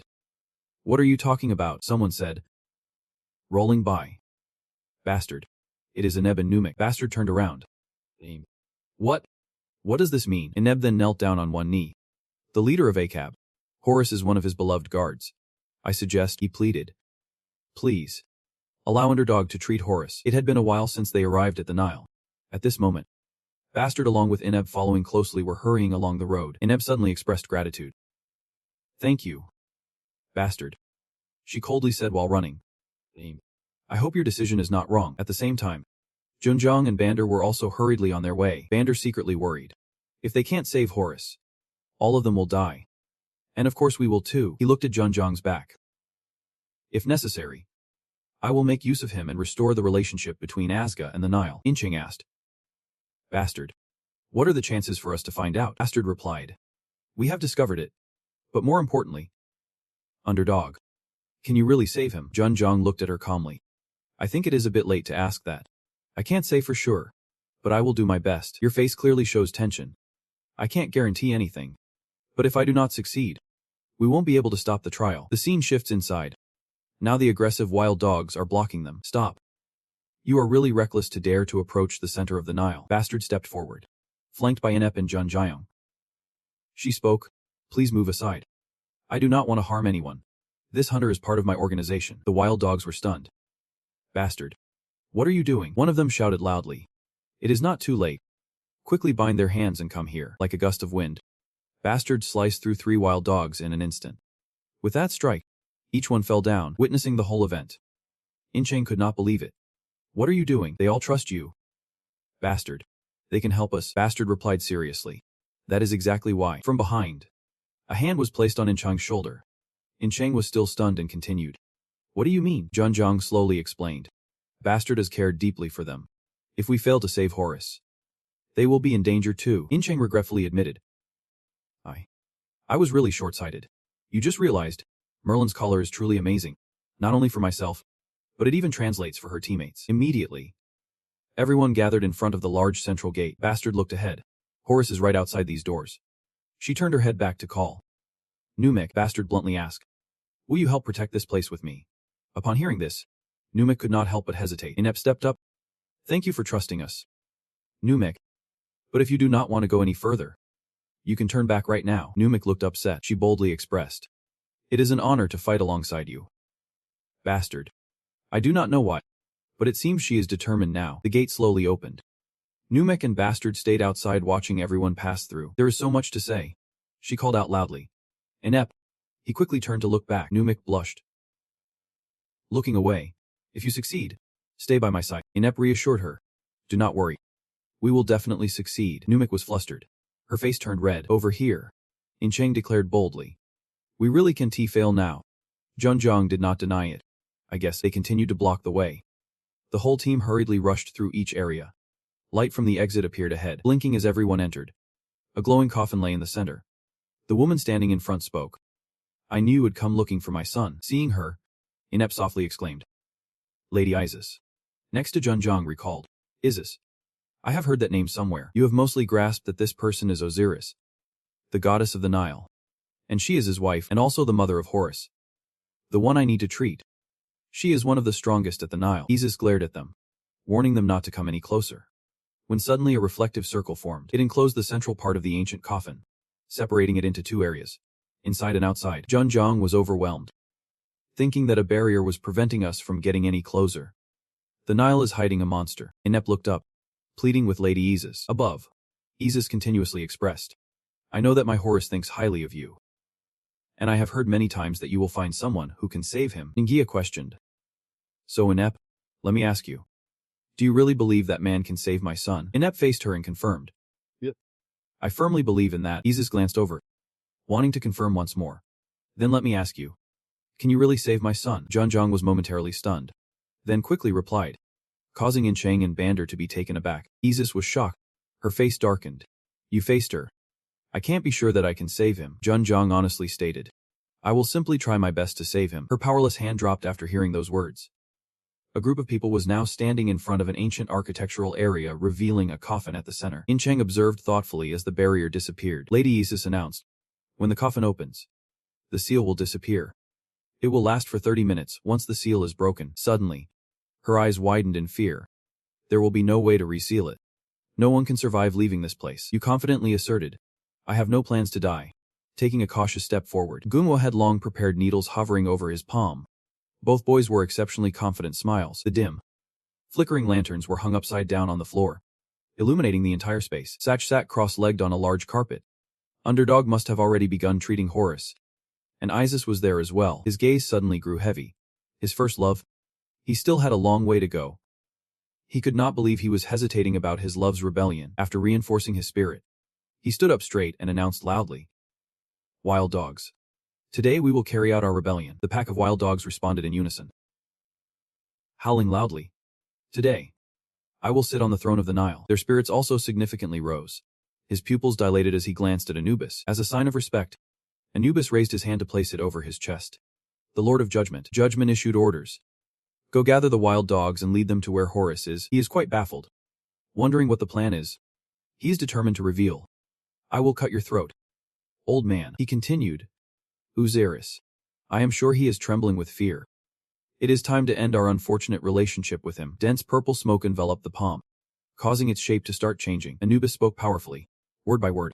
I will gather the deathly power. On the other side, Junjong carefully instructed. Wenhu, I need you to contain this person's power as much as possible. Although his face was already drenched in sweat from worry, he assuredly replied. I understand. A hand gently pressed the needle wrapped in magical power down. It was not until the entire needle was embedded in Horus's body lying in the coffin that Wenhu began to exert his power. The atmosphere was silent as a grave. Everyone quietly followed the unfolding events. He was anxiously looking around, repeatedly mumbling two beloved names in his head. Numek. Bastet. When Junjong suddenly spoke. Bander. The other party asked back for confirmation. You are sure you can save him? Right. He seemed very confident in his abilities. I think I can do it. Bander had no further objections. All right. And then turned to run in another direction. He adjusted his tie. Zhang Yincheng, Fenrir, and Hyamu. I trust you all. Hyamu appeared obedient. I will pay attention to your orders. While Fenrir instinctively growled a few times. Grr. Princess. And Incheng quickly reassured everyone. Don't worry. Wenho warily decided to wipe the sweat pouring down his forehead. All preparations had been made. Junjayam smiled as he took off his outer coat. I will let Bander handle Seth. Once I start treating Horus, I will be completely defenseless. He directly skipped the stairs and made a leap, standing before the cold coffin with spiritual energy emanating everywhere. He silently thought, I will have to let my team handle the rest. However, his gaze still subtly checked behind. Feet still, while focusing on Isis. He contemplated. Now we have a powerful ally on our side, comparable to Seth. Perhaps, instead of fighting the entire Nile, now we will have others standing with us against Seth, because of Isis. He quickly summoned his gigantic three-pronged stake. Using its sharp tip to thrust straight down, the weapon struck firmly on the mummified body of the person in the coffin. Isis displayed an utterly astonished expression at this sight. What the hell? In an instant, the person was gone, leaving only a strong imprint on the ground. With both hands, she gathered two massive energy orbs and charged forward. You bastard. Fortunately, Inepp stepped in to provide timely protection. He stood with his arms wide open to block the opponent's advance. Please stop. Madam Isis. You are clearly losing your composure now. Get out of the way for me. Take the other side. Manhwa hurriedly tried to ease the tense atmosphere. Please calm down and look. Horus's whole body suddenly erupted with strange red energy. Isis's eyes widened in disbelief. It can't be. The boy is absorbing the red magical power. Continuous announcements popped up. The blood dragon stone is absorbing the madness. The blood dragon stone is flowing back into the person's blood. Red veins also began to appear clearly at the nape of Junjong. The madness is flowing into him. It is like what happened to him in the Battle of the Great Warriors. Memories flashed through his mind. Back then, because of the blood dragon stone, I was thrown into a frenzy and ran wildly. Body was transforming rapidly. His hands still gripping the weapon tightly. However, now I have absorbed the mad power with the dragon's heart. Plus new information. The weak dragon heart is holding the blood dragon stone. Incheng now felt a bit confused. Is this going to be okay? The red magic power spread all over the wet body over time. Horus's ice, stained red from the madness, would return to their original color. But looking over at Jun Jiang, his eyes had turned bright red like blood. His breathing had also become heavy.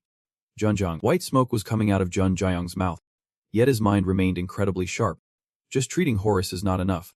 To defeat the judge, I need to evolve to another stage. The powerful energy surrounded the head of his trident.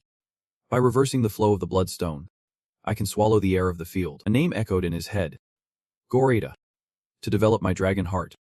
His whole body erupted with intense energy. The red magic flowed all over his body. His eyes flashed a strange red. His teeth clenched in resignation. The soldiers anxiously watched the scene unfolding before them. He's absorbing all the red magical power.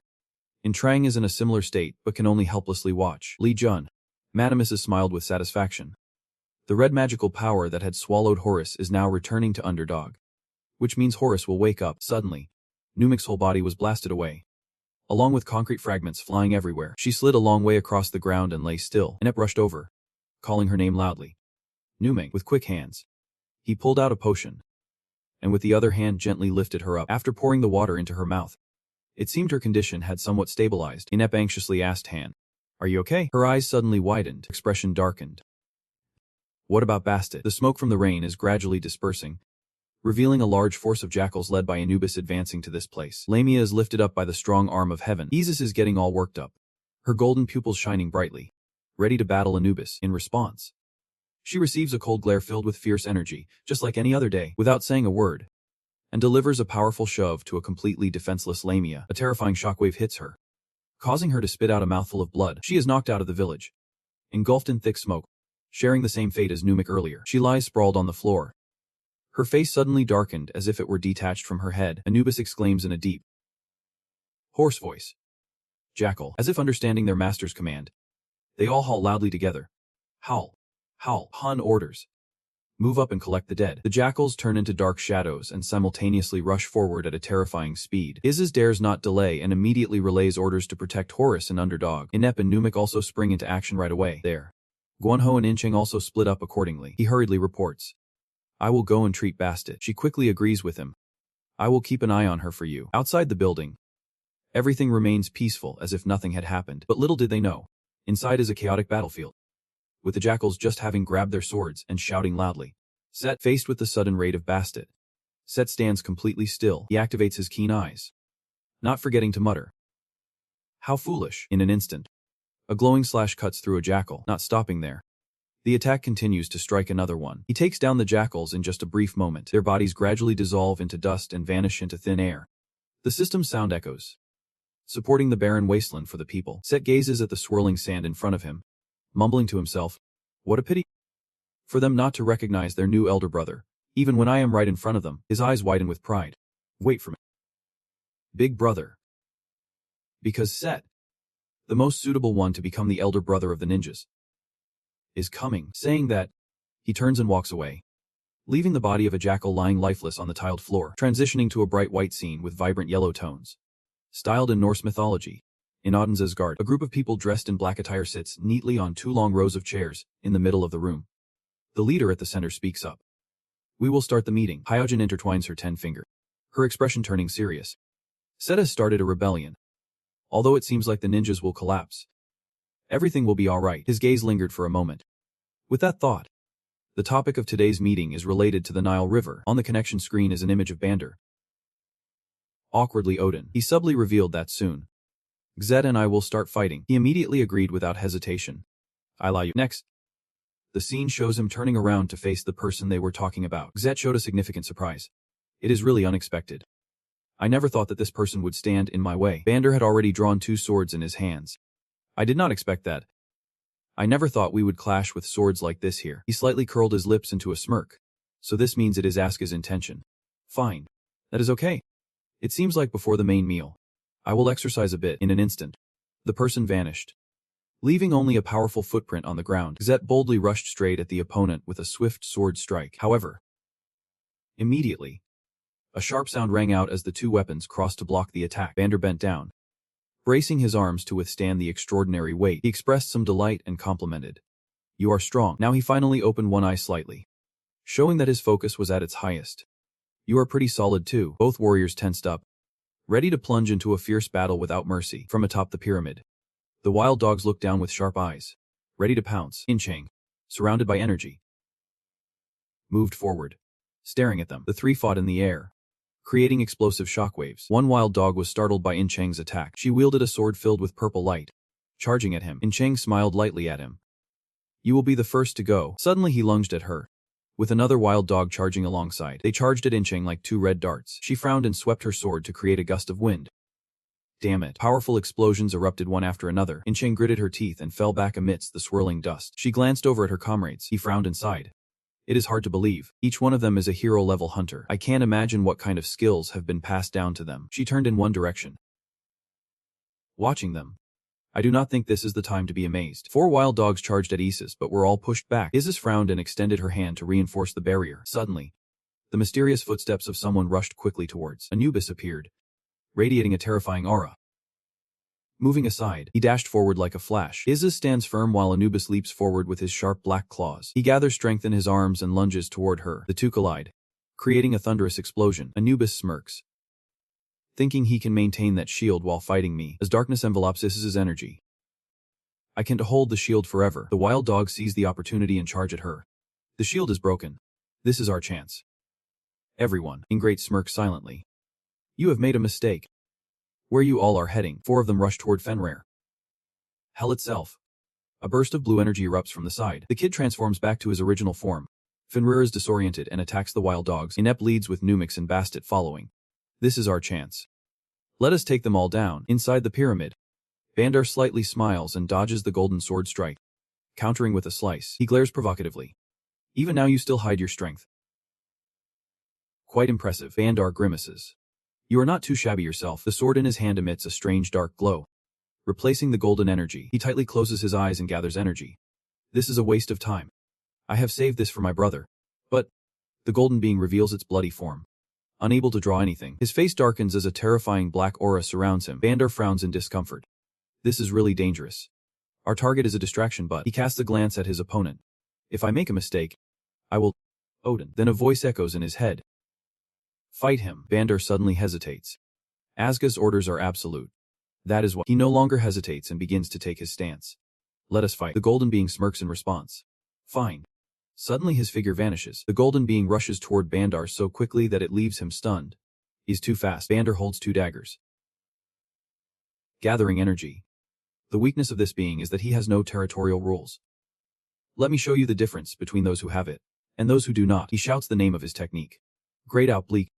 The 2 rush into each other, grappling. In the grapple, the golden being and Bandar vanish, leaving only purple sparks. Anubis feels startled. The energy of the golden being has disappeared. Isis smiles subtly. It seems something has happened to the golden being. She looks at him. Now the balance of power has been disrupted. Take this. Anubis. He faces her directly. There is no way anything will happen to that day. Isis. She is thrilled. Now I can use it against her. A black aura slowly forms beneath Isis's feet. Anubis speaks loudly. Be aware that my intention is not just to kill. He coldly recited the technique, stepping into the realm of truth. She was trapped by a square black cage, unable to move her hands and feet. Inept stared in shock at Isis. Lady Isis. Anubis looked up and laughed with delight. Having caught Isis off guard, sighed. She had to endure immense pressure that made her collapse. Her body felt too heavy. She could not do anything. He was saying, Isis, Just stay there and become my strength. Bastet and Inep ran over. She shouted loudly. Break that barrier. He ran while responding. Yep. Inep curled his arm, thinking that he would put all his strength into one punch. Maybe it would be enough to break through. He focused his power into a clenched fist. Inep punched with all his might into the purple cube of force, but the cube of force did not budge at all, leaving him completely stunned. It felt like he was punching a sponge. He could not get through it. Inep gritted his teeth, focusing all his power, thinking he had to break through by punching continuously. Inep truly could not believe his eyes. What? A barrier. The cube of force before him became immensely larger. He realized with horror that it was growing bigger by the moment. A stream of black air crossed, slowly revealing Anubis. Bastet was truly shocked. No way. I can feel the power of Isis and Inep coming from him. Anubis laughed loudly. Haha. A massive amount of power is flowing into me. A voice cut through his words. Wait. You damn dog. In Cheng taunted. What are you planning to do with this? All your lackeys. Surrounding him were images of Fenrir passing by and the corpses of wild dogs lying scattered everywhere. In Cheng reminded him about his subordinates. They have all been defeated by our white dog. You are the only one left. Anubis opened his hand with sharp claws, raising an arm high, commanding, death and souls. I will harvest all of you. Black streams of air surrounded the wild dogs' corpses. Those black streams penetrated their bodies. The streams took control, forcing them to stand up. Cheng was in crisis. What? All those who died have come back to life. Anubis coldly ordered. Destroy all my enemies. Bastet shouted to everyone. Be careful. Anubis's forbidden technique allows him to turn them into tools to fight for him. In Cheng stood next to the troops. Both of them became serious and cold. She said, I understand. Then thought to herself, I see this again. In Cheng recalled images of giants, like in China where the giants had been transformed in a massacre. Monsters created from the greed of the ruler. She continued to speculate. Seth and Anubis both resemble that giant king. I can't forgive them. In another place, Vander was growing increasingly dissatisfied, feeling that it was completely unreasonable. He noticed that Bredaplik was completely destroyed. The system announced the territorial laws, allowing the owner to have absolute power within a certain space. Even though his territorial laws were still activated, but Seth managed to escape. The wall shattered under the force, revealing the outside space. He had destroyed the territorial laws that had trapped him and escaped from that space. Dark streams surrounded Seth. He was breathing heavily. Vander, holding his weapon, felt fear. He was scaring himself. He was worried. Now his territorial laws were ineffective. Is it just that simple? Vander decided to say. Odin, I am going to use it. Please let me go. A voice responded quietly through his thoughts. Slow down. If we do that we will suffer losses. Give up on Lindy. Finally, the order came through. Use Lindy in return. Vander was reluctant but accepted. I follow the order. The weapon in Vander's hand transformed into a white light and disappeared. Seth smiled gently and asked, was that Asgar's idea? To send someone back? Vander looked down, feeling uncomfortable. It was humiliating. But he could not disobey. Orders were absolute. Seth cheerfully affirmed. There is nothing to be ashamed of, Vander. Asgar made the right choice. Then he smiled as he watched Vander disappear. In a magnificent hall, Seth stood in the grand hall, using a staff to support himself. Looking at Osiris sitting on the throne, Osiris spoke first. You are here? Brother, Seth calmly replied. You do not look so good. Brother, given your appearance, I guess this is your decision. He suddenly erupted in anger, asking loudly, why does it have to be this way? Tell me why. He remained calm and said, Brother, I have no regrets about my decision. Seth continued to question. Is it because of me?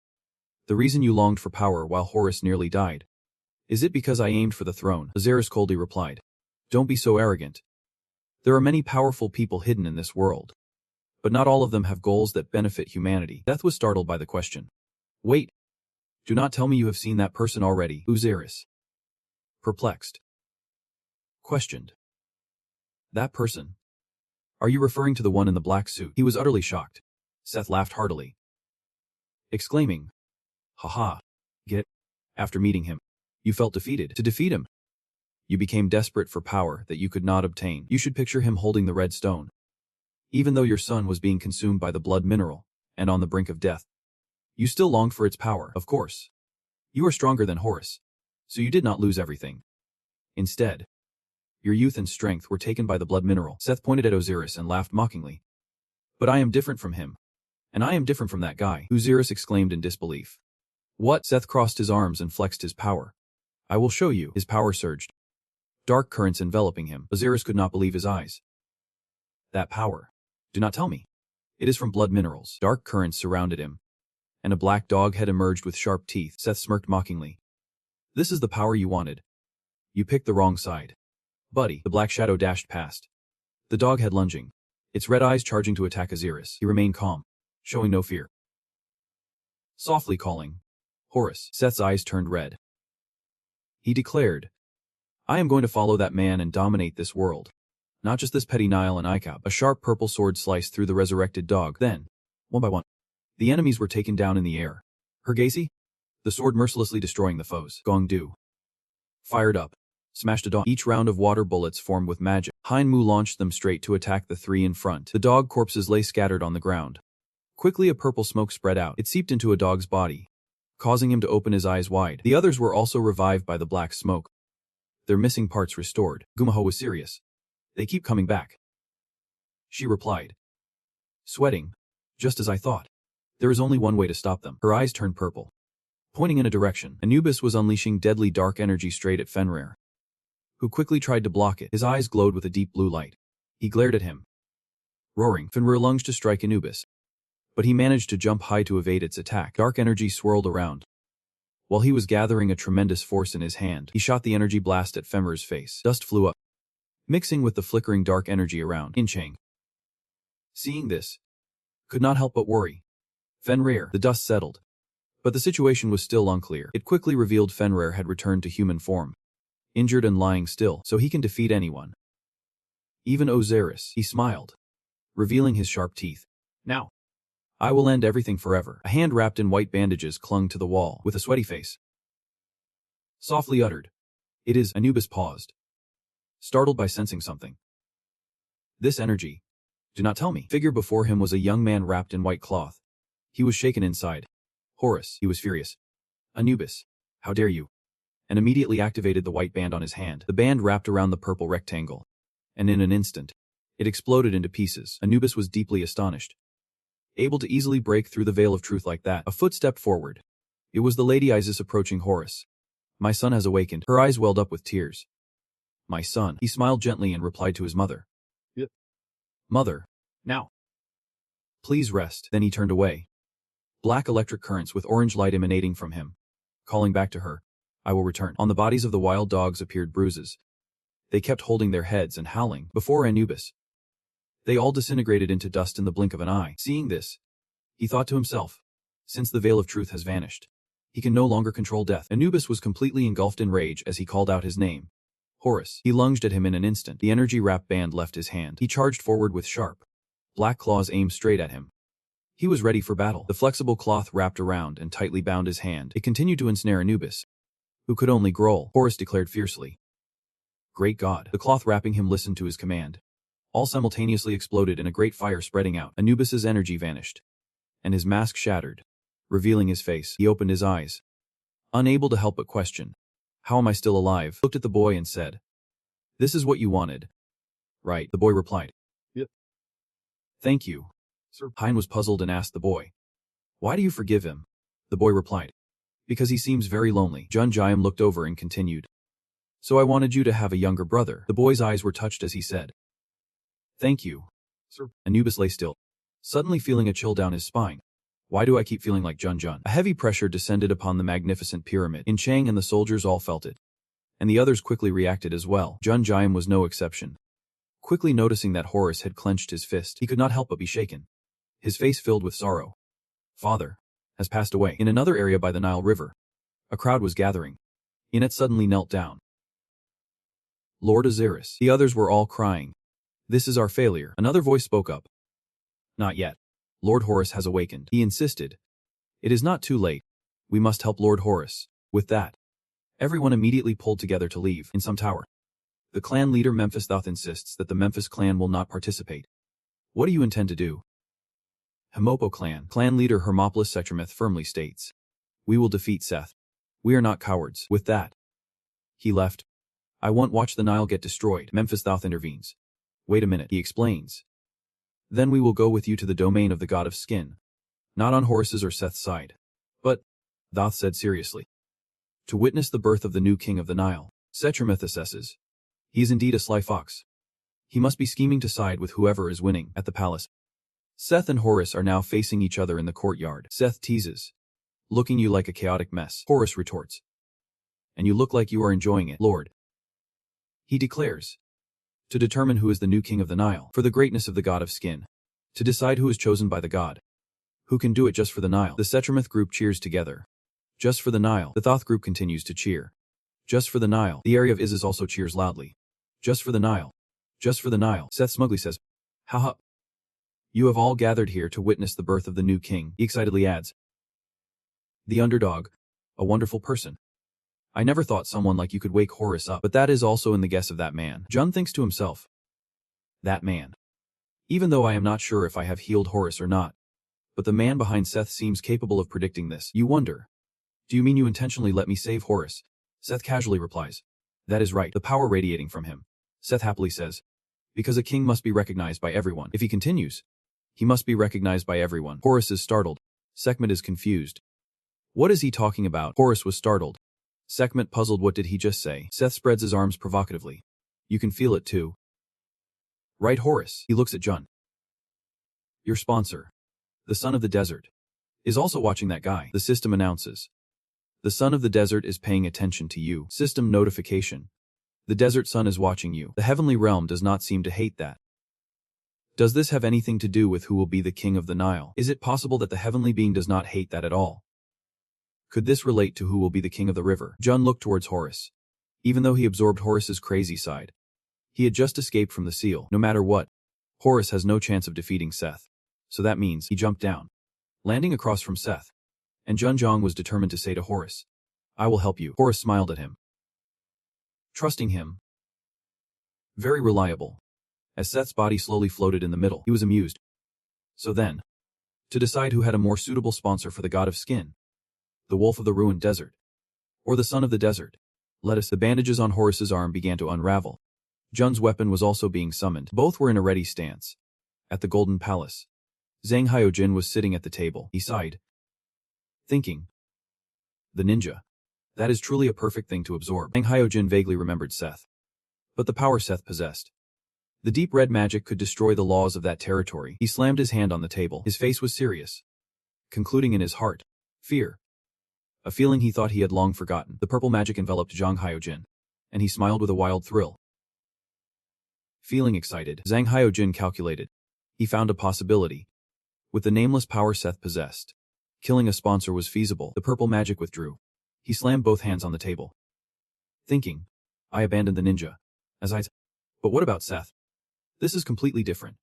Once the civil war ends, I will emerge." Zhang Hyojin suddenly sensed something. A figure in a black cloak appeared, surprising him. "No way. Here. Right within my territory. No one can enter without my permission." He shouted loudly. "Who are you?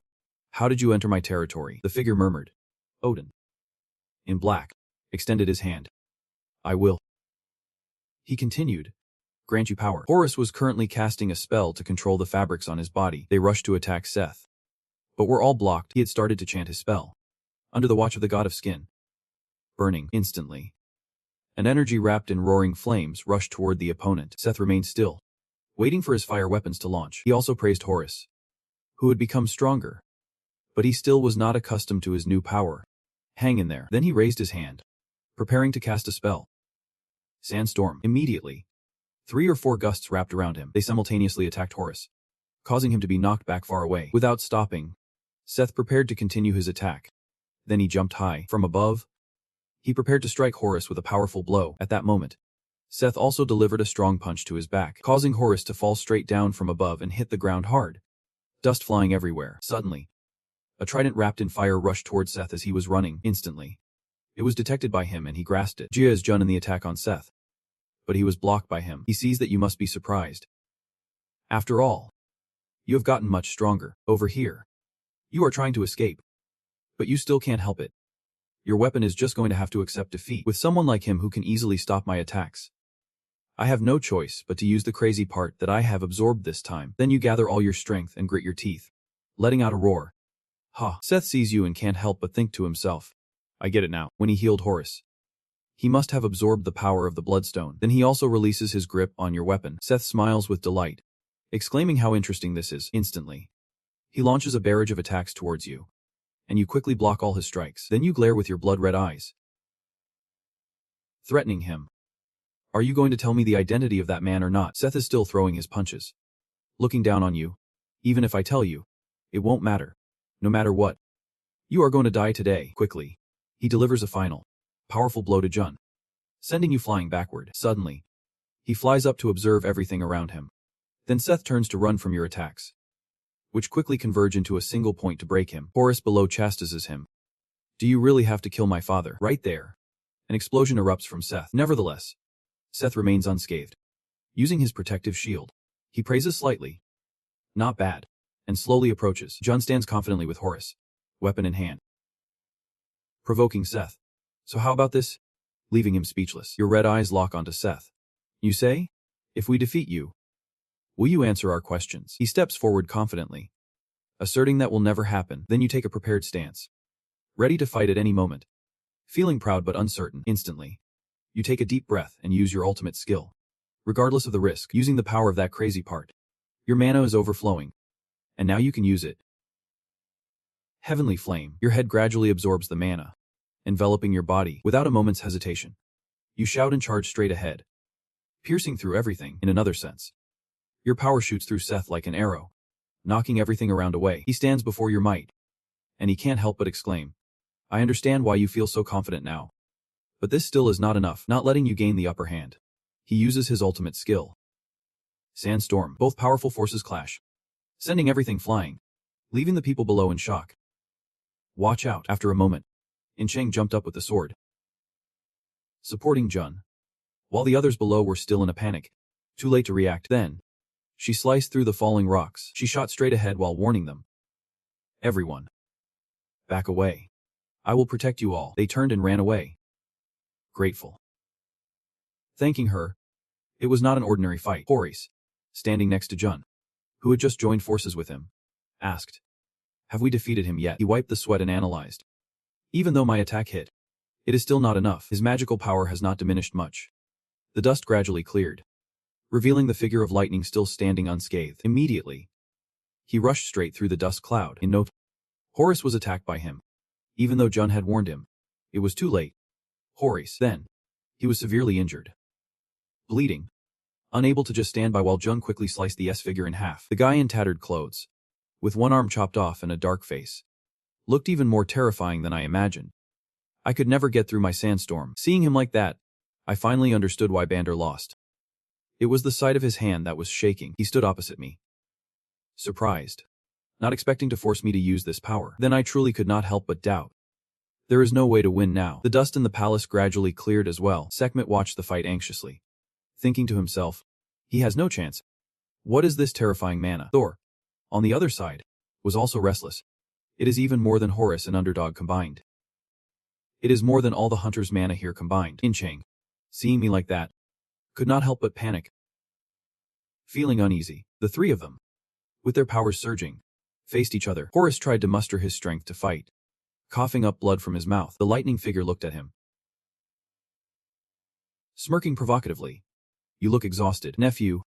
It seems the god of the desert ruins is truly the wolf. So I will make you regret it. Jun then clapped his hands on his thighs and stood up. He was almost out of strength. Panting, I understand why Bander ran away.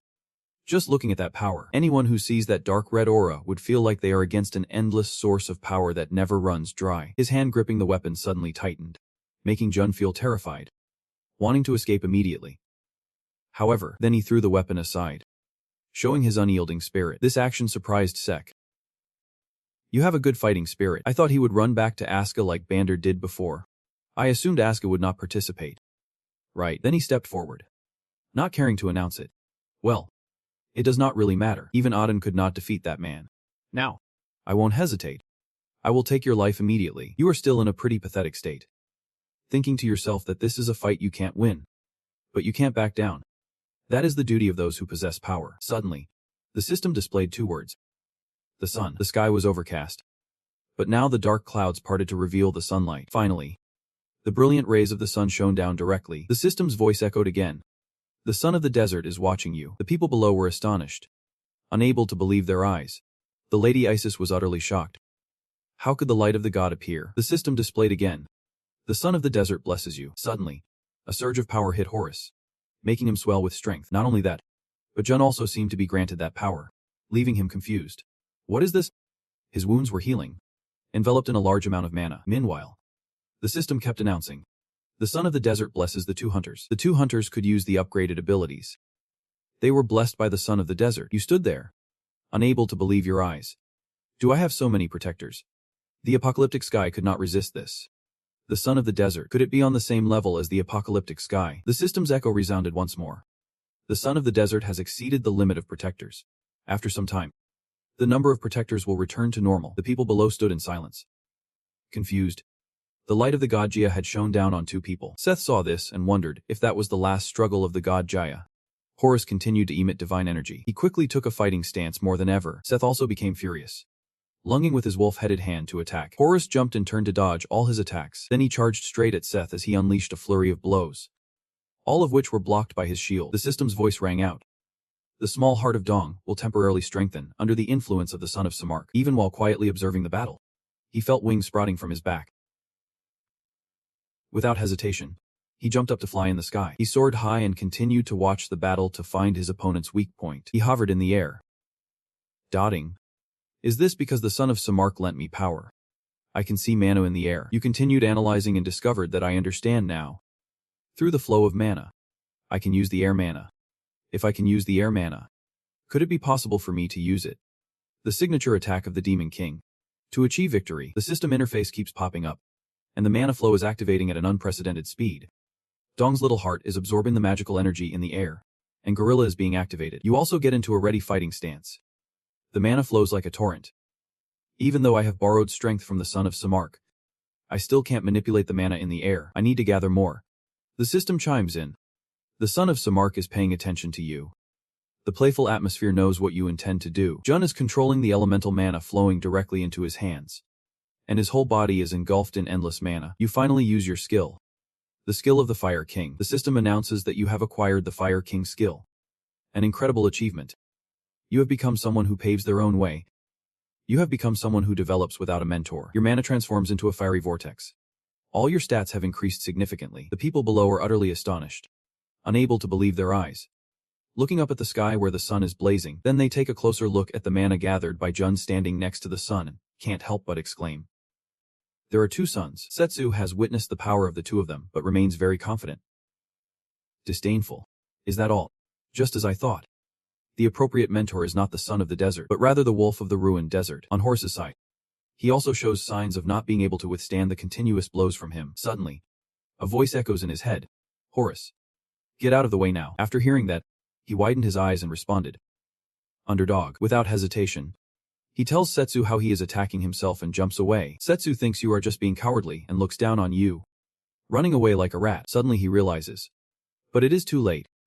The manosphere created by Jun is getting closer to him, making him panic. What is that? Immediately, an explosion erupts at his location before he can react. The sphere does not stop but continues to grow larger. As a result, everything in the vicinity is blown away in an instant, continuously crashing into the people below. Meanwhile, they are running chaotically to save their lives.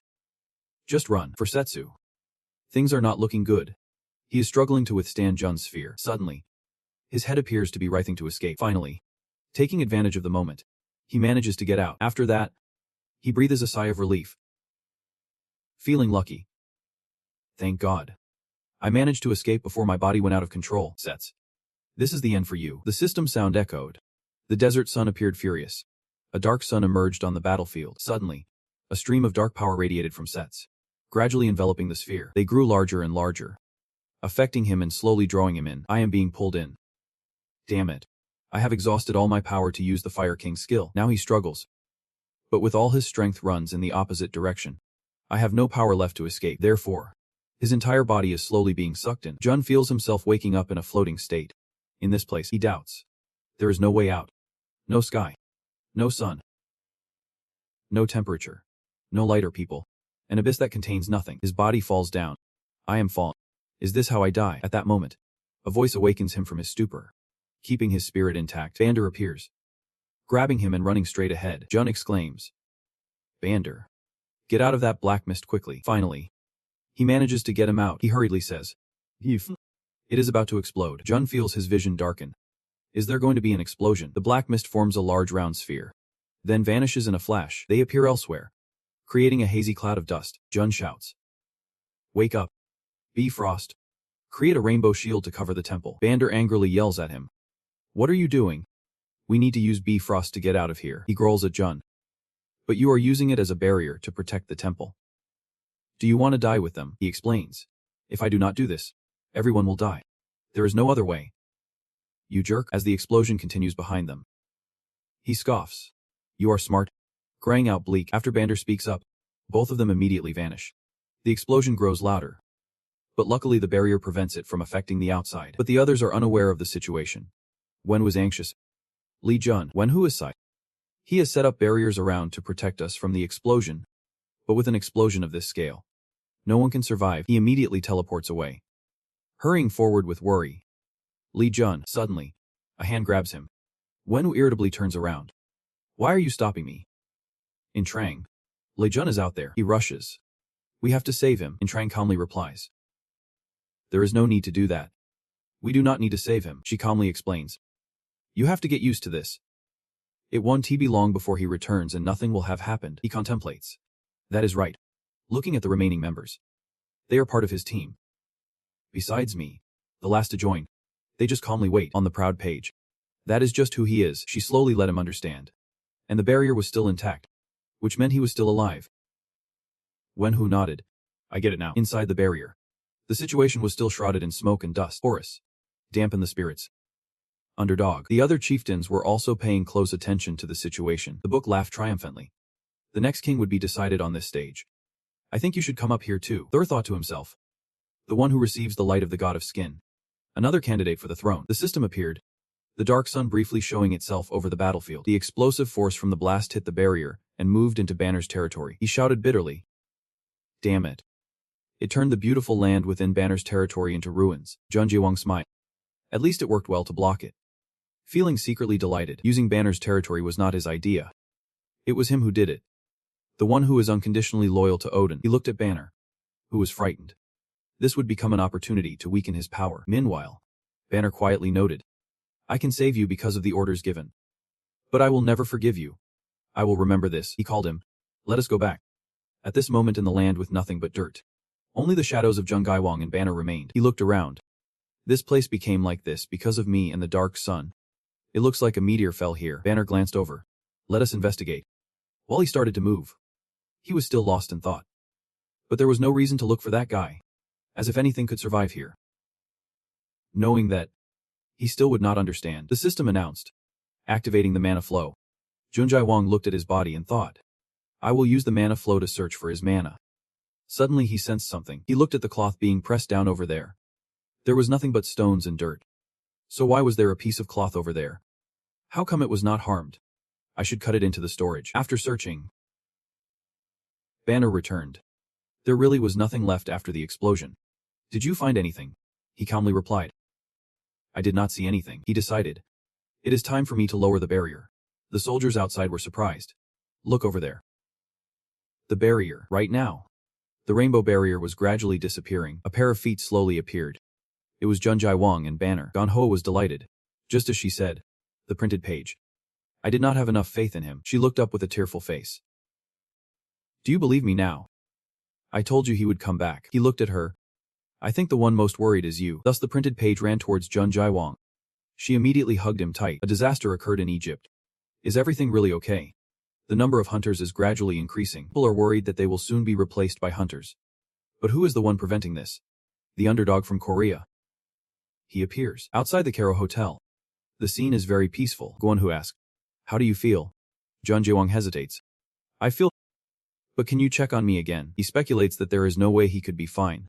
Suddenly gaining strength and healing Horus, and with the desert sun's blessing, his body must be overloaded. He asks you to raise your hand. "I will check your pulse." Guanhu grips Junguang's wrist. He concludes in confusion. "You are really okay? Rather, you seem much stronger than before. This is truly miraculous." Junjai Wang feels more at ease. "I am not too sure. But I guess so. I am glad to hear that from you." Guanhu. At this moment, the door opens with a call.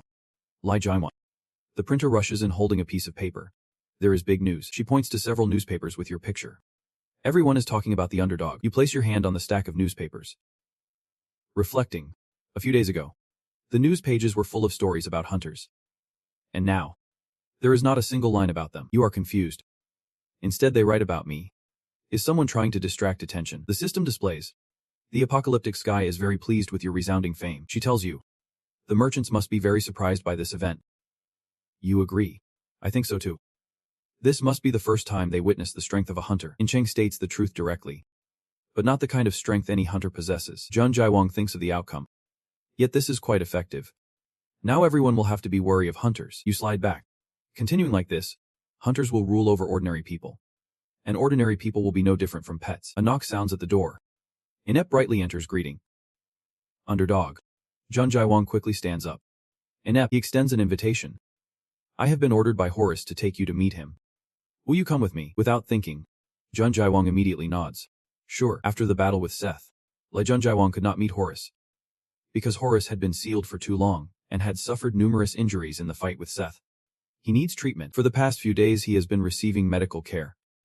That is what the new king of Song Nin has done. While walking, Inept thanks you. Song Nin is very grateful for your help. Underdog, he begins to elaborate. Although you are an outsider, you have received blessings from the light of the god of skin. Therefore, being the next king, Jun Jaiwang interrupts. I am not interested in kingship. I do not want to cause unnecessary trouble. You look at your palm.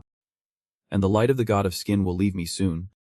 Even though it still says I am blessed by the desert sun, the system continuously appears. The apocalyptic sky is high with the sun. The desert sun is confused. You think about it. The apocalyptic sky is starting to complain that the desert sun can't protect two people at the same time. Obviously they will give it to Horus. Inept bowed his head. Then there is nothing to worry about. Thank you very much, sir. At this moment, they arrived at the main palace. And by the time Jun Jaiwang and Inept got there, everyone was already gathered. Horus started first, apologizing for making you wait. He also saved me. And he saved Song Nai from its fate. He emphasized. You are the co-savior of Ik, and Ik has decided to repay you. We will give you anything you want. Horus questioned. So feel free to say. What do you want? You quickly expressed your desire. I want all of you to change. Your answer left Horus stunned. You continued. I heard that Song Nai once respected the human rights of commoners. But my experience in Ik was different. You recalled the scenes you witnessed. The nobles killing commoners just because they liked it. So I hope that Egypt once again respects the human rights of commoners. Horus affirmed. Those events occurred when our father exceeded the limits, while we were sealed. We promise everything will return to how it was before. In fact, we are ready to meet any of your requests. Horus smiled warmly. Because you are another king of Songhai. The two chieftains were surprised. God Horus. Isis could not believe it and called out loudly. Horus, he must be tired of his own words. Even though he is an outsider. The underdog has received blessings from the light of the god of skin. Everyone knows that. Does anyone want to deny it? After hearing this, the two chieftains bowed their heads in silence. And Isis was also quiet. Jun Jaiwang calmly spoke up. But the light of the god of skin within me is about to fade. Horus was not surprised. I know that. You wondered. So what? He explained. Those things do not change the fact that you are the one blessed by the light of the god of skin. Even if the light of your father fades away, there will always be a small part of it left. He thought to himself. Is not that how we connect with each other? Horus declared boldly. Jun Jaiwang was once an outsider, but is now the hidden king of Songhai. I want you to take on the title of Amun. And I, the one holding the title of skin. We will lead Songnai into a new regime called Amuza. He was decisive. And as Amun requested, we will change Songnai. We cannot accept discrimination between hunters and commoners, and I will abolish the law. No longer allowing hunters to kill civilians at their whim. Everyone bowed their heads. The gods. Obey the command of the god of skin. At the top of the castle, Jun Jaiwang and Horus were standing together. He recalled the situation earlier. King. Those who call themselves kings. None of them are normal. The image of Loki and Seth flashed through his mind. The king of giants was one example. And Seth was the same. Horus comforted him. Now it feels better. Just the two of us left. Do not worry too much. I do not really like this king position either. He touched the bandage on his face. Are you mad at me for saying I understand how you feel? He smiled. It is. The bandage slowly fell to the ground, revealing his handsome face. Lightly. I am thinking about abolishing the king position of Songnahai. He was surprised. Abolishing the king position. Horus expressed his thoughts. Times have changed. And in some cases, the lifespan of a hunter is not endless. It is too dangerous for those hunters if they want to touch absolute power. He began joking. I can't predict if one day I will change. A thought crossed his mind. Right now, that person is good while holding power. But if that person changes, things could be worse than Seth.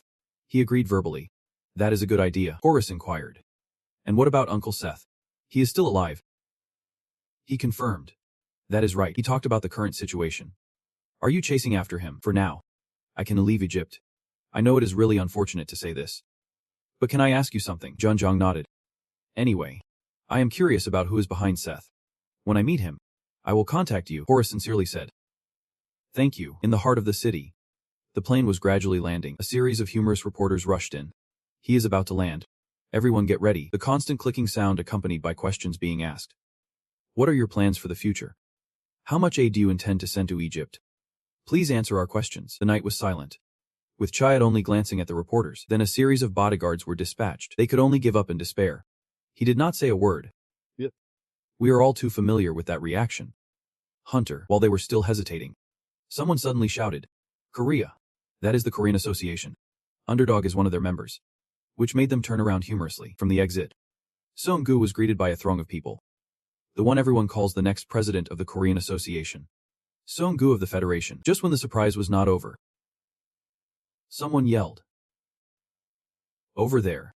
They quickly shifted the camera elsewhere. Where? What is that? The camera light sparkled brilliantly. Blending together, the main character appeared with a dazzling aura, causing the reporters to exclaim that he was the hero of Ikeb. Underdog. As soon as Jung Gaiwang saw Song-gu, he smiled and asked, You are here? Right. Hein. Then, an article quickly reported on the two. Underdog. The hero of meeting with Seong-gu. The one everyone calls the next president of the Korean Association.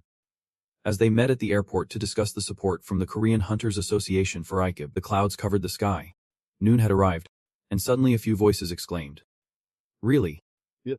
It is. Jun Jae-wang tried to stay calm, raising his long-held doubts. Or Heinz? I thought it was strange that he returned to Korea so quickly. Now everything is clear, Song-gu agreed. Yep. That is right. Because Auden has gone missing. He slightly lowered his head, his expression serious. Right now, Asga is in a state of emergency because Auden's influence is too great. We can't easily compensate for his absence. A flurry of questions raced through Jun Jae-wang's mind. Why now? Why did he go missing right before the disaster? What if this happened after the disaster? I will take this lightly. But you only wonder one thing. This is not good at all while the disaster is approaching.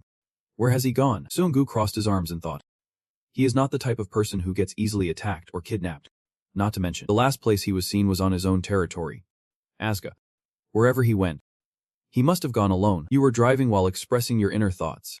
He disappeared by himself. Exactly what is he planning? The truth is, he is doing that right now. Just before the disaster strikes, Song-gu tried to reassure you. Do not worry too much.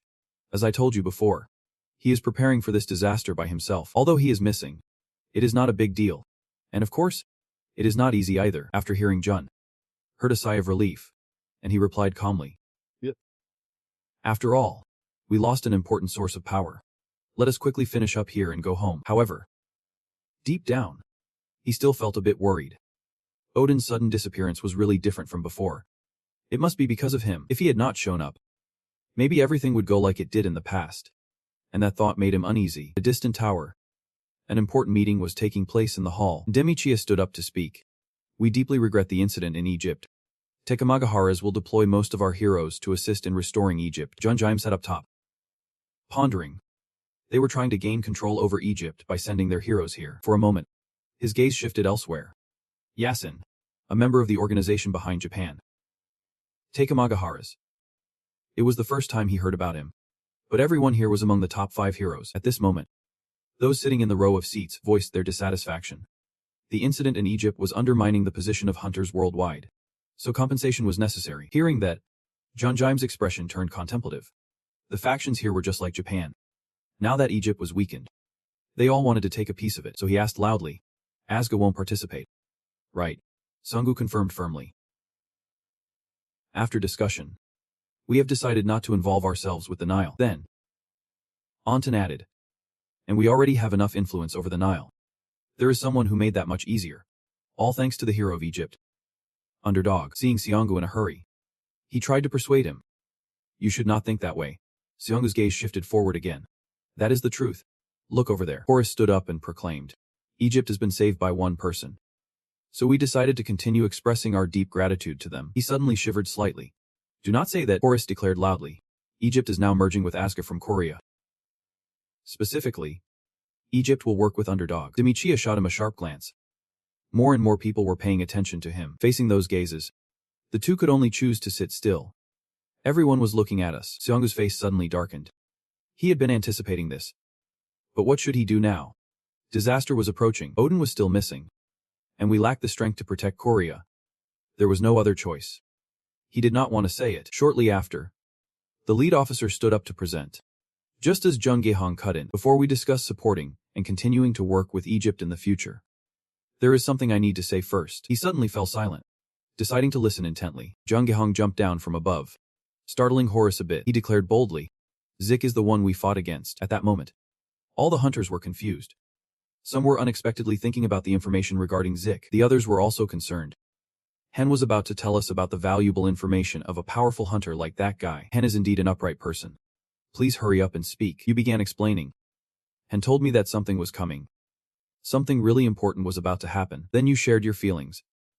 And it related to the special gates that had appeared recently. I am sure everyone here feels it. The concentration of magical power is becoming denser by the day. The listeners were startled. Just as I thought. Hen knows something. Looking down, you could only reveal that Zik said. It was just one of the signs of an impending disaster. Junjiang straightforwardly stated his opinion. It had been a while since the gates and hunters appeared. Do people really think there won't be a terrible event like that repeating again? Zik told me a few things about it. He said a disaster was coming. You placed your hand on your chest and assured everyone that Zik had tried to pull me into his circle. That is why he shared this secret with me. Horace looked so astonished that he could not say a word. Junjiang continued narrating. Zik told me that someone with unimaginable power was acting to conquer and dominate this world, and that if I worked for Demichius, I would be cooperating with them. That is what he told me. Everyone looked at each other in surprise. Some could not take it anymore and stood up. Demichius' voice was deep and mocking. It was ridiculous. Directly rebutted you. Underdog. I admit you are strong. But I do not think you are strong enough for Zik to need you. And talking about conquering and dominating the world, you have watched too many movies. After saying that, he sneered. Junjiang, not backing down, retorted. Let me ask you one thing. What is your purpose? You all are members of the organization. What is your ultimate goal? Demichius immediately fired back. Of course. It is to save and protect humanity. Everything we do, even if it requires sacrificing ourselves, is for the benefit of humanity. You did not hesitate to expose him. Personal gain and territorial rule. That is really your true purpose. Is not as if struck in the heart. He glared angrily. That bastard. Junjiang did not care about Demichius' answer, and just stated that no matter what your purpose is, it does not matter. The one behind Zed is acting to seize control of everything. Did not he warn us about a serious disaster? Your face grew very serious. Of course. The issue of Egypt is very important, but since his goal is to dominate the world, that means there is no place in his territory that is safe. Everyone could not believe their ears after hearing the news. The class has ended. And we are heading back to the high-rise building. You questioned you. Asking what you really think about the disaster. No one knows what will happen when you say that. He calmly explained that those guys have the power to shake the world. They can completely change everything. You confidently asserted. I can guarantee one thing. By telling them about the disaster, many lives will be saved. Gu was quite surprised to hear that. You continue to share your thoughts. They will definitely try to do something after hearing about the disaster. Only then can they protect their country. Compared to the past, many more people might survive this disaster. He recounted the things you had done. Praising you. With Auden currently missing, you had gathered new people to help fight against the disaster. This jerk. You are really something. The views of the two were clear. You confidently said, let us pray that everything goes smoothly. The fog gradually cleared, leaving only the building standing still. As the fiery spirit looked out from the rooftop, moments later, he whispered two words. The disaster. The mind full of thoughts. I came here to help Egypt seize their power. But upon hearing about the disaster, I thought it was all just lies. Remembering when Jun Jiang boldly declared at the podium, lightning tried to lure me to betray him. That is why he told me this secret. That made him ponder anxiously. He did not look like he was lying. Suddenly he turned around and asked, what do you think? The girl appeared in a red traditional outfit with a blindfold, standing silently without saying a word. Demichius wondered, can you predict the danger that is coming? The girl hesitated. Disaster is coming. After hearing this, he looked worried and thoughtful. She had been saying for weeks that a disaster was approaching. In Demichius's mind, only 2 words kept circling. Disaster. I think I need to meet Underdog, he announced. I am stepping out for a bit. And hurriedly left. Back at the apartment building, Demichius rushed inside. His expression was filled with worry. 4 bodyguards simultaneously turned to look at the person who just entered. Seeing this, Demichius asked, "Are you all here because of the disaster too?" Though confidently replied. Yep. He immediately realized the organization behind the U.S. is the Tan Point Society. He started reasoning. If what Underdog said is true, then we need to discuss our next actions. The disaster is something even more tragic than the appearance of the gates. If it really happens, it will be even more dangerous for us. Because we have more territory than the hunters. Demichius suddenly asked about his location. So where's Underdog? The other party honestly replied. He is currently in a meeting with Horus. In the meeting room right now. The system displayed Samark's son observing his 2 avatars. Horus asked to confirm. Disaster. Are you serious? Facing too many confusing things, Horus could only express. I did not hear him say anything. So can you tell me the truth? Samark was observing. It was hard to lie to Horus right now. That was not the truth. Horus just said 4 words. Then how did you? But you interrupted. It is not a complete lie. Do you know someone is behind him? You assured. And the upcoming disaster is not a lie. He could not help but be confused. Underdog. How do you know about this? You tilted your head. Wondering. Can the Apocalypse game blind Samark's son? The system notified. The Apocalypse game looks at you and winks. Then, Junjiang clenched his fist decisively. He could be a reliable ally. I have no choice but to trust him. So you decided to answer Horus's question. I will tell the truth if you agree to keep this a secret. He nodded sympathetically. I understand. Suddenly, you lowered your head and slowly revealed. I come from the future. The brand new information was so shocking that Horus exclaimed. What? Yeah. The future. Outside the high-rise apartment building. Both of them went down to the lobby and ran into everyone. You seem a bit confused. Why is everyone here? Though could not wait any longer and made an offer. Underdog. Please come to America with me. We will provide anything you want. Jun Jian was unexpectedly approached by a fan. I did not see this coming. Making him try to recruit me, he explained in detail. America has far too few poets for the vast territory we have. If what you say is true, we are facing a serious danger. So please come to America. We will provide anything you want. The previous conversation made others concerned. Is America really recruiting Underdog? Is he that valuable? So 2 people took the opportunity to speak up. The Philippines welcomes you. Australia also wants you. Suddenly, a noise caught their attention. Demichius suddenly unleashed his power. Please, come to Japan. Junjion's sharp eyes revealed a complex glimmer. Japan-sen. He put pressure on everyone here with his strong magic. Demichius continued to tempt. Anything you want. Suddenly the ground shook violently. Everyone was still trying to understand Motiji. What was that? An earthquake. This is, though quickly realized something was off. A portal was collapsing. The soldiers quickly ran to warn. Over there. Hurry. Save them. The situation was extremely chaotic as a pack of dogs attacked civilians, causing them to scream in pain. They raised their swords to defend against the relentless onslaught. Retreating to the towering spire, the 2 young men sensed that something was wrong and worriedly exclaimed. The portal collapsed so suddenly. Without any warning at all, Horus could not sit still either. Exclaiming, there are no portals appearing around here, though understood that something unusual was happening and concluded. The portal collapsed just as it appeared. Jun Gillam tried to warn everyone there was not enough time to evacuate or prepare for it. Right now. We have to deal with this. Then we can talk later. After a while. At the multi-story apartment building. A report came in that over 100 people had died. Fortunately, the hunters and ninjas acted in time. But because the portal collapsed right in the residential area, trying to adjust his mood. He explained.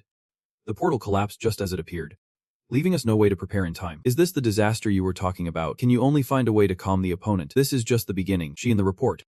Please take everyone back to Korea and cooperate with the White Tiger Association. You are still standing back there without taking action. Which makes her wonder. What will he do? You give a brief explanation. Right now. This place is changing. Cap presents a strong argument.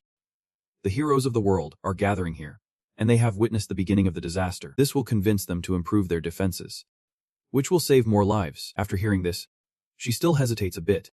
But Jun Geong reveals the difficult situation she is in. This event happened in China, and it will also happen in South Korea. That is why South Korea needs all the hunters it has. But right now, the president of the association is missing and suddenly becomes panicked. What? The president of the association? Missing. Your expression gradually becomes serious. Odin has disappeared, along with her and the princess. Wenho. Fenrir. And who? I will bring everyone back using Bifrost. Right now. South Korea really needs everyone's help. Suddenly, a strange light flashes from the window, and that light shoots straight up, creating a rainbow in the sky. You quietly gaze into the distance, looking up at the turbulent sky, filled with thoughts. There is no time left. I do not know how things will unfold now. I need to do my best to convince everyone. So they return to the place where they had discussed earlier. Jung Gaeyoung stands at the podium.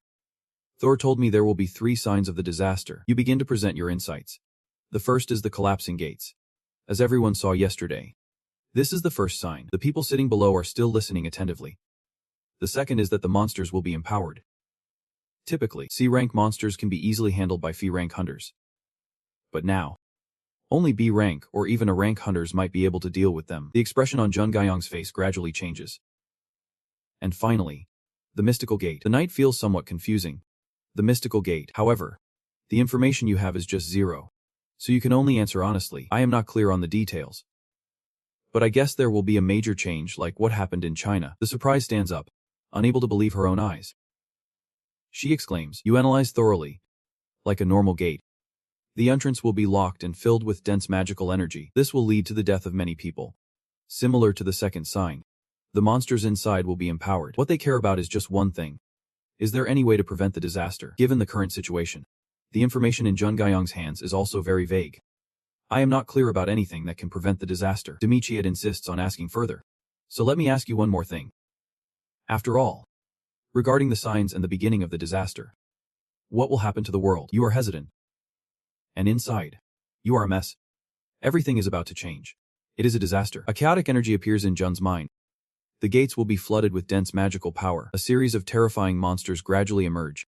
So these monsters will become stronger and more people will die. The current hunters, just like the monsters gaining strength, will also become stronger. However, how they recklessly use their power in the future is what worries Jun.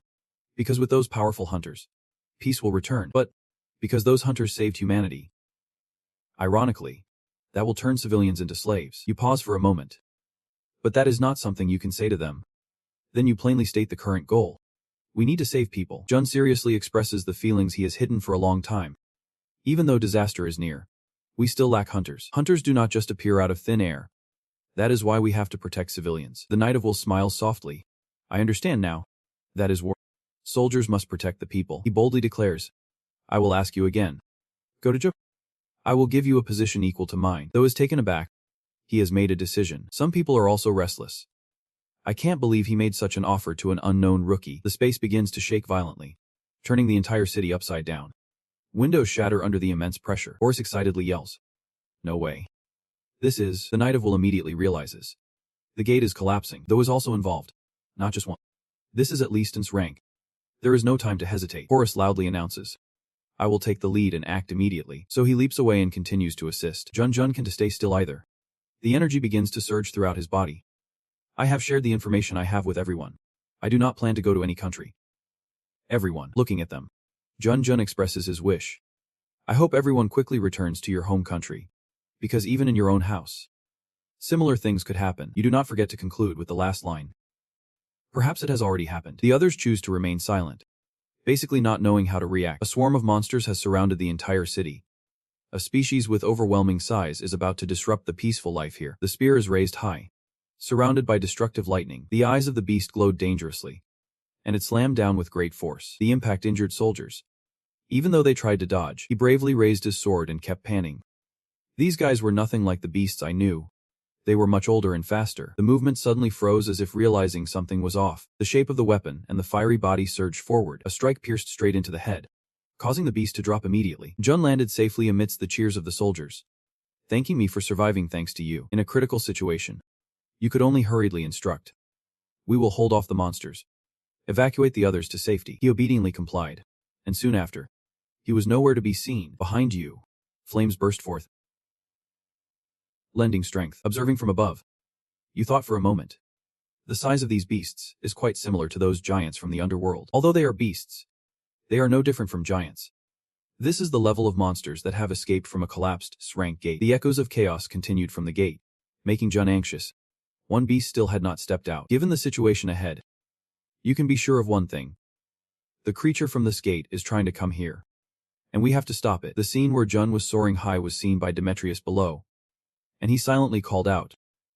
underdog. Remembering the words of that divine girl, he would help him complete his mission. He muttered to himself, "He is the one connected to my fate," without realizing the giant spear suddenly swinging toward his back. He simply lifted his sword and struck. The creature was torn to shreds before it could even react. This made Demetrius ponder. Strangely, every time he looked at him, his heart raced faster, as if he were pulling him toward him. Having made up his mind long ago, he had to chase after him.